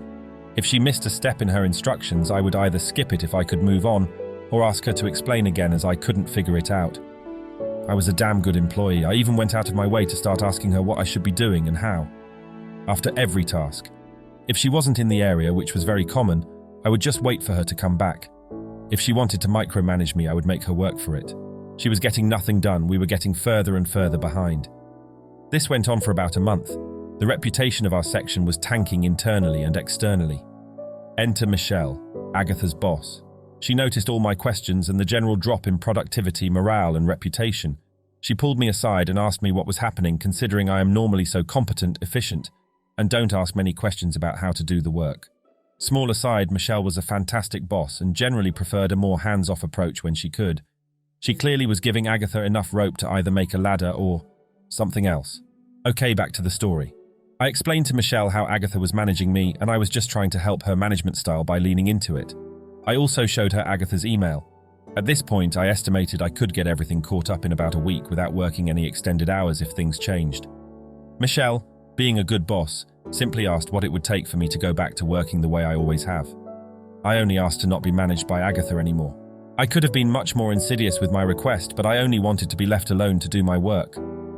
To my surprise, it worked. I immediately started reporting directly to Michelle. I got the work caught up in 3 days, surpassing even my own expectations. As for Agatha, she started to have her work examined a lot more closely, including her overall output, since I found out later she was trying to blame me for her low work output. It turned out that I was in fact the solution. Michelle ended up sharing Agatha's workload between the two of us, and we didn't really notice much difference. Agatha, however, did notice a difference as she was shuffled into another area of the department, one with a lot less responsibility and a whole hell of a lot less promotion opportunity. I ran into Agatha again after I had moved around the country a few times. I ended up back in the same office, but a different section. Agatha was still in the same shitty position. Same level too. Her personal reputation was so bad that only a handful of people would actually work with her. It felt good to know how stuck she was, presumably still is. I have a lot of genetic problems that began to flare up when I was only a child. I've always been in tune with my body and knew how it reacted to what. I have to be so I can be aware of any surprise medical problems that needs immediate attention. This story began last year, right after I had a surprise surgery. I had surgeries before, but I wasn't handling the side effects of this one very well. The first time I mentioned the side effects, my mother was immediately dismissive, telling me it was my fault for having surgery and questioning if I regretted it yet. She sounded accusatory, even mocking and sounding amused I was having problems. I didn't think anything of it at first. Maybe I was just imagining things and seeing something that wasn't there. Maybe she was annoyed she was my ride home after I was discharged. She had to leave work early to make it to the hospital in time after all. It would probably pass. As days turned into weeks, the side effects became even worse. One of the major effects was waking up with thick bruises over my body and legs, and being unable to walk. It felt wrong instantly. I wouldn't know how else to describe it. It felt wrong, and it made me feel wrong. Alarm bells were ringing in my head, telling me my body isn't right and this was a medical situation. I called my doctor, but they were booked out and couldn't see me for months. I definitely couldn't wait months. Instead, I asked my mother to take me to urgent care. Even begged. She refused at first, saying I was being overdramatic. I proceeded to ask again, even more, over the course of multiple days. Every time, I was shot down with my mother saying I didn't need it and I had to just suck it up. It took over a week for her to get fed up with my asking and told me to get in the car if it would shut me up. I didn't care about her tone, I was just happy I was finally going to be seen.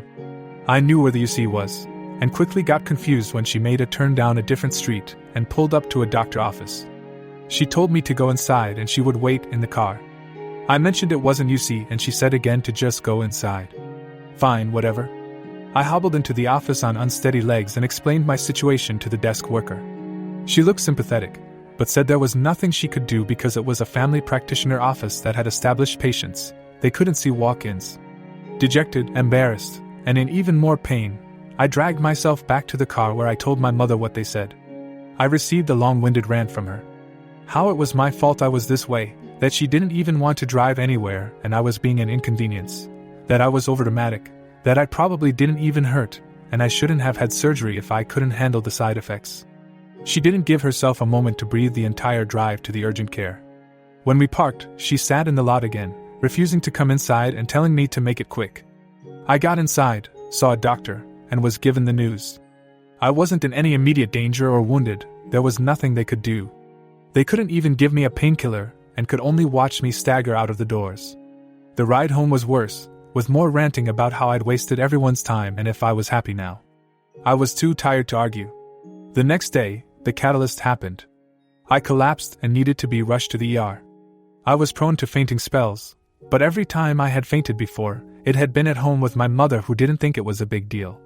One faint had caused me a concussion, but I didn't see a doctor for it until 5 days later. This time had been in public, and someone called 911 for me. According to the paramedics, I had been out for almost a minute, and were making sure I didn't hit my head and was there cognitively. While my vitals were being checked, I asked them to call my mom and gave them her phone number. They said they would call, but their focus was on me right now. I was lucky and hadn't hit my head, but I was trembling and numb. Apparently, I had a sudden blood pressure drop that was so sharp and severe that the blood couldn't reach my brain. Due to this, that made my body react poorly and they had no choice but to ambulance me out. When we arrived, they checked my vitals again and confirmed my identity, then set me up with a wheelchair to wait in the lobby until they were ready. I wasn't a high priority for them, as more people there were in worse shape than I was. A woman with a spider bite was ahead of me, and while I waited, I called my mother. She was angry at me for fainting and told me if I felt it coming on, I should have sat down, and it could have been avoided. It was all my fault for being in this situation, and I didn't tell anyone I wasn't feeling right like I was supposed to. You mean like when I begged to go to urgent care? She didn't want to be there if she didn't have to be, so told me to call her back when they got my results back, and hung up. I waited 1 hour. 2. 3. 4 hours passed before they brought me back without a word, even asking how I was doing. I got my tests done, and the nurse gave me painkillers for the injury I sustained when I hit the ground. I didn't realize how much I needed them until I tried to walk, so I hadn't asked for any before then. Unfortunately, they missed their window for testing right when I arrived, so my body wasn't making it easy to find out what caused the drop, only that my body had an alarmingly high white blood cell count, which usually signals an infection somewhere. There wasn't anything they could do, so the nurse gave me discharge papers and told me that I had to go home because they needed the space for more patients. I signed the discharge papers and called my mother again.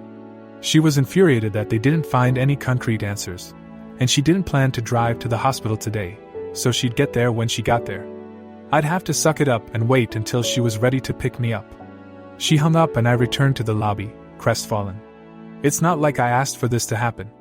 I felt alone and wanted to go home, or be comforted by my mother in some way. I was all alone at the hospital with a medical emergency. I was afraid. An hour goes by, and then another. Finally, I got a call with my mother telling me to go to the car. When I mentioned my legs, she signed, said fine, then hung up. A minute later, she was coming through the doors. We made eye contact for a moment, but she walked right by me and approached the desk where she began to pressure the desk for the doctors that saw me and proceeded to berate the staff for answers about my situation until she was satisfied. When she was ready, she told me to follow her outside because she parked closer to the doors and I could walk just fine. I was tired all around and didn't want to get into it. I just bit my tongue and struggled to the door where I collapsed into the car. My mother was already waiting for me and looked annoyed I took so long. Finally, I asked where she had been. According to her, she was busy watching lottery raffles and didn't want to interrupt them. She claimed I was fine, that I wasn't dying, and she didn't want to drive anywhere after work so I could wait. She then proceeded to ask why I didn't call her after I fainted, which I was puzzled by and told her one of the paramedics did. Apparently, she got the call, but declined it because it was an unknown number, and I should have been the one to call. I was too busy waking up from fainting to focus on calling. Her annoyance only grew, and before a fight broke out, I changed the topic and mentioned they gave me painkillers. I explained which ones when she asked me to describe them, then waved me off saying we had those same ones at home. What? This whole time? I fainted early morning, and it was already dark outside. I was tired, annoyed, and just wanted to go home without any more issues, so I didn't say anything else on the car ride. I haven't gone to her for medical support since. I have another surgery soon, but after this incident, I expect to ask someone else to be my discharge ride. I still haven't understood why she was so angry at me this entire situation. My mother received a cryptic letter from a mysterious card services that contains mostly a bunch of weird abbreviations and, worryingly, her full correct social security number, phone number, and a previous address. It came in a huge envelope, and there is nothing else on the letter, no explanation of what it is. Nowhere does it say the name of the financial institution or the reason for the correspondence. When I Google that P.O. box, some stuff comes up for Chase Bank, but she claims to have never had anything to do with Chase. She states that she called BOA, which is her primary bank, and the rep told her it didn't come from them. Any advice is welcome. Should she be freezing her credit, or could this somehow be legitimate? Did she happen to talk to any debt consolidation caller? Like Rachel from Card Services? She says no, but she is in considerable medical and student loan debt, so I think it's a possibility. She also has the beginning signs of early onset dementia, so it's hard to suss out what exactly has transpired or who she's spoken to up till now. Ugh, what a mess. You and your siblings, if any, need to get a power of attorney from her as soon as possible. If she becomes officially diagnosed with dementia, it will be impossible for you to get that. You'd have to get a guardianship or conservatorship instead. These people prey on the early dementia people. Full audit of her financials. Likely they have been talking to her on the phone regularly already. My grandfather made a ton of money farming sheep in Ireland. He gambled a lot and was always trying to tax dodge, so he hid about 50 to 100K in cash somewhere on his property, a farm on the side of a big mountain, and kept about 50K in his credit union bank account. He got dementia and couldn't remember where he put the cash, sometimes totally with it, but even when he was and wanted to withdraw the credit union money to give to his 5 surviving kids, he wasn't allowed to due to the diagnosis. Wow, I really want story time on your trip to the farm with a metal detector, as this could be book or movie material for you. Problem is, one uncle bought out 4 of the other 5 living siblings' shares of the property. He is actually in an alcohol treatment facility at the moment, and my mother is the lone sibling who didn't sell, so I can actually get onto the property if I want to look around. I often go and paint the landscape. But there's some in the family who think the uncle actually found the money and kept quiet about it and drank, gambled it away. Common theme in men in my family.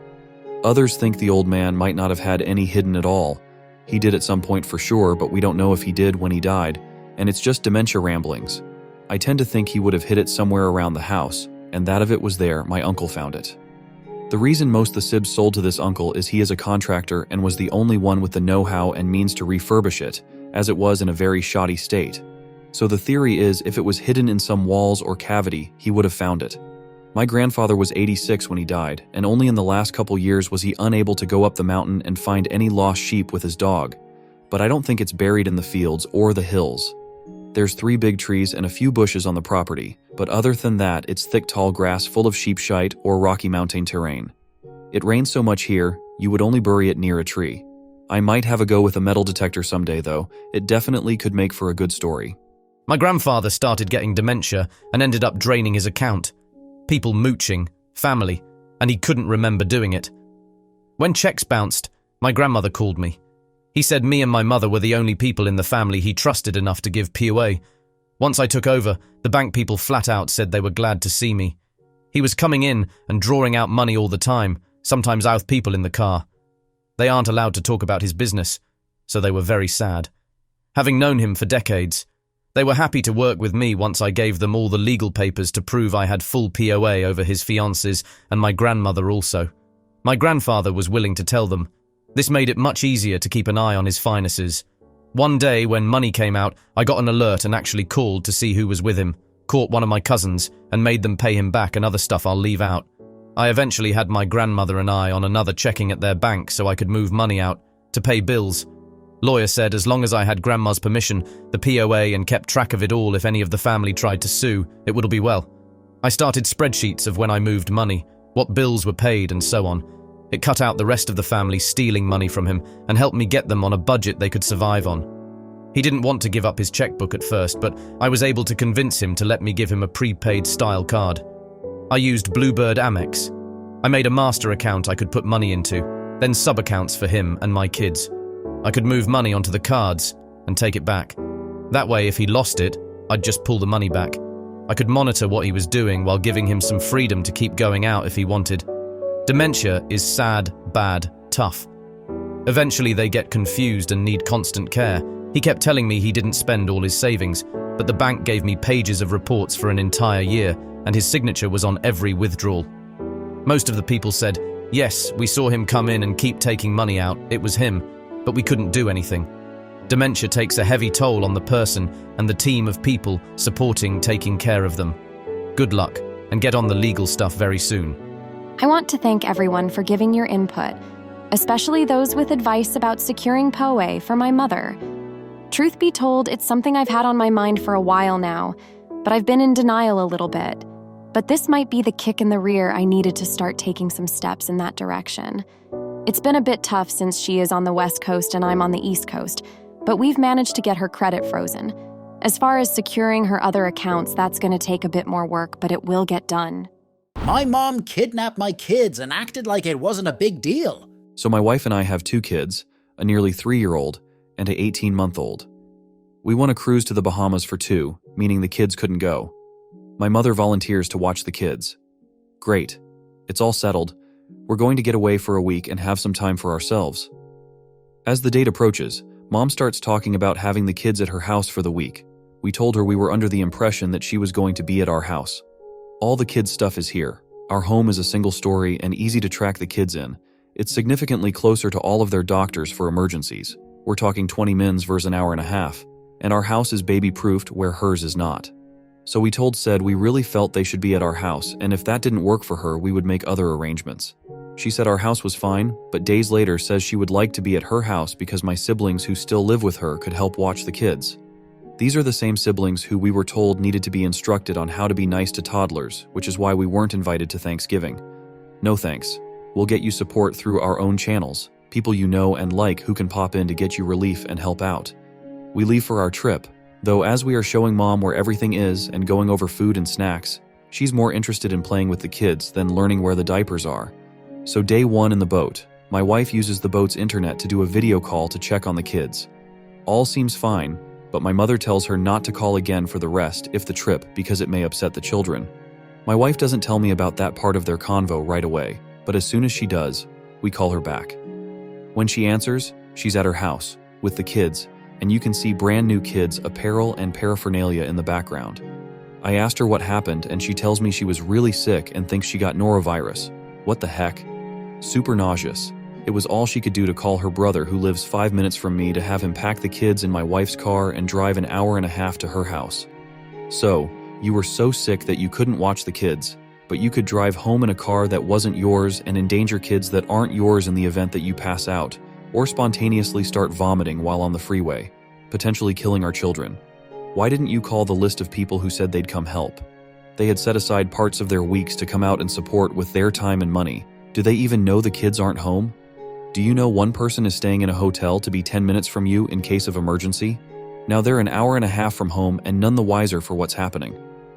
The first thing she says is she really was sick. I never accused her of not being sick. I doubted it, but I never said it. Then she tells me how dare I judge her for her decisions, and she doesn't have to justify herself to me, and that she doesn't have to watch my kids. I told her to pack my kids up in the car and take them home. Someone else was going to watch them. When she dropped the kids off, she was nasty to their new caretakers and sulked. As soon as I knew the kids were safe, I sent her a message saying she clearly didn't respect us as parents, doesn't matter how many kids she raised, these are ours, and she sure as hell needed to justify herself and check in with us if she was too sick to do her job. We have the right to know what's going on with our kids, and any sane person would call and ask us what we wanted them to do before packing the kids up and taking them away. If the roles were reversed, she would have absolutely lost her mind, and I know because I've seen it, and that she didn't need to see the kids again if she was going to go that far out of her way to undermine us and then act like a spoiled child to family and friends when she gets caught. Then next day, she replied to the message saying she didn't realize she did anything that was that far out of expected parameters. Yeah, her words. And that she recognized that parents had their own rules and she would have to learn ours. Never did anything resembling sorry come across in that message or any other. We blocked her on social media and haven't spoken to her since. Story 2, entitled Mom Thinks Adults Only Doesn't Apply to Her Kid at Resort Pool, removed by staff. My husband and I are currently vacationing at a 5-star hotel. There are 2 separate pools, one for kids, families, and the Serenity Quiet one for adults. 21 plus is enforced. Both pools are very clearly marked as such by large signs placed around the perimeters of each. We have been here for a few days, and it has been literal paradise.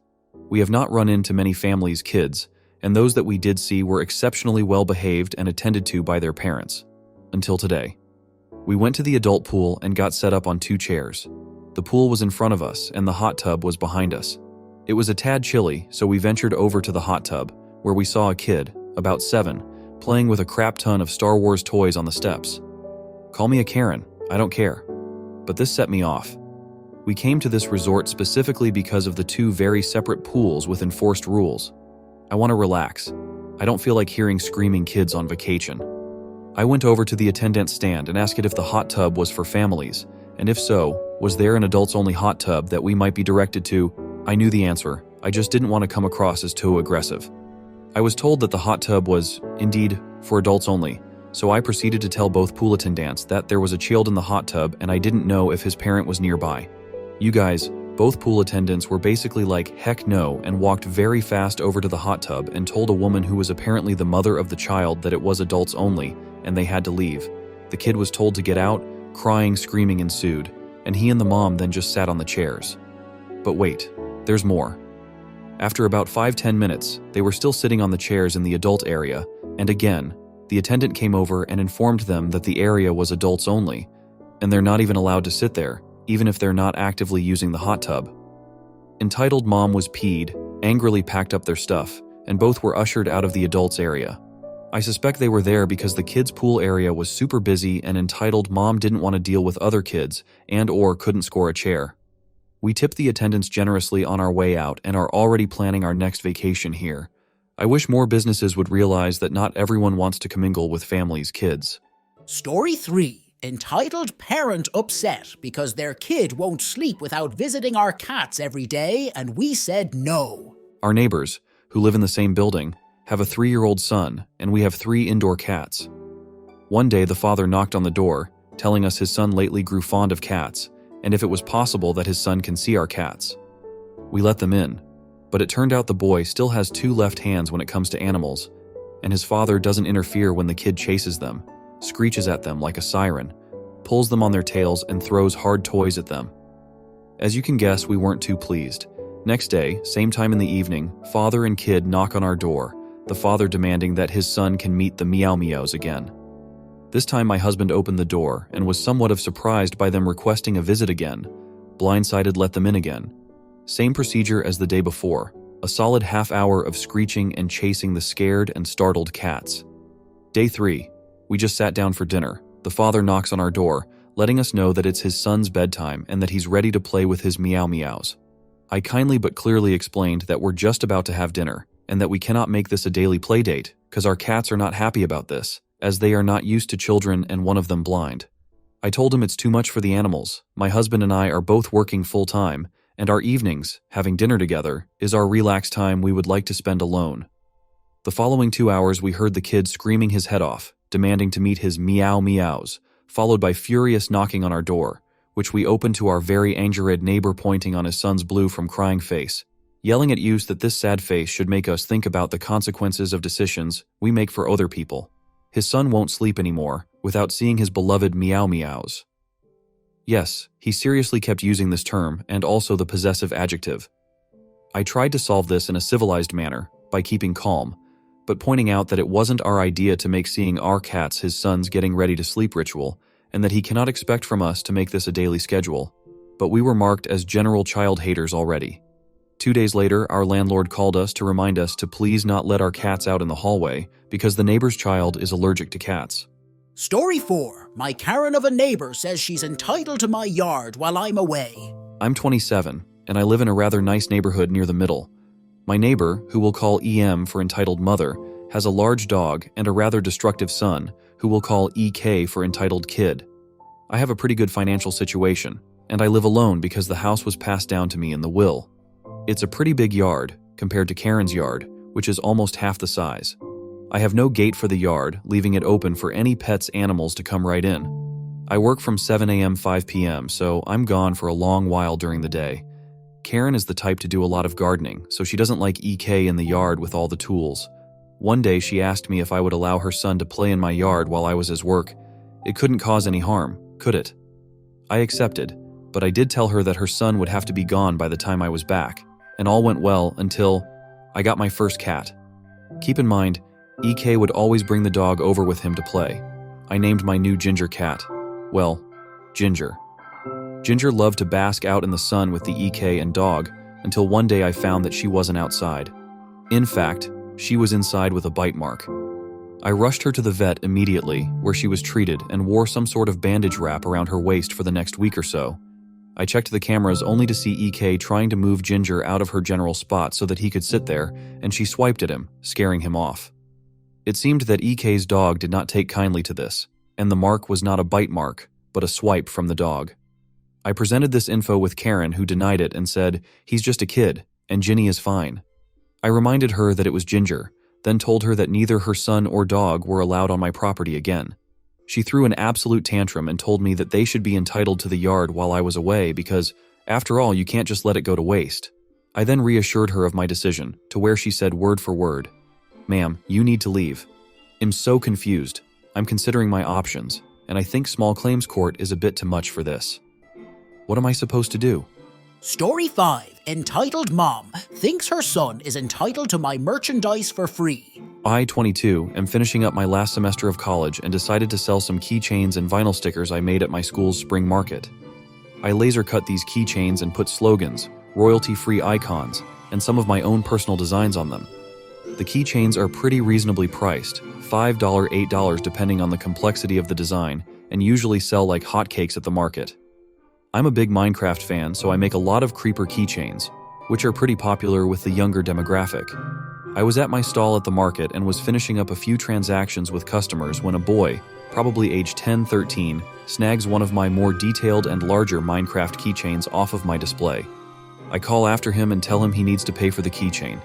He continues to run away, and I flag over the market coordinator, John, to report the kid. Eventually, John finds the kid and tells him he needs to pay for the keychain. The kid, followed by his mom, makes their way over to my stall. I tell the mom that her kid stole the keychain and it either needs to be returned or paid for. The mom immediately begins going off about how ridiculous and embarrassing the whole ordeal is. Not only did I scream at her son, but I sent John over to make him pay, embarrassing him in front of the whole market. The mother exclaims that her son is going through therapy because he has onset social anxiety disorder, as well as onset agoraphobia. She proceeds to look down at my shoes and see that I have a creeper on my Crocs and says that I could relate to the love of the video game and cut her son some slack because that's the honorable thing to do for a child in need. I told her that I would be happy to give him a discount, but I could not afford to give these away for free as I used the profits to pay for my college tuition. I also told her that I sympathize with her son, but social anxiety is not an excuse to be a thief. This seemed to set her off and she began screaming at me, saying her son is not a thief. At this point, she was scaring customers away, and people were actively walking away from the booths near mine to avoid the conflict. I tried to keep a level head, and at this point, her son looked like he wanted to shrivel away. I felt bad for the kid. No wonder he has social anxiety with a mom who was willing to make a scene like this. The kid tried to give me the $8 that the keychain cost, but the mom took it out of his hand and shoved it in her pocket. Eventually, John came and asked her to step away from the booth as she was disturbing customers. She ended up leaving and the kid paid for his keychain. I ended up throwing in a free sticker to apologize for him having a mother like that. Overall, I ended up selling out of my stock and had an uneventful rest of the market. Some onlookers even remarked that I handled the situation pretty well. Needless to say, I will probably be switching to online sales for the foreseeable future. Only 1% of you guys are subscribed to the channel. Please hit the subscribe button for daily stories. My 68-year-old mother is losing her mind, has been for a while now. We knew she had been conversing with several people online for over a year, most of which claimed to be famous men and all of which needed money for various things. We had been telling her since December that she was being scammed, tried involving DHR and the agency who helps protect seniors, all falling on deaf ears. Courts won't do anything without a medical diagnosis. Urologist appointments take months, so we're just stuck trying to keep her from self-destructing until then. End of February, she finally admits she needs help. Actually, she called my brother and said she was broke and he needed to fix it, but we'll say that was asking for help. Per the bank, her home was a few hours from going into foreclosure on the day we got the call from her, and her utilities were turned off the very next week. She has over $100,000 in credit card debt, most of it from sending these men pictures of every single credit card she has. She also gave them all of her bank account information and sent at least $30,000 in cash via Bitcoin ATMs or prepaid gift cards. I'm not sure I'll ever know exactly what she has spent on them, but I do know she owes $7,000 in taxes this year from all the withdrawals she made to her retirement, which she freely admits she sent to these men. She also still swears every one of them are actually all the celebrities they claim to be, and still truly believes one of them is the love of her life. My brother and I told her the only way we'd help is if she gave us power of attorney, which she did. We then caught up her house payments and reconnected the utilities. I have been going through her bills as I pay all of them and trying to help her budget, including finding her cheaper internet, TV and cell phone plans so she'll be able to pay her own bills going forward on her fixed income. She has been beyond nasty to me every step of the way, telling me what a disappointment I am and she wishes I was never born. There have been suicide threats, to which she laughed in my face and told the police she would never do anything that dramatic. She calls me almost daily and tells me she fell, only for myself or the ambulance to rush over and have her admit she wasn't actually hurt but was hoping a trip to the ER would get her pain meds. I took her phone, created a new Apple ID and had it set so she couldn't text or call anyone not saved in her contacts, and she can't add people or numbers or apps without my approval. Only thing short of changing her number I could do to stop her contact with these scammers. She adamantly refused to change the number because she's had that one for 30 plus years. But she has still been getting hundreds of texts from 6-digit numbers. I'm guessing because she responded to them in the past so they were able to get around the block. I have told her 1,000 times not to even open them, delete them or send them to junk. She had hip replacement surgery this past week. While in the hospital, she received a text telling her she won a free oxygen machine. Call this number to claim your prize.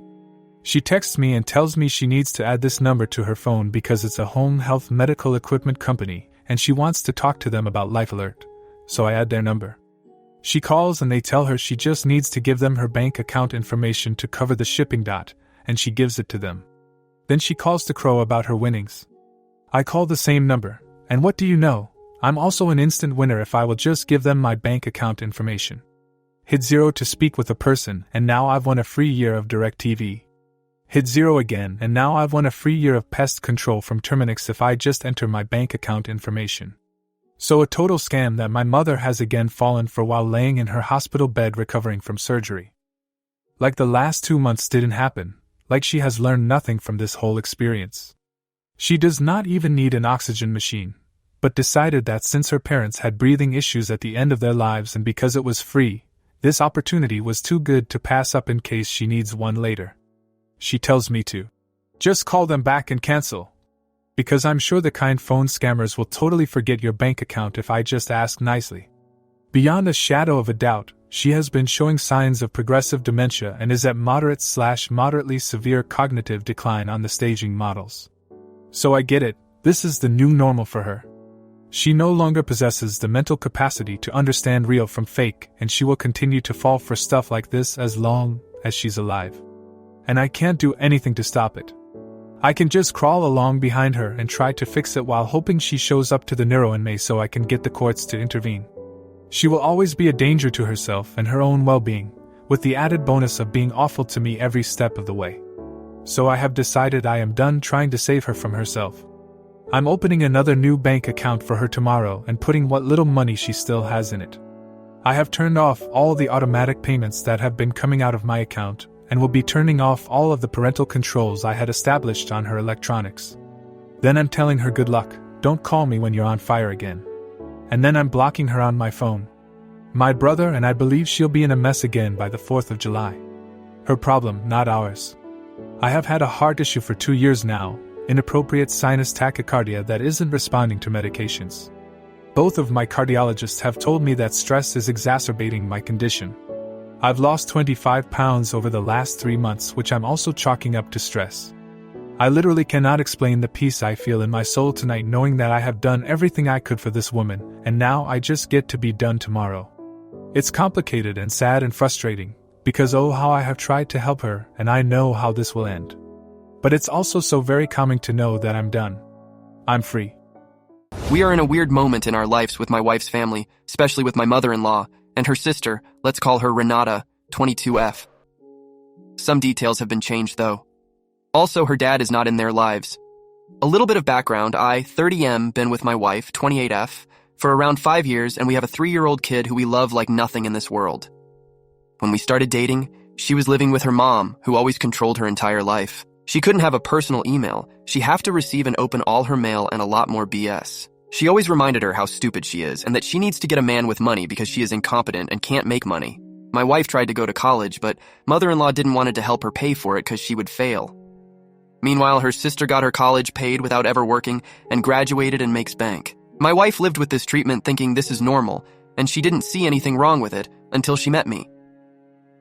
No one in her family ever said anything or advocated for my wife.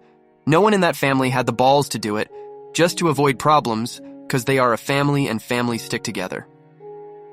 I fudging hate that mentality. So I came to the picture and started to get mad when we couldn't go places because of her mom treated my wife like a middle school girl. She can't go out without doing the dishes, taking the dogs out, cook and cleaning after it, the Cinderella vibes while she watches TV with Renata. She was always condescending to her, and the narcissistic selfish attitude just drained my wife's self-esteem. It is always first, her second, her dogs third. Her boyfriend, she didn't go to my wife's birthdays because she had plans with him, and she also didn't go to the wedding. Go figure. Fourth, Renata, and lastly my wife, only when she had our kid, who she never wanted to babysit because she is tired and doesn't want to work when she is out of work. She called my kid fudging work. Plus she always put shit on her head like, call my boyfriend grandpa, which pissed us off and we cut that right away. They were dating for a couple of months at that time. So I got fed up and talked to my wife that we need to distance ourselves. I just wanted to go no contact but as her fam, and she didn't wanted that, which I understand. Fast forward to a few days, they had an argument on the phone where mother-in-law was, again, treating her like she doesn't know what she's talking and being disrespectful and condescending to my wife, so she hangs up on her mid-sentence. I am glad because I've been telling her to no let her treat her like that since respect is earned and not a given just because is her mom.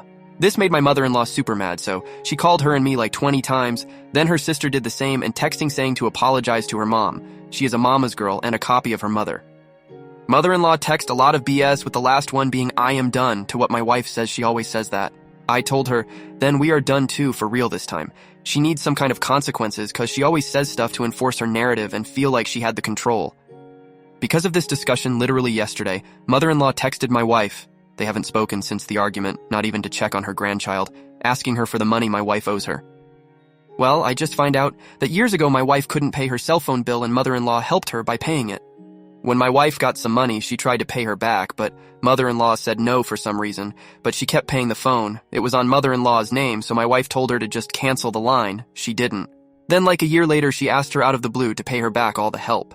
And she has been paying that help since, without me knowing because she didn't want me to get more stress out and screw my anxiety with the situation. I took her out of mother-in-law's account a while ago, but she's been paying her mom for like 2 years now, and mother-in-law said she owes her something around the $900 mark. I am livid. This is why she kept the line up and didn't wanted the money. How in the hell a mother ask for the money she used for helping her own daughter? How are you so entitled and selfish to write down every penny she used on my wife so she have ammo to go after her when she needs money? So I grabbed the money that her boyfriend gives us for the wedding, $1,000, which I never used because I don't like to get money from others and, for some reason, always had a bad feeling about this money. I am going to give it to her and tell her to call the debt paid and to fuck off with her BS, and we will start distancing from her even more, including not seeing her grandchild, no biggie for her I assume, until she fudging grows up. I know we are not obligated to give any money since everything was on her name and linked to her bank account, but I don't want to give her any more reasons to stay around with her BS. Am I overreacting? Does anything I said make sense? Any suggestions would be appreciated. Again, sorry for the long post and bad narrative like grammar. Update? Hello everyone. My apologies for the late update.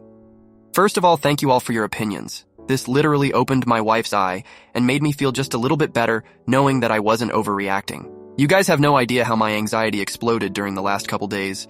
Just thinking about it made me hyperventilating and stressed the F out for some reason.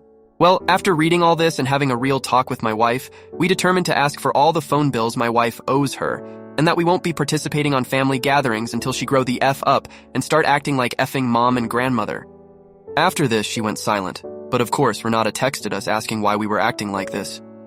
We decided not to answer anything, and since some family members started asking why we didn't go to the last family reunion, we just said, to the few good ones, that we are working on some personal issues with mother-in-law. These family members, the only ones that went to our wedding, understand and leave us alone. The rest, IDC about them, they will gossip, and I just wipe my ass with their comments. If I ever get a response for the bills and decide on paying any amount, we will follow the suggestions about sending everything on certified mail with return receipt. I also asked a friend from work from legal to prepare a document to send first. He mentioned that we can talk with the bank if we want to force her to sign, basically, and get a stopped or frozen check for a fee that she can only cash when we let the bank know after getting the document sent back signed. I haven't heard of this before, but I will talk to the bank if she ever responds. Story 2, am I crazy? I'm currently 20 years old. I'm planning to go to uni next year after some disturbances during my academic journey. Uni will have to be as close as possible to home, though. I've been battling with face dysmorphia and chronic anxiety for a long time. One day in 2017, I would open up emotional to my mother about this, and the whole day resulted in arguments about how she's had enough of me, and she's sick and tired of hearing about it. I think this moment broke me because I was tearing myself apart inside and she didn't seem to care. On the other hand, however, she did pay for my rhinoplasty and said how much joy she felt when I had it done. Of course, I'm still struggling with face dysmorphia, but I won't tell her that.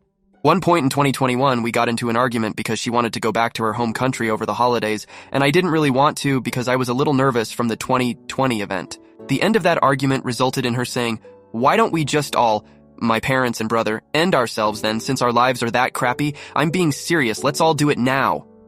Because I was severely depressed. She'd tell me stuff that I would find triggering and I'd tell her, "Please don't say those things," and she would just get mad. One time she called me a snowflake, which I found a little funny.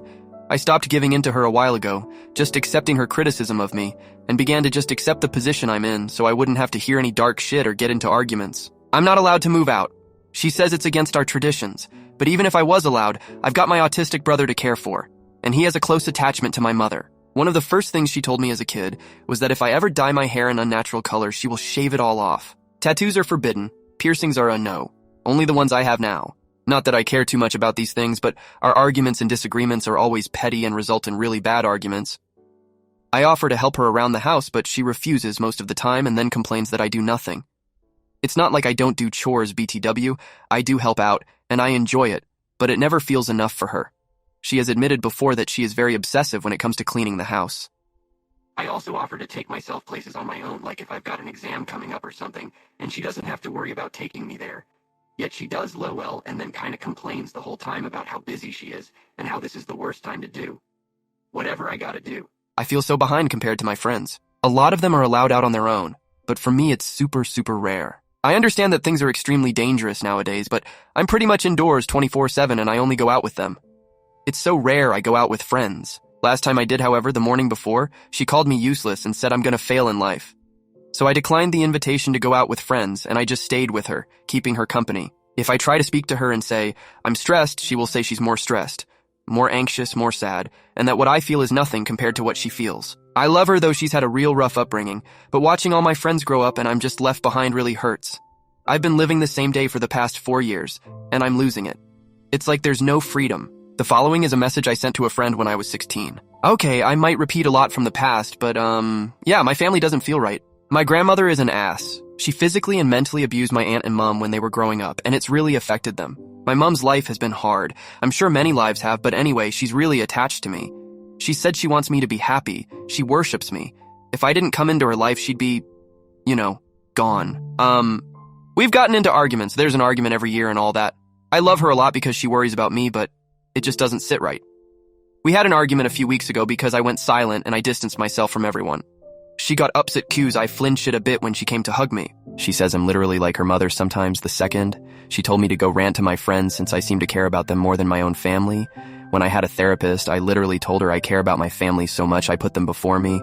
She said that when she's not alive, I should be happy because at least she's resting and that her life is shit. When I opened up about hating myself, that was another argument 2 years ago. I just can't speak to her. She'll get so upset with me. Last night she got upset because I couldn't open up to them. She said I can and should trust her, but I can't. I'm so confused she forgets when I offer to help her around the house and says that I don't do anything, and that I'm lazy. I try to speak and she turns it around saying that at least I didn't have a life like hers, and that she also has anxiety. That doesn't help. My dad asked if I was okay and she said she's fine. She has everything, why shouldn't she? Be happy I can't move out, she won't let me. Everything is getting unbearable. She's totally different one day, and okay the other. I love her so much though, she gets me things, takes me out, treats me nicely, but this doesn't feel right. She's called me a bitch in the past, and yeah, I once opened up to my dad and he went and told her, and that was another thing. I accidentally forgot to make her a coffee the other day because my head is everywhere that I forget easily. I've apologized for things in the past, yet she still brings them up. I don't want a therapist because they can't do anything. Trust me on that, please. I don't want anyone else getting involved, and it's just draining.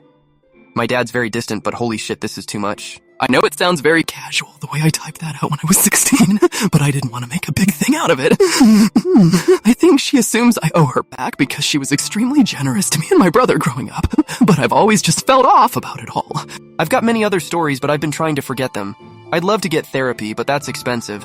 I have had it before though, but it didn't help much. To others, me and my mom look as if we have a very healthy relationship, but it really isn't like that.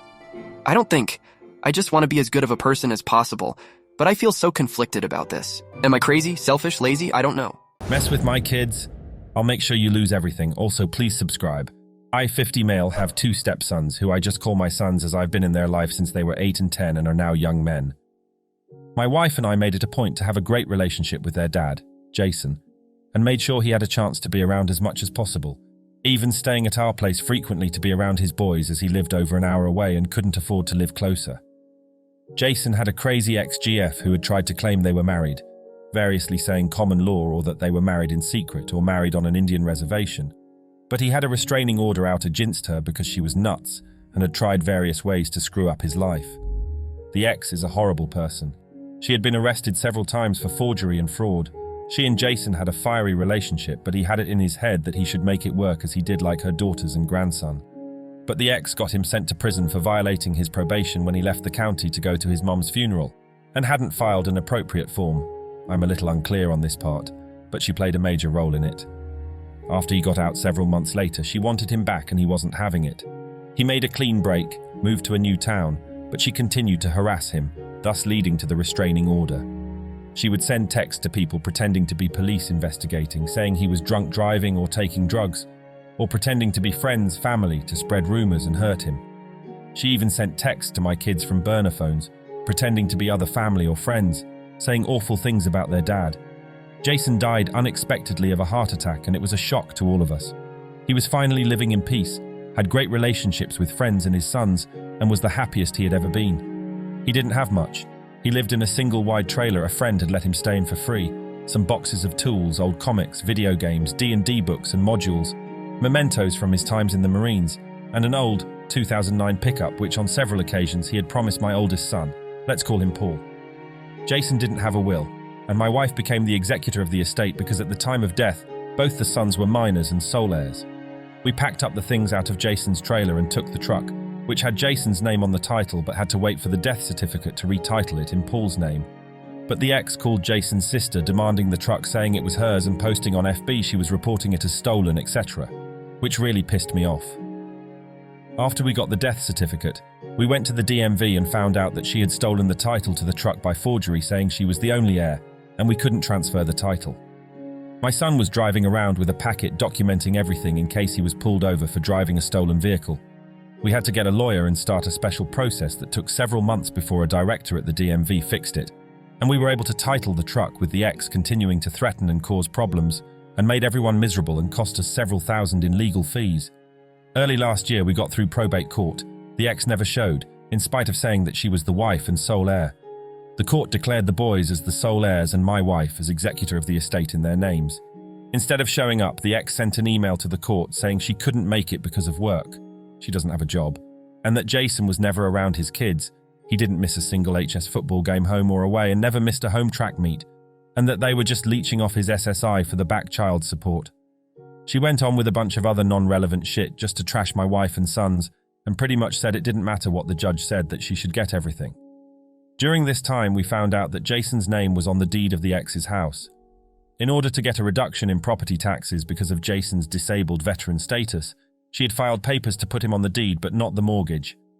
If she had just left my kids alone, we would have let it go, but she had pushed principal beyond the point of denial, so we filed suit for half the house. Property is worth about $380K.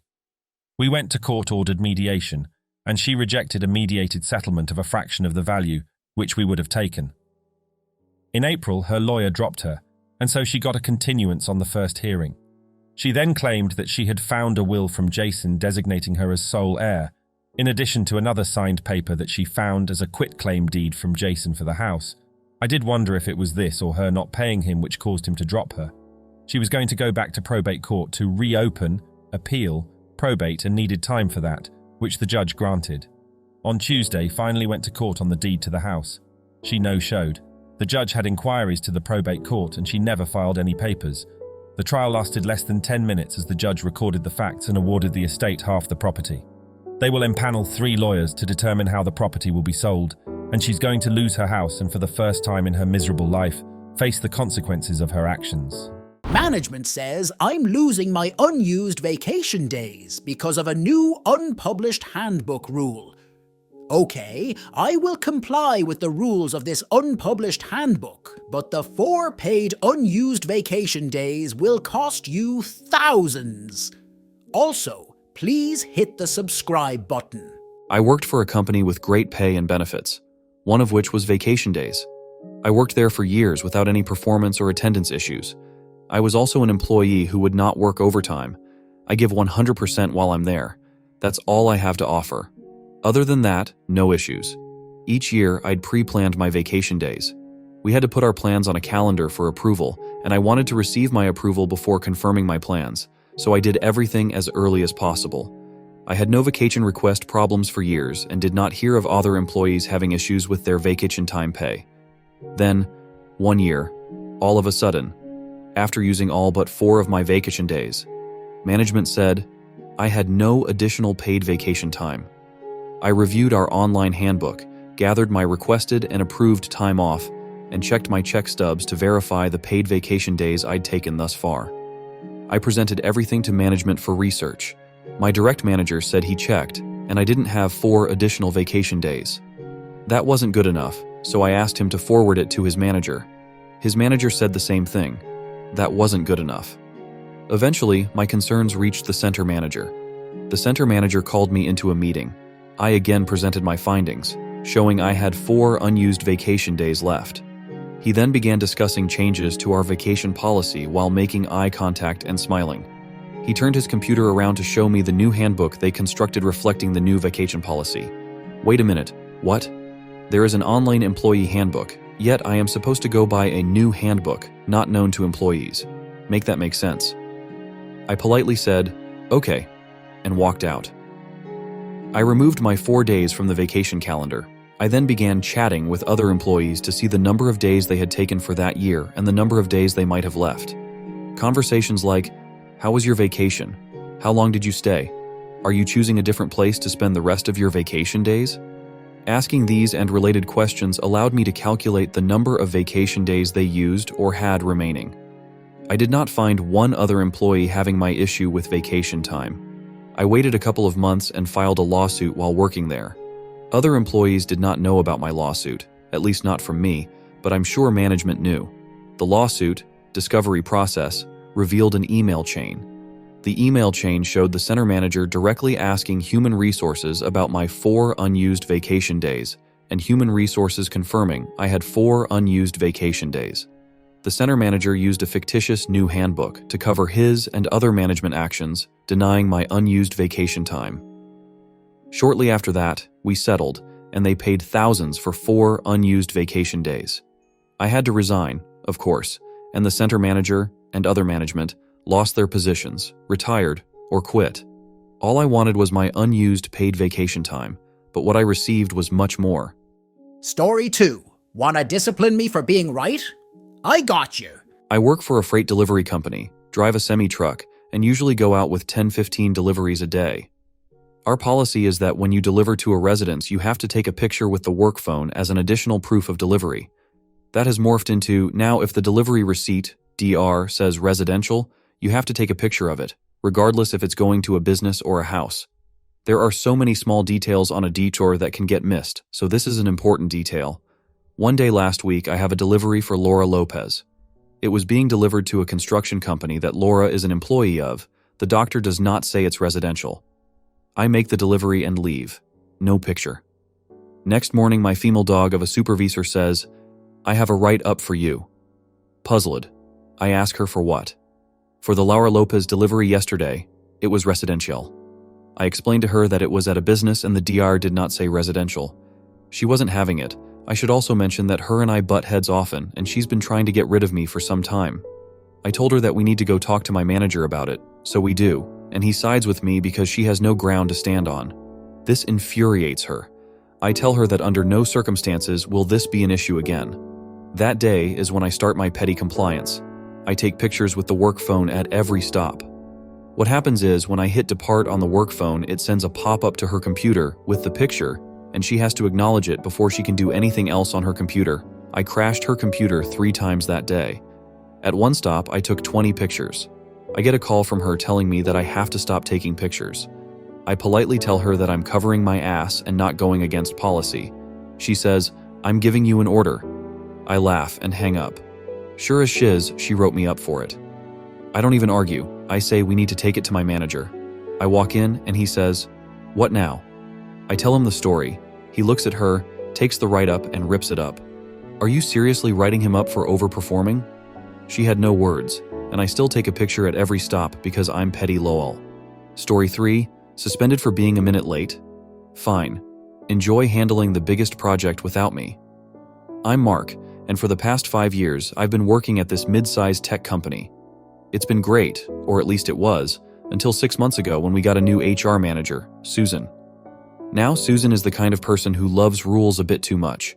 She came in with this idea to revolutionize the workplace, but all she did was implement a bunch of unnecessary and strict policies. The one that really got under everyone's skin was her new attendance policy. It stated that if anyone was even a minute late more than 3 times in a month, they'd face immediate suspension without pay.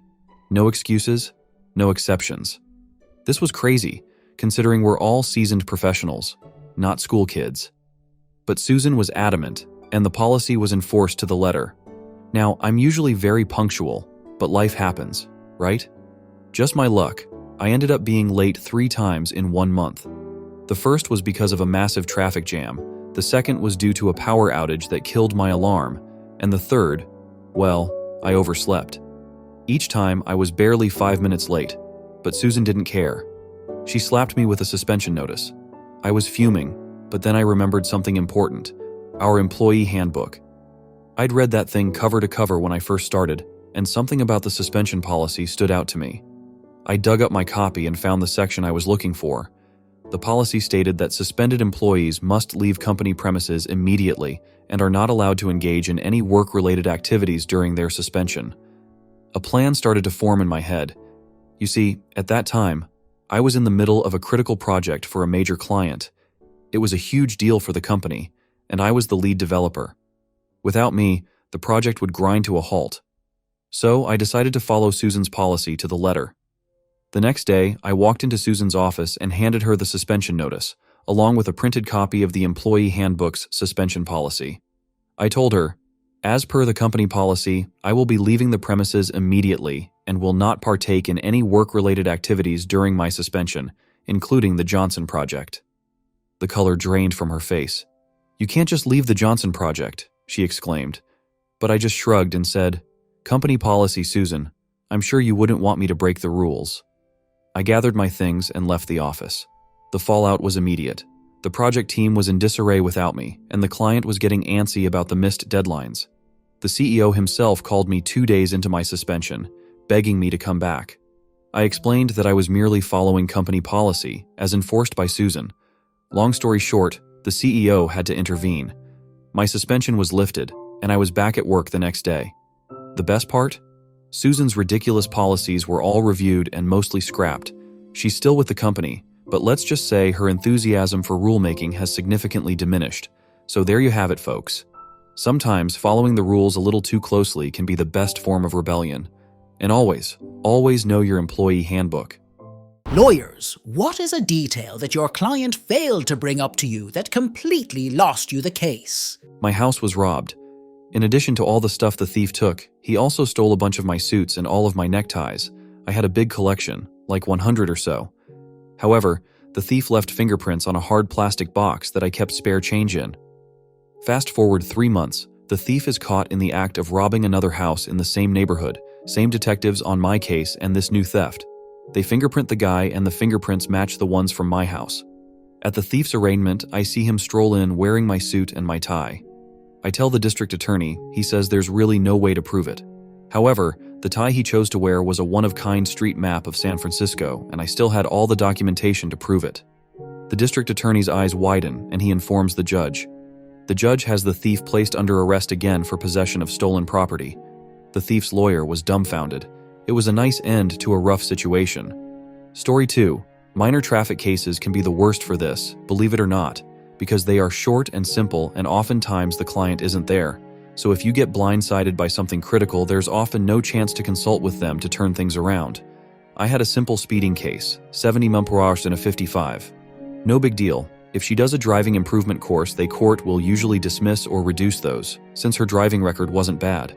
When I showed up for her, I found out that she had been driving 70 up an unplowed snow lane to get around all the others' cars traveling in the lane that had been plowed because they were driving too slow.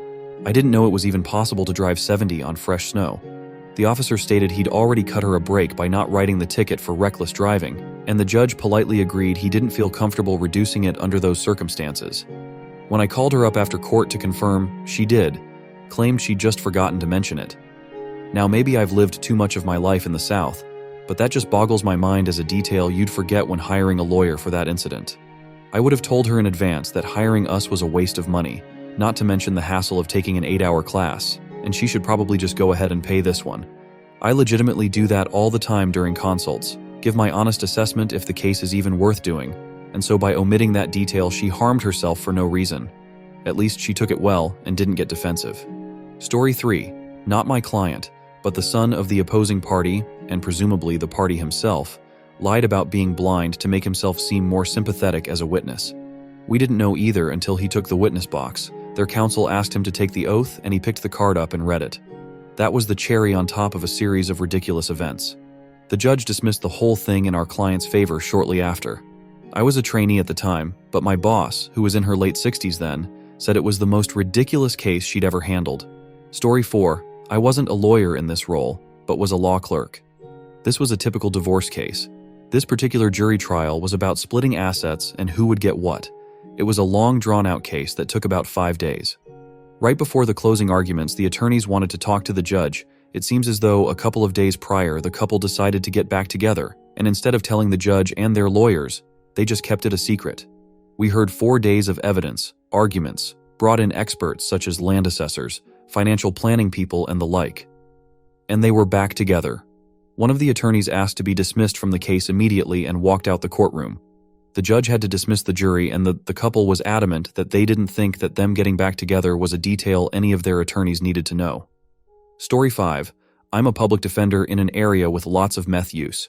Meth makes most people talk. A lot. So I can't tell you how many clients forget to mention that they got to the jail still high and called their mom, girlfriend, buddy on the recorded jail phone, and not only confessed to the crime, but also brainstormed whatever alibi or version of events I'm relying on to defend them. Calls to a lawyer are privileged and generally go through dedicated lines that aren't recorded, depending on the facility. Calls to family, friends, etc. through the normal phones are not privileged, are generally recorded, and can be used in court. There are usually printed signs near the phones and a recorded warning before each call that this is the case. Story 6. I am actually a lawyer, but I was only watching this trial, not participating. So the case was that Woman A had hit Woman B in the head with a heavy beer pint at a bar, and Woman B got pretty serious injuries. The defense claimed that Woman A had not hit anyone with the pint, but instead had just thrown the pint into a random direction, and it happened to hit B in the head, thus it was an accident and not a battery. Well, the prosecution had a CCTV tape from the bar, and it was shown at the trial, and the tape clearly showed in high definition as A walked behind B and smashed the pint to her head so hard that the pint shattered on impact. I looked at the defense lawyer and his jaw literally almost hit the table. The prosecutor also noticed this and asked something along, thrown, A. And the defense lawyer said that due to technical difficulties he couldn't get the CCTV tape open on his computer when he was reviewing the evidence. Woman A was found guilty. So yeah, I was completely dumbfounded. Story 7. Guy was claiming theft of multiple items but mainly a ring. Things weren't adding up, so my dad and the insurance company's lawyer decided to do a depot of him.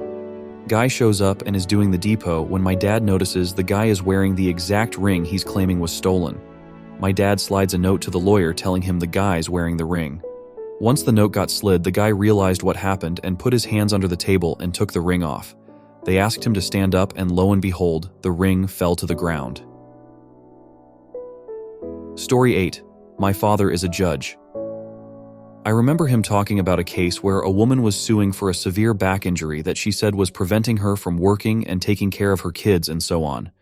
In the middle of the trial, a pen rolled off the table and she is bending over, trying to reach it from her chair, but pen was too far away, so she stands up and bends over and picks it up and goes back to her seat as if nothing is out of the ordinary.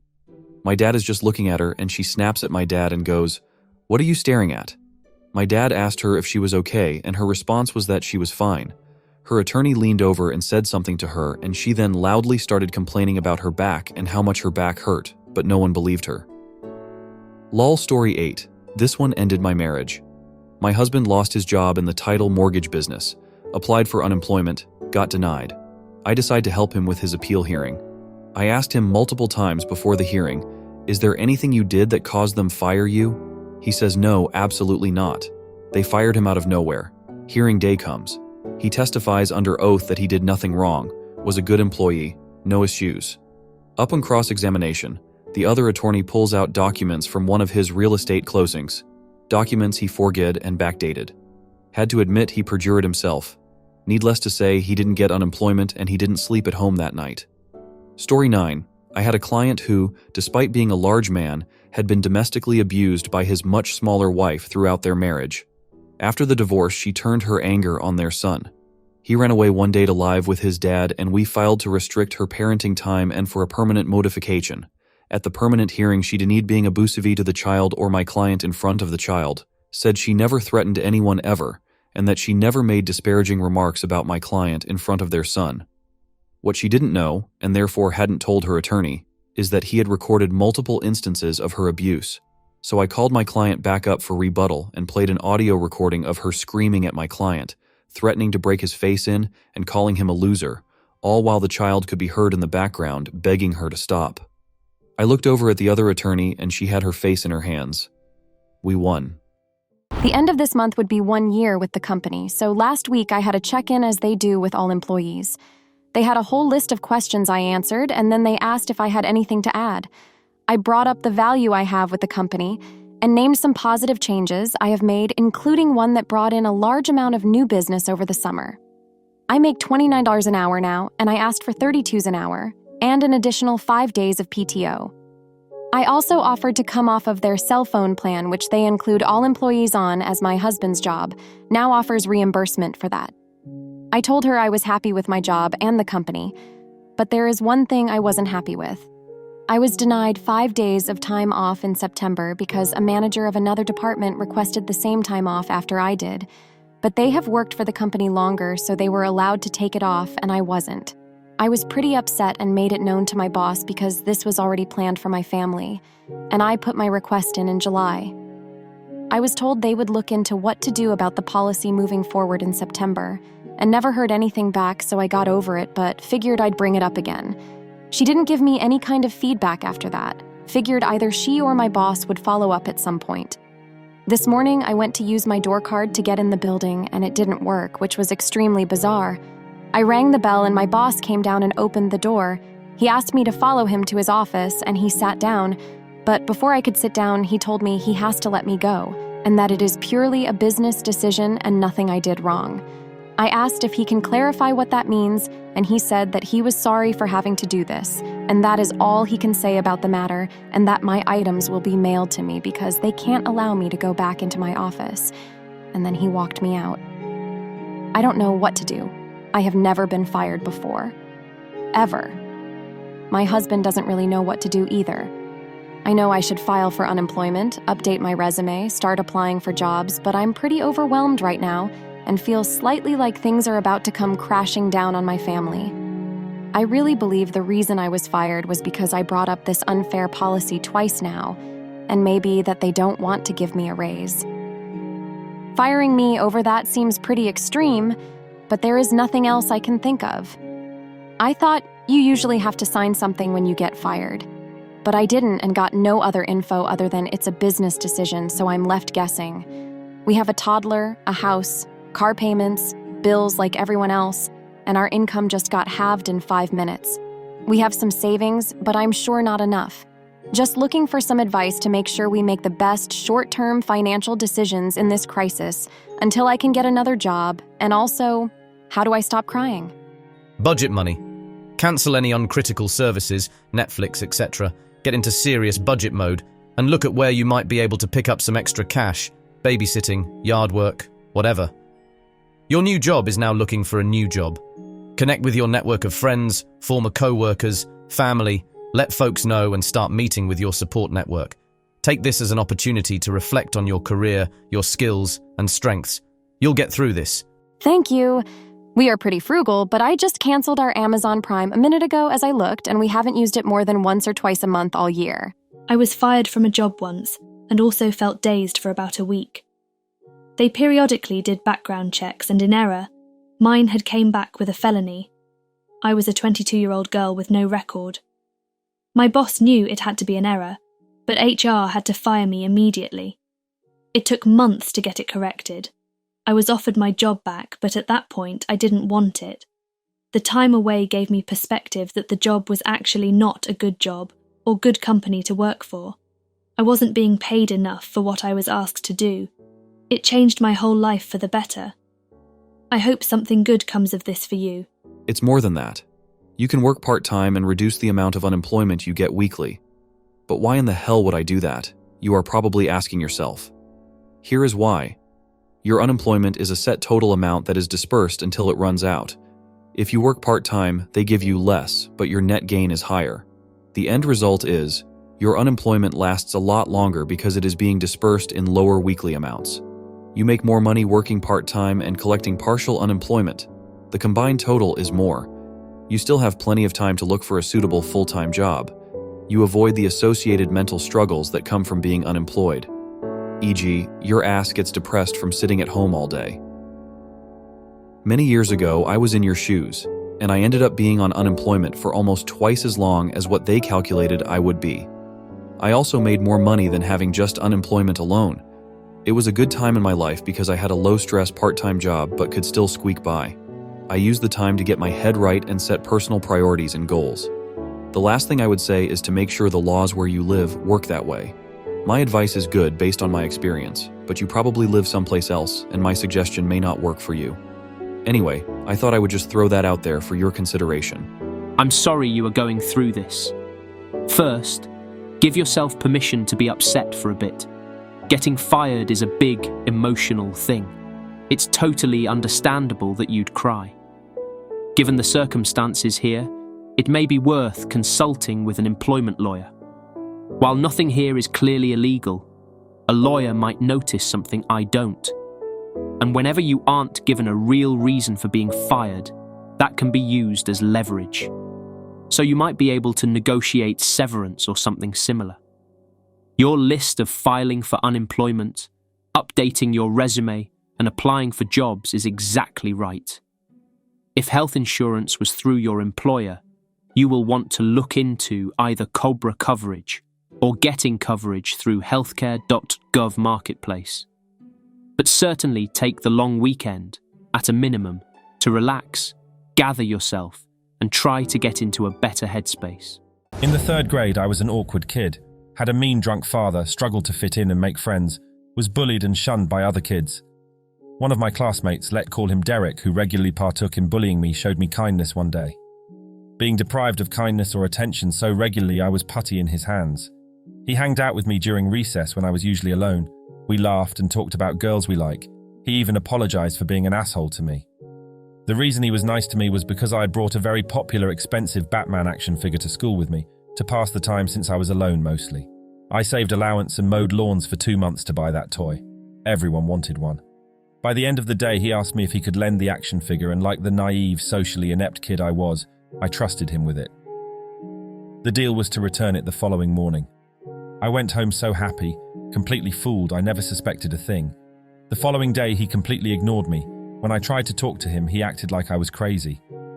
When I asked him to return the action figure, he simply said, "You never gave me any Batman, maybe you imagined it." And when I persisted, he threatened to beat my ass. When I complained to my teacher, I was told that it was my own fault for bringing toys to school. I was afraid they would involve my father, so I dropped it. I couldn't let my father know or I would be called a pussy and have my ass beat and punished for the next 2 weeks. What's worse is Derek told all the girls that I confided to him about fancying that I lusted after them and that I pleasured to them. I was a social outcast before that, but at least I was tolerated. But after his smear campaign with the girls I was a leper, people wouldn't even look me in the eyes, not even the teachers.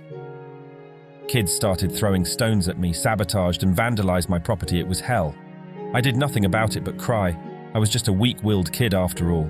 But to this day I wish I'd bit someone's ear off or something, anything in retaliation. After a while the bullying died down. I focused on my studies and started getting good grades. Derek started talking to me again, but I ignored him completely. Sometimes he would repeat, "Why are you being such a baby? You didn't give me anything, you imagined it." By the end of the year we moved houses and I transferred to another school not far away. Things were much better there. I finally had friends and I was not as naive anymore, so I was not as easily targeted. But I was still mostly me and still got picked on now and then. Over the years I became somewhat of a delinquent, and in high school I got into regular fights. I may have been overcompensating for the lack of a spine I had in my younger years. I bartended in nightclubs, hotels and cruise liners in my early 20s. This helped me a lot to be more socially adept and to understand social dynamics and human nature. I finished trade school and qualified as an electrician and later as a plumber, I know, water and electricity. But believe it or not, I thought it was ingenious at the time. I started my own business, developed a reputation for excellent workmanship in my local area and did well for myself. When I was 29, I'm 36 now. I received a call out at 2 in the morning for a flooding emergency at a local residence. When I got there, the place was a mess. Water was jetting out of a burst pipe and electrical equipment was shorted. It was highly dangerous. The living room floor was caved in due to a sinkhole. I was met by the wife, let's call her Jane. Hysterical and beside herself, she somehow thought that she was responsible, which I found odd. I assured her that it couldn't possibly be her fault. He arrived not 5 minutes later.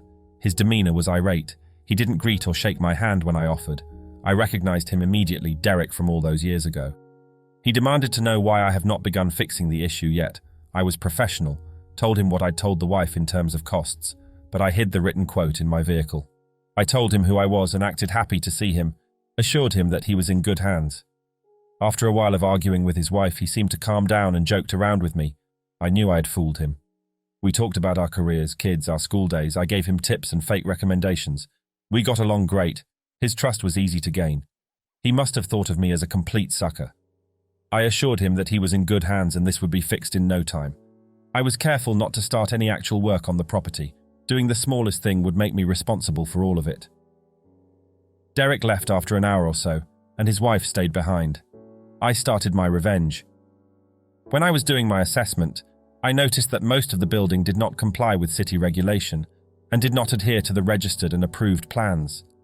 There were multiple safety hazards, and all plumbing and electrical work were completed by unqualified and uncertified people in an attempt to save money.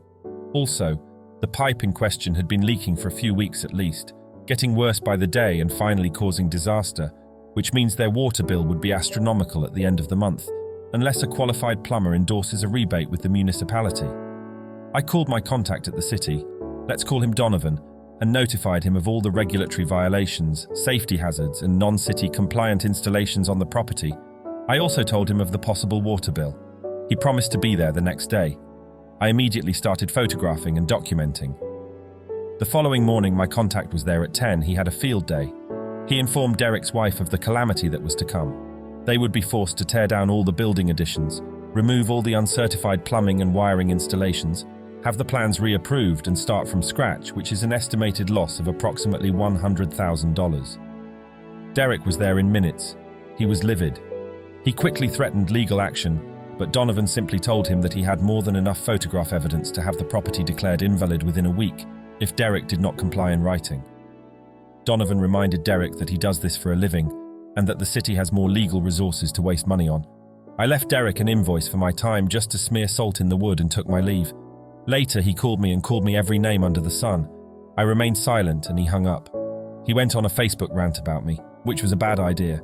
All of the community stood up for me and it started storytelling competition where all kinds of people revealed stories of unsavory things Derek did to them in the past. Apparently, Derek has always been an asshole. He never changed. One day he called me and asked to meet.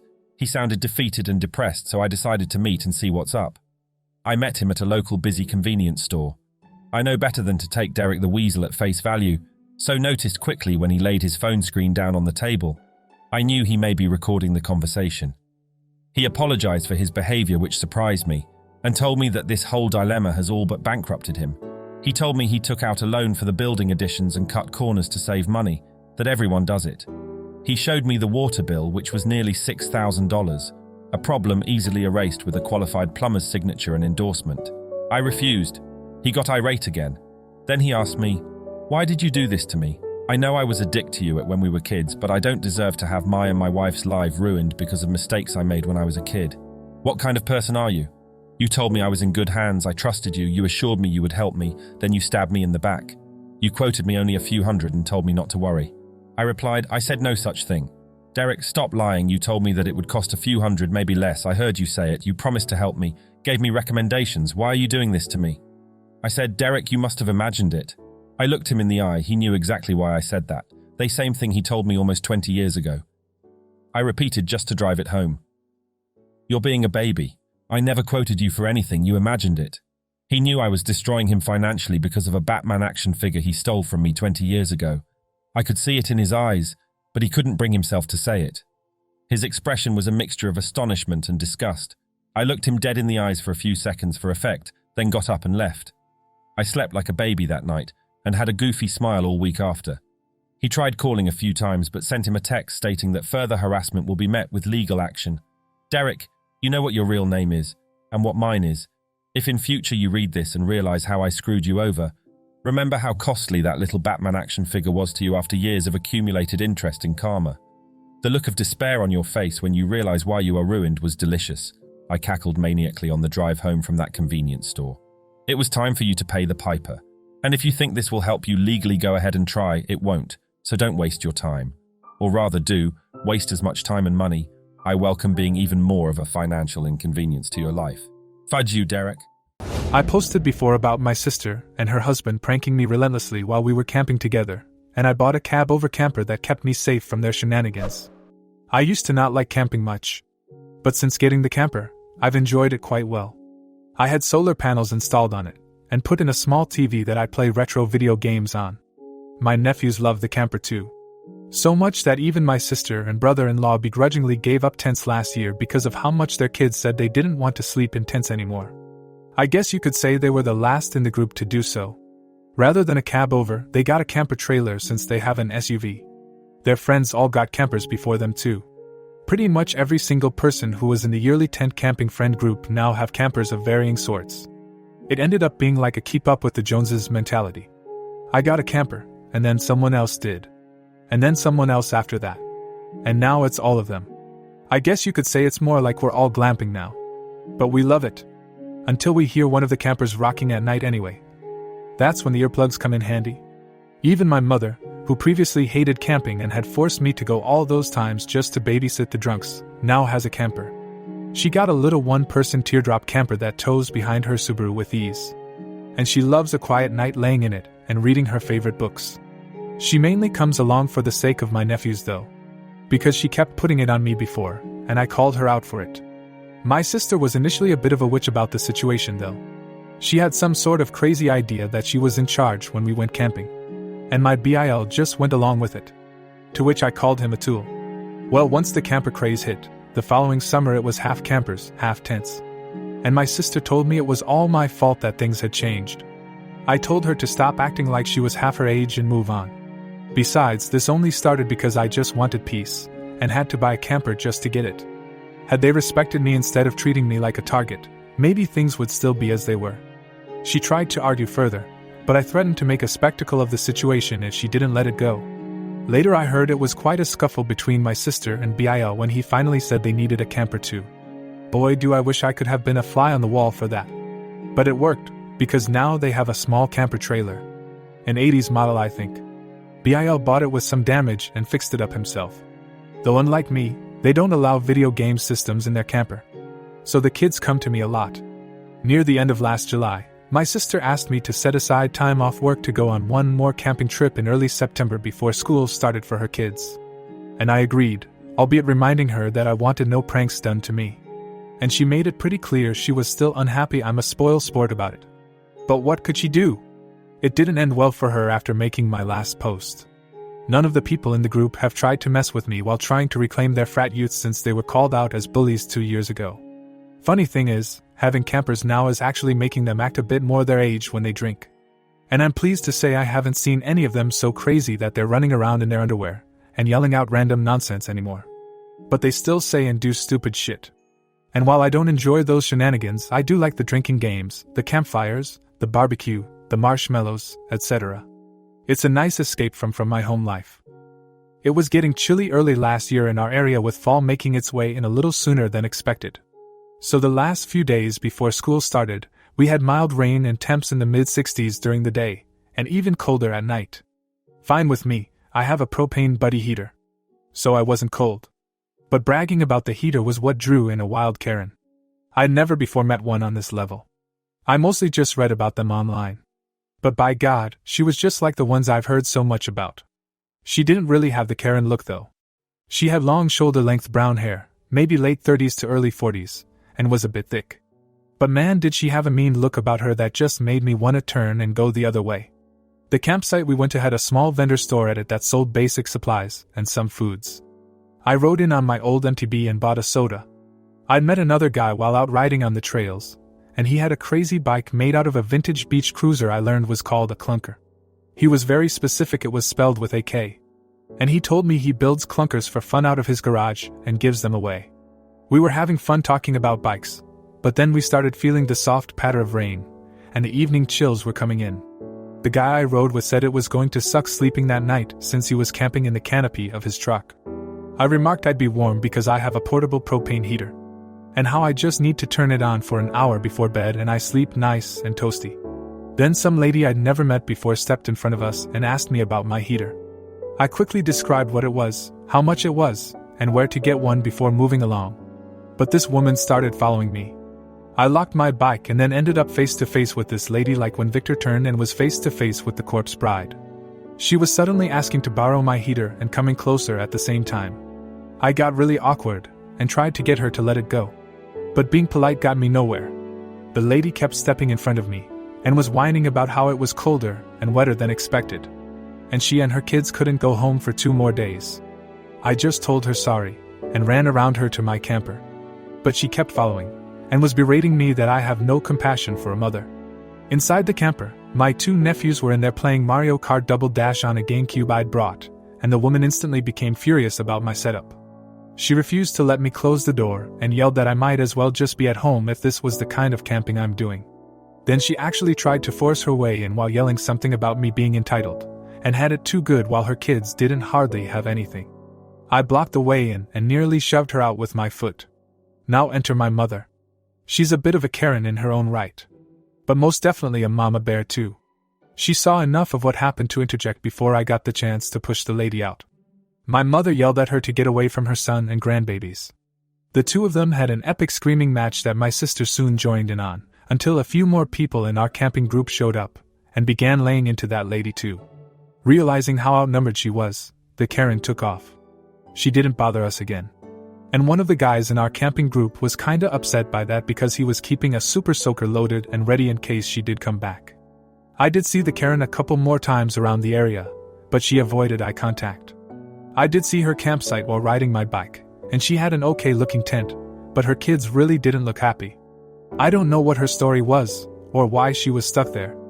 Maybe she was temporarily without residence, or something. I don't know. But I do know that she went way too far before when trying to get into my camper. Her problems weren't mine to solve. Sadly, I didn't notice till right as we were all packing up to leave, but the tires on my bike had been slashed.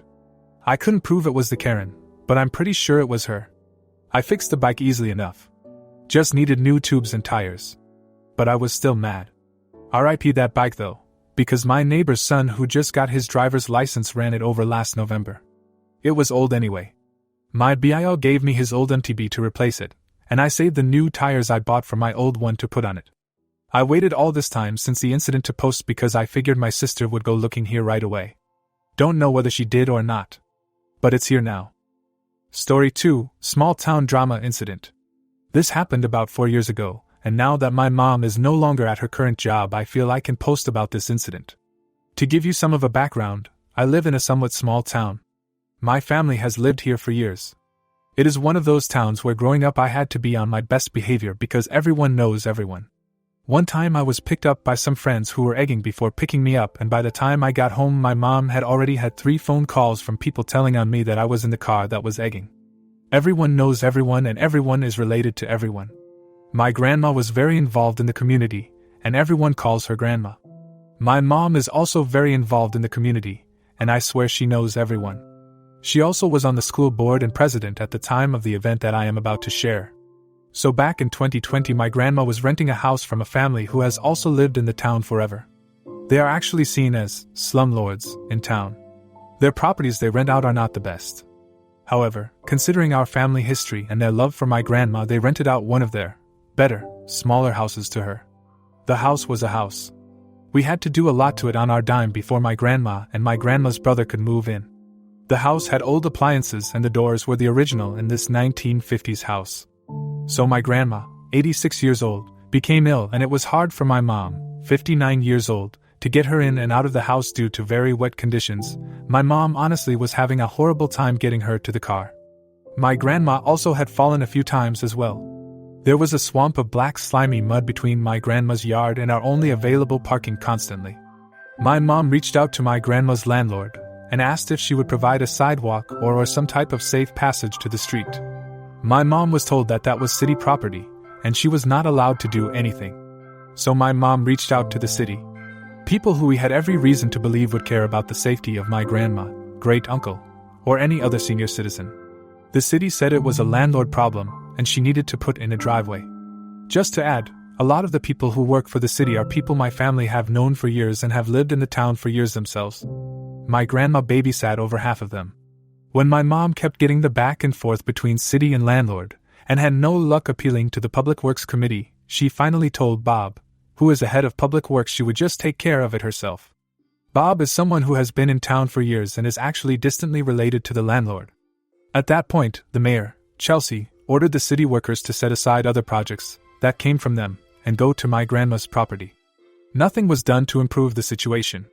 They spent the day putting in dirt, grass seed, straw, and huge boulders that made access to our only parking spot even more difficult. It was February, no grass was going to grow, lol.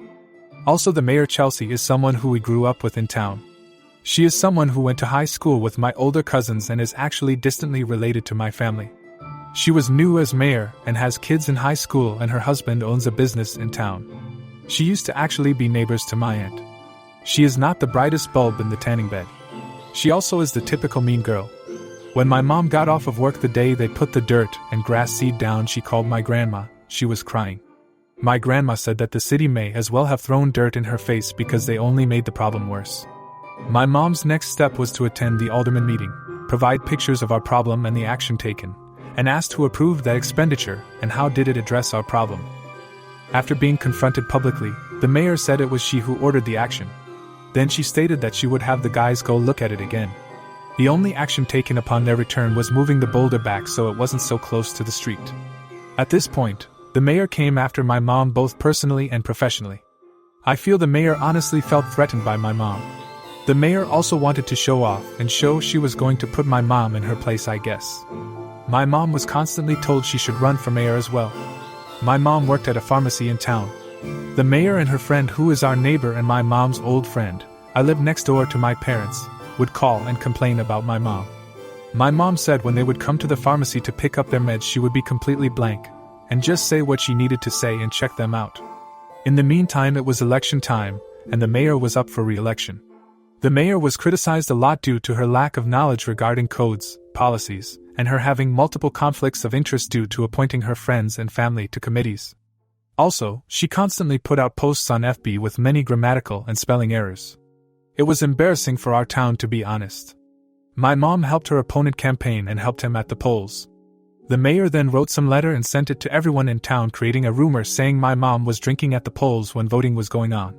Me and my dad laughed so hard at this one due to my mom having a total of like 5 drinks in her life.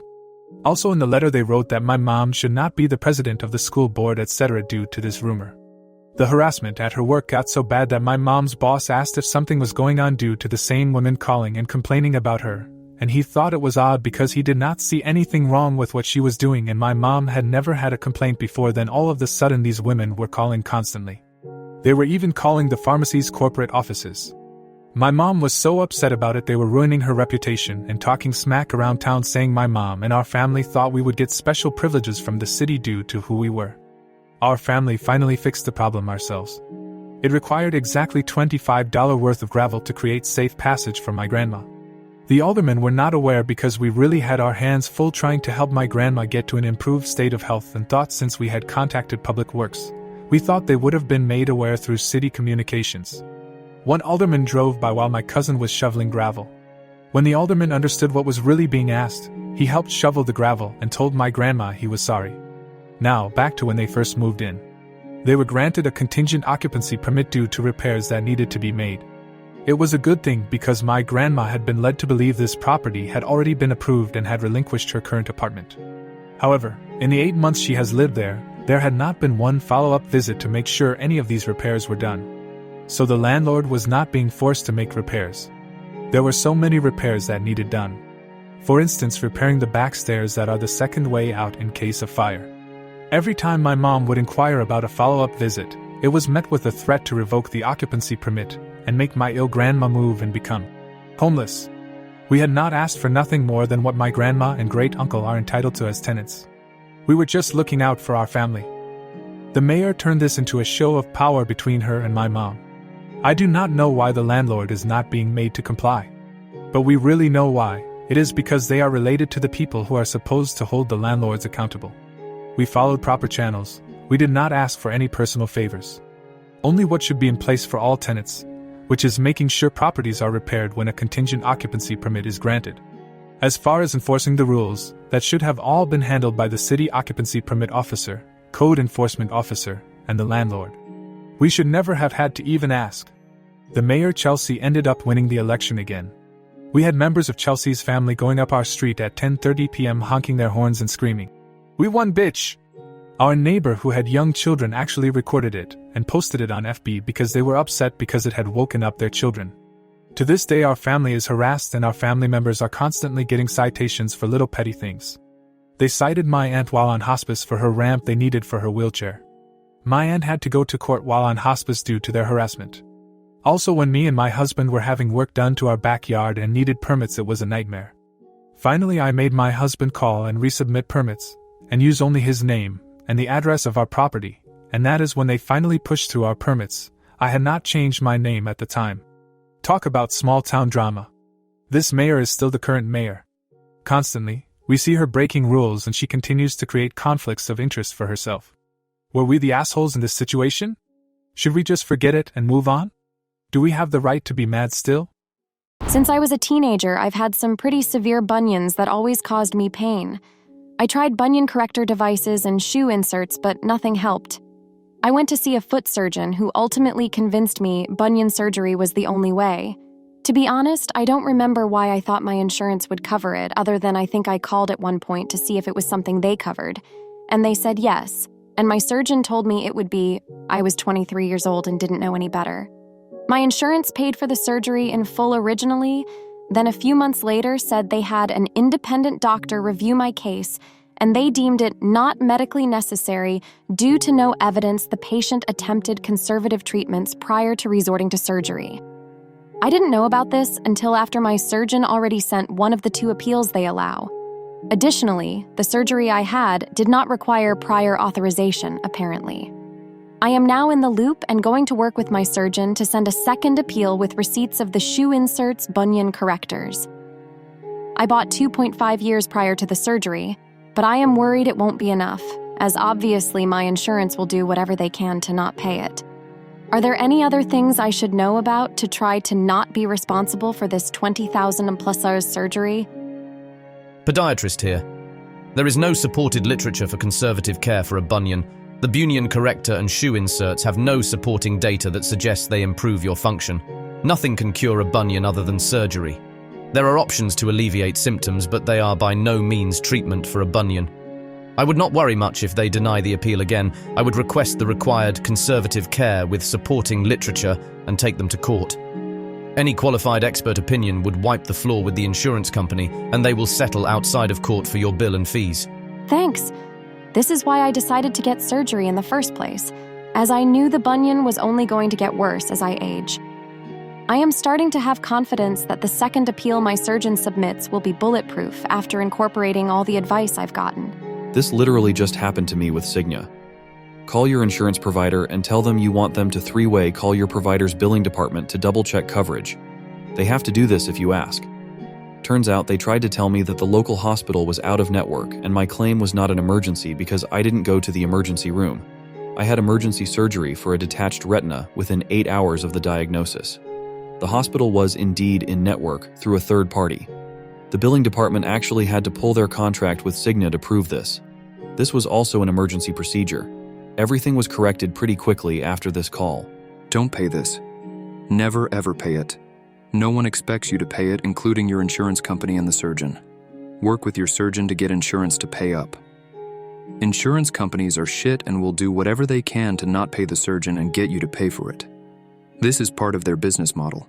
They're just hoping you and the surgeon won't be stubborn enough to get them to finally pay out. Worst case scenario. Maybe you will negotiate with the surgeon to pay a much smaller amount, maybe what you would have had to pay out of your deductible. But don't do this, because this would mean the insurance company wins, and fuck them. I've been doing surgery for 21 years. People saying lawyer up, file a complaint with the DOJ, etc. In my experience, this is unnecessary. While unnerving, this is business as usual for insurance companies. You can get pre-auth, dot all the I's and cross all the T's, and they might still deny for completely inexplicable reasons. The reasons might even be already addressed in records they gave. They may contradict their own policies. Most majors have 4 levels of appeal, and it can take up to 18 months to go through them, but it's just paperwork and time. Your physician and the facility isn't being paid either, so it's in their best interest to appeal, and it's usually just an automated process done through their internal or third-party billing companies. Just stay in contact with them and realize it takes time, and you don't have to pay anything in the interim. If your providers are sending you bills without appealing, they are either just being dicks, quite possible, or it's just another automated process on their part. Just call them, usually their billing department will be helpful and reassure you they can appeal. In the end, even though there's a 6-18-month lag, it's extremely rare for elective surgeries that a practice does on the regular not to be paid. Granted, I can't speak for emergency services. That's a totally different situation. I'm in a financial crisis and my mom refuses to help me. Also, please hit the subscribe button. I'm a 27-year-old female. My relationship with my mother, age 58, became complicated after she started dating and later married her current husband, who is 15 years her senior. My mom became toxic towards me and my older sister when we opposed her getting remarried, mostly because of her drastic change in personality. We had a falling out a day before her wedding and we went no contact for a few months, and limited contact later on. During that time, I started going to therapy in order to process what happened and learn to set boundaries with my mom. We've been trying to slowly patch up our relationship, but it's been difficult mostly due to my mom's behavior. My mom mostly blames me for what happened and still holds the opinion that I started everything. The situation. I'm currently in a financial crisis. I had to drop out of community college in order to work full-time to support myself. However, I've made a lot of mistakes in the job searching process because of my mistakes and lack of experience. Because of my lack of employment and routine, my mental health has suffered a lot. I'm currently low on savings, and if I don't start working, I'm going to be in more trouble than I'm in right now. I've tried doing DoorDash, but I've mostly made peanuts. Most of my earnings go into my gas tank. I just got a job offer at a pizza place that I'm going to start pretty soon. Even though I'm relieved to have a job, I feel a bit defeated as well. I feel terrible that I couldn't get a job sooner. I also feel bad that I couldn't secure a better job offer and turned down offers that would have benefited. I told my mom that I felt sad that I wasn't able to get myself a better job, but my mom said that I should work my way up through multiple jobs over the next few years. I don't want to work this pizza job forever. I want to figure out a way to get out of my situation and into a better paying job. I know that this will take some time. I'm nearly 30 and I can't keep jumping from one job to the next over the next few years. I want to figure out a way to get myself into at least a better paying job that's entry level at best. My mom acts like I just want a high paying job handed to me on a silver platter. I don't want to be a manager, I just want to find a job where I can build some experience. I'm also a single woman, so I need to find a way to support myself since I'm not married. Because of the below zero temperature weather in January, my electric bill skyrocketed. Because of the low state of my savings, I asked my mom if she could help me with my bill, and she refused, saying that I just needed to take money out of savings and just do DoorDash. Just to make it clear, I hate asking for money, so I was swallowing my pride when I did this. My reason for doing this was so that my lights wouldn't get turned off, I could use the money in my savings for rent, and so I could use my DoorDash money to feed me and my dog. With my mom, she's in no financial crisis. In fact, she's living her best life. Her new hubby pays for my grandmother's nursing home expenses, she gets to go shopping for new home decor, and they bought a new house in the mountains. She and her hubby used to live in a big city, but they decided to move because things were getting too expensive. My mom doesn't have to work if she doesn't want to, and she always seems to be traveling. She's going on a mission trip to Cuba. She's always bragging about her new house, how pretty everything is, how she loves buying coffee from the Buc-ee's down the road, how everyone is conservative, and how cheap everything is. Even though it's great she's happy, it feels like she's constantly bragging about it. She believes that I'm a spoiled child and that she's just disciplining me and showing me tough love. Even though she's trying to help me see the silver lining of the situation, I still feel like she's somewhat out of touch. My mom offered to let me live with her, but I don't want to go live with her. It's not that I don't want to live in the mountains, it's that I don't like her new husband and that I don't want to repeat what happened a few years ago. Also, I wouldn't be living with her for free. If I lived with her, I would have to pay rent to live in her guest room. I would also be nearly 2 hours away from my friends and other family members. I feel like living with my mom after what happened a few years ago would end up being like a stick of dynamite taking up residence in a matchbox. I'm desperately looking for a roommate, but most of my friends have roommates, have already renewed their leases, and are married. I can't live with my sister and her husband, and I can't live with my aunt and uncle because they're having family issues too. Please don't get me wrong, I love my mom. However, trying to connect with her is frustrating. My sister and I have been carefully trying to patch things with our mom, and we don't want to fall back to square one. I'm your wife, not your mum. My wife, who is 32, always says this to me. I'm 34 and I don't know how to respond. How can I make her see my side? So my wife, 32 female, and I, 34 male, have been together 18 years but have been arguing recently about the responsibilities within our marriage, and we can't seem to agree. I work full-time and my wife is a stay-at-home mother. We have 2 children, one is in school full-time and the other goes to preschool 2.5 days a week. Recently my wife has been sending me the stupid TikToks that always say, "Your wife is your partner, not your mom," and essentially boiled down to men should help out round the house, help with the kids and pick up after themselves. A sentiment I generally agree with. This usually comes with a side of, "You don't value what I do, to look after the kids and plan everything, etc." Now to be clear, I am not against helping out round the house and helping get the kids to bed, and brush their teeth and cook meals. I do help with this stuff every day. I feel like all I do is work, because the second I finish work, I have kids to help with because she has had them all day. My position is that she is right when she says kids are work, and I can appreciate that after a day of being with them all day, that she is probably tired of kids. But I have also been at work all day too, and it isn't fair to expect me to be sole parent as soon as I'm finished. Then there is the issue of housework. Our house is always a mess, which frustrates me when she complains about having to do all the unpaid labor of managing a household and looking after the kids. Because from my perspective, I go to work in a messy house and I finish work in a messy house. I work from home, go into my office for 8 hours, only coming out for the occasional coffee and snack, which means that 90% of my mess is contained to a room only I go in. Most days while I'm at work, she isn't even home. I feel that I am holding up my end of the bargain by working full-time and then helping with housework and the kids outside of that. But she isn't holding up her end of it by looking after the house and kids while I'm at work. I could understand that she wouldn't get as much done around the house on days when our youngest is home, but on days where she is at preschool, she take it as an opportunity to have a break and go shopping with her mom or go visit a friend. Whenever I bring this up or question how much effort she is putting in, I get, "You don't appreciate me," and "I'm not your mother." I'm not saying she should be waiting on me hand and foot as my personal maid, cook and cuddle machine, not that we ever have cuddles, because I'm the man bringing home the bacon. And I really hope I don't come across that way in this post, as that really not what I'm saying. But I am killing myself trying to do everything, yet am being told I'm the problem for treating her like my mother, because I'm expecting her to do her part. What can I do to help her see my side? Update 1: Yes, I help. So a lot of people are saying we need to sit down and try to look at things as a team, and I am totally on board for this approach, and will let you know how it goes. Also, to a few people dislike my framing of helping as it's my responsibility also. I agree. I use the term helping as that's the word she uses when saying I need to do more to help around the house.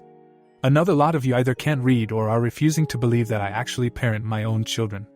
I wake them up in the morning. I make them breakfast every day. I get them dressed every day.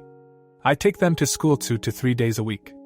I know their teachers, I know all their friends and their friends' parents' names. I know their doctors, I know their allergies, none thankfully. I bath them, I get their PJs on and read them the same goddamn bedtime story every night for weeks. Because they don't want any of the other books we have, they want George the Giant. I draw with them, I play games with them, I know their favorite Disney princesses and favorite superheroes. As for the household, I do laundry, I load the dishwasher, I cook my own lunches and tidy up after myself. I iron, I fold and put away laundry, I pick up their toys and tidy their playroom. I hoover at the weekend and take them to kids' parties. I also do all the chores that my wife wants because I'm the man. Like taking out the bins, cleaning the car, mowing the grass, fixing anything that breaks. Update 2 days later after the talk. So, I arranged for the in-laws to have the kids Friday night. Me and the wife sat down and had a talk. A long talk, probably one of the deepest and hardest talks we have ever had in our 18 years. I told her my side, that I felt overwhelmed and underappreciated. That I felt I was doing more than my fair share and that she wasn't.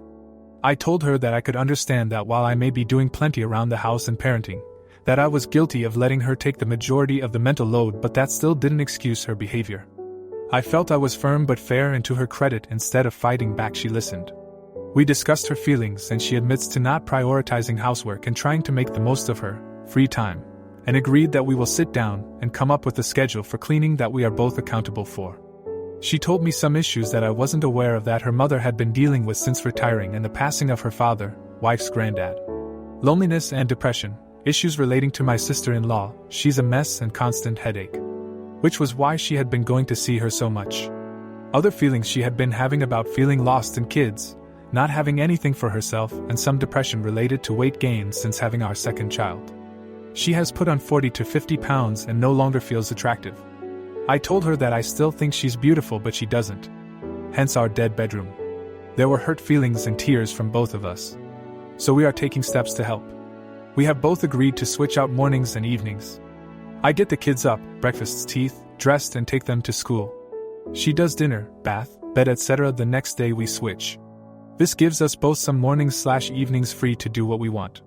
We are both joining the gym. I too have put on some weight and lost muscle since our second child. Hopefully this helps with her body confidence. We are also arranging with the in-laws to have babysitters once a week for us to start going on regular dates again. For context, the in-laws are our only support. I'm an orphan of abusive, raised by my grandmother, now passed. We have found a cleaning schedule, where you do certain chores throughout the house every day but pick one room to deep clean every day too. With me doing laundry, dishwasher, etc. things that take less time. Her doing the deep cleans and general tidying.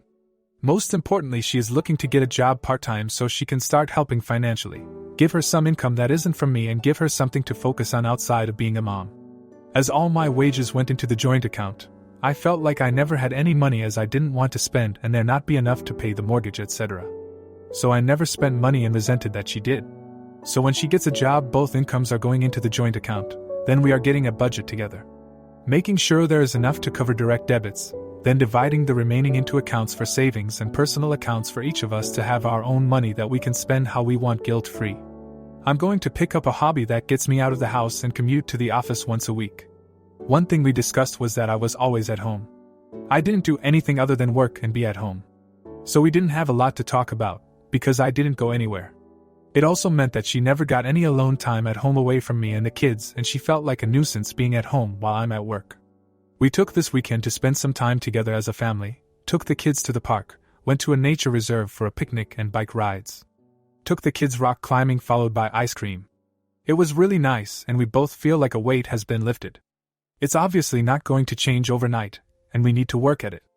But we have a plan and both seem to want to put in the effort. To everyone who gave me good advice, recommended therapy, we can't afford it until she starts work, but we are looking for when she does. Commiserated with your own stories or just had a kind word to say. Thank you so much. My mother was always abusive. When I was little, she once hit me hard in the face because she didn't like something I said. She has this habit of belittling you, humiliating you, and controlling you. She is very controlling of what I do, doesn't let me do some things, but she doesn't know she does it. She thinks she's right and that you should just suck it up. She always tells me she loves me and wants the best for me, but she isn't helpful. Once, she threatened to delete herself if I didn't call my dad. They were broken up at the time. She would lock herself up in the bathroom to pretend she was overeating on Tic Tacs, and me and my sister were desperate, calling 911. My mom had various episodes like that, throwing tantrums on the street to prevent my dad from leaving her, and it was threatening to her life. To be honest, it was quite scary. Very scary. The kind of thing that traumatizes you. My dad is an enabler. He never protects me from my mother's verbal abuse.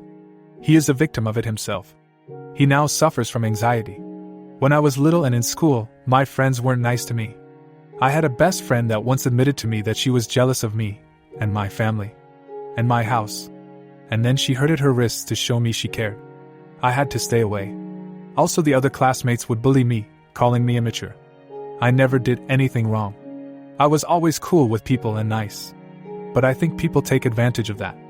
I suffered from bullying, and when I changed school, my old classmates posted my phone number on a dating website on my town. They posted my phone number and also that I offered adult services. I had an appendectomy before changing school and nobody came to visit me. I was 13 at the time, I think. I changed school and I made new friends there. But sadly, my new best friend disappointed me. I discovered on her Twitter account that she basically hated me. She knows my house, of course, because she visited me. She was my best friend, so I found the tweets repulsive. She would post that she thinks people with a pool in their house think they're better than everybody else. And also, if you have an air conditioner in your house, of course you're going to like summertime, because you have the air conditioner to provide a cold temperature, and that you think you're better than people. I'm not from the US, but I'd love to be, and she knows I'm a USA fan. She posted that people that want to move there are idiots. She was jealous of me. When I went to uni, my only sister moved away to another continent. She moved a few years ago, and I miss her every day. I felt like a part of me was gone. I would always meet with her friends when there were parties, but when she was gone I never saw them again. She was the glue that kept me and her friends together and hanging out. The bad part about the fact that she left is that my mom was abusive towards her. She once told my sister that it would be a disgrace if she had children there. And anytime my sister would come to visit us, my mom would start screaming that she misses her, but she would get violent and abusive. She never hit her, but she was violent in the way she yelled and spoke. My dad would join her and not defend my sister, but defend my mom. Once, my dad ended up in the hospital due to blood pressure, and my mom ended up falling to the floor, to add some drama. She is mentally ill. My sister once told me she is afraid of being a mom because she doesn't want to be like our mom. Every time my mother and my sister do a video call, they end up fighting. Not because of anything my sister says/does, but because of my mother's harsh remarks and comments. It's like she's always looking for a fight. I'm getting tired of this, and it saddens me so much that they don't get along. 2 years after my sister, moved, my uncles and cousins moved to another continent, too. It was very hard for me because I had such a strong connection to my little cousins. I loved them so much, and they loved me too. I felt like another part of me was gone. They sold their house, of a lifetime, to move away. And I have plenty of memories in that house. I basically grew up there along with my little cousins. A year after, during the 2020 event, I lost my grandpa. And then the next year, I lost another one to cancer. Back in 2018, when there was no event, I also lost my grandma. It was like the starting point to all the losses. I only have one grandma left out of everyone. I'm 25 years old. And when I lost the one to cancer, that was also the same time my ex left me. It was very hard dealing with two losses at the same time. My ex was going away to another continent for an exchange program. See? Everyone was moving away.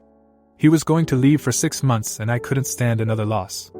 I left crying from his farewell party and I got drunk because I had seen my grandpa being taken away and consumed by cancer just 7 days prior to that farewell party and my ex leaving. Also, my ex didn't talk to me during the party. He was talking to his friends and I told him that. He understood, but then when I told him that my parents grounded me for being drunk, he hated me and told me I was a little kid. He wanted me to go have dinner to his house 3 days before he would leave, and I couldn't go. I wasn't allowed to. He told me my parents didn't actually care about me and that if I didn't escape my house and defy them, then that meant I never really loved him or care about him. so then he asked for a break. During his time away, he posted photos being affectionate with other women, and I had to see it. This wasn't the first time he was mean to me. I remember once he wanted me to send him naughty photos. Or hot photos. When I said no, he said that it meant going backwards in our relationship, or taking one step back, because we did have special cuddles, and sending photos means much less than having special cuddles. He was manipulating me.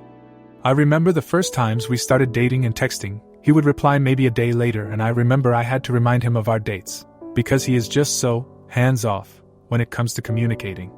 I was the one asking him, specifically twice, "What are we?" And he would be like, "I don't believe in labels." But when I told him I did believe in labels, he compromised and we were boyfriend and girlfriend, but it lasted 1 month because then he left and asked for the break. He mentioned the break before, stating that his brother always takes breaks with his girlfriend when he goes away on trips. And that when he comes back, they see where they're at and maybe they get back together. I remember the moment I found out about his trip. We were going to the same singing teacher, and when I came to my class the teacher said to me, "Did he tell you about his trip?" Turns out he had told our teacher before me. There are a lot of things like this that I won't mention here because the post would get infinitely long. Disrespects, shady attitudes, and not to mention his activities with rugs.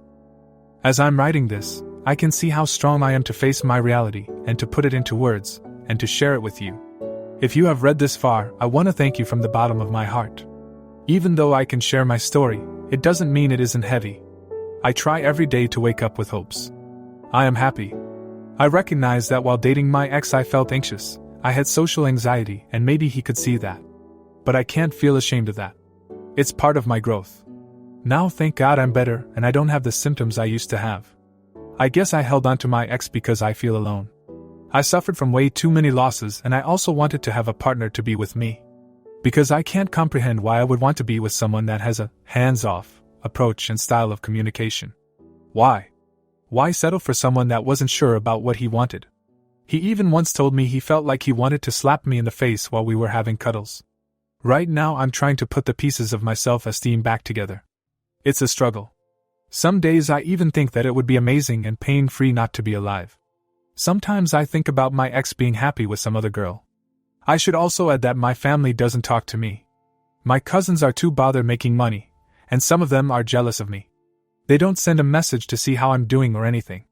I only see them at birthdays and holidays, or when my sister comes to visit. That's when I see them. Otherwise, they don't even bother to send anything. Including uncles and aunts.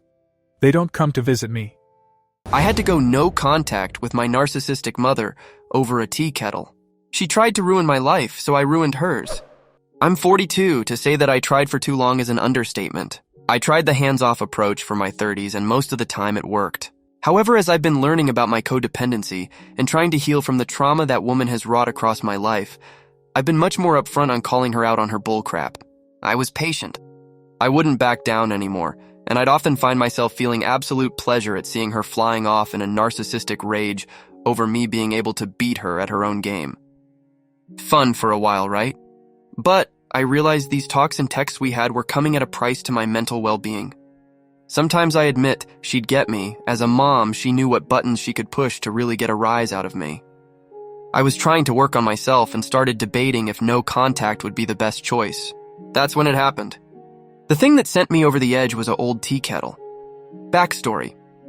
I moved back to my hometown after my grandmother's health was starting to go downhill to take care of her. As she was a former nursing home CNA, I always promised my nanny I wouldn't ever let her waste away in one of those facilities. But with the move came drawbacks. My once flourishing career was gone, and I was starting over at a smaller facility with much less money. In my mind, it was more than worth the price of being able to take care of my grandmother. However, I would have to move in with my grandmother in her home. And as I've said, my mother is a narc. I wasn't crazy about this idea, as I knew my grandmother only had a lifetime estate on the property. My mother would inherit, and I knew it would be hell. Before that, though, I got 4 more amazing years with the woman who actually loved me and supported me, even through all the pain my mother inflicted upon me. Cue to when my grandmother finally passed.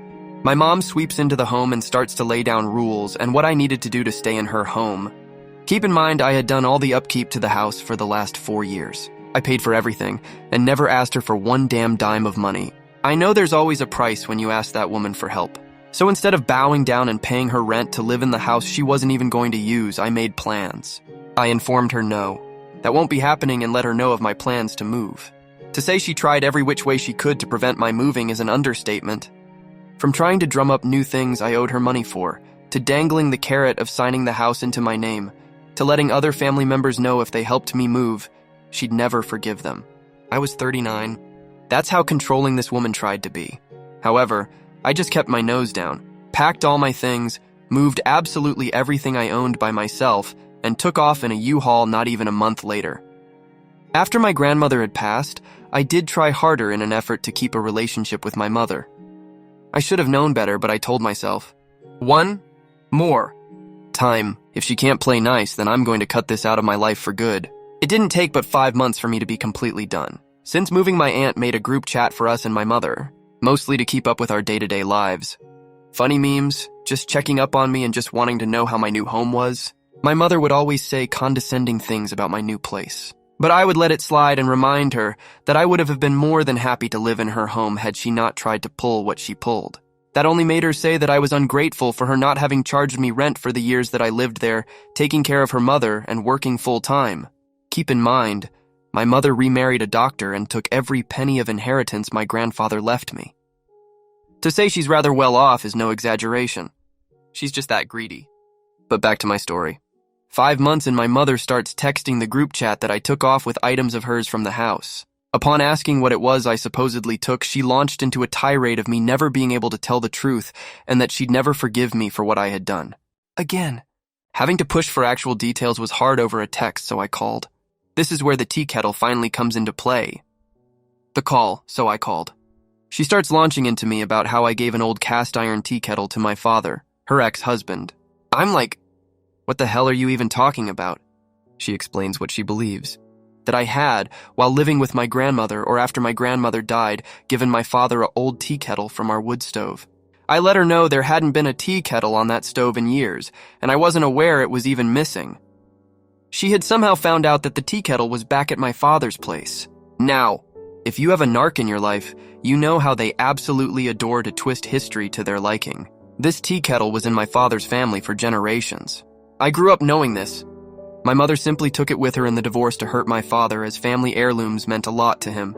So I kept explaining over and over again. I had no idea what she was talking about or how Dad even got the tea kettle. After screeching at me for a while, I finally told her that I wasn't entertaining this notion of hers. I would call my father myself to figure out what had happened. She said I better fucking get the tea kettle back or there'd be hell to pay. The truth. So, called my good old dad. Now my father isn't perfect. He's been pretty damn good to me. Especially after all the shit my mother put him and I through together, from using me to emotionally blackmail him and intentionally sabotaging our relationship wherever she could. AKA, he knows she's a covert narcissist because he was married to her. So when I call him, he answers with, "Hi, is this about the tea kettle?" I laugh and say bingo. He then explains while my grandmother was alive, she felt bad that my mother had taken the tea kettle from him during the divorce and left it at her home. My grandmother's house. After I moved back and my father started to come visit us, he always loved my nanny and she adored him as a son-in-law. They reconnected and he helped us a lot while she was still alive. He'd even visit when I wasn't at home sometimes. He said he noticed the tea kettle but never said anything about it to her until she brought it up one day. She told him to please take it back. She knew it was his and she didn't think my mom even remembered having took it, as she took almost everything from his house when they divorced. He was very grateful, of course, and took back the family tea kettle.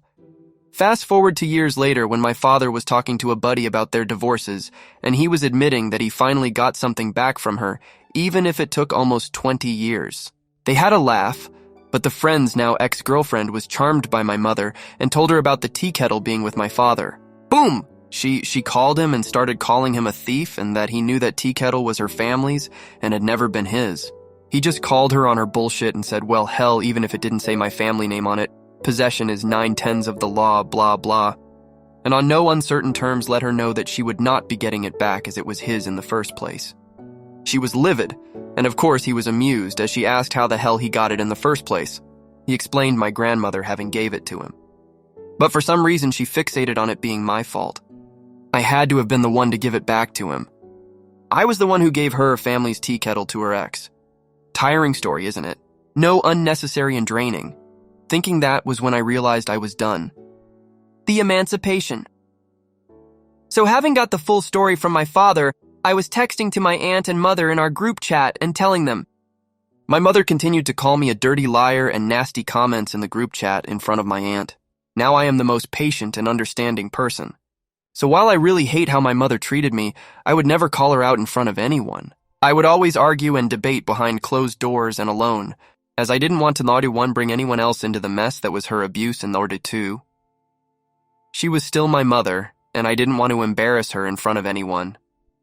I don't know what it was about this tea kettle that finally broke me, but it was the catalyst. But there were other things that made the tea kettle incident explode.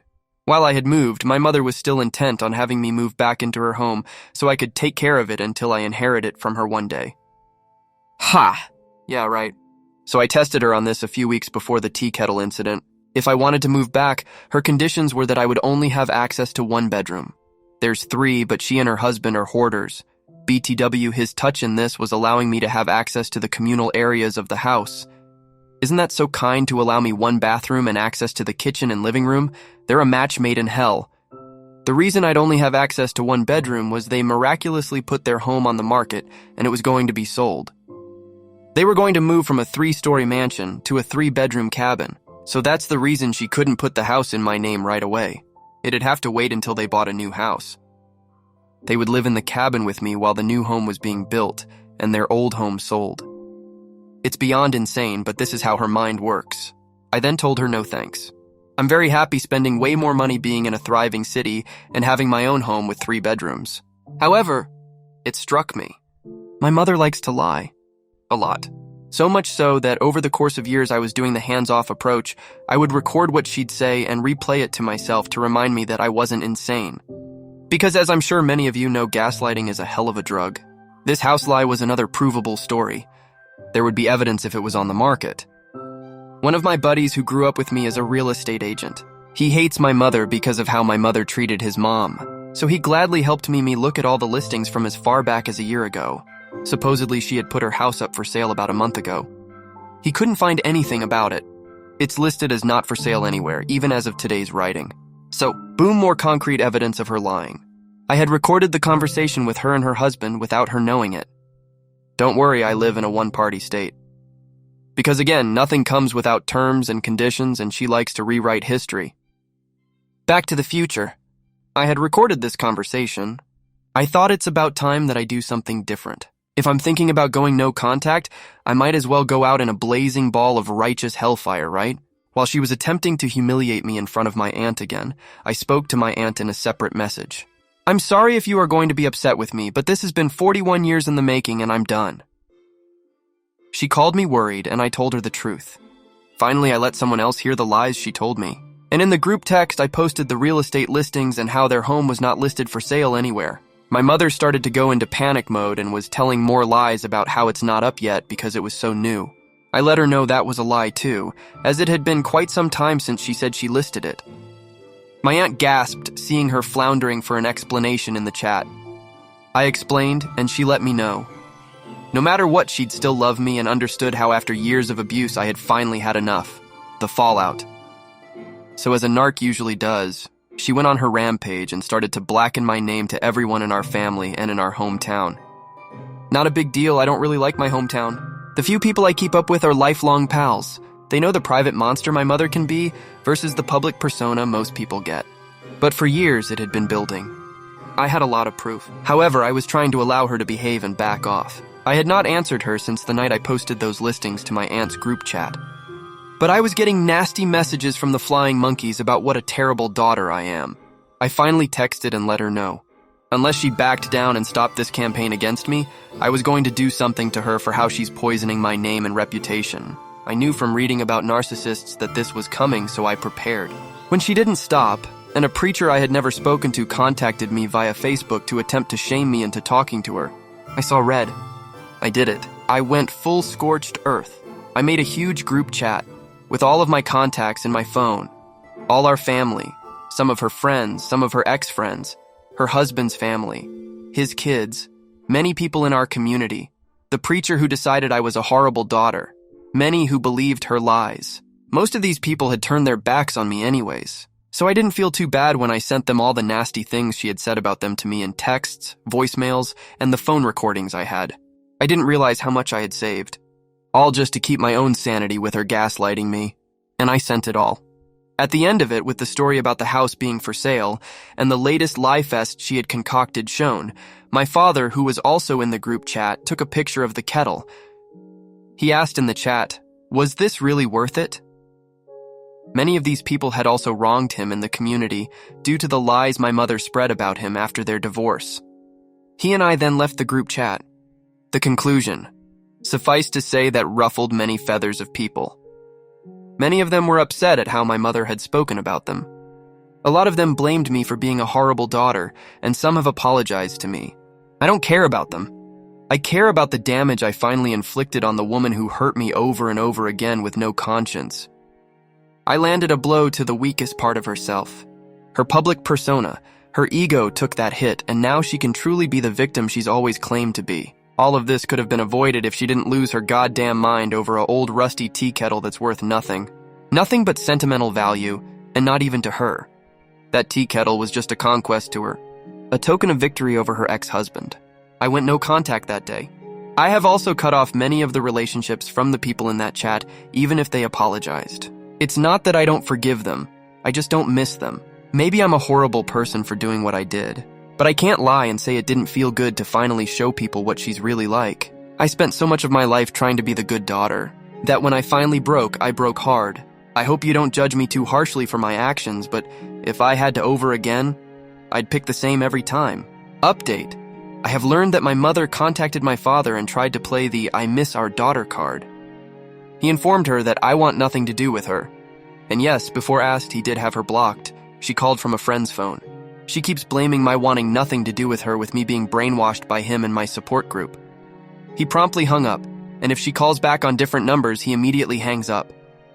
I have changed my number since the fallout, so she can't contact me personally. A decade ago, I was living in CA and using herbs to combat anxiety, ADHD, and insomnia. My mom called. My father was diagnosed with stage 4 cancer. He was given 6 months to a year to live. I am close with my parents, and it was pretty devastating news. I took a leave to drive to Florida, where they had retired, to spend some time with them. I drove because I needed my medication and was really nervous about flying with it. My folks also don't approve of herbs or any sweeties, so having my car would give me a place to smoke privately. 3 days of driving later, I arrived. Aunt and uncle, Dad's rich pastor brother, were at the house. They announced they were paying for a Caribbean cruise for the whole family. The cruise was for 10 days and left in 5 days. I panicked. I began to desperately think of an excuse not to go because the thought of dealing with 10 days of no weed terrified me. The problem was that I had to head back home 2 days after the cruise, so my time with Dad would be short. I could not come back out until summer and wouldn't forgive myself if that was too late. That's when I made a plan. This is where I fudged up. I read online that I needed a doctor's note for medications that were controlled substances and to declare them on arrival. I deduced that since I am from a state with legal medical herb, I could bring medicine on board.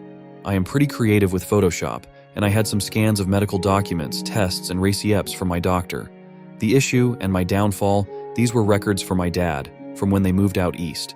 We shared the same doctor in CA. We also share the same first and last name, and middle initial, so those I didn't need to change. Shortly, I had altered a treatment plan and a prescription for my dad's gout to a medical herbs document for me. So I thought. The day of the cruise, I convinced my cousins to come an hour early with me to the port so I would not be boarding with my folks. I told them I had a prescription and some medication I didn't want to concern my folks with at this time. They pried. I told them it was for herbs. They gave me high fives. At security, I proudly produced my documents and my professionally packaged herbs. To my surprise, they took both, bagged it, and said it would go to the ship's doctor who would contact me. An hour later, everyone had boarded, and the whole crew of us, 15 or 17 I think, were gathered on deck, all enjoying a drink and some snacks from the buffet while we waited for our rooms and luggage. The doctor and my medication were on my mind. Sure enough, my name is announced to report to medical. Everyone, including my dad, assumed it was for him. Same name. And he gets up to go to medical.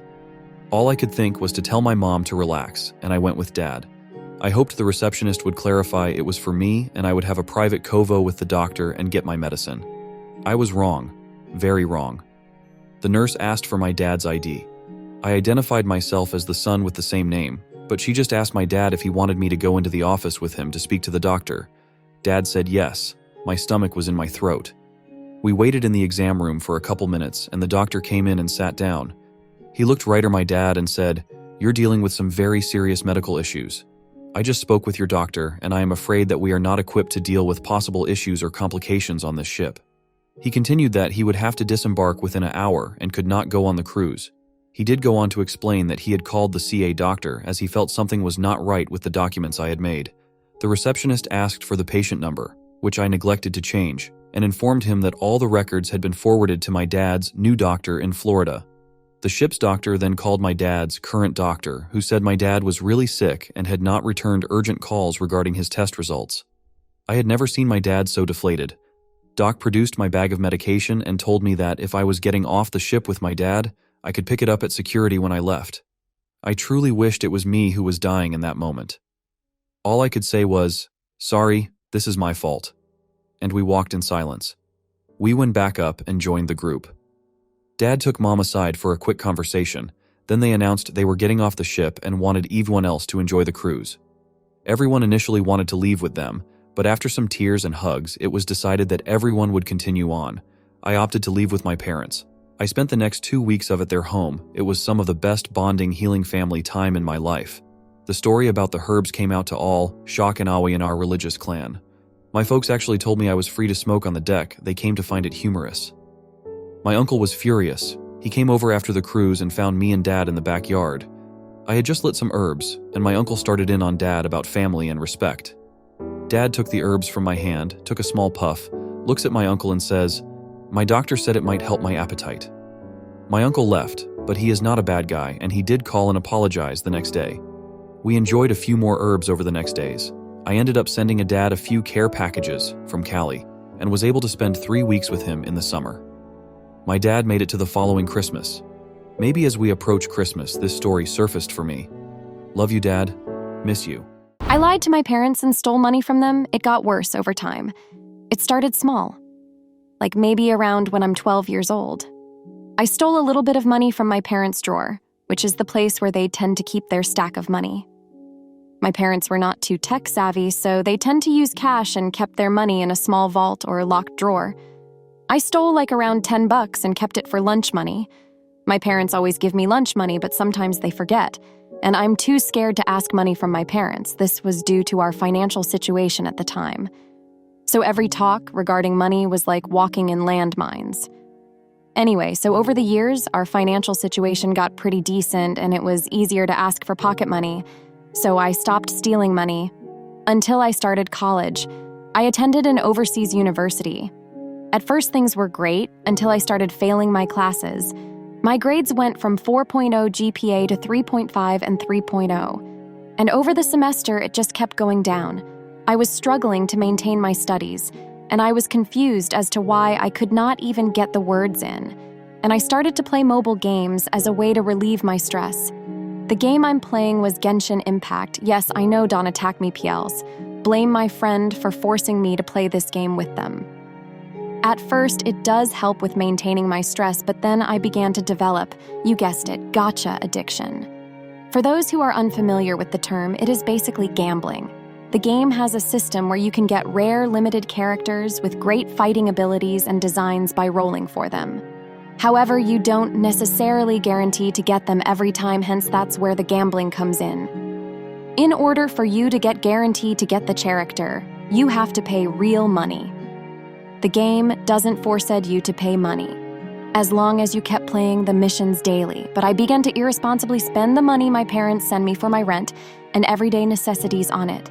I was addicted to the euphoria of getting the characters and collecting them. It was a distraction tactic to make me forget about my problems. I began to lie to my parents to get them to send more money to me, and even forged various documents and events like, "Oh, my university was doing a seminar.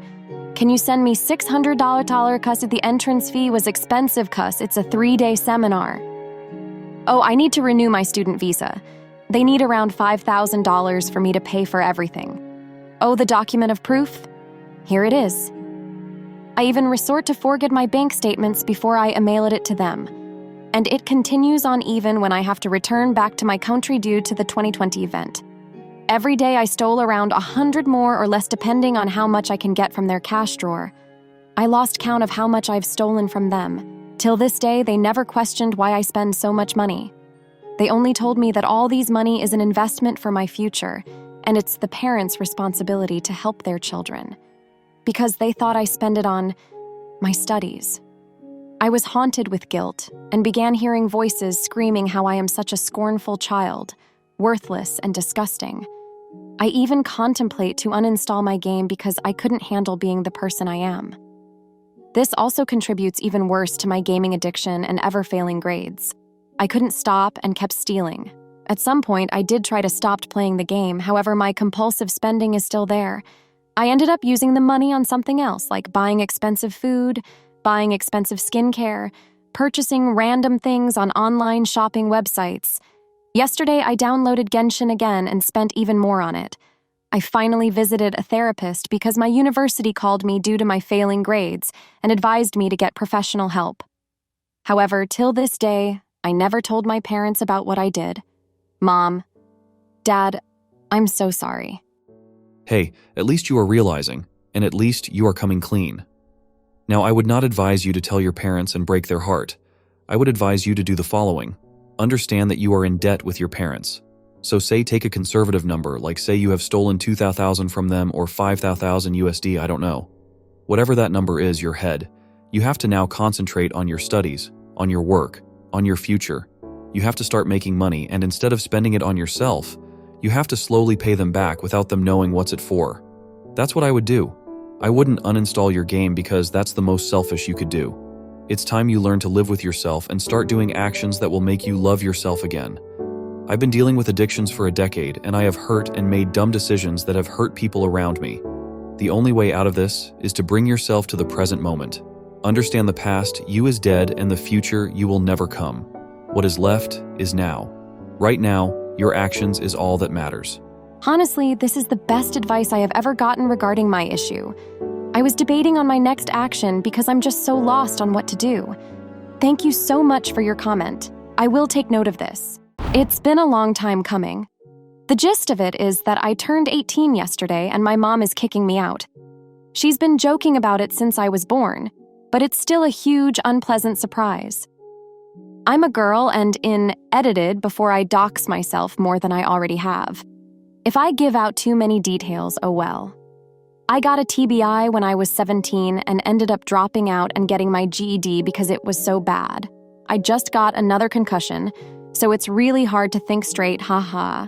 Before my GED, I was a straight A student and I got college-level credit on my GED if that helps. I had a brief job working as a cashier in between and have around $1,000 in savings. No car and no license, unfortunately. Probably can't drive anytime soon either due to dizziness. I have around 6 hours to pack and I really don't know what I'm doing. It's still pretty hot in my state, but I think I should bring warm clothes in case, right? I can probably only pack a backpack full of things if I'm walking around, so I don't know what's a priority. I'm trying to find old jewelry I can sell. EDK, man. I can't join the military. I went on Prozac for a short time for depression after my TBI. It didn't work, but still. I did take a test to join and do pretty well, so maybe there's a chance of a waiver? The concussion might stop me anyways, sigh. I don't think I have anyone I can go to other than my dad. My parents are really into church and all my friends and family are from there. If I told them what was going on, their reputation would tank. I know it's stupid LOL, but I don't hate them that much yet. My dad might help me out, but I wouldn't count on it. I'm thinking of going to a library during the day first to use the Wi-Fi and air conditioning and figure out my nightly lodgings. I'm thinking of just taking the container of quick oats, multivitamins, and protein powder in the kitchen and living off that for maybe a week. I've looked up youth services in my area, so I'll call them after this, but any more resources would be much appreciated. I don't know what to do, and I'm freaking out, hahaha. Thank you for reading, and thank you if you have any advice. You now have tenancy rights. Do not let her take your house key. Sleep with it in your pocket. Go to the church for help. Do not let her backtrack on this. Ha ha ha, I was just kidding, for example. She made a credible threat with a deadline. Take her seriously. Ask everyone you know for help. If you end up on the street, there is an extremely high chance you will get hurt. This outcome is to be avoided at all costs. Ask your dad. Even a couch is better than a room with someone that hates you this much. Good luck. You got this, girl. P.S. Make sure that you have your social security card and your birth certificate. These are needed for a state ID of any kind. This is all my opinion, and I can't imagine what you're experiencing. You shouldn't be embarrassed. Your mum should be. I would make her call the cops, and when they get there, detail the abuse you experienced to them. I don't think it's in your best interest to give in to this right away, and will buy you more time to find a place in the short term. I agree with some commenters. Go to the church. I wouldn't be concerned with her reputation when her actions towards you will potentially have devastating effects on your life. In the medium term, if you have your GED, can you register for community college courses? Some community colleges have dorms, and that'll help. The military can likely waive and look past your medical history. Either one will give you something for the long term. Good luck. I'm a little overwhelmed by all this help, wow. Thank you so much, even for the tough love. I need it. I feel like maybe I misrepresented my mom. I think we're just from a kind of rough culture where things like hitting and stuff like this is normal. Everyone around me is kind of like this. I really don't want to escalate any more than it already has, but I admit you guys are very convincing. I just feel kind of lost. My pride is probably the only thing holding me back, considering I screamed at her that I was leaving and didn't need her like the stupid teen I am, lol. My dad is leaving work early to try and fix this, so fingers crossed. I'm kind of all over the place. Sorry if I missed anything. I'm sorry for not reading all the comments yet. I'm half packing, half reading up on eviction laws, 100% panicking. HI edit 2-3. I just noticed a bunch more people chatted me. Sorry for not replying yet. All that reading is making me super nauseous, woohoo. Hopefully these updates aren't too annoying. I ended up walking to the library while my parents fought it out. Don't worry, I have my keys and papers. Thank you, everyone. I looked up Job Corps and Cool Works, and it sounds like a great program. I already registered. I'm determined to live a good life out of pure spite. After a short vomit break, Blear edit. 4. I ran out of mental strength and went back home, lol. My stuff is all over the floor and outside, but it's fine. I told my mom about the eviction law thing. She laughed me out of the room, but still, hooray, I did it. My parents and I came to a compromise that will lie to my mom's grandparents and say we're renovating so I can stay at their house. I don't even know what to think about that, TBH. I prefer it over staying home. Sorry for not launching a landlord versus tenant crusade against my parents. LOL. No police calls yet, guys. I don't think I'm strong enough to do that yet. Crisis delayed-ish. I'll probably spend the next couple days reading comments and signing up for things. And maybe even some actual rest if I'm lucky. Thanks, everyone, for like 50th Tim. I filled my apartment with carnivorous plants to spite my vegan roommate. Okay, so I am 24 female, have been living with my roommate, 26 female, for 3 years. My roommate is a strict vegan and has been since she was 14. I, however, am not. This has never been a problem, since I think people can do whatever they want with their lives, and I have never tried to change her mind about being vegan. My roommate is a bit of a plant lady. She's been collecting and raising different types of plants for years and has amassed quite a collection. She even puts little sticker labels with the names she's given them, which is adorable. She's truly one to die for her plants. I think this is cool, but have never really interacted with them besides watering them whenever she's out. It really doesn't get in the way of my life, so I don't care that she's so obsessed with them, and I'm glad she has a hobby. Here's why the problem begins. 2 months ago, she visited a conference on animal products and came back with a more fiery spirit. She started going to events regularly, became a local activist, started preaching to people in the street, etc. Now, this isn't a problem. She's a human being who can believe whatever she wants. Or at least it wasn't a problem, until every conversation with her transformed into telling me why I should go vegan, why I'm evil for consuming animal products, and how I should be ashamed that I'm not vegan. This seemed weird since she hadn't acted like this prior to the conference. But it had gotten so common, I started waking up earlier to go to work so I could eat my eggs in the parking lot of my job so I don't have to hear her rant. Since we were close to the end of our lease, I had decided to pull a little stunt before we parted ways. I headed to an exotic plants place near where I live and got a bunch of different types of carnivorous plants. I'm talking every single species I could get my hands on. I also got pots and things to hang them from, so they looked pretty. My roommate wasn't there that day, so I had plenty of time to set the place up. I decided to do it in the kitchen since that's where most of her scolding would take place. I put them everywhere I could. Wherever she had a plant, I put one right beside it, just to be extra petty. It looked like a greenhouse in there. Honestly, I was pretty proud of my work. I felt like Buddy the Elf when he renovated the store. When she got home, she started screaming at me, blowing up saying that I'm horrible. She was livid. But because I bought them and I hadn't moved or touched anything of hers, she couldn't do anything. It's been like this for the last few weeks, and I've been caring for them daily and even researching the best ways to keep them alive and purchasing products so they can thrive. Honestly, I've actually gotten pretty fond of the plants. I went as far as naming and labeling them.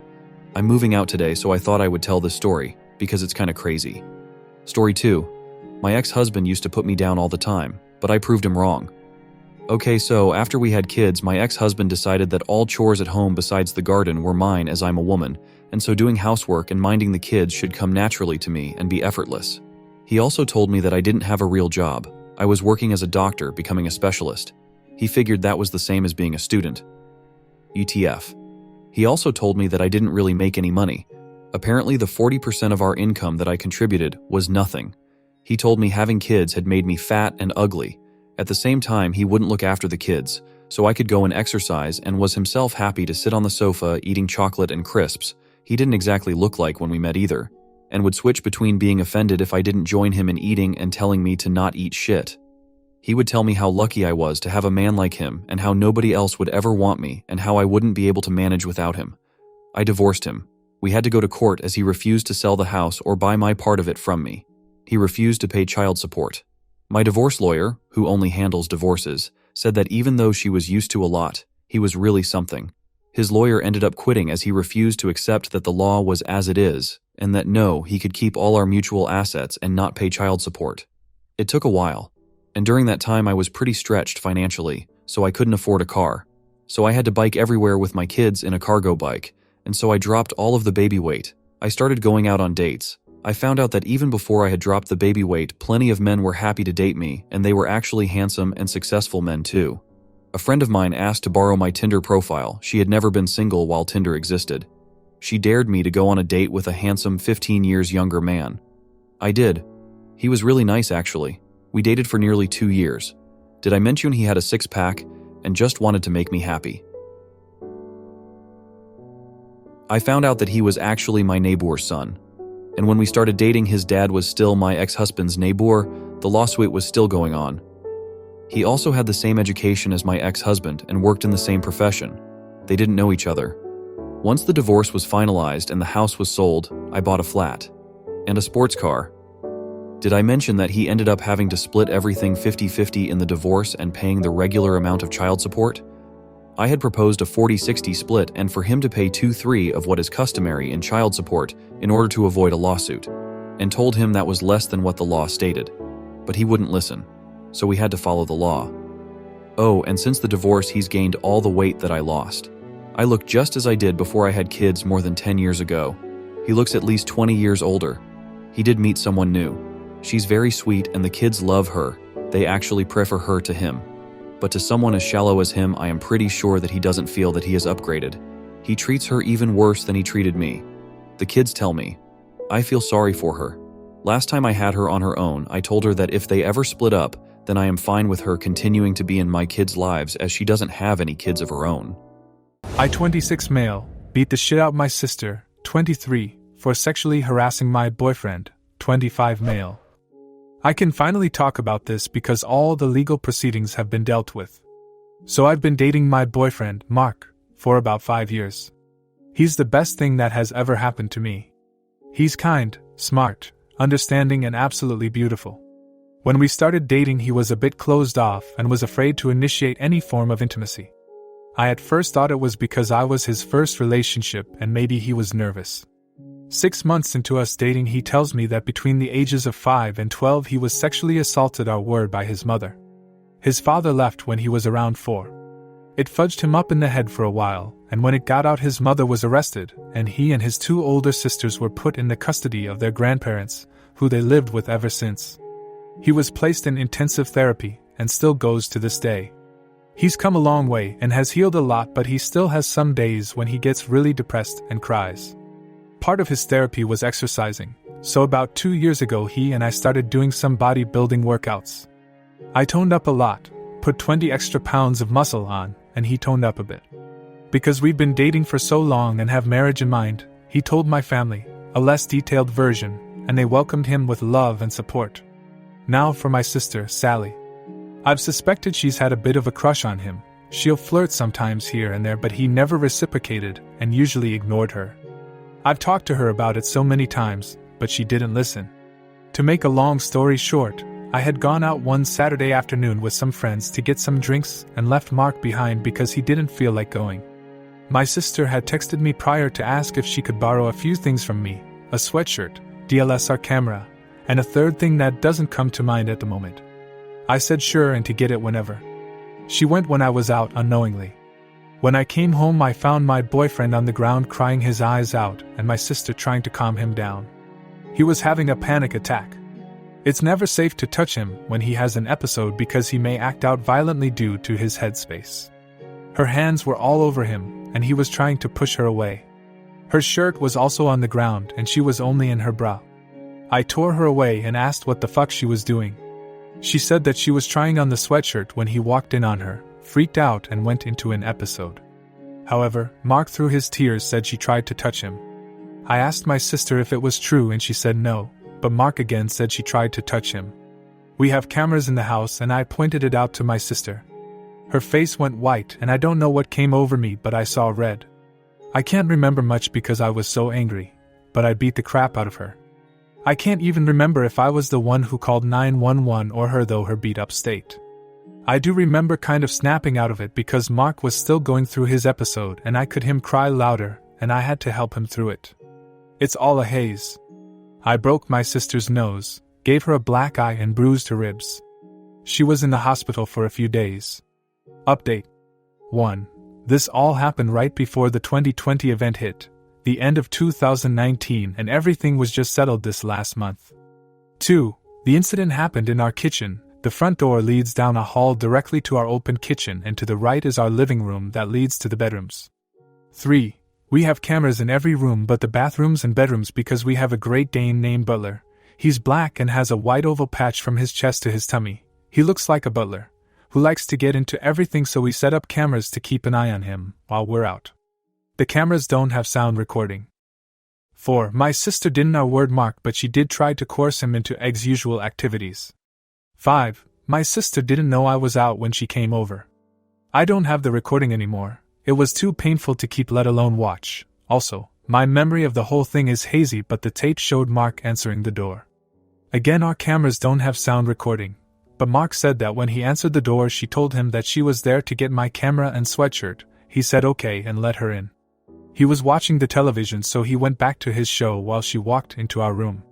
She called out to him for help and the cameras showed Mark getting up to help her. I don't remember how long they were in there, but the tape showed Mark rush out of the room while holding his hands out as if trying to stop an attacker. My sister then emerged half naked while holding onto her shirt. Mark backed up into the kitchen, still holding his hand out. She advanced towards him. Mark said he was telling her to put her shirt on and to leave, but she kept saying something along the lines of, "Hey, it's okay. I just need some help, that's all. And, you're a nice guy, just help me out a little."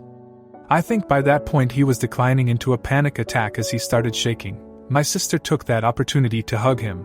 She said she did it to try and calm him down. But the tape showed her kind of grinding up on him. He pushed her away and fell to the ground crying and screaming. She then got down by him and was trying to wave her hands through his hair. Her other hand was also moving up towards his crotch. I remember from the tape seeing Mark flinch backwards and try to push her away. She always moved back closer to him.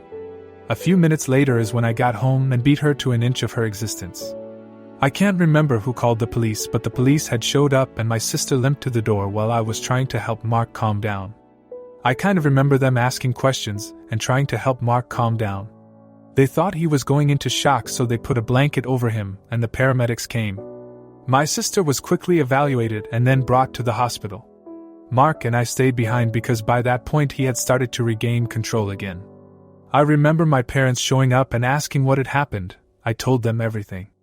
My mom stayed with Mark and I while my dad drove to the hospital to see my sister. Mark and I pressed charges on my sister, emotional trauma and ex usual battery, Class A1 felony where I'm from. My sister tried to sue me, a misdemeanor charge, but it fell through. With the evidence we had, my sister was sentenced to 60 days of incarceration with a bond of $5,000. No one paid. She also has to serve 200 hours of community service, and her name was added to an ex-offender registry.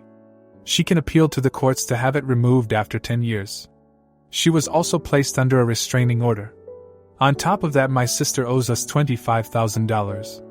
I got a small slap on the wrist and have to do 50 hours of community service. Nothing too bad. My sister was cut off from the entire family and still is. Mark regressed tremendously, to the point that he couldn't sleep in the same bed as me for months. He was required to go into even more extensive therapy. He's come a bit of ways, but nowhere like he was before it happened. It will take a long time for him to heal. I consider myself bisexual, but I lean more towards men while Mark is %100 gay.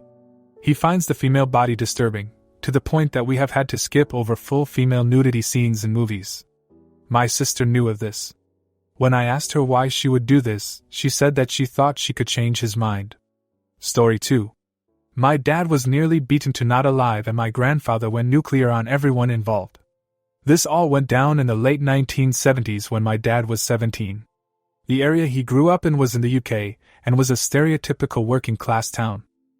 The part of town my family lived in was run down, full of poor families and had its fair share of crime, but it was close-knit, and everyone knew everyone. This will be important later.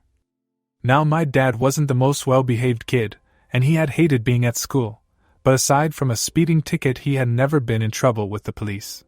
He was, and still is, a really talented musician and had a very active social life. For his 17th birthday, one of his friends had bought him a leather jacket with a very specific logo on it. We'll call this friend Dave for future reference. According to my dad, it was a rare and quite expensive motorcycle jacket. He was extremely happy that Dave had got it for him. Dave had bought himself the same jacket a while before, and it was a big surprise. My grandmother apparently joked that with the jackets on they looked like twins, and she wasn't far wrong. They had similar features, black hair, and were both well known for being kitted out in motorcycle gear. A few days after my dad's birthday, he was leaving work as a bartender in the town center at around 10 p.m. As he was getting close to where his bike was parked, a gang of 5 men approached him from behind. The last thing my dad remembers was being smacked over the head and passing out as he hit the floor. These men beat up my dad with bike chains and a crowbar, literally to within an inch of his life. Luckily, 2 bouncers from a nearby pub had heard the commotion and rushed to help. The men ran off. The bouncers called the cops and my dad was taken to hospital. It turned out that Dave had quite a substantial gambling habit and owed a large amount of money to people who you really didn't want to owe money to. They had threatened Dave and told him that they would be looking for him to teach him a lesson. So Dave decided to set up my dad to take the beating instead of himself, or at least lessen his chances of taking it. He had bought my dad the same jacket because these guys knew that was what he wore when he rode. He then arranged for a guy he knew to find out when my dad left work and call up the loan sharks to let them know where Dave was. What a scumbag. The revenge. My grandfather and grandmother were obviously distraught about this whole thing. The first thought on my grandfather's mind was if my dad would survive. When that was answered, his second was how best to get revenge. Bit of background on my grandfather. He was a lifelong boxer and a career military man. He enlisted at the back end of WW2 at 17, stayed in the forces through Korea, and then served in Malaya and Burma as a scout and sniper during the mid to late 1950s. He only reluctantly retired when my dad was little and worked as an engineer after his discharge. This guy was a certified badass even into his 50s, and although he wasn't the best husband or father at times, he could never stand by and watch his family get hurt. The first move my grandfather made was to call up every ex-service buddy, bouncer, pub landlord, etc. that he knew, and even a few less than legit characters he knew from the pubs. In my town, word traveled fast, and my grandfather was well liked and had a bit of a reputation, so it wasn't long before he had the names and addresses of the 5 men who had attacked my dad. Apparently these guys had been bragging about beating up a defenseless man from behind. These guys were career criminals with violent reputations, but my grandfather really didn't give a shit who or what they were. My grandfather then called up a few of the most dangerous, hardened guys he knew from the service. He explained to them what had happened, and they were all happy to help. One night, the group kicked in the doors of each thug and beat them to a pulp, all 5 of them. They knew that if they hit one, the others would hear about it and run, so they hit all 5 of them in one night. My grandfather knew that no one would call the police in the area they lived in. Talking to the cops was a big no-no in that area back then, so there was little chance of being caught. All 5 guys ended up bloodied with broken bones, shattered teeth, and the requirement to be fed from a tube by the end of the night. One of them had to be put into a medically induced coma. Of course, the police interviewed all of them in hospital when they sufficiently recovered, but none of them talked, both out of fear of my grandfather and fear they would be labeled as rats, and nothing came of it. But my grandfather wasn't done there. My grandfather used his connections in the clubs and bars to start spreading rumors about why they had been beaten up. Soon it had gotten round that these 5 guys had fucked up and had beaten up the wrong person. Not only that, but they had bragged about it and lied to whoever they worked for about it. Not only were they physically broken, but my grandfather ruined their credibility so that when they got out, no one, criminal or otherwise, wanted to be associated with them. Once this was all done, my grandfather turned his attention to Dave. He had specifically left Dave for last, knowing that he would shit himself, knowing that my grandfather knew what he had done. My grandfather, however, was much more subtle in dealing with Dave, as he thought that a simple beating would be too good for him. He waited and asked around, and it turned out that Dave was not only a compulsive gambler but also had recently turned into a heavy shrug addict as well. My grandfather found out who he was buying his shrugs from, when he would usually buy and where. He had a buddy of his follow Dave when he went to buy his stuff, follow him to where he was living and let my grandfather know. My grandfather then called in an anonymous tip that there was a huge drug deal going on at the address, and he thought he heard gunshots. He got 2 of his buddies to do the same. The police investigated, searched the house, and caught Dave red-handed with boatloads of drugs in his home, as well as counterfeit bills and a ton of other illegal stuff. Dave was charged, denied bail, and ended up pleading guilty to all the charges laid against him. My dad could never remember his exact sentence, but it was definitely heavy, at least 15 years. To add to that, Dave owed a lot of money to a lot of people, and let's just say his time in prison was made much worse by this fact. My dad never spoke to him again. His parents disowned him. His girlfriend dumped him. He struggled to get a job with his record, and when he got out he had to move miles away as no one he knew wanted anything to do with him. My dad eventually recovered from his injuries, although you can still see various scars on his body from the beating he took. My grandfather never told anyone what he had done until my dad asked him about it when he got really ill in the early 1990s. Dave's life was ruined, and out of the 5 who attacked my dad, 3 ended up in prison later in life, and 2 ended up dead due to crime. My grandfather passed away in the late 1990s, and although my dad and him had their issues, it could never be said he didn't look out for him when he needed it. Last night, I took 75 millimeters of Unisum. I know, but I was desperate to sleep when we got home from family Christmas, because the previous night I got 2 hours of sleep and just needed to knock out and rest. However, my husband is going on a hunting trip this weekend and was leaving me his truck, so he needed my car keys, which were lost. So I got up to help him look after I was already almost asleep.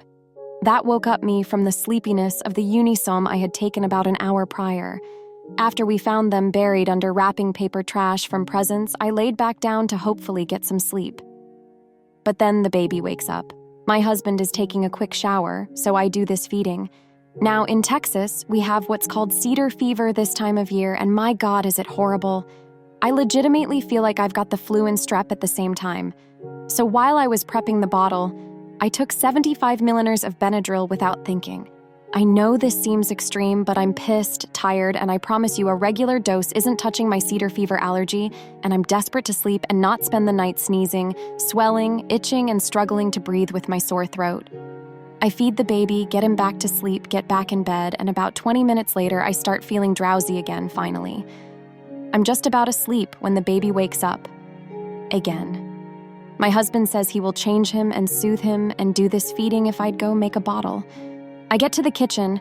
It's almost pitch black in the house except for the Christmas tree lights on, so that created a low lighting effect in the kitchen. As I'm walking up to my fridge, I glance at something moving on my stove, and to my absolute fudging horror, it's a giant ass ball of wolf spiders. Now, if you aren't familiar with this particular brand of spider, they are crafted by a cruel god straight out of the 8th circle of hell. They're the size of fudging tarantulas. I know logically they are good boys who keep away the other unsavory creepy crawlers. And I am forever haunted by that damn poem from Tumblr, written in the POV of a spider being killed instead of set outside by humans, so I typically leave them to their creepy devices in my garage.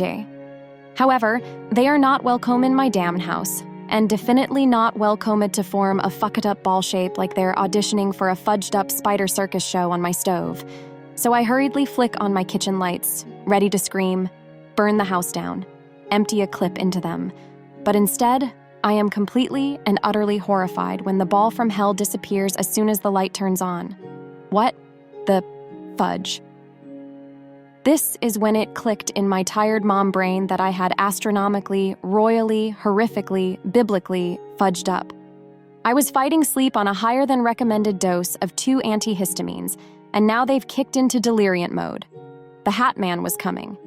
Now, when I was younger and in college, I had tried mushrooms once and had a horrible time, so I knew what was happening to me, thankfully, and I could ground myself when the Hat Man and his army of spiders inevitably decided to show up. I made the bottle, quickly passed it off to my husband, and climbed into bed. I didn't say a word to him because he's never done medicine in his life and doesn't drink, so I knew he would lose his absolute fudging mind if I tell him that his normally responsible adult wife and mother of his 2 children was tripping absolute fudging balls. The baby goes down again, husband comes to bed. I close my eyes and spend about 45 minutes in hell as my brain decides to start visualizing in extreme and honestly impressive detail the faces of people morphing into the most horrific, distorted shapes. I'm doing my damnedest to keep my head here and trying to gaslight my brain into pretending that I do not see. And my husband starts snoring. He's in a deep sleep. The baby wakes up again. I go make a bottle, flipping all the lights on this time, fudge you spiders, and sit down to feed him with my phone flashlight on. The Hat Man is smoking a cig in the corner of my eye, and spiders are crawling on my fingers.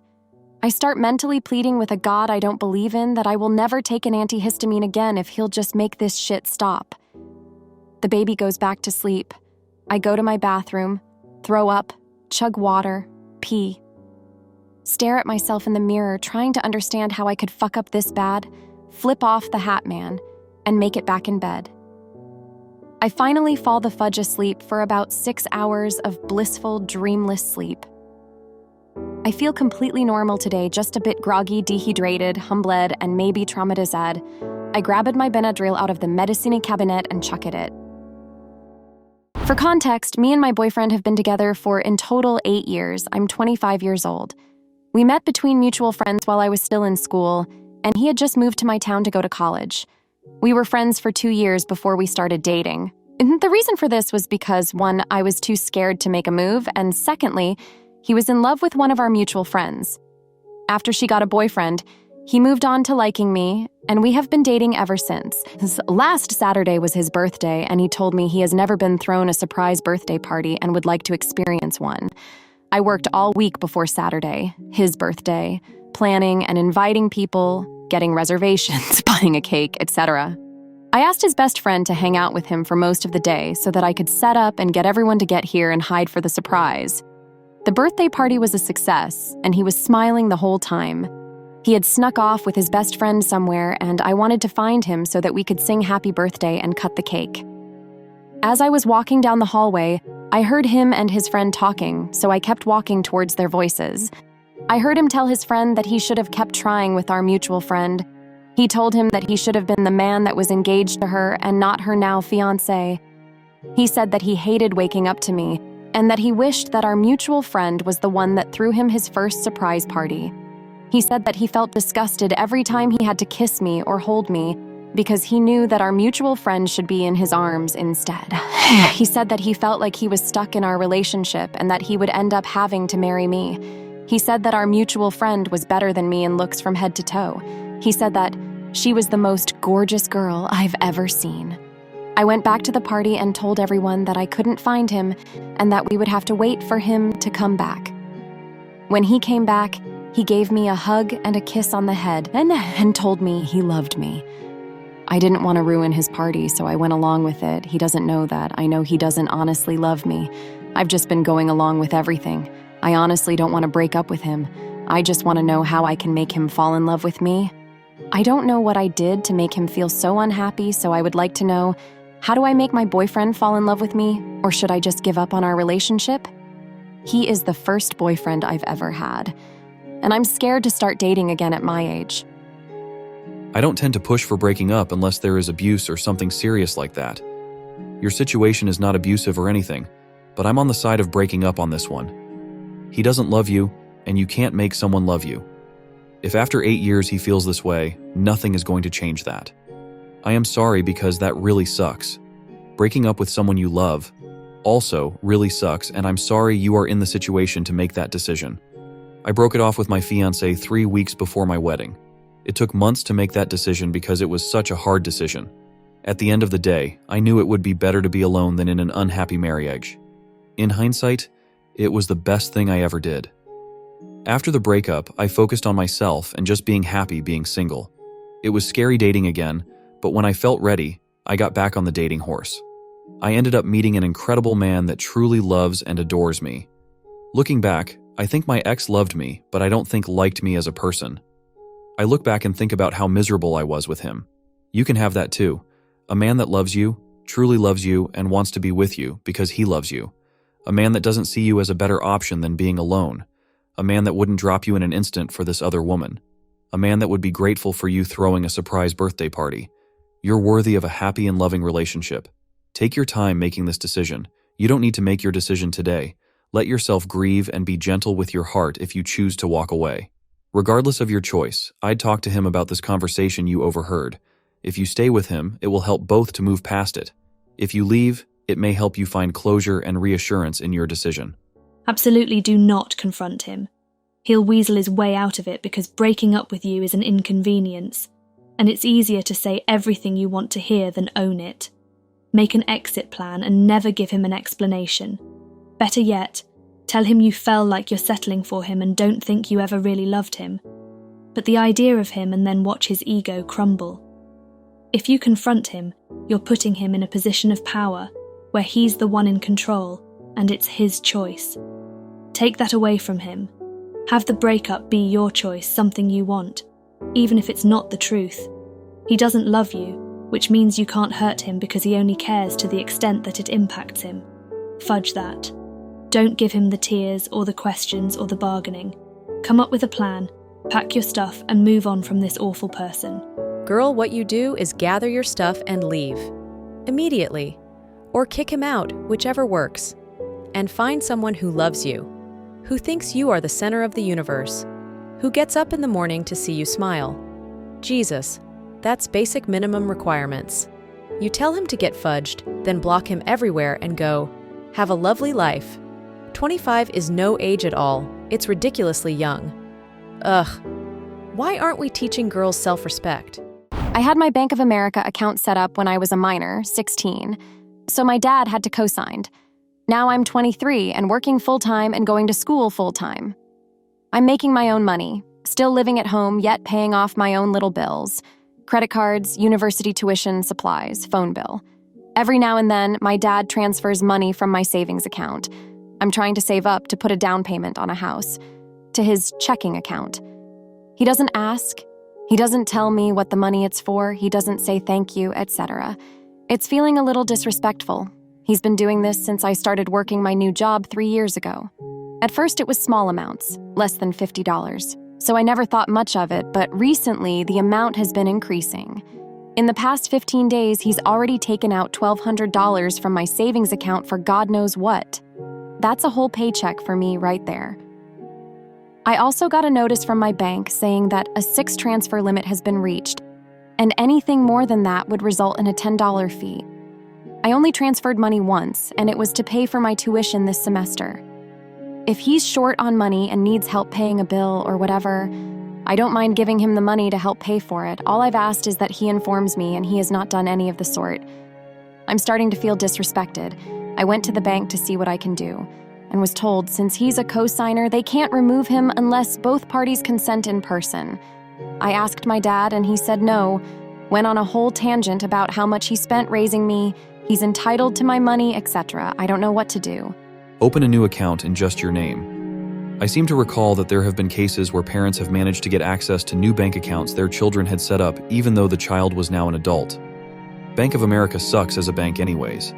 Inflation this past year was god-awful, and the interest rate on their savings accounts and checking accounts are still 0.01%. Not 1%. 0.01%.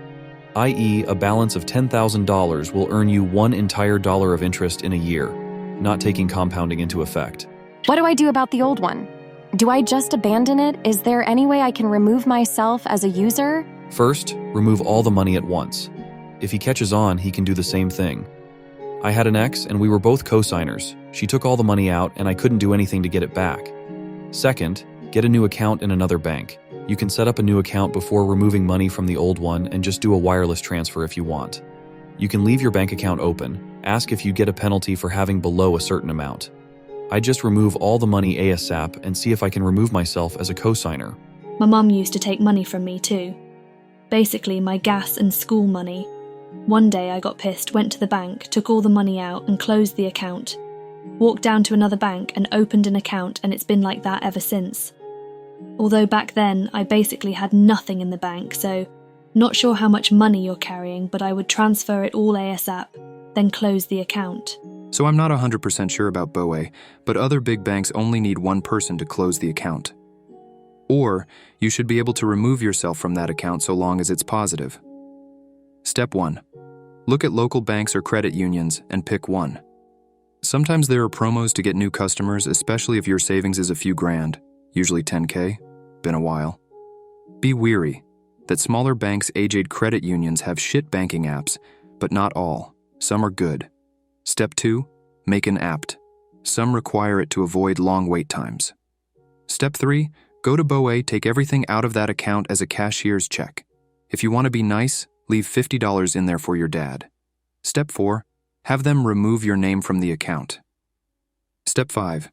Go to apt with cashier's check and open act and deposit.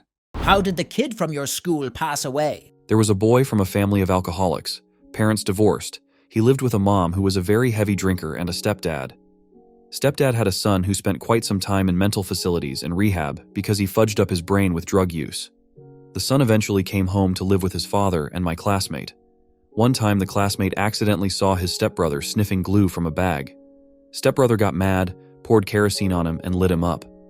When his mother saw her child was burning, she jumped out the window and ran away while his younger siblings were trying to put out the fire. Unfortunately, once they managed to, he was already not alive. Story 2. He froze to death in his sleep after passing out in the snow. It was a school trip with his class and they had some beers, but probably some of the first few times they tried alcohol. It was devastating. They were moving from one house to another and he had said he needed a break in between, but everyone forgot or just thought he's in another house. It sounds like an obvious mistake, but it's not necessarily that cold even if it's snow, especially after a drink. To lie down and chill on a snow pile with a good jacket is no problem, but if you pass out and forgotten, well damn. Story 3. It happened on the soccer pitch next to ours when I was playing five-a-side with my work buddies. Kid who looked late teens fell down hard and didn't come back up again. They tried CPR and the defibrillator from the office before the paramedics showed up. We just stood there speechless watching it go down. And while it looked super bad, they took him away on a stretcher still working on him, so I didn't actually find out he died until a week later when we were back for our usual slot and they held a silence. Never even found out the kid's name, but I still think about it sometimes. Life can so be fragile. Story 4. In high school, a girl in the year ahead went missing. There were flyers posted for volunteers to help search for her. It was understood that she wasn't the type to run away. Her mom was out of her mind with worry. A few weeks later, her stepfather was arrested. It seems he'd abused her and then switched from her to her little sister. She threatened to tell, and he forever sleeped her. Then he drove her body out somewhere to dump it, with her little sister in the car. She was too traumatized to remember much. Apparently, he put her body in a dumpster, and it ended up in a landfill somewhere. They got a confession out of the guy by putting him in Gen Pop and letting the other prisoners know what he was in for. He lasted less than 2 days. Story 5. It happened to a friend of mine. Her boyfriend broke up with her and she didn't take it very well. It didn't help much that she had a lot of trauma from being a foster kid. I guess that was the final straw for her. She took too many candies in her bathroom. I miss her like crazy. We weren't incredibly close at the time of her passing, but she was my first friend when I started middle school, and she helped me grieve the loss of my dad at the time. Her wake was jam-packed with friends and family. She was 17. A few months later, I lost another good friend to a robbery gone wrong. I think of them daily. Story 6. An electrician screwed up rewiring her family's house, so a live wire was touching a metal pipe connected to the bath. Her mom was wearing rubber work boots when she filled the bath, so wasn't electrocuted, but she must have accidentally brushed against the tap or gone to add some more water while submerged and was unalived instantly. We lived in a very small town where everyone knew each other, so it really rocked our community. She was in the grade above me, so would have been around 10-11. Story 7. Quite a few kids I went to school with passed away, but one still sticks out to me the most. The older brother of a girl in my class, he was a couple years older, so we went to the same school. I live in the middle of nowhere, and we have heavy snow for most of the year, so snowmobiling is a really popular recreational activity. Apparently this guy had crashed into a tree and a branch went right through his head and forever sleeped him instantly. Story 8. Grade school. Rainy day. Bell rang and little girl panicked about being late ran out in front of a school bus. I saw it happen. Classes went on like nothing happened, except all the window shades got pulled down. None of the kids even attempted to sneak a peek out the window despite the fact that many of them didn't know what had happened because they were already in the building. Just sensed something probably. Unlike today where parents would be informed right away, counseling offered, kids getting at least need to know info, there was nothing. I'm guessing parents got some kind of communication, but if my folks sat me down, I don't remember that. Story 9. An unfortunate camping accident. This was before cell phones. 2 friends went out for the weekend to a campground for some fishing over the weekend. When they didn't arrive home at the time they said they would, the parents called the provincial park to see if they were running a bit late. The weather wasn't great and the camp was about an hour away from town, so it was entirely possible they decided to stay another night and drive out in the morning instead. The park warden stumbled upon their campsite and found both of them dead in their shared tent. Turns out it was a cool night and they decided to run a small heater in the tent to be warm. But it was an old heater that didn't have a shut-off sensor built in. The heater ran all night while they were asleep, and since they didn't open the flaps on their tent for air circulation because they wanted to trap the heat, the tent filled with carbon monoxide and suffocated them in their sleep. Story 10. Playing along a fast-moving creek deep in the woods. First teen gets pulled under really fast. Second one immediately runs and dives in to find him. A minute later, first teen comes back up on the other side, exhausted but thankfully unhurt. Guy who went in to find him was not coming back up. Was in the days before cell phones. Had to run a good mile back up the trail, hop in the car, drive to the nearby park ranger office, East Texas Big Thicket area, and report get help, along with guide rescuers. Took about 30 minutes total to get back out there to the accident. Still no sign of him. Rescue workers found that under the higher waters were tons of plant tree debris everywhere. 2 days of removal while still trying to control fast-moving waters, his body was finally found. He had dived too deep trying to find the first friend, getting trapped under the submerged branches, without enough energy or breath to fight against the current to get out and back up. He was only 15. Story 11. Some of the boys were out back behind the school smoking during lunch break. One kid, like grade 7-ish, was pestering everyone for a smoke before trying to grab one from an older student's hand, grade 11-12-ish. Older kid gave him a punch to the head. Not a very hard one, mind you, it was more like roughhousing than an actual attempt at violence. Kid was fine, gave back the ciggy after taking a few puffs. Lunch ended and everyone went back to classes. Then about an hour or so later, the kid just drops from his seat in the middle of class not breathing. Teacher performs CPR while another student runs to the office to get them to call an ambulance, but he was dead before they could get there. The little love tap he got earlier caused a bleed on the brain, ruptured an aneurysm that was already there. It's scary that such a weak blow to the head can be fatal, and it's not like the kid lived in a bubble or anything. He was into BMX and ice hockey and other sports. How many times had he fallen off his bike or been slammed to the ice with that ticking time bomb in his brain? We installed cameras in front of our home that were looking at our vehicles. Part of the camera angles did overlook parts of two neighbors' properties, one backyard and one side yard. The cameras were battery operated and had a function where you could gray out areas that you didn't want to film. When motion occurred in the grayed out areas, the cameras would not be activated to film. The neighbors' entire properties and several bushes on our property were grayed out. We did this when installing them. One of the neighbors was a friend and had no issues with this whatsoever. We showed her the camera angle, and she said she didn't care whether or not we grayed out that area. We still left it grayed out over battery life concerns. The other neighbor's name was Karen. Not really, but we all know why I chose that name. Karen was on the HOA board, and, as you can imagine, we didn't get along with Karen or the HOA board. We told Karen about the camera and showed her the grayed out areas at the same time that we told our friendly neighbor about it. It was simply an FYI conversation. We are not on friendly terms, not an asking permission conversation. She told us to take the cameras down immediately, or we would regret it. About a week after we hung the camera up, we got a notice from our HOA that we were violating the bylaws. The bylaw in question? A nuisance to your neighbors bylaw. There wasn't a specific bylaw preventing placement of cameras, so this is all they could find to try to punish us. We responded with a letter detailing how we were not violating any bylaws or laws in general, and asked them to cease and desist. We all know how these stories go, though. They did not cease, and they did not desist. Their first response? The HOA has the right to enforce these bylaws. Try to stop us, if you think you can. These types of responses were, unfortunately, quite common from this board. We entered this battle with one goal in mind: to cost them as much money and time as possible. The HOA hired a lawyer specifically to fight us. To my knowledge, this has not happened to any other residents. In the following 4 months, we ended up costing the HOA over $4,000 in lawyers' fees fighting this battle. For reference, the entire HOA income was $25,000 a year. When it came time for our official HOA hearing over the matter, we had successfully postponed it, thanks to an attorney friend, 3 separate times. There were over 100 back and forth emails with the HOA attorney and ourselves. Each one of those emails was a 15-minute expense for the HOA. And I was happy to follow up a follow-up question with another follow-up question if it meant the HOA attorney was going to keep billing them. Did I say follow up enough times?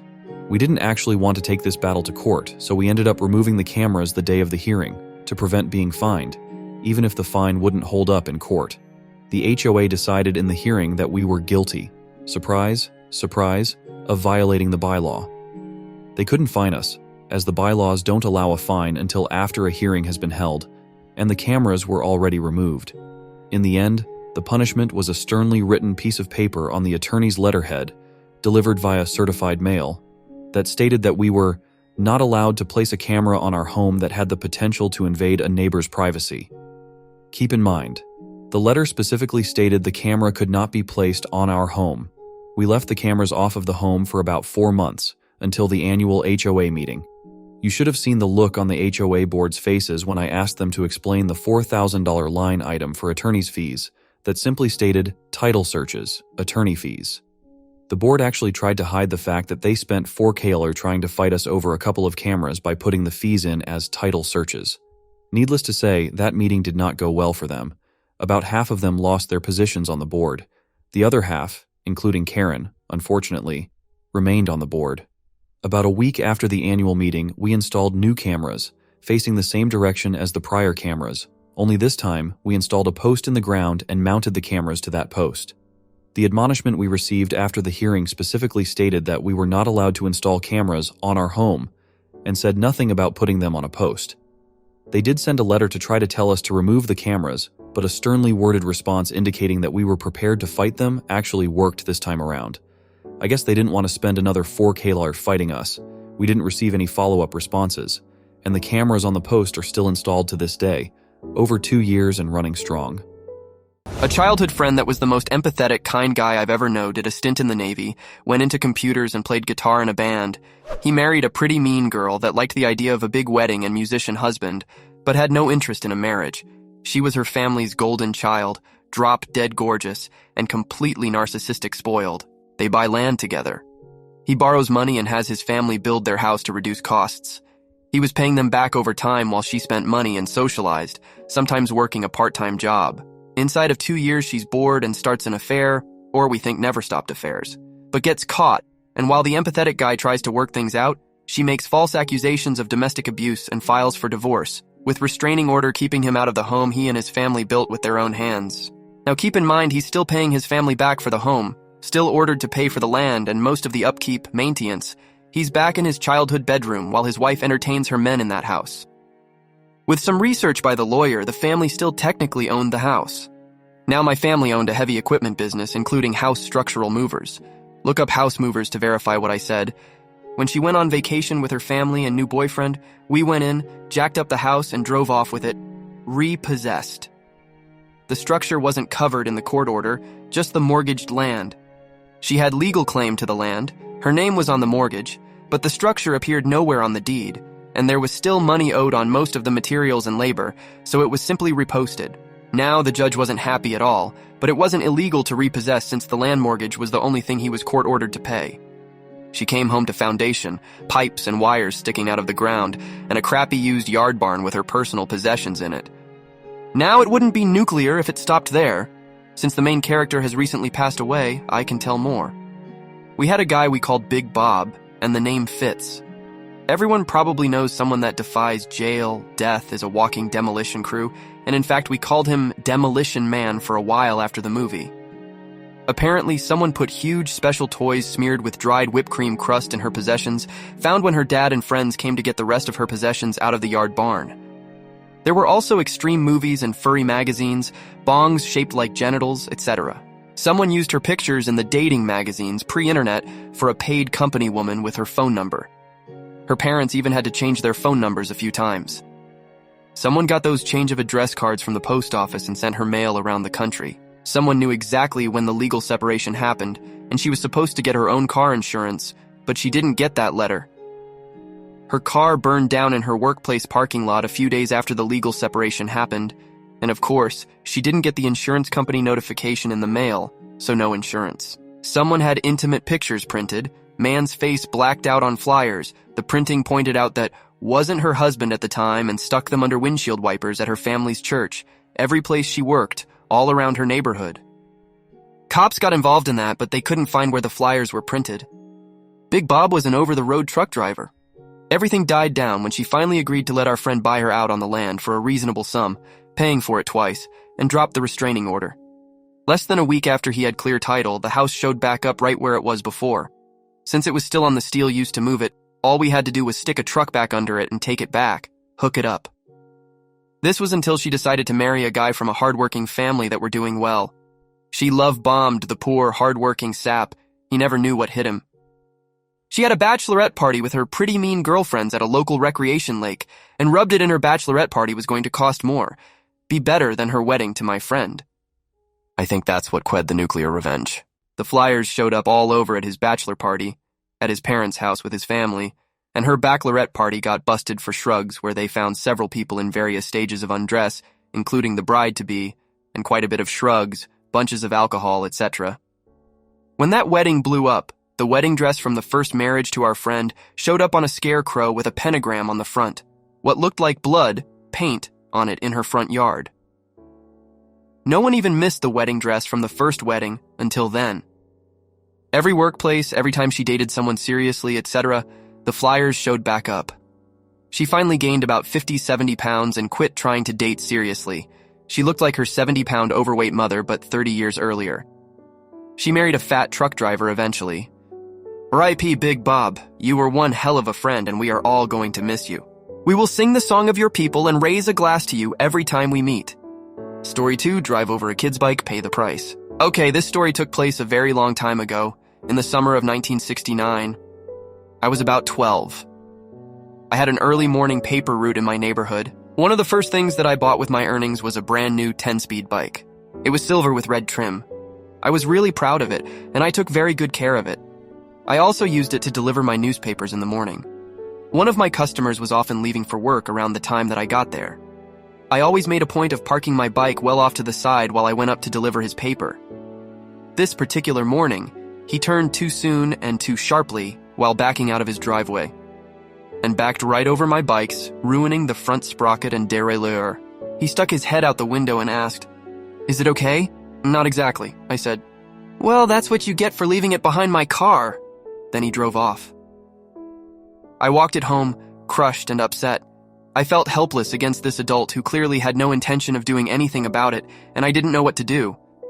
My hurt, frustration, and powerlessness gradually turned to anger. I stopped delivering his paper, and when he complained, I told my supervisor that I was delivering, but he just liked to complain. So ultimately, it wasn't held against me. But the real revenge was yet to come. He lived on the main route through the neighborhood that all the kids took to go to the local 7-Eleven and other places. His mailbox sat on a steel fence post, loosely set into the ground. That summer, I got in the habit of pulling it up and throwing it over the fence into the cemetery across the street, maybe once or twice a week. It was fun and mischievous, but it still didn't satisfy my need for revenge. He had 3 large frond shrubs in his front yard that would grow to 6 or 8 feet over the course of the summer and then begin to die back. They were several feet apart with nothing else close by. One August evening, I threw a lit match into one on my way home from the 7-Eleven. I never heard anything else, but on my route the next morning, it was just a burnt husk in his front yard. Over the next couple weeks, I did the same to the other 2. I was beginning to feel a bit satisfied. But one morning, on the way home from delivering papers, I had an inspiration. I saw that the side window of his garage was open. Now, I knew that what I was considering was taking it a bit far, but I was an impulsive kid and I thought tit for tat was fair. Back in the day, everybody carried road flares, aka emergency flares, in their cars. So I climbed through the window, found 2 flares, lit them, and stuck one right under behind each of his rear tires, then climbed out and hightailed it home and went back to bed. I did not go back to see what happened, and I stayed away from the area for several days. I knew that I'd ruined his tires. I never saw the result, but I didn't care, and I never did another thing to him. In January of 2021, I, 30 female, moved my camper van closer to my sister's, 26, flat, to help her recover after a stay in hospital. She had been struggling and was not happy in life, so my goal was to care for her and raise her spirits, while helping her organize and stabilize her life. I was shocked when on my first night there, I was woken at 4 a.m. by enraged screaming from her downstairs neighbor. The woman downstairs was mid-fight with her fella, and I distinctly heard a plate being thrown. I was shocked by how loud they were being, for it to be audible from outside their flat. It was very unsettling for both myself and my sister, as my sister and I have a lot of PTSD from growing up in an abusive household. In the morning I asked my sister about it, and she said that was normal, and that you can't say anything to them about it, or they will start on you. She goes on to explain that one time she had left a note, asking them to keep it down, and the fella had come outside and banged loudly on her front door, trying to fight her. Bear in mind that this guy is 40 plus balding, 6 feet plus drunk, and she is a tiny thin 4 feet 11 lass with autism. This pissed me off big time, but not nearly as much as when sister admitted that one time, she had been crying to herself in her flat, and the downstairs neighbor decided to call the police on her for it as revenge for asking them to keep it down. Naturally, I was completely done at this point.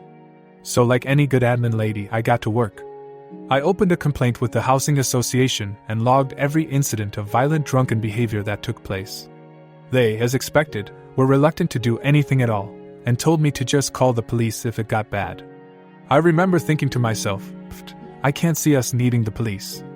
But I was wrong. Some nights their fighting was so intense I had to anonymously call the police and report the DV, for her own safety. This, and the letters that started arriving from the housing association put me on their radar, and soon things got worse. They were in trouble for the noise, the state of their flat, fly tipping rubbish on the corner, an out-of-control dog that attacked my cat, threatening me, threatening sister, spitting on her door, trying to steal her cat, trying to run over my cat, banging on the door and making threats, playing loud music to keep sister awake on college nights, and so much more. The police started being called a lot, and it was getting so stressful. I was starting to regret making that first complaint. But the rest of the neighbors were on our side, as it affected them just as much. I felt supported by them, and decided to just keep pushing and demanding a solution. I knew eventually the council/housing association would cave in and either rehouse my sister, or, better yet, rehouse the neighbor. By autumn 2022 things had reached boiling point. I installed a Ring doorbell in January 2022 for parcel deliveries, but it ended up being the silver bullet that took the crazy woman down. A multi-agency meeting took place over Teams, and they finally upped the pressure on the neighbor after I presented my evidence to them. I remember crying after that meeting, as I left it feeling that they didn't think we had enough to push for an eviction. I was even criticized for having not called the police enough to support my harassment claim. But I gave them my flash drive full of reports anyway, and hoped they would at least look at them. Not all was lost though. The neighbor's fellow was told not to attend the property again, and the hope was to distance them, so she could get her life together. She had been given multiple welfare meetings to try and turn her behavior around, and they tried to support her by offering ways to dry out and pick her life up. They really tried to peacefully resolve the situation, and we were even asked to make some adjustments to help her see that we didn't despise her, and our reporting wasn't malicious. We just felt unsafe and she was being loud, messy, and a nightmare neighbor. But this woman just didn't care. She continued to let her partner back at the flat, and they inevitably fought. The police were called twice in a 24-hour period, and I wasn't even the one to call. The shouting was so bad, another neighbor called them. After the police left on the second time, she took a small bag of stuff and left. Then, silence. Days went by and nobody saw or heard from either of them. After a week, I still waited with bated breath for the return of the crazy and all of her bullshit. But it never came. And now it never will. By week 3 we had started to relax, assuming she had finally gone to rehab or was hiding out somewhere safe. Nobody on the street knew where she had gone, and it was uncommonly calm on the block. And then I get the first call. Friday. It's the police, informing me that they have reviewed the mountain of evidence I provided and they are keen to go for a harassment charge all of a sudden. Now anyone who has endured harassment will tell you how flipping hard it is to prove. So I was happy we were finally being listened to. I was even praised for how detailed and professional the reports were. But wait. It's not over yet. We know full well that the housing association needed the harassment charge to get her removed from the property. So without even being told, we knew what was coming next. She would likely be told she is being evicted, and our problems would all soon be over. Monday, I get a call telling me a flat is available on the block if I'm interested. They know my situation and living outside in a Ford Transit van isn't ideal. I'm sent the paperwork to apply and fill it in.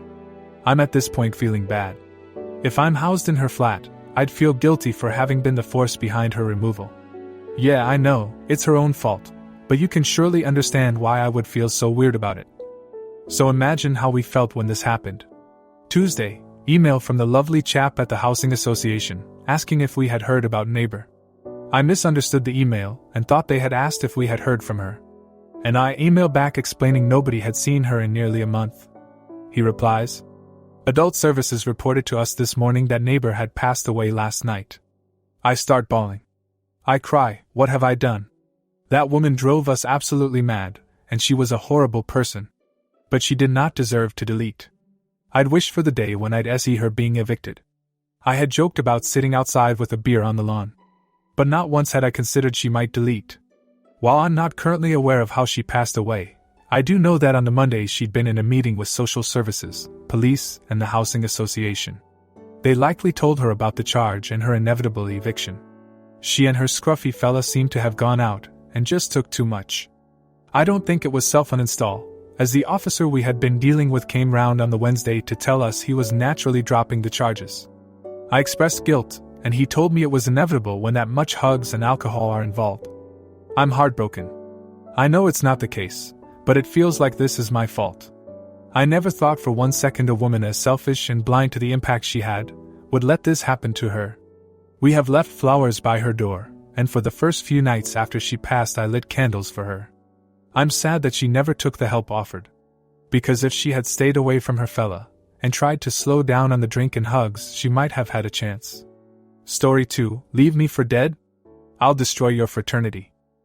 After high school ended, I was in a pretty bad place mentally, so I decided to make some extremely unwise decisions during my first year of college. I was basically always on something in order to keep what I later realized was severe depression at bay. For a variety of misplaced reasons, I also decided to join a fraternity. It was a convenient way to keep getting the things I thought I needed at the time, but mostly I just craved human connection in a way that I thought being a brother would bring. Well, I didn't see it for a while, but I was wrong. The fraternity had a house on campus that was allocated to them, but it might as well have been off campus because of how crazy the parties were. Campus police would rarely pass by, let alone come in, no matter how much noise was being made. Still, that made it the perfect place for me. I could let loose and escape the sadness that followed me around during the day without being bothered, and the people there seemed to like me well enough that they at least tolerated my being around so often. At first it was just official parties on the weekends, and then every weekend, Thursday nights, Wednesday nights, until at one point I was spending hours drinking there every night of the week to hide from myself. Before I knew it, my first semester was over and the shallow friendships I had made through the bonds of getting ridiculously fucked up had started to pay off. Or so I thought. They told me they'd be extending an offer to be a pledge next semester. For those that don't know, pledging is a process that lasts, for this particular chapter of this fraternity, 1 semester, and is something that you have to go through to officially become a member of a fraternity. I was ecstatic. My second semester rolls around and I'm given the invitation in traditional, stupid, ritualistic fraternity fashion. Once again, I was ecstatic. The thought that I was actually wanted and valued by these people, who I thought had it all figured out, felt like it would be the highlight of my year. I never really fit in with most members of the fraternity, because other than excess consumption of drugs and alcohol we didn't really have much in common, but I started to look up to these guys. While most of my time there passed me by in a haze of my own creation, the moments that I remembered made them seem like kind, cool, and genuine people. Although most of my friendships during that year were with the people from this particular fraternity, I had made some friends in my own dorm hall as well. One night after pre-gaming in someone's dorm, I was happy for any excuse to start drinking at 3 p.m. A couple girls came up to me. They asked why I was pledging at that particular frat, given its reputation. Why someone as nice as me would want to be around people like that. I asked what they were talking about, and they told me that particular frat house has a reputation as a place where girls shouldn't get too drunk, trying to be as non-graphic as possible here. I told them that it must be a rumor that started because of guys who already graduated, because there was no way any of the brothers I knew would ever do something like that. I second-guessed my sense of belonging for the first time that night, but was too starved for human connection to seriously consider that I might not be making the best choices. Still, a small crack had formed in the facade I had built around these people. Another night, I overheard a couple of the brothers talking when I woke up to use the bathroom, talking about how they desperately needed members to keep the house and how it was a shame that they had to let me become a brother at the end of the semester because they'd normally never let someone like me in. Fine, I thought, that's how these 3 feel, but most of the others like me and actually want me here. Wrong. But my life was in pieces before I got to college, and I was so desperate for friends and a sense of belonging that I was willing to rationalize anything to keep the lie going. One night, while doing a traditional, stupid, ritualistic fraternity event, consuming copious amounts of alcohol to the point serious risk, for brothers and pledges only, I did what they expected of me and, well, consumed copious amounts of alcohol to the point of serious risk. For anonymity's sake, I won't describe the event for privacy's sake, but I was in and out of blacking out for a while until a certain point when I stopped remembering anything. Over the years, though, some things have come back to me as I've tried to process this experience. I have flashes of being turned over and someone holding my head so I throw up in a trash can and not myself or the chair I was on.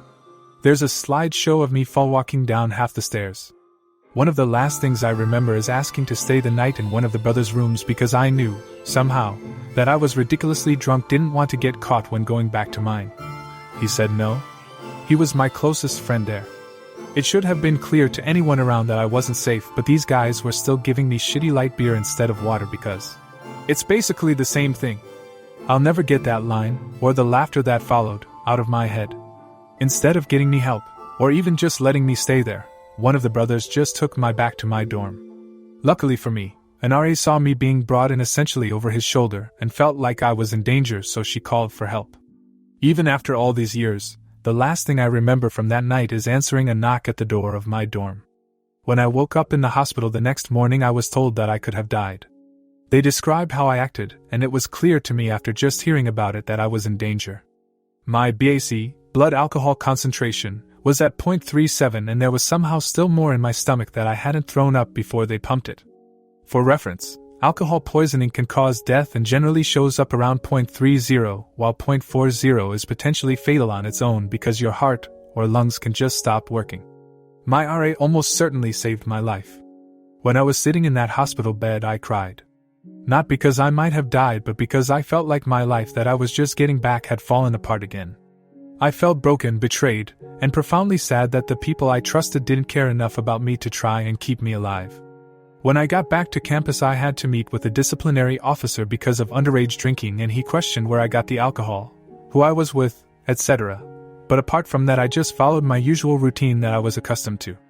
It was the weekend, so I went down to the frat house. I still don't know why, really. I think I was just numb and going through the motions, or maybe I wanted a sense of normalcy. When I got there, all the feelings of sadness turned to anger. As I told them what happened, the people that I half-heartedly expected to be happy to see me were more concerned about what I might have said to the disciplinary officer than the fact that I was alive.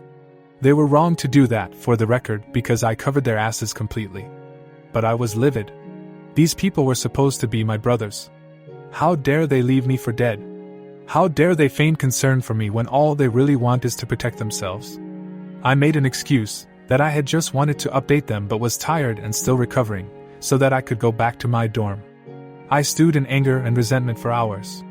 I thought about all the things I had experienced, all the warning signs, and I made a plan. First, I set up a new email account and got the faculty email for the head of the disciplinary committee, calling him committee head now. Full title is annoying to type out every time, a guy who apparently really hated the presence of fraternities on campus housing. I told him I was a student who had information about crimes committed by the members of this particular fraternity, and wanted them gone, not just from their house but from the school.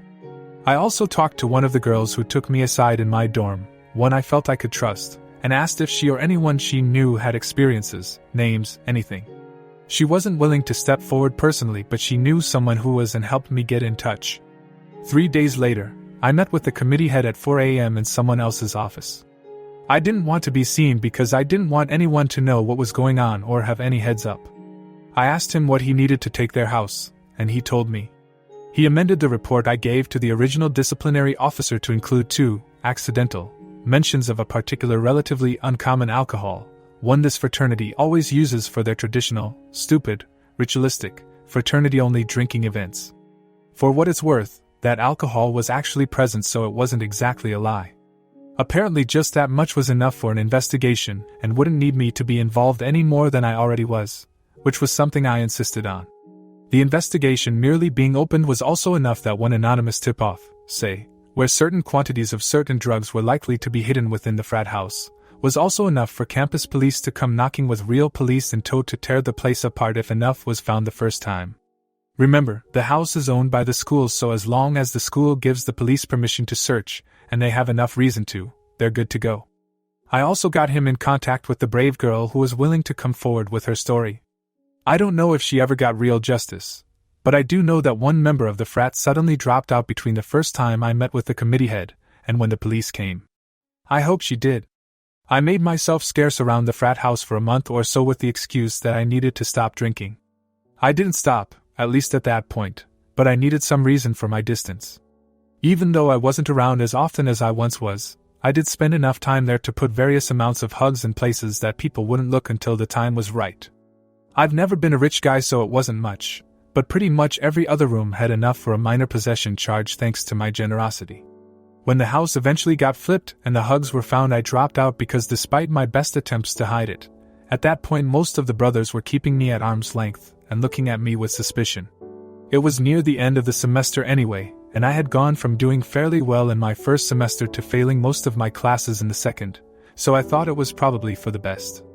I still got to see some of them get dragged out of the house in handcuffs. It was worth it.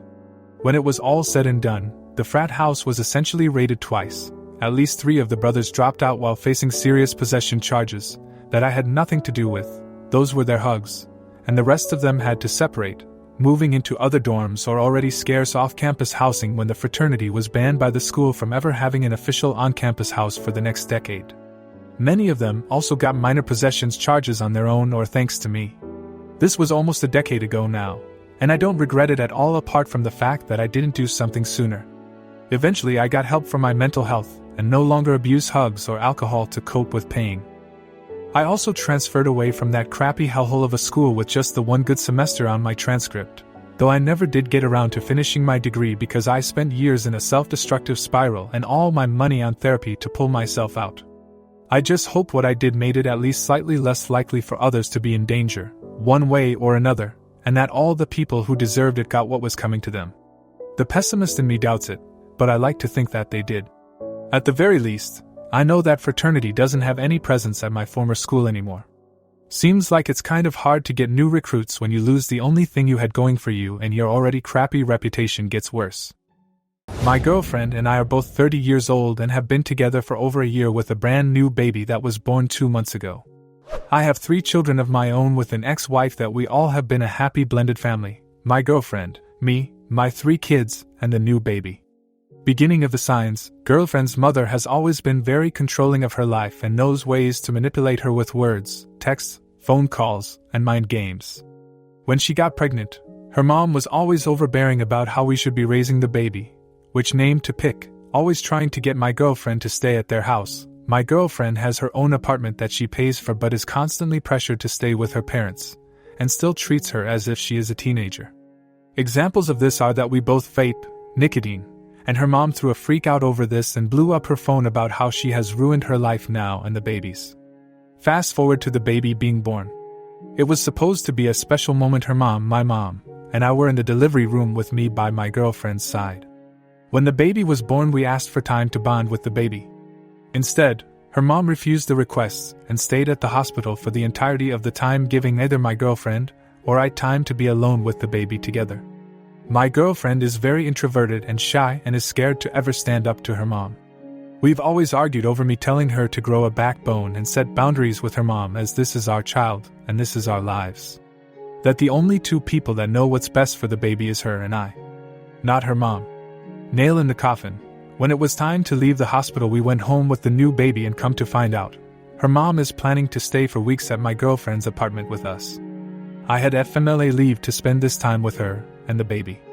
The first night home, her mom came into the room we were in at 5 a.m. and told us to turn off the TV. At this point, I couldn't hold back anymore. Long story short, I went off on her mom and told her to fudge off and leave us be and that she was an overbearing female dog. I know this isn't the correct approach, but I just couldn't take it anymore. Her mom then told me that my kids were losers and that I am a loser and that her daughter doesn't need me in her life. My girlfriend didn't say anything, she was just in shock. Didn't stand up to her mom at all. Her mom told me to leave and it was a huge argument. She called her husband, girlfriend's dad, to come over and threaten me. I ended up leaving. Month of withholding child. Girlfriend then said we can't be together anymore because I insulted her family and disrespected them. She went dark on me and I wasn't able to see my newborn son now for a month. I couldn't believe it. We were super close and she was nothing like her mother, but her parents are so good at brainwashing her that she believed every word they said. Finally, she began sneaking over to my house when I had my kids for the week, or sneaking me over to her apartment when I didn't have my kids for the week. Her apartment is too small for my kids. Her mother would drive by to see if my car was ever there and vice versa to see if her car was ever at my place.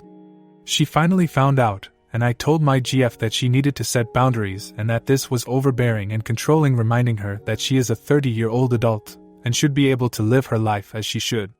Current situation / present time. She told her parents that she sees me but that we aren't together. Although we sleep in the same bed, are romantic, and still sleep with each other. Since she told her parents that, she began letting me see my son less and less. 2 nights a week if I'm lucky. My kids are always asking where she and the baby are because they love them to death and haven't gotten to see their new brother that often like we planned. Each time she goes to see her parents, they instill new brainwashing techniques on her because one night we'll be together having a great time taking care of the baby and bonding. Then after she sees her parents, she seems to have a firewall put up where she says, "We can't stay the night with each other, we should leave at 11 p.m. now." She admitted this is all things that her mother is making her do and that basically she must abide by what they say. They have nothing being held over her other than watching the baby while we both work. I have told her a million different ways how this is super controlling of her mother, and that if she loves me then she should stop letting her mom control her like this. This always turns into a fight because she doesn't know how to confront her mom. I have tried telling her that she holds more power than she thinks she does. For example, she could bluff and tell her parents to stop controlling her, and how she lives by saying they will no longer be allowed to see the baby anymore. She always seems to enjoy being with me, cuddling, talking about how she loves me and how I destroyed everything because now her family doesn't like me and that we have to say that we aren't together anymore, that I almost feel she believes this and that we are just co-parenting. I am at a loss of what to do. I can't make her see reason that she is being controlled and manipulated with these evil sick texts and calls from her mom. It feels like she is brainwashed and doesn't want to cut ties with her mom or her family, or set boundaries and is going with whatever they say. I've tried to detach myself from her, saying I can't be with someone who is under this control, but if there was some way to make her realize that her mom is fucked up, then maybe we could finally raise this baby together instead of her mom believing that this is her mom's baby and not ours. Any suggestions? If it comes from me, it comes off as disrespecting her family, and she punishes me and my kids by keeping them away. When it comes from her mom, it's like gospel. I could take her to court, but her parents are rich and I don't have money for a lawyer. My child is being withheld and her mind is constantly changing on if she's supposed to follow her heart and be with me, letting me have time as the father of our baby, or if she's supposed to just stay away from me and raise the baby with her parents in her sheltered life with no friends. What do I do? Story 2. My parents undermine me all the time and want me to move to their tiny village to take care of my mom instead of moving to the city where they would have better services and greater help from me. My parents are both in their 80s. They have always been very present in my life, especially my mom with her overbearing anxiety. My dad is surprisingly mostly healthy, but my mom is not well. She has a respiratory disease and a lung cancer which is kept mostly under control, but she's getting worse and worse because of other issues too. So the main problem is that they chose to live in the countryside some 30 plus years ago. I've hated the place since day one, and since that day I've told them that I won't be living there, ever. It's too far away from the city, the people are awful, and the place it's very backward. I've got my own place in the city and I don't drive, so they know it's even more complicated to go visit them. Despite living some 40 miles apart, I take care of everything I can from here, mostly but not only, her medical appointments, and I go with her every time. I'm absolutely fine with it. It's my mom, of course I'm doing it, and I don't even feel like I need a thank you. I've been telling them to move to the city for years, but they won't budge, even though they know that they would have better services, both medical and social, here in the city, but most of all they would have me closer by and ready to help whenever I can. With my mom's health decaying, my dad is understandably frustrated and he threatens to live every other day. I keep saying that I'll deal with that when he actually leaves. We had an in-home caregiver who we had to fire, and my mom, who thinks is totally fine cause she's mostly clear-headed, has hired a lady to come and keep her company for only 2 hours in the morning, starting from 10 a.m. and 2 hours in the afternoon, approximate 4 to 6 p.m. She basically does nothing but sit on the couch next to her, and my dad is incapable of taking control of her hiring process / working schedule / tasks. My mom has been in and out from hospitals and rehabilitation clinics, cause she also has broken vertebrae, she has bed sores and a diaper, but she doesn't follow any of the advices given to her by anyone, either from the doctors nor from us. She needs an in-house carer, but they are hard to find since no one wants to go live in the country, even if it's a tiny village well connected to the closest towns. My dad is full to the rim. He says he wants to live a relaxed life, not this mess, and I understand him completely, but you know the in sickness and in health thing. So, what's his solution? That I go there and help take care of her. I've tried, I've tried. After 1 week in a particularly tough situation, it's not always like that thankfully, but still, I'm not joking about it. I was feeling they big sad, because she was so demanding that I couldn't even sleep cause she would call me in the middle of the night to fix her pillows, just one of the tiniest things I had to do, and I slept with one eye open just in case she needed me. Of course my dad slept like a baby every night. She was so dizzy in those days that she doesn't even remember them, but I do, unfortunately. Taking care of someone that way is not something that I know how or have the mental and physical energy to do. And I have my life. I might not have a family, but I have a job and friends, but it doesn't matter to them. I should leave everything cause they are not important, and every job I have is always looked at condescendingly cause they think it won't last.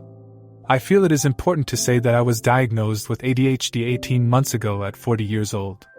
I'm now medicated, I function better, I'm working on myself, I'm working and studying for a new career that I'd be very good at, with the help of a neuropsychologist / coach, But of course they don't acknowledge either my neurodivergence, the difficulties that it entails, nor the efforts that I'm making to be completely independent, despite me trying to make them understand.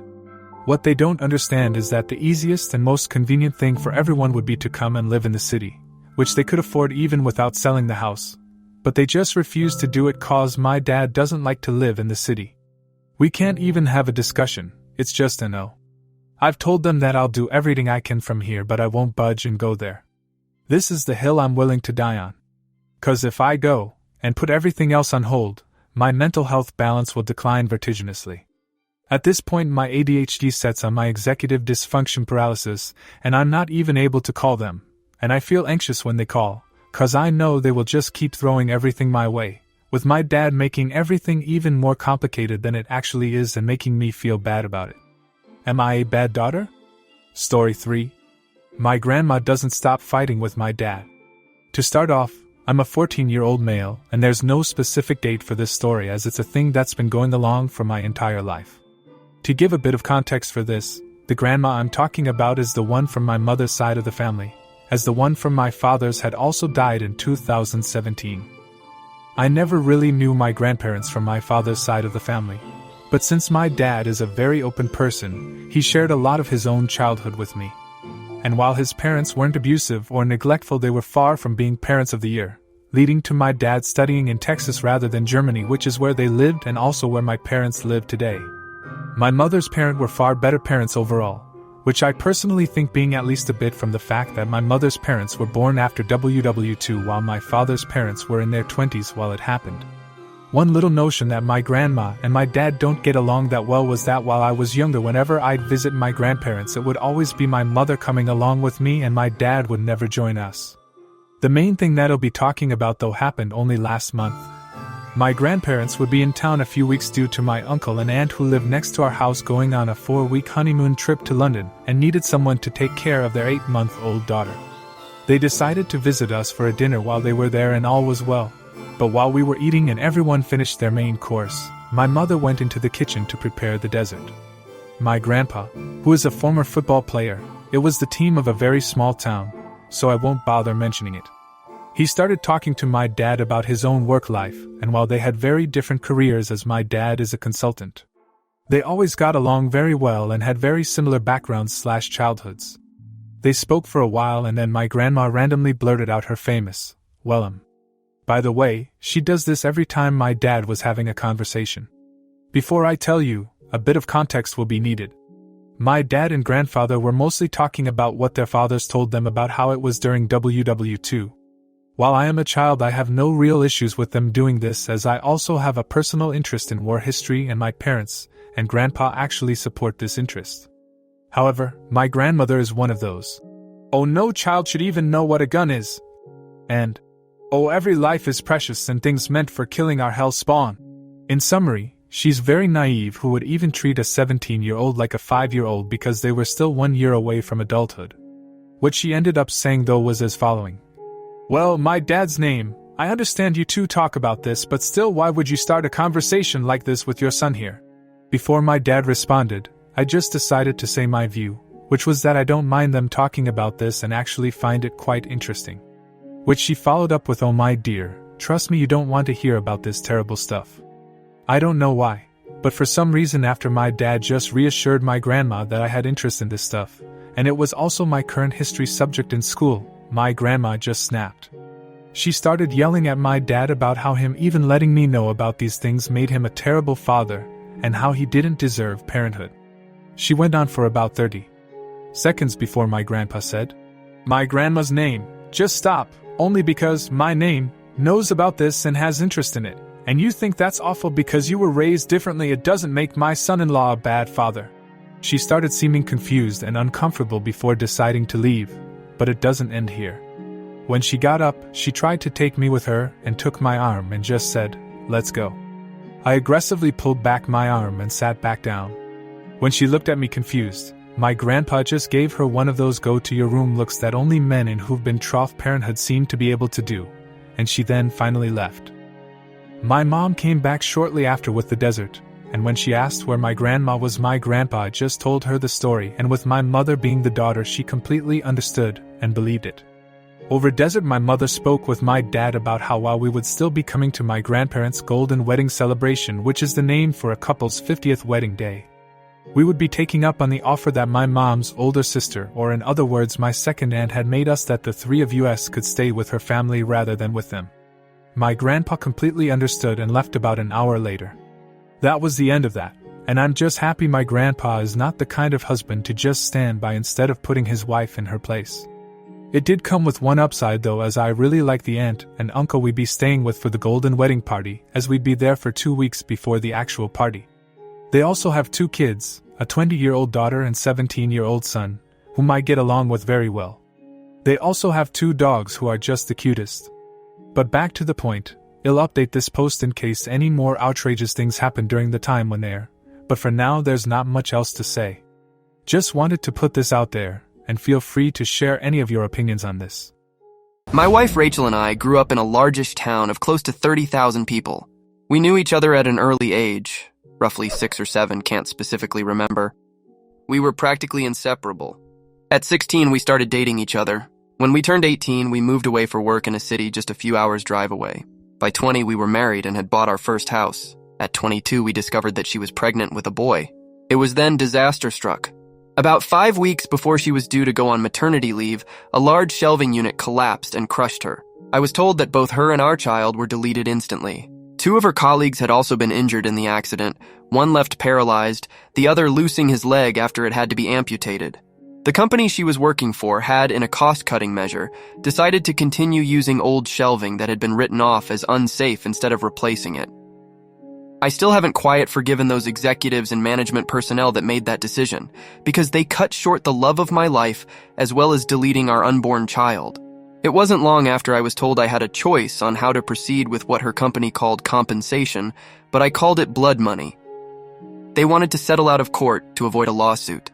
I, on the other hand, was out for their blood. Just to clarify here, this is not the revenge, this is still backstory. Fortunately, due to the coverage that it got, and involving several politicians, the case was settled quickly in court, roughly 3 years, in which the payout for all parties was close to 10 times the amount that they had initially offered. A lot of fines were given to them for breaches on work, health and safety, executives were sacked, others were jailed, etc. A story for another time maybe, when I feel comfortable sharing. In this time, I was still working my job in telecommunications. My mother, bless her soul, had moved in while all this was happening to help me. I think I would have fallen apart if she hadn't been as involved as she was.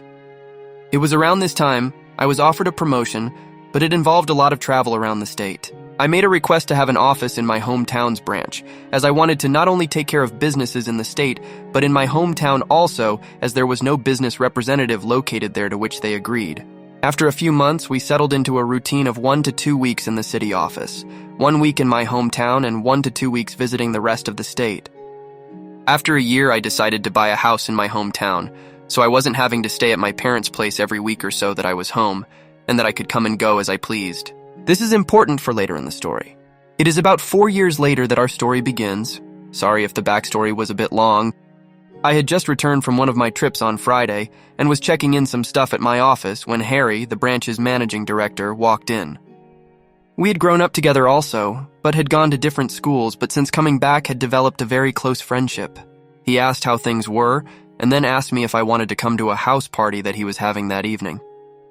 Short notice and all, but I said yes. I felt like a few drinks with friends were in order. It was there that Harry introduced me to Catherine. She was a new hire at the branch where my hometown's office was located and was getting to know everyone being new in town. We hit it off immediately. As much of a cliche as it sounds, it was almost as if Rachel was in front of me instead of Catherine. I won't bore you too much with the details, but after 2 years of dating, we decided to take the next step and she moved into my hometown's house. Everything up to this point had been going really well. Catherine and my parents got along, and Rachel's parents also approved and were happy that someone could make me just as happy as Rachel had done. All was going well for close to a year when things began to change. Skype sessions were cut short suddenly. Neighbors would tell me about how a car, described to me like it was Harry's, was always seen parked in the back alley near my house whenever I was away. Some clothes that weren't mine were in my wardrobe. All signs pointed to her cheating, but she said that nothing was happening. She said that Harry would come over occasionally to discuss business, etc., but never stayed the night. I chalked it up to me being paranoid and continued on as if nothing was wrong, but there was always this feeling that something wasn't right. It was close to 6 months after that I discovered that she had been lying to me.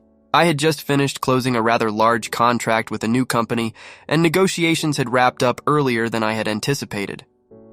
So instead of sticking around for the next few days, I decided to pay for an early flight home and surprise everyone.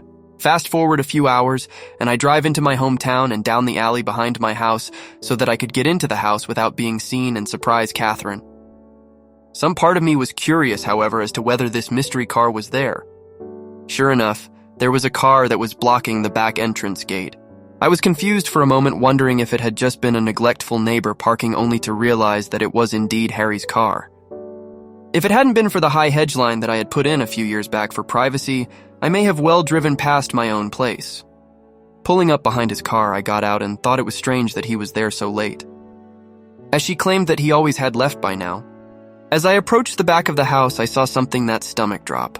In my kitchen, Catherine and Harry were going at it hammer and tong. I froze. Time stopped. There was my close friend having cuddles on my kitchen bench with my girlfriend. I didn't know what to do. So many questions were running through my head. Was this real or was I dreaming? Why were they having sex in my house? Feeling defeated, I turned and left without them seeing me. I sat in my car for what felt like an eternity. I was crying. Hard. But the sadness quickly turned into anger. The same kind of anger I felt towards those that were responsible for Rachel's death. I wanted to hurt them. Badly. As a pacifist, I don't believe in violence. It was then I knew I was going to punish them and destroy their lives. And what better time to start than now? I moved my car back up the alley, far enough away from my driveway that I could still see Harry's car, and then walked back to the gate where I could see into the house and called her phone. They were still going for it when it rang. They both looked at the caller ID and did a double take when my name came up. I could see that she was considering answering it, and they let it ring out. After a few moments, they were back into it again, and I dialed once again. This time she did answered. As she was answering, I hung up and made my way back to my car. As soon as I did, she called me back. She asked why I was calling as late as I was, and I told her that I was about 10 minutes from home and didn't want to scare her coming in. She obviously was shocked and acted happy that I was coming, and the call ended very quickly after she said she was going to get up and get changed into something. I said bye and hung up. A few moments later, Harry came peeling through the gate and, still half naked, jumped into his car, took off like a bat out of hell. I smiled a little, knowing the fear that both of them would be feeling from being so close to being caught. I waited a few moments before turning my car into the same place Harry had been moments earlier. The night was fairly uneventful afterwards, and it wasn't until after she was asleep that I got up and went to my office down the hall. I couldn't sleep. I needed to plan. And plan I did. The revenge. My mother always taught me to be a pacifist and to allow cosmic karma to take its course. But on this occasion, I decided that karma could use a helping hand. I decided to punish them separately, but destroy both of them. I knew that Harry had a shrug habit. Nothing major, but he kept it very private. I only knew about it accidentally after seeing some cola and herbs left out in his place, but pretended I hadn't seen it when he had made attempts to cover it up. I began calling some of my more unsavory clientele and made a few discreet inquiries into obtaining some samples that they were willing to part with. A few days later, I had a decent enough stash for my plan to work. About a month later, I had friends, including Harry, around for a barbecue night. After making sure that I sufficiently liquored up Harry, I told him to stay the night and sleep it off. In the early hours of that morning, I took the shrugs and an assortment of my personal belongings and placed them at various places around his car, with the biggest stash in his tire well. Confident that he wouldn't find them over the few months as the rest of my plan took effect, I locked the car up and went inside to sleep. I also placed some more shrugs and personal items in his house after driving him home because he was still too drunk to drive. A few days later, I staged a break-in by smashing the back pane of my back door into my kitchen and leaving it open before heading back to the city for a flight. I had several messages the moment I landed. One from my clearly panicked mum, who had found the back door smashed open and had called the police, one from Catherine in tears, and one from the local police asking me to call. After returning all the calls, I informed the police I was away on business and that I would be back the following week to talk with them. While away, I got Catherine to stay with my parents until after I got back, and asked my dad to organize one of the local security companies to install cameras and an alarm system after getting the go-ahead from the police as to not ruin the scene of the crime. After getting home, I did the usual, "My God, I can't believe this has happened, and why would anyone do this?" routine.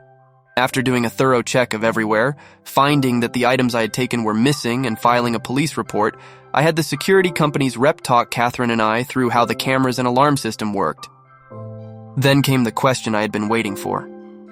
The question of what happens if we are doing some business and don't want it recorded. She acted a bit shy asking this question, but I knew exactly the reason she was asking. He assured us that this was a question he got asked a lot, and we were shown on the home computer, if we wanted to be doing things without it being recorded, how to stop the recording for certain cameras so that we could protect her modesty.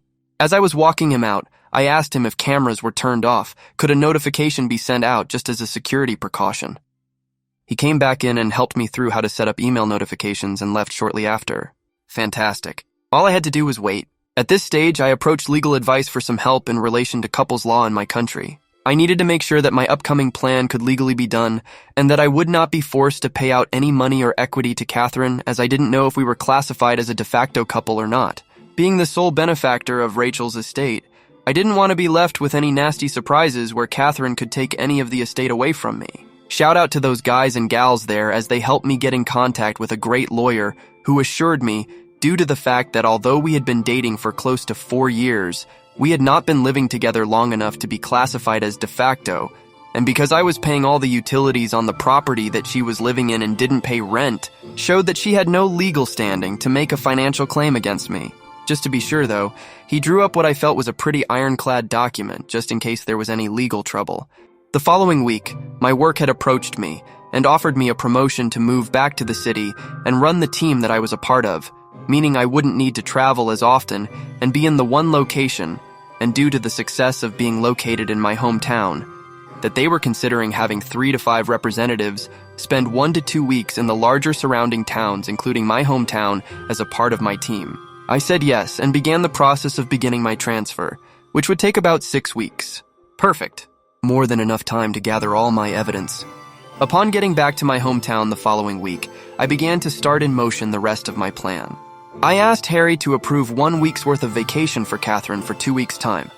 I wanted to send her and a friend or two away on a retreat before I made the biggest decision of my life for a second time. He jumped up and gave me a huge hug, congratulating me on being prepared to take the leap again. I hugged him back tight, but not the way I think he imagined it at the time. He agreed and blocked out the week for me. I asked him not to say anything to anyone, as I wanted to make it as big a surprise as I could. I knew that it would spread like wildfire around the office regardless, but that was my plan. That night, I told Catherine that I had booked her and 2 friends to go to a tropical spa resort, all expenses paid for a week. No questions asked, pick 2 friends, and come back to the biggest surprise of her life. She screamed like a kid who had just been told that all the candy in the shop was hers to have. I then told her that the following week, I was going to spend it in the city, preparing for a large client who was one of my biggest accounts, and needed some people in my team to help before flying out the following week, and I wouldn't be home until the Monday that she was leaving, so I wouldn't be able to see her, which seemed to disappoint her. But I told her it would be worth it when she returned. What I failed to tell her was that I had decided to take 2 weeks vacation on the other side of the country, mentally preparing myself for the shitstorm that was about to erupt the moment she stepped foot on the plane, as well as enjoying my first stage of freedom. On Sunday, 2 weeks later, I flew back and began driving home. Once getting there, I'd done a quick pass by my house, and sure enough, Harry's car was there. Like the first night I had caught them, I parked a little ways back and checked the cameras. Asleep in my bed. No surprise, honestly, as I had recorded them constantly do this over the 2 weeks I had been away. I then made my first call to the police blocking my caller ID. I told them that I was one of my neighbors and saw someone hanging around in their car in the alley behind my house and occasionally passing something through windows to passing cars while also looking into my yard, and I was concerned that they were dealing drugs and/or going to break into someone's property. I gave them his license plate and description. They said they would have someone there in a few minutes, so I thanked them and hung up. I then called Catherine and told her I was about 10 minutes from home and that I knew she was flying out tomorrow but desperately wanted to surprise her. Looking back at the footage now, I laugh at the commotion that I am surprised I didn't hear. In a few short seconds, Harry was half-dressed and flying out the back door to his car. At that point, I couldn't have asked for a more perfect scene. As Harry was peeling away, one of the police cars rounded the corner behind me, saw Harry driving away fast, and gave chase. After pulling in, greeting an excited Catherine, and doing all the couple things, she fell asleep again. I, on the other hand, couldn't sleep a wink. The next day, her and her friends were bundled into a car. After they drove away, I had to wait a few hours, but I began to execute my plan. I called my friend who was a removalist and apologized for the late notice, but needed my place packed and moved on Friday. After agreeing on a time, I told him that he would need to take certain boxes to a storage facility, which he said wasn't an issue. Then I began packing Catherine's belongings. Later that day, I got a call from the police for me to come and identify some property that they had apprehended from a suspect the previous night that fit the description of property I had reported stolen. I grinned to myself, happy that my plan for Harry had grown to fruition, and replied that I would be there shortly to collect it. Of course, when I got there, some of the items were still unaccounted for, due to the fact that they must have still been in his house and they hadn't searched there yet. By this stage, the town was buzzing with news. Events in my hometown don't stay secret for long. Harry was disgraced and promptly fired for his possession of drugs and stolen property, and our respective bosses on behalf of the company had extended a formal apology towards me during the week. That night, I went to my parents' house and told both mine and Rachel's parents what had happened, omitting certain details, and that I was moving back to the city after being promoted, but Catherine wouldn't be a part of it. They were pretty upset initially that I hadn't let them know what was going on, but were happy that I was handling everything maturely and hadn't sunk to their level, thought they didn't agree with ghosting Catherine. But after some drinks, laughs, and tears, I went home. On Friday afternoon, after a busy week of organizing cleaners for the following week, the real estate to put my house on the rental market, and various other tasks at my hometown's office, I packed some things into my car and drove to my parents' place and said goodbye before the drive. Before leaving, I went to Becky's house. Becky had been one of Rachel's closest friends growing up. She was the only other person who knew what was happening, minus the details about Harry.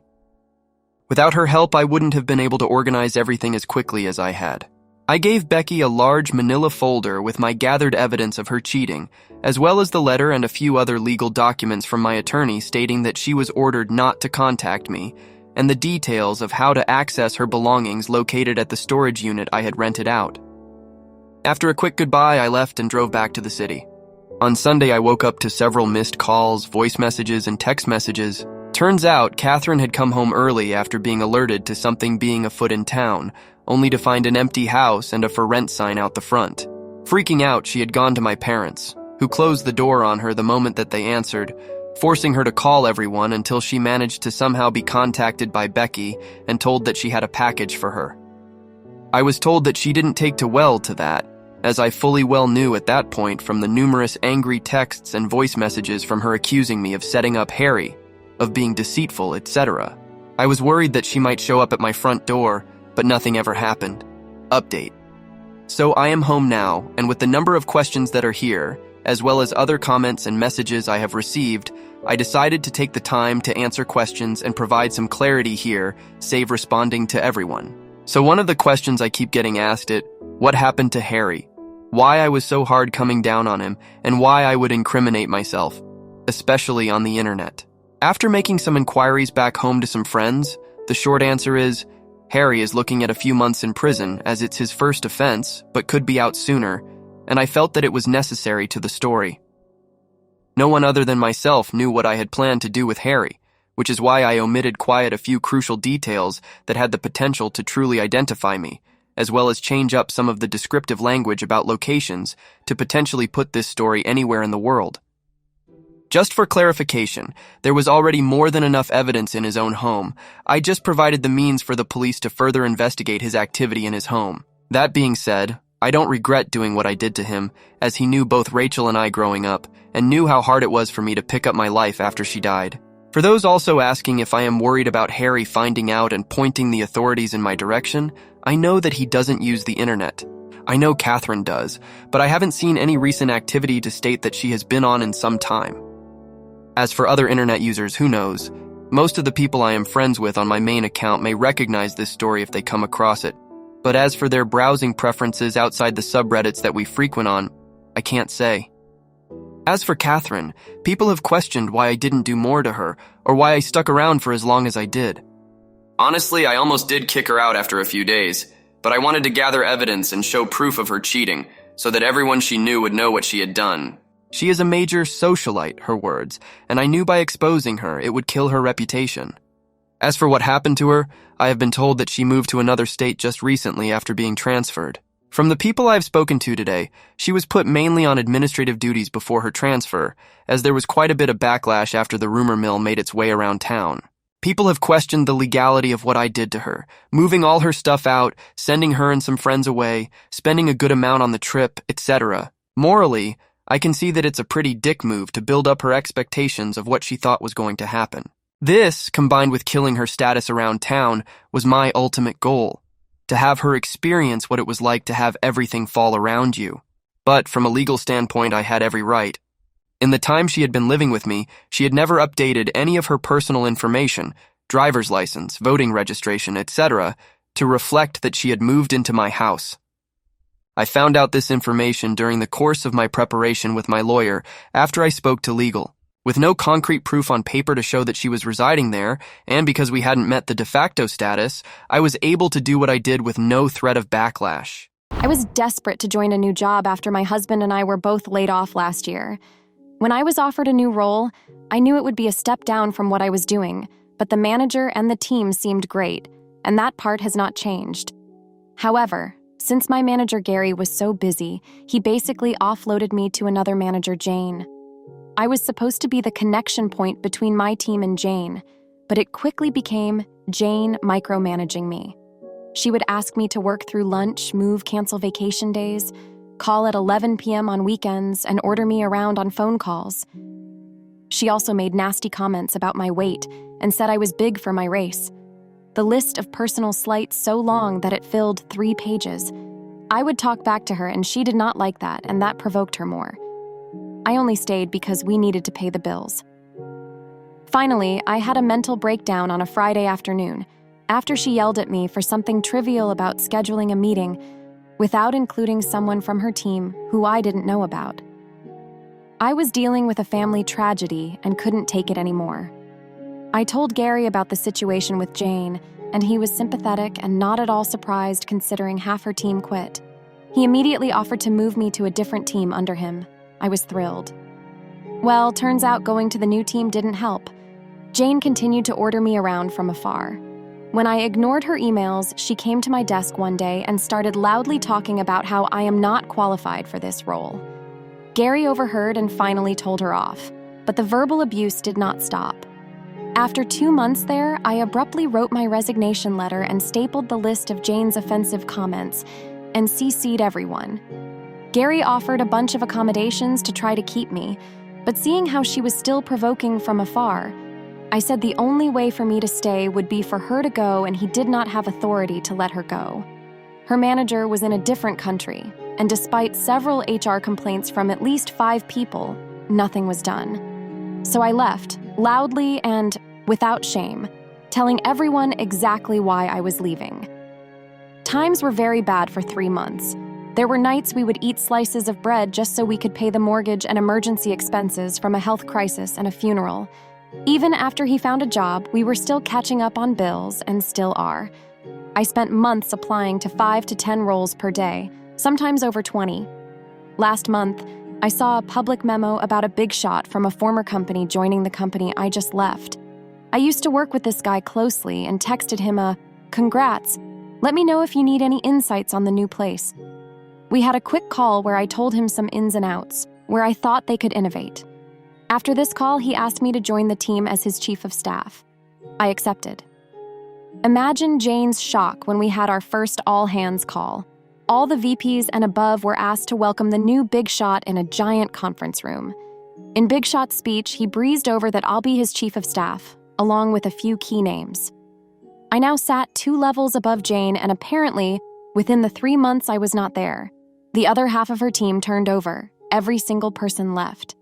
Gary was excited for me and said all nice things. However, Jane took the classless route and sent Big Shot an email about how I'm an unqualified idiot, that I used to work for her, how I tried to get her fired, and that she suspects I lied to get ahead. She didn't even try to be fake nice. Big Shot forwarded me her email and asked what this was about. I was so nervous and excited. Little did Jane know, I was a director at Big Shot's competitor company and was already a level above her, so 2 levels isn't a big leap, and I worked with him for 5 years. I had an hour call with Big Shot and told him she was bad for the company culture and was a nasty person in general. But the evidence he needed was Gary confirming that her whole team has turned over, my prior resignation letter which was still sitting on my desktop when I logged in upon return, and a few other nasty emails she sent her recent staff, which they were happy to share with us. Big Shot fired Jane on Friday. Try to get my team fired. I'm calling immigration and getting you deported. Also, please hit the subscribe button. Back in the early 2010s, I started working for a big internet-based company in the UK. The company was opening a new office with a new subdivision in London. When I started, there were 2 team leaders and the office manager. The 2 teams were the content team and the SEO, search engine optimization team. I was recruited to be the development team lead, that is web development. When I was interviewed for the job, both the office manager and SEO team lead were carrying out the interview. As you do in interviews, when they asked if this or that could be done, I would respond, yes, of course. Or, you would get a better result doing X, Y, or Z. So I got offered the job, and for the first year, there was so much going on. As well as building a team, I also had a portfolio of websites that needed to be redeveloped and redesigned. It was at this point that some red flags started to pop up. I would have the SEO team lead, we will call him Andy, coming to me and telling me that I needed to do things the way he wanted. I would always push back and say no, and give a reason why I was doing things the way I was. Andy would get irate and would complain to the office manager about me. When the office manager would ask me about it, I would explain what had happened and why I had said no, and the office manager would leave it there. Because at the end of the day, I was the one with the experience in web development, not Andy. This happened a few times over the first year, and I then realized that the reason that Andy was getting so irate was because he thought that I would be a yes man to him. Sorry, buddy, that is not who I am. So, now that we have the backstory, let's get into what led to the revenge. Me and the team had been working hard to get 2 of the new websites completed, and I was due to show them off to the board before they went live. This company's head office was in another part of the country, and I had to leave the office in London at about lunchtime. So I arrived to the hotel that is across the road from the head office about 4 p.m. and jump on my laptop to start going through the sites to run some tests. I was testing functionality, making sure the look and feel were correct, things like that. Then it happened. We found a major bug that caused a major issue with the functionality of the website. So it is at this point that I am going to introduce the star of our story, Johnny, not real name, but attacked all the same, who was my senior developer. Me and Johnny working through the night, me in the hotel room and him in the London office. We finally fixed the bug, about 7 a.m. the following day. My meeting with the board was at 10 a.m., so after getting showered, feed, and over to the office, I started my day with 0 hours sleep. I go into the meeting, and the first thing that is said is the CEO asking if I was okay. I had met him a few times, and he was a really nice guy. I explained that we had found an issue with the sites yesterday, and me and Johnny had worked through the night to fix it before the meeting. Long story short, everyone was really impressed and loved the new sites. At the end of the meeting, the CEO pulled me aside and thanked me for everything and then told me to go home and get some sleep. It was about a 3-hour train ride to London and then another hour home.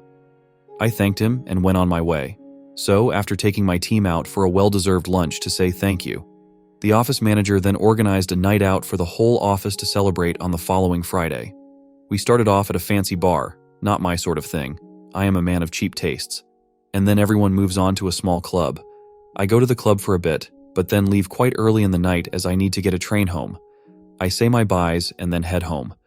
I come into the office on the Monday and there is something going on. I speak with Emma, not real name, the content team's lead.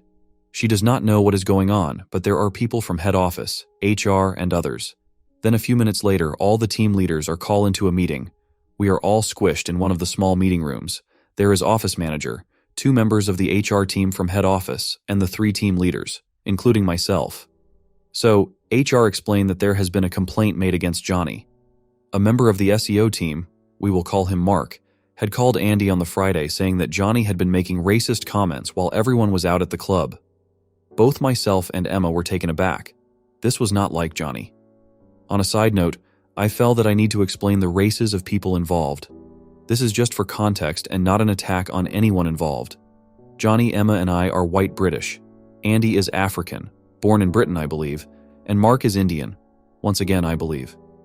So, the whole day was spent with HR doing interviews with the other people that were there that night, and we then all reconvened towards the end of the day. The result of the interviews were that no one had heard anything like what Mark was saying. So, it was Mark's word against Johnny's. This was not acceptable for Andy. He wanted Johnny fired and cried, "We could not have someone like that in the office." So, both Emma and I looked at each other, and though that it was strange that he was so instant on firing Johnny with no evidence. Both the office manager and HR agreed, and Johnny was let off with a warning and to be aware in the future of how things he says that could be misinterpreted. Life went back to normal in the office, that is until about 2 months later. The story of what had happened had gone round the office, about 12 people. Then one afternoon, I was pulled aside by one of the guys on the content team, and he said that he had overheard Andy and Mark talking and thought I should know. We went into one of the meeting rooms and he laid everything out. What I heard made my blood boil, and I think had I been in a cartoon, steam would have been erupting from my ears. He told me that the racism complaint was faked and a plan that Andy had to attack my team because I would not bend to his demands. Him and Mark were on a call outside the club. Andy was not there that night. And that is when he heard what they were doing. It later came out that their plan was to make the complaint against Johnny and get him fired, which would then lead on to Andy complaining that I was not fit to run a team if I let that sort of this happen under my leadership. My first question was why he didn't bring this up with HR in the interviews. He said that he did, but it was his word against both Andy and Mark. I thanked him for this and went on with what I was doing. I was pissed. There was no way that I was going to let this slide, but I knew that if I was going to go after them, I needed to have everything in place beforehand. I didn't tell Johnny what I had been told and asked the guy that told me to keep it to himself for now. I didn't want Johnny to get pissed off and do something that would get him fired or worse affect any revenge I could dish out. So I watched. I watched everything the SEO team did and didn't do. Then it happened. It was like angels had descended from heaven to deliver me the winning lottery ticket. The building we were in was a 3-story building with a main stairwell with a door on each floor to the offices. The stairwell also led to a door out to the street. At the time, I was a casual smoker and used it to get a break from the screen and clear my head if something I was working on was not going well. So I walk out of the door to the office and into the stairwell, and who is there? Mark of all people. He is on the phone, and he goes white as a sheet when he sees me. Now he is mid-sentence with the person on the other end of the phone, and as I am walking past, he is forced to carry on the conversation. I overhear, and from what he is saying, I can tell that he is talking to a school or something like that. The conversation sounding like he was looking for information about applying and about a visa. I thought that was a strange call to be having, and something was fishy about it. I had my suspicions as to what was going on, but nothing concrete at this time. A few days later, I was heading back up to the head office, and by that time we had a new office manager who lived near the head office, so was based there most of the time. When I got there, I dropped my things off at the hotel and headed over to the office. I went to his desk and asked to have a quick chat. I explained to him what I had overheard Mark talking about on the phone and said that maybe the company might like to look at his visa status. So, a week went by and nothing seemed to happen. Then, bam! He stopped showing up to the office. A few days later, I got told what had happened from one of the other SEO team members. Mark had been fired with immediate effect for no longer having the correct visa to work in the UK. The company did not want to get involved in sponsoring a new visa for him. I don't know why. I started asking questions around the office, random chit-chat, and I found out that Mark is from Dubai and he was here on his wife's student visa. I don't know how that works, but it was all above board. I also found out that his wife's course had finished, and that left them with a small window of time to get a new visa. That is when it all clicked. Now there are some dodgy people in London, and everywhere else, and they would set up these fake colleges that would sign people up to get visas to live and work into UK. At some point before or after this saw a program on this, and normally these were set up in tiny offices that you couldn't swing a cat in, let alone be a college. They were used as postal address for the college, and they would charge a course fee to be enrolled and thus be able to apply for a student visa. So what Mark was trying to do is to get enrolled in one of these colleges so that he could stay in the UK and carry on working. I found out a few weeks later that Mark and his wife did have to leave the UK and go back to Dubai because he didn't have any money coming in to pay for his new college course. Bye, Mark. When I found out that Mark had been let go, I pulled Johnny aside and filled him in on everything. He could not believe it and was stunned that they would try and do that. I apologized to him as it was my fault that he had been targeted by them in a way to get at me. He would not accept it and said that I had gone above and beyond in defending him. Following on from this, I made it quite clear to Andy that I know what he and Mark had done, and I would not be forgetting it, and to watch his back. I made sure we were not in earshot of anyone else. About 2 months later, Andy handed in his notice and left the company, never to be seen or heard from again. I have told this story to some people over the years, and I have been asked so many times if I feel guilty for what I did. I always respond the same way.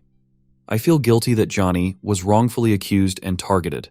I don't feel guilty about what I did to Mark. You don't mess with my friends, family, or team. Entitled people think it's okay to use the private property where I live as they please. This is something that has been happening for at least 12 years. I'll start off with some background in order to explain why the situation has become so infuriating by now. I live in a small apartment building on a very busy street, with a small plaza with a school right across the street, as well as plenty of shops and banks around, so you can imagine there are way too many people passing by every day. Almost all apartment buildings have their main entrance right on the sidewalk, but in our case it's different. In order to get to the building entrance you enter a short and tiny path, a few steps long, which has a staircase to the basement on the left side and a few steps going up on the right. So you go up the steps and there is a little open space with the building door. This path is obviously part of the private property that comes with the building, and it's obvious from the fact that it is between the building and the adjacent piece of land and is not part of the public sidewalk. This, however, has not stopped people from using this open space as they please, as if they own everything here and can do whatever they want. The thing is, all residents here are also owners of the respective apartments they live in, just like the apartment I live in is owned by my family, and have been living here for at least 17 years. So you can imagine that by now they are all sick of this type of situation because it's their own actual property. The most common occurrence was people using the left staircase, the one leading to the basement, as their personal toilet. They'd literally just take a short detour from the sidewalk into our private property, go down the stairs and do their business. Until a few years ago, when we installed metal gates to block access to the basement, this was an almost daily event. I mean, there is a pizza place right across the street, a coffee shop right next to the path entrance, and a few other coffee shops around the area. But I'm guessing people preferred our basement because it was free. I'd hear stories from my mom who would happen to be present when random pedestrians thought of using our basement, and she'd tell me how she yelled at them. I only happened to run into one person, an old man, while he was doing his business, and I yelled at him, saying, "Have you seen me come to your home to urinate? What gives you the right to do so at my home?" And when he replied, "I have a condition that requires me to visit the bathroom frequently," I said, "If you need a bathroom, there are so many places around here that actually have one. And if you need a free one, then go urinate on your own doorstep. Otherwise, don't bother leaving your home at all." People probably heard me all the way to the bus stop next block, because I was getting stares when I got there. Could have also been because of the fact that I was furious and literally shaking. The other common occurrence is young people using this area as a hangout spot and littering. Our apartment building has 3 apartments used as learning centers. One is for computers, so it gets mostly teenagers, and the other 2 are for elementary school kids. The elementary school kids come and go with their parents, so we have no problems with them, but the teenagers are a different sort. Those would sometimes use even the inside of the building, talking and smoking and littering. Thankfully, this only lasted a short while because they'd get caught by my mother and her brother. I'm not talking about waiting around for a few minutes for your friend to come downstairs so you can leave together. I'm talking about staying for over an hour, being loud and throwing trash around. As if the teenagers were not enough, during the quarantine our property would be used as a hangout place for people of older ages as well. They'd grab coffee from the coffee shop next to the path entrance, and then come to the building entrance and hang out, talk loudly and always litter. Since then, it's more common to find trash laying around every morning than it is to not find anything. This brings me to last week's incident. It was around 1:20 a.m. when I started hearing sounds of people laughing, hitting each other, and talking loudly this late at night. There is also a chance they had come earlier and I had not noticed. After so many years it feels like white noise if it's below a certain noise level, though that's highly unlikely because my balcony is right above the building entrance, and that group was way too loud. I live 3 floors above ground, My balcony doors, which provide decent soundproofing, were closed, and those people still sounded like they were next door. It's not like I was trying to sleep and they were disrupting the silence. I was just annoyed because it was really late at night, and they had no business being there in the first place. So, after waiting 20 minutes to see if they would leave, and hearing that they hadn't left, I stepped out onto the balcony to observe and see whether I would need to intervene. Upon stepping outside, I saw a big group of boys, probably within the 15 to 20-year-old range, just being too loud and acting like they were at their own home. To be honest, I usually feel a little scared when it's just me against a big group, even from the safety of my home, so I didn't immediately say anything, and being on the third floor, they never noticed me. I observed them for about 10 minutes in order to make sure I needed to intervene, and to gather enough courage to do so, or rather, to gather enough anger so I would not care about being afraid, haha. After observing them for those 10 minutes, I saw that they apparently had no intent of leaving or lowering the sound levels. They were also smoking and throwing their cigarettes on the ground right in front of the building. One of them threw his still-lit cigarette in the vacant piece of land next to ours, which has green plants. At that point I was fuming. Enough is enough, we don't need a fire on top of everything, so I was waiting for a trigger to set me off. That was when I saw one of the boys, who had left a few minutes earlier, come back with a snack. The coffee shop at the path entrance is open 24/7. Tear off a piece of the packaging, throw it on the ground, take out the snack and throw the rest of the packaging on the ground. That was when I lost it, and I suddenly yelled, in the middle of the night when none of them was expecting to hear a voice. "Is that how you throw trash around in your own home?" I swear, the look of shock and mild terror as he looked up was so worth it. He stuttered, "No, I'm going to throw it away, I swear." I had no more patience, so I said, "You pick it up and throw it in the trash bin this very moment, info." The trash bin is right at the path entrance, literally a few steps away from where he was standing, and all of you get up and get out of here. If you want to hang out, the plaza across the street is a fine spot. One of them tried giving me an attitude, saying, "Or what? You'll call the police?" I said, "We have every right to do so, this is private property. Go on public property, or if you have the guts, go to your own homes to be so loud and to throw cigarettes and trash around." They slowly got up and started going down the steps to exit the property. The one with the attitude tried making a joke. "It's our citizen right to be here." And I said, "For public property only. Get out of here and good riddance." I stayed there watching to make sure they all left. The one with the snack packaging was looking up the whole time as he was leaving, either to check whether I was still there or to remember my face. But they all left and didn't come back. I swear, the adrenaline rush after they left was so much, it took me another 2 hours to feel sleepy again. But it was definitely worth it, not just because I kicked out people who had no business being there in the first place, but also because I was always afraid to say anything when it was more than one person, and everything worked out well. To be honest, I was afraid of any possible retaliation from their part in the upcoming days. But so far it's been 5 days and everything is okay. Update: for everyone who says to put gates up front, you are indeed absolutely right. It is something that the owners had previously discussed because the situation was too much. However, the cost was high, the owners were few, and there were still a couple of them who didn't want to pay their share, which means that the cost was even higher for those who wanted it. That was why we opted for at least blocking access to the basement for sanitary purposes, and hope to eventually come to an agreement for a gate up front. Till then, we can only keep our eyes open.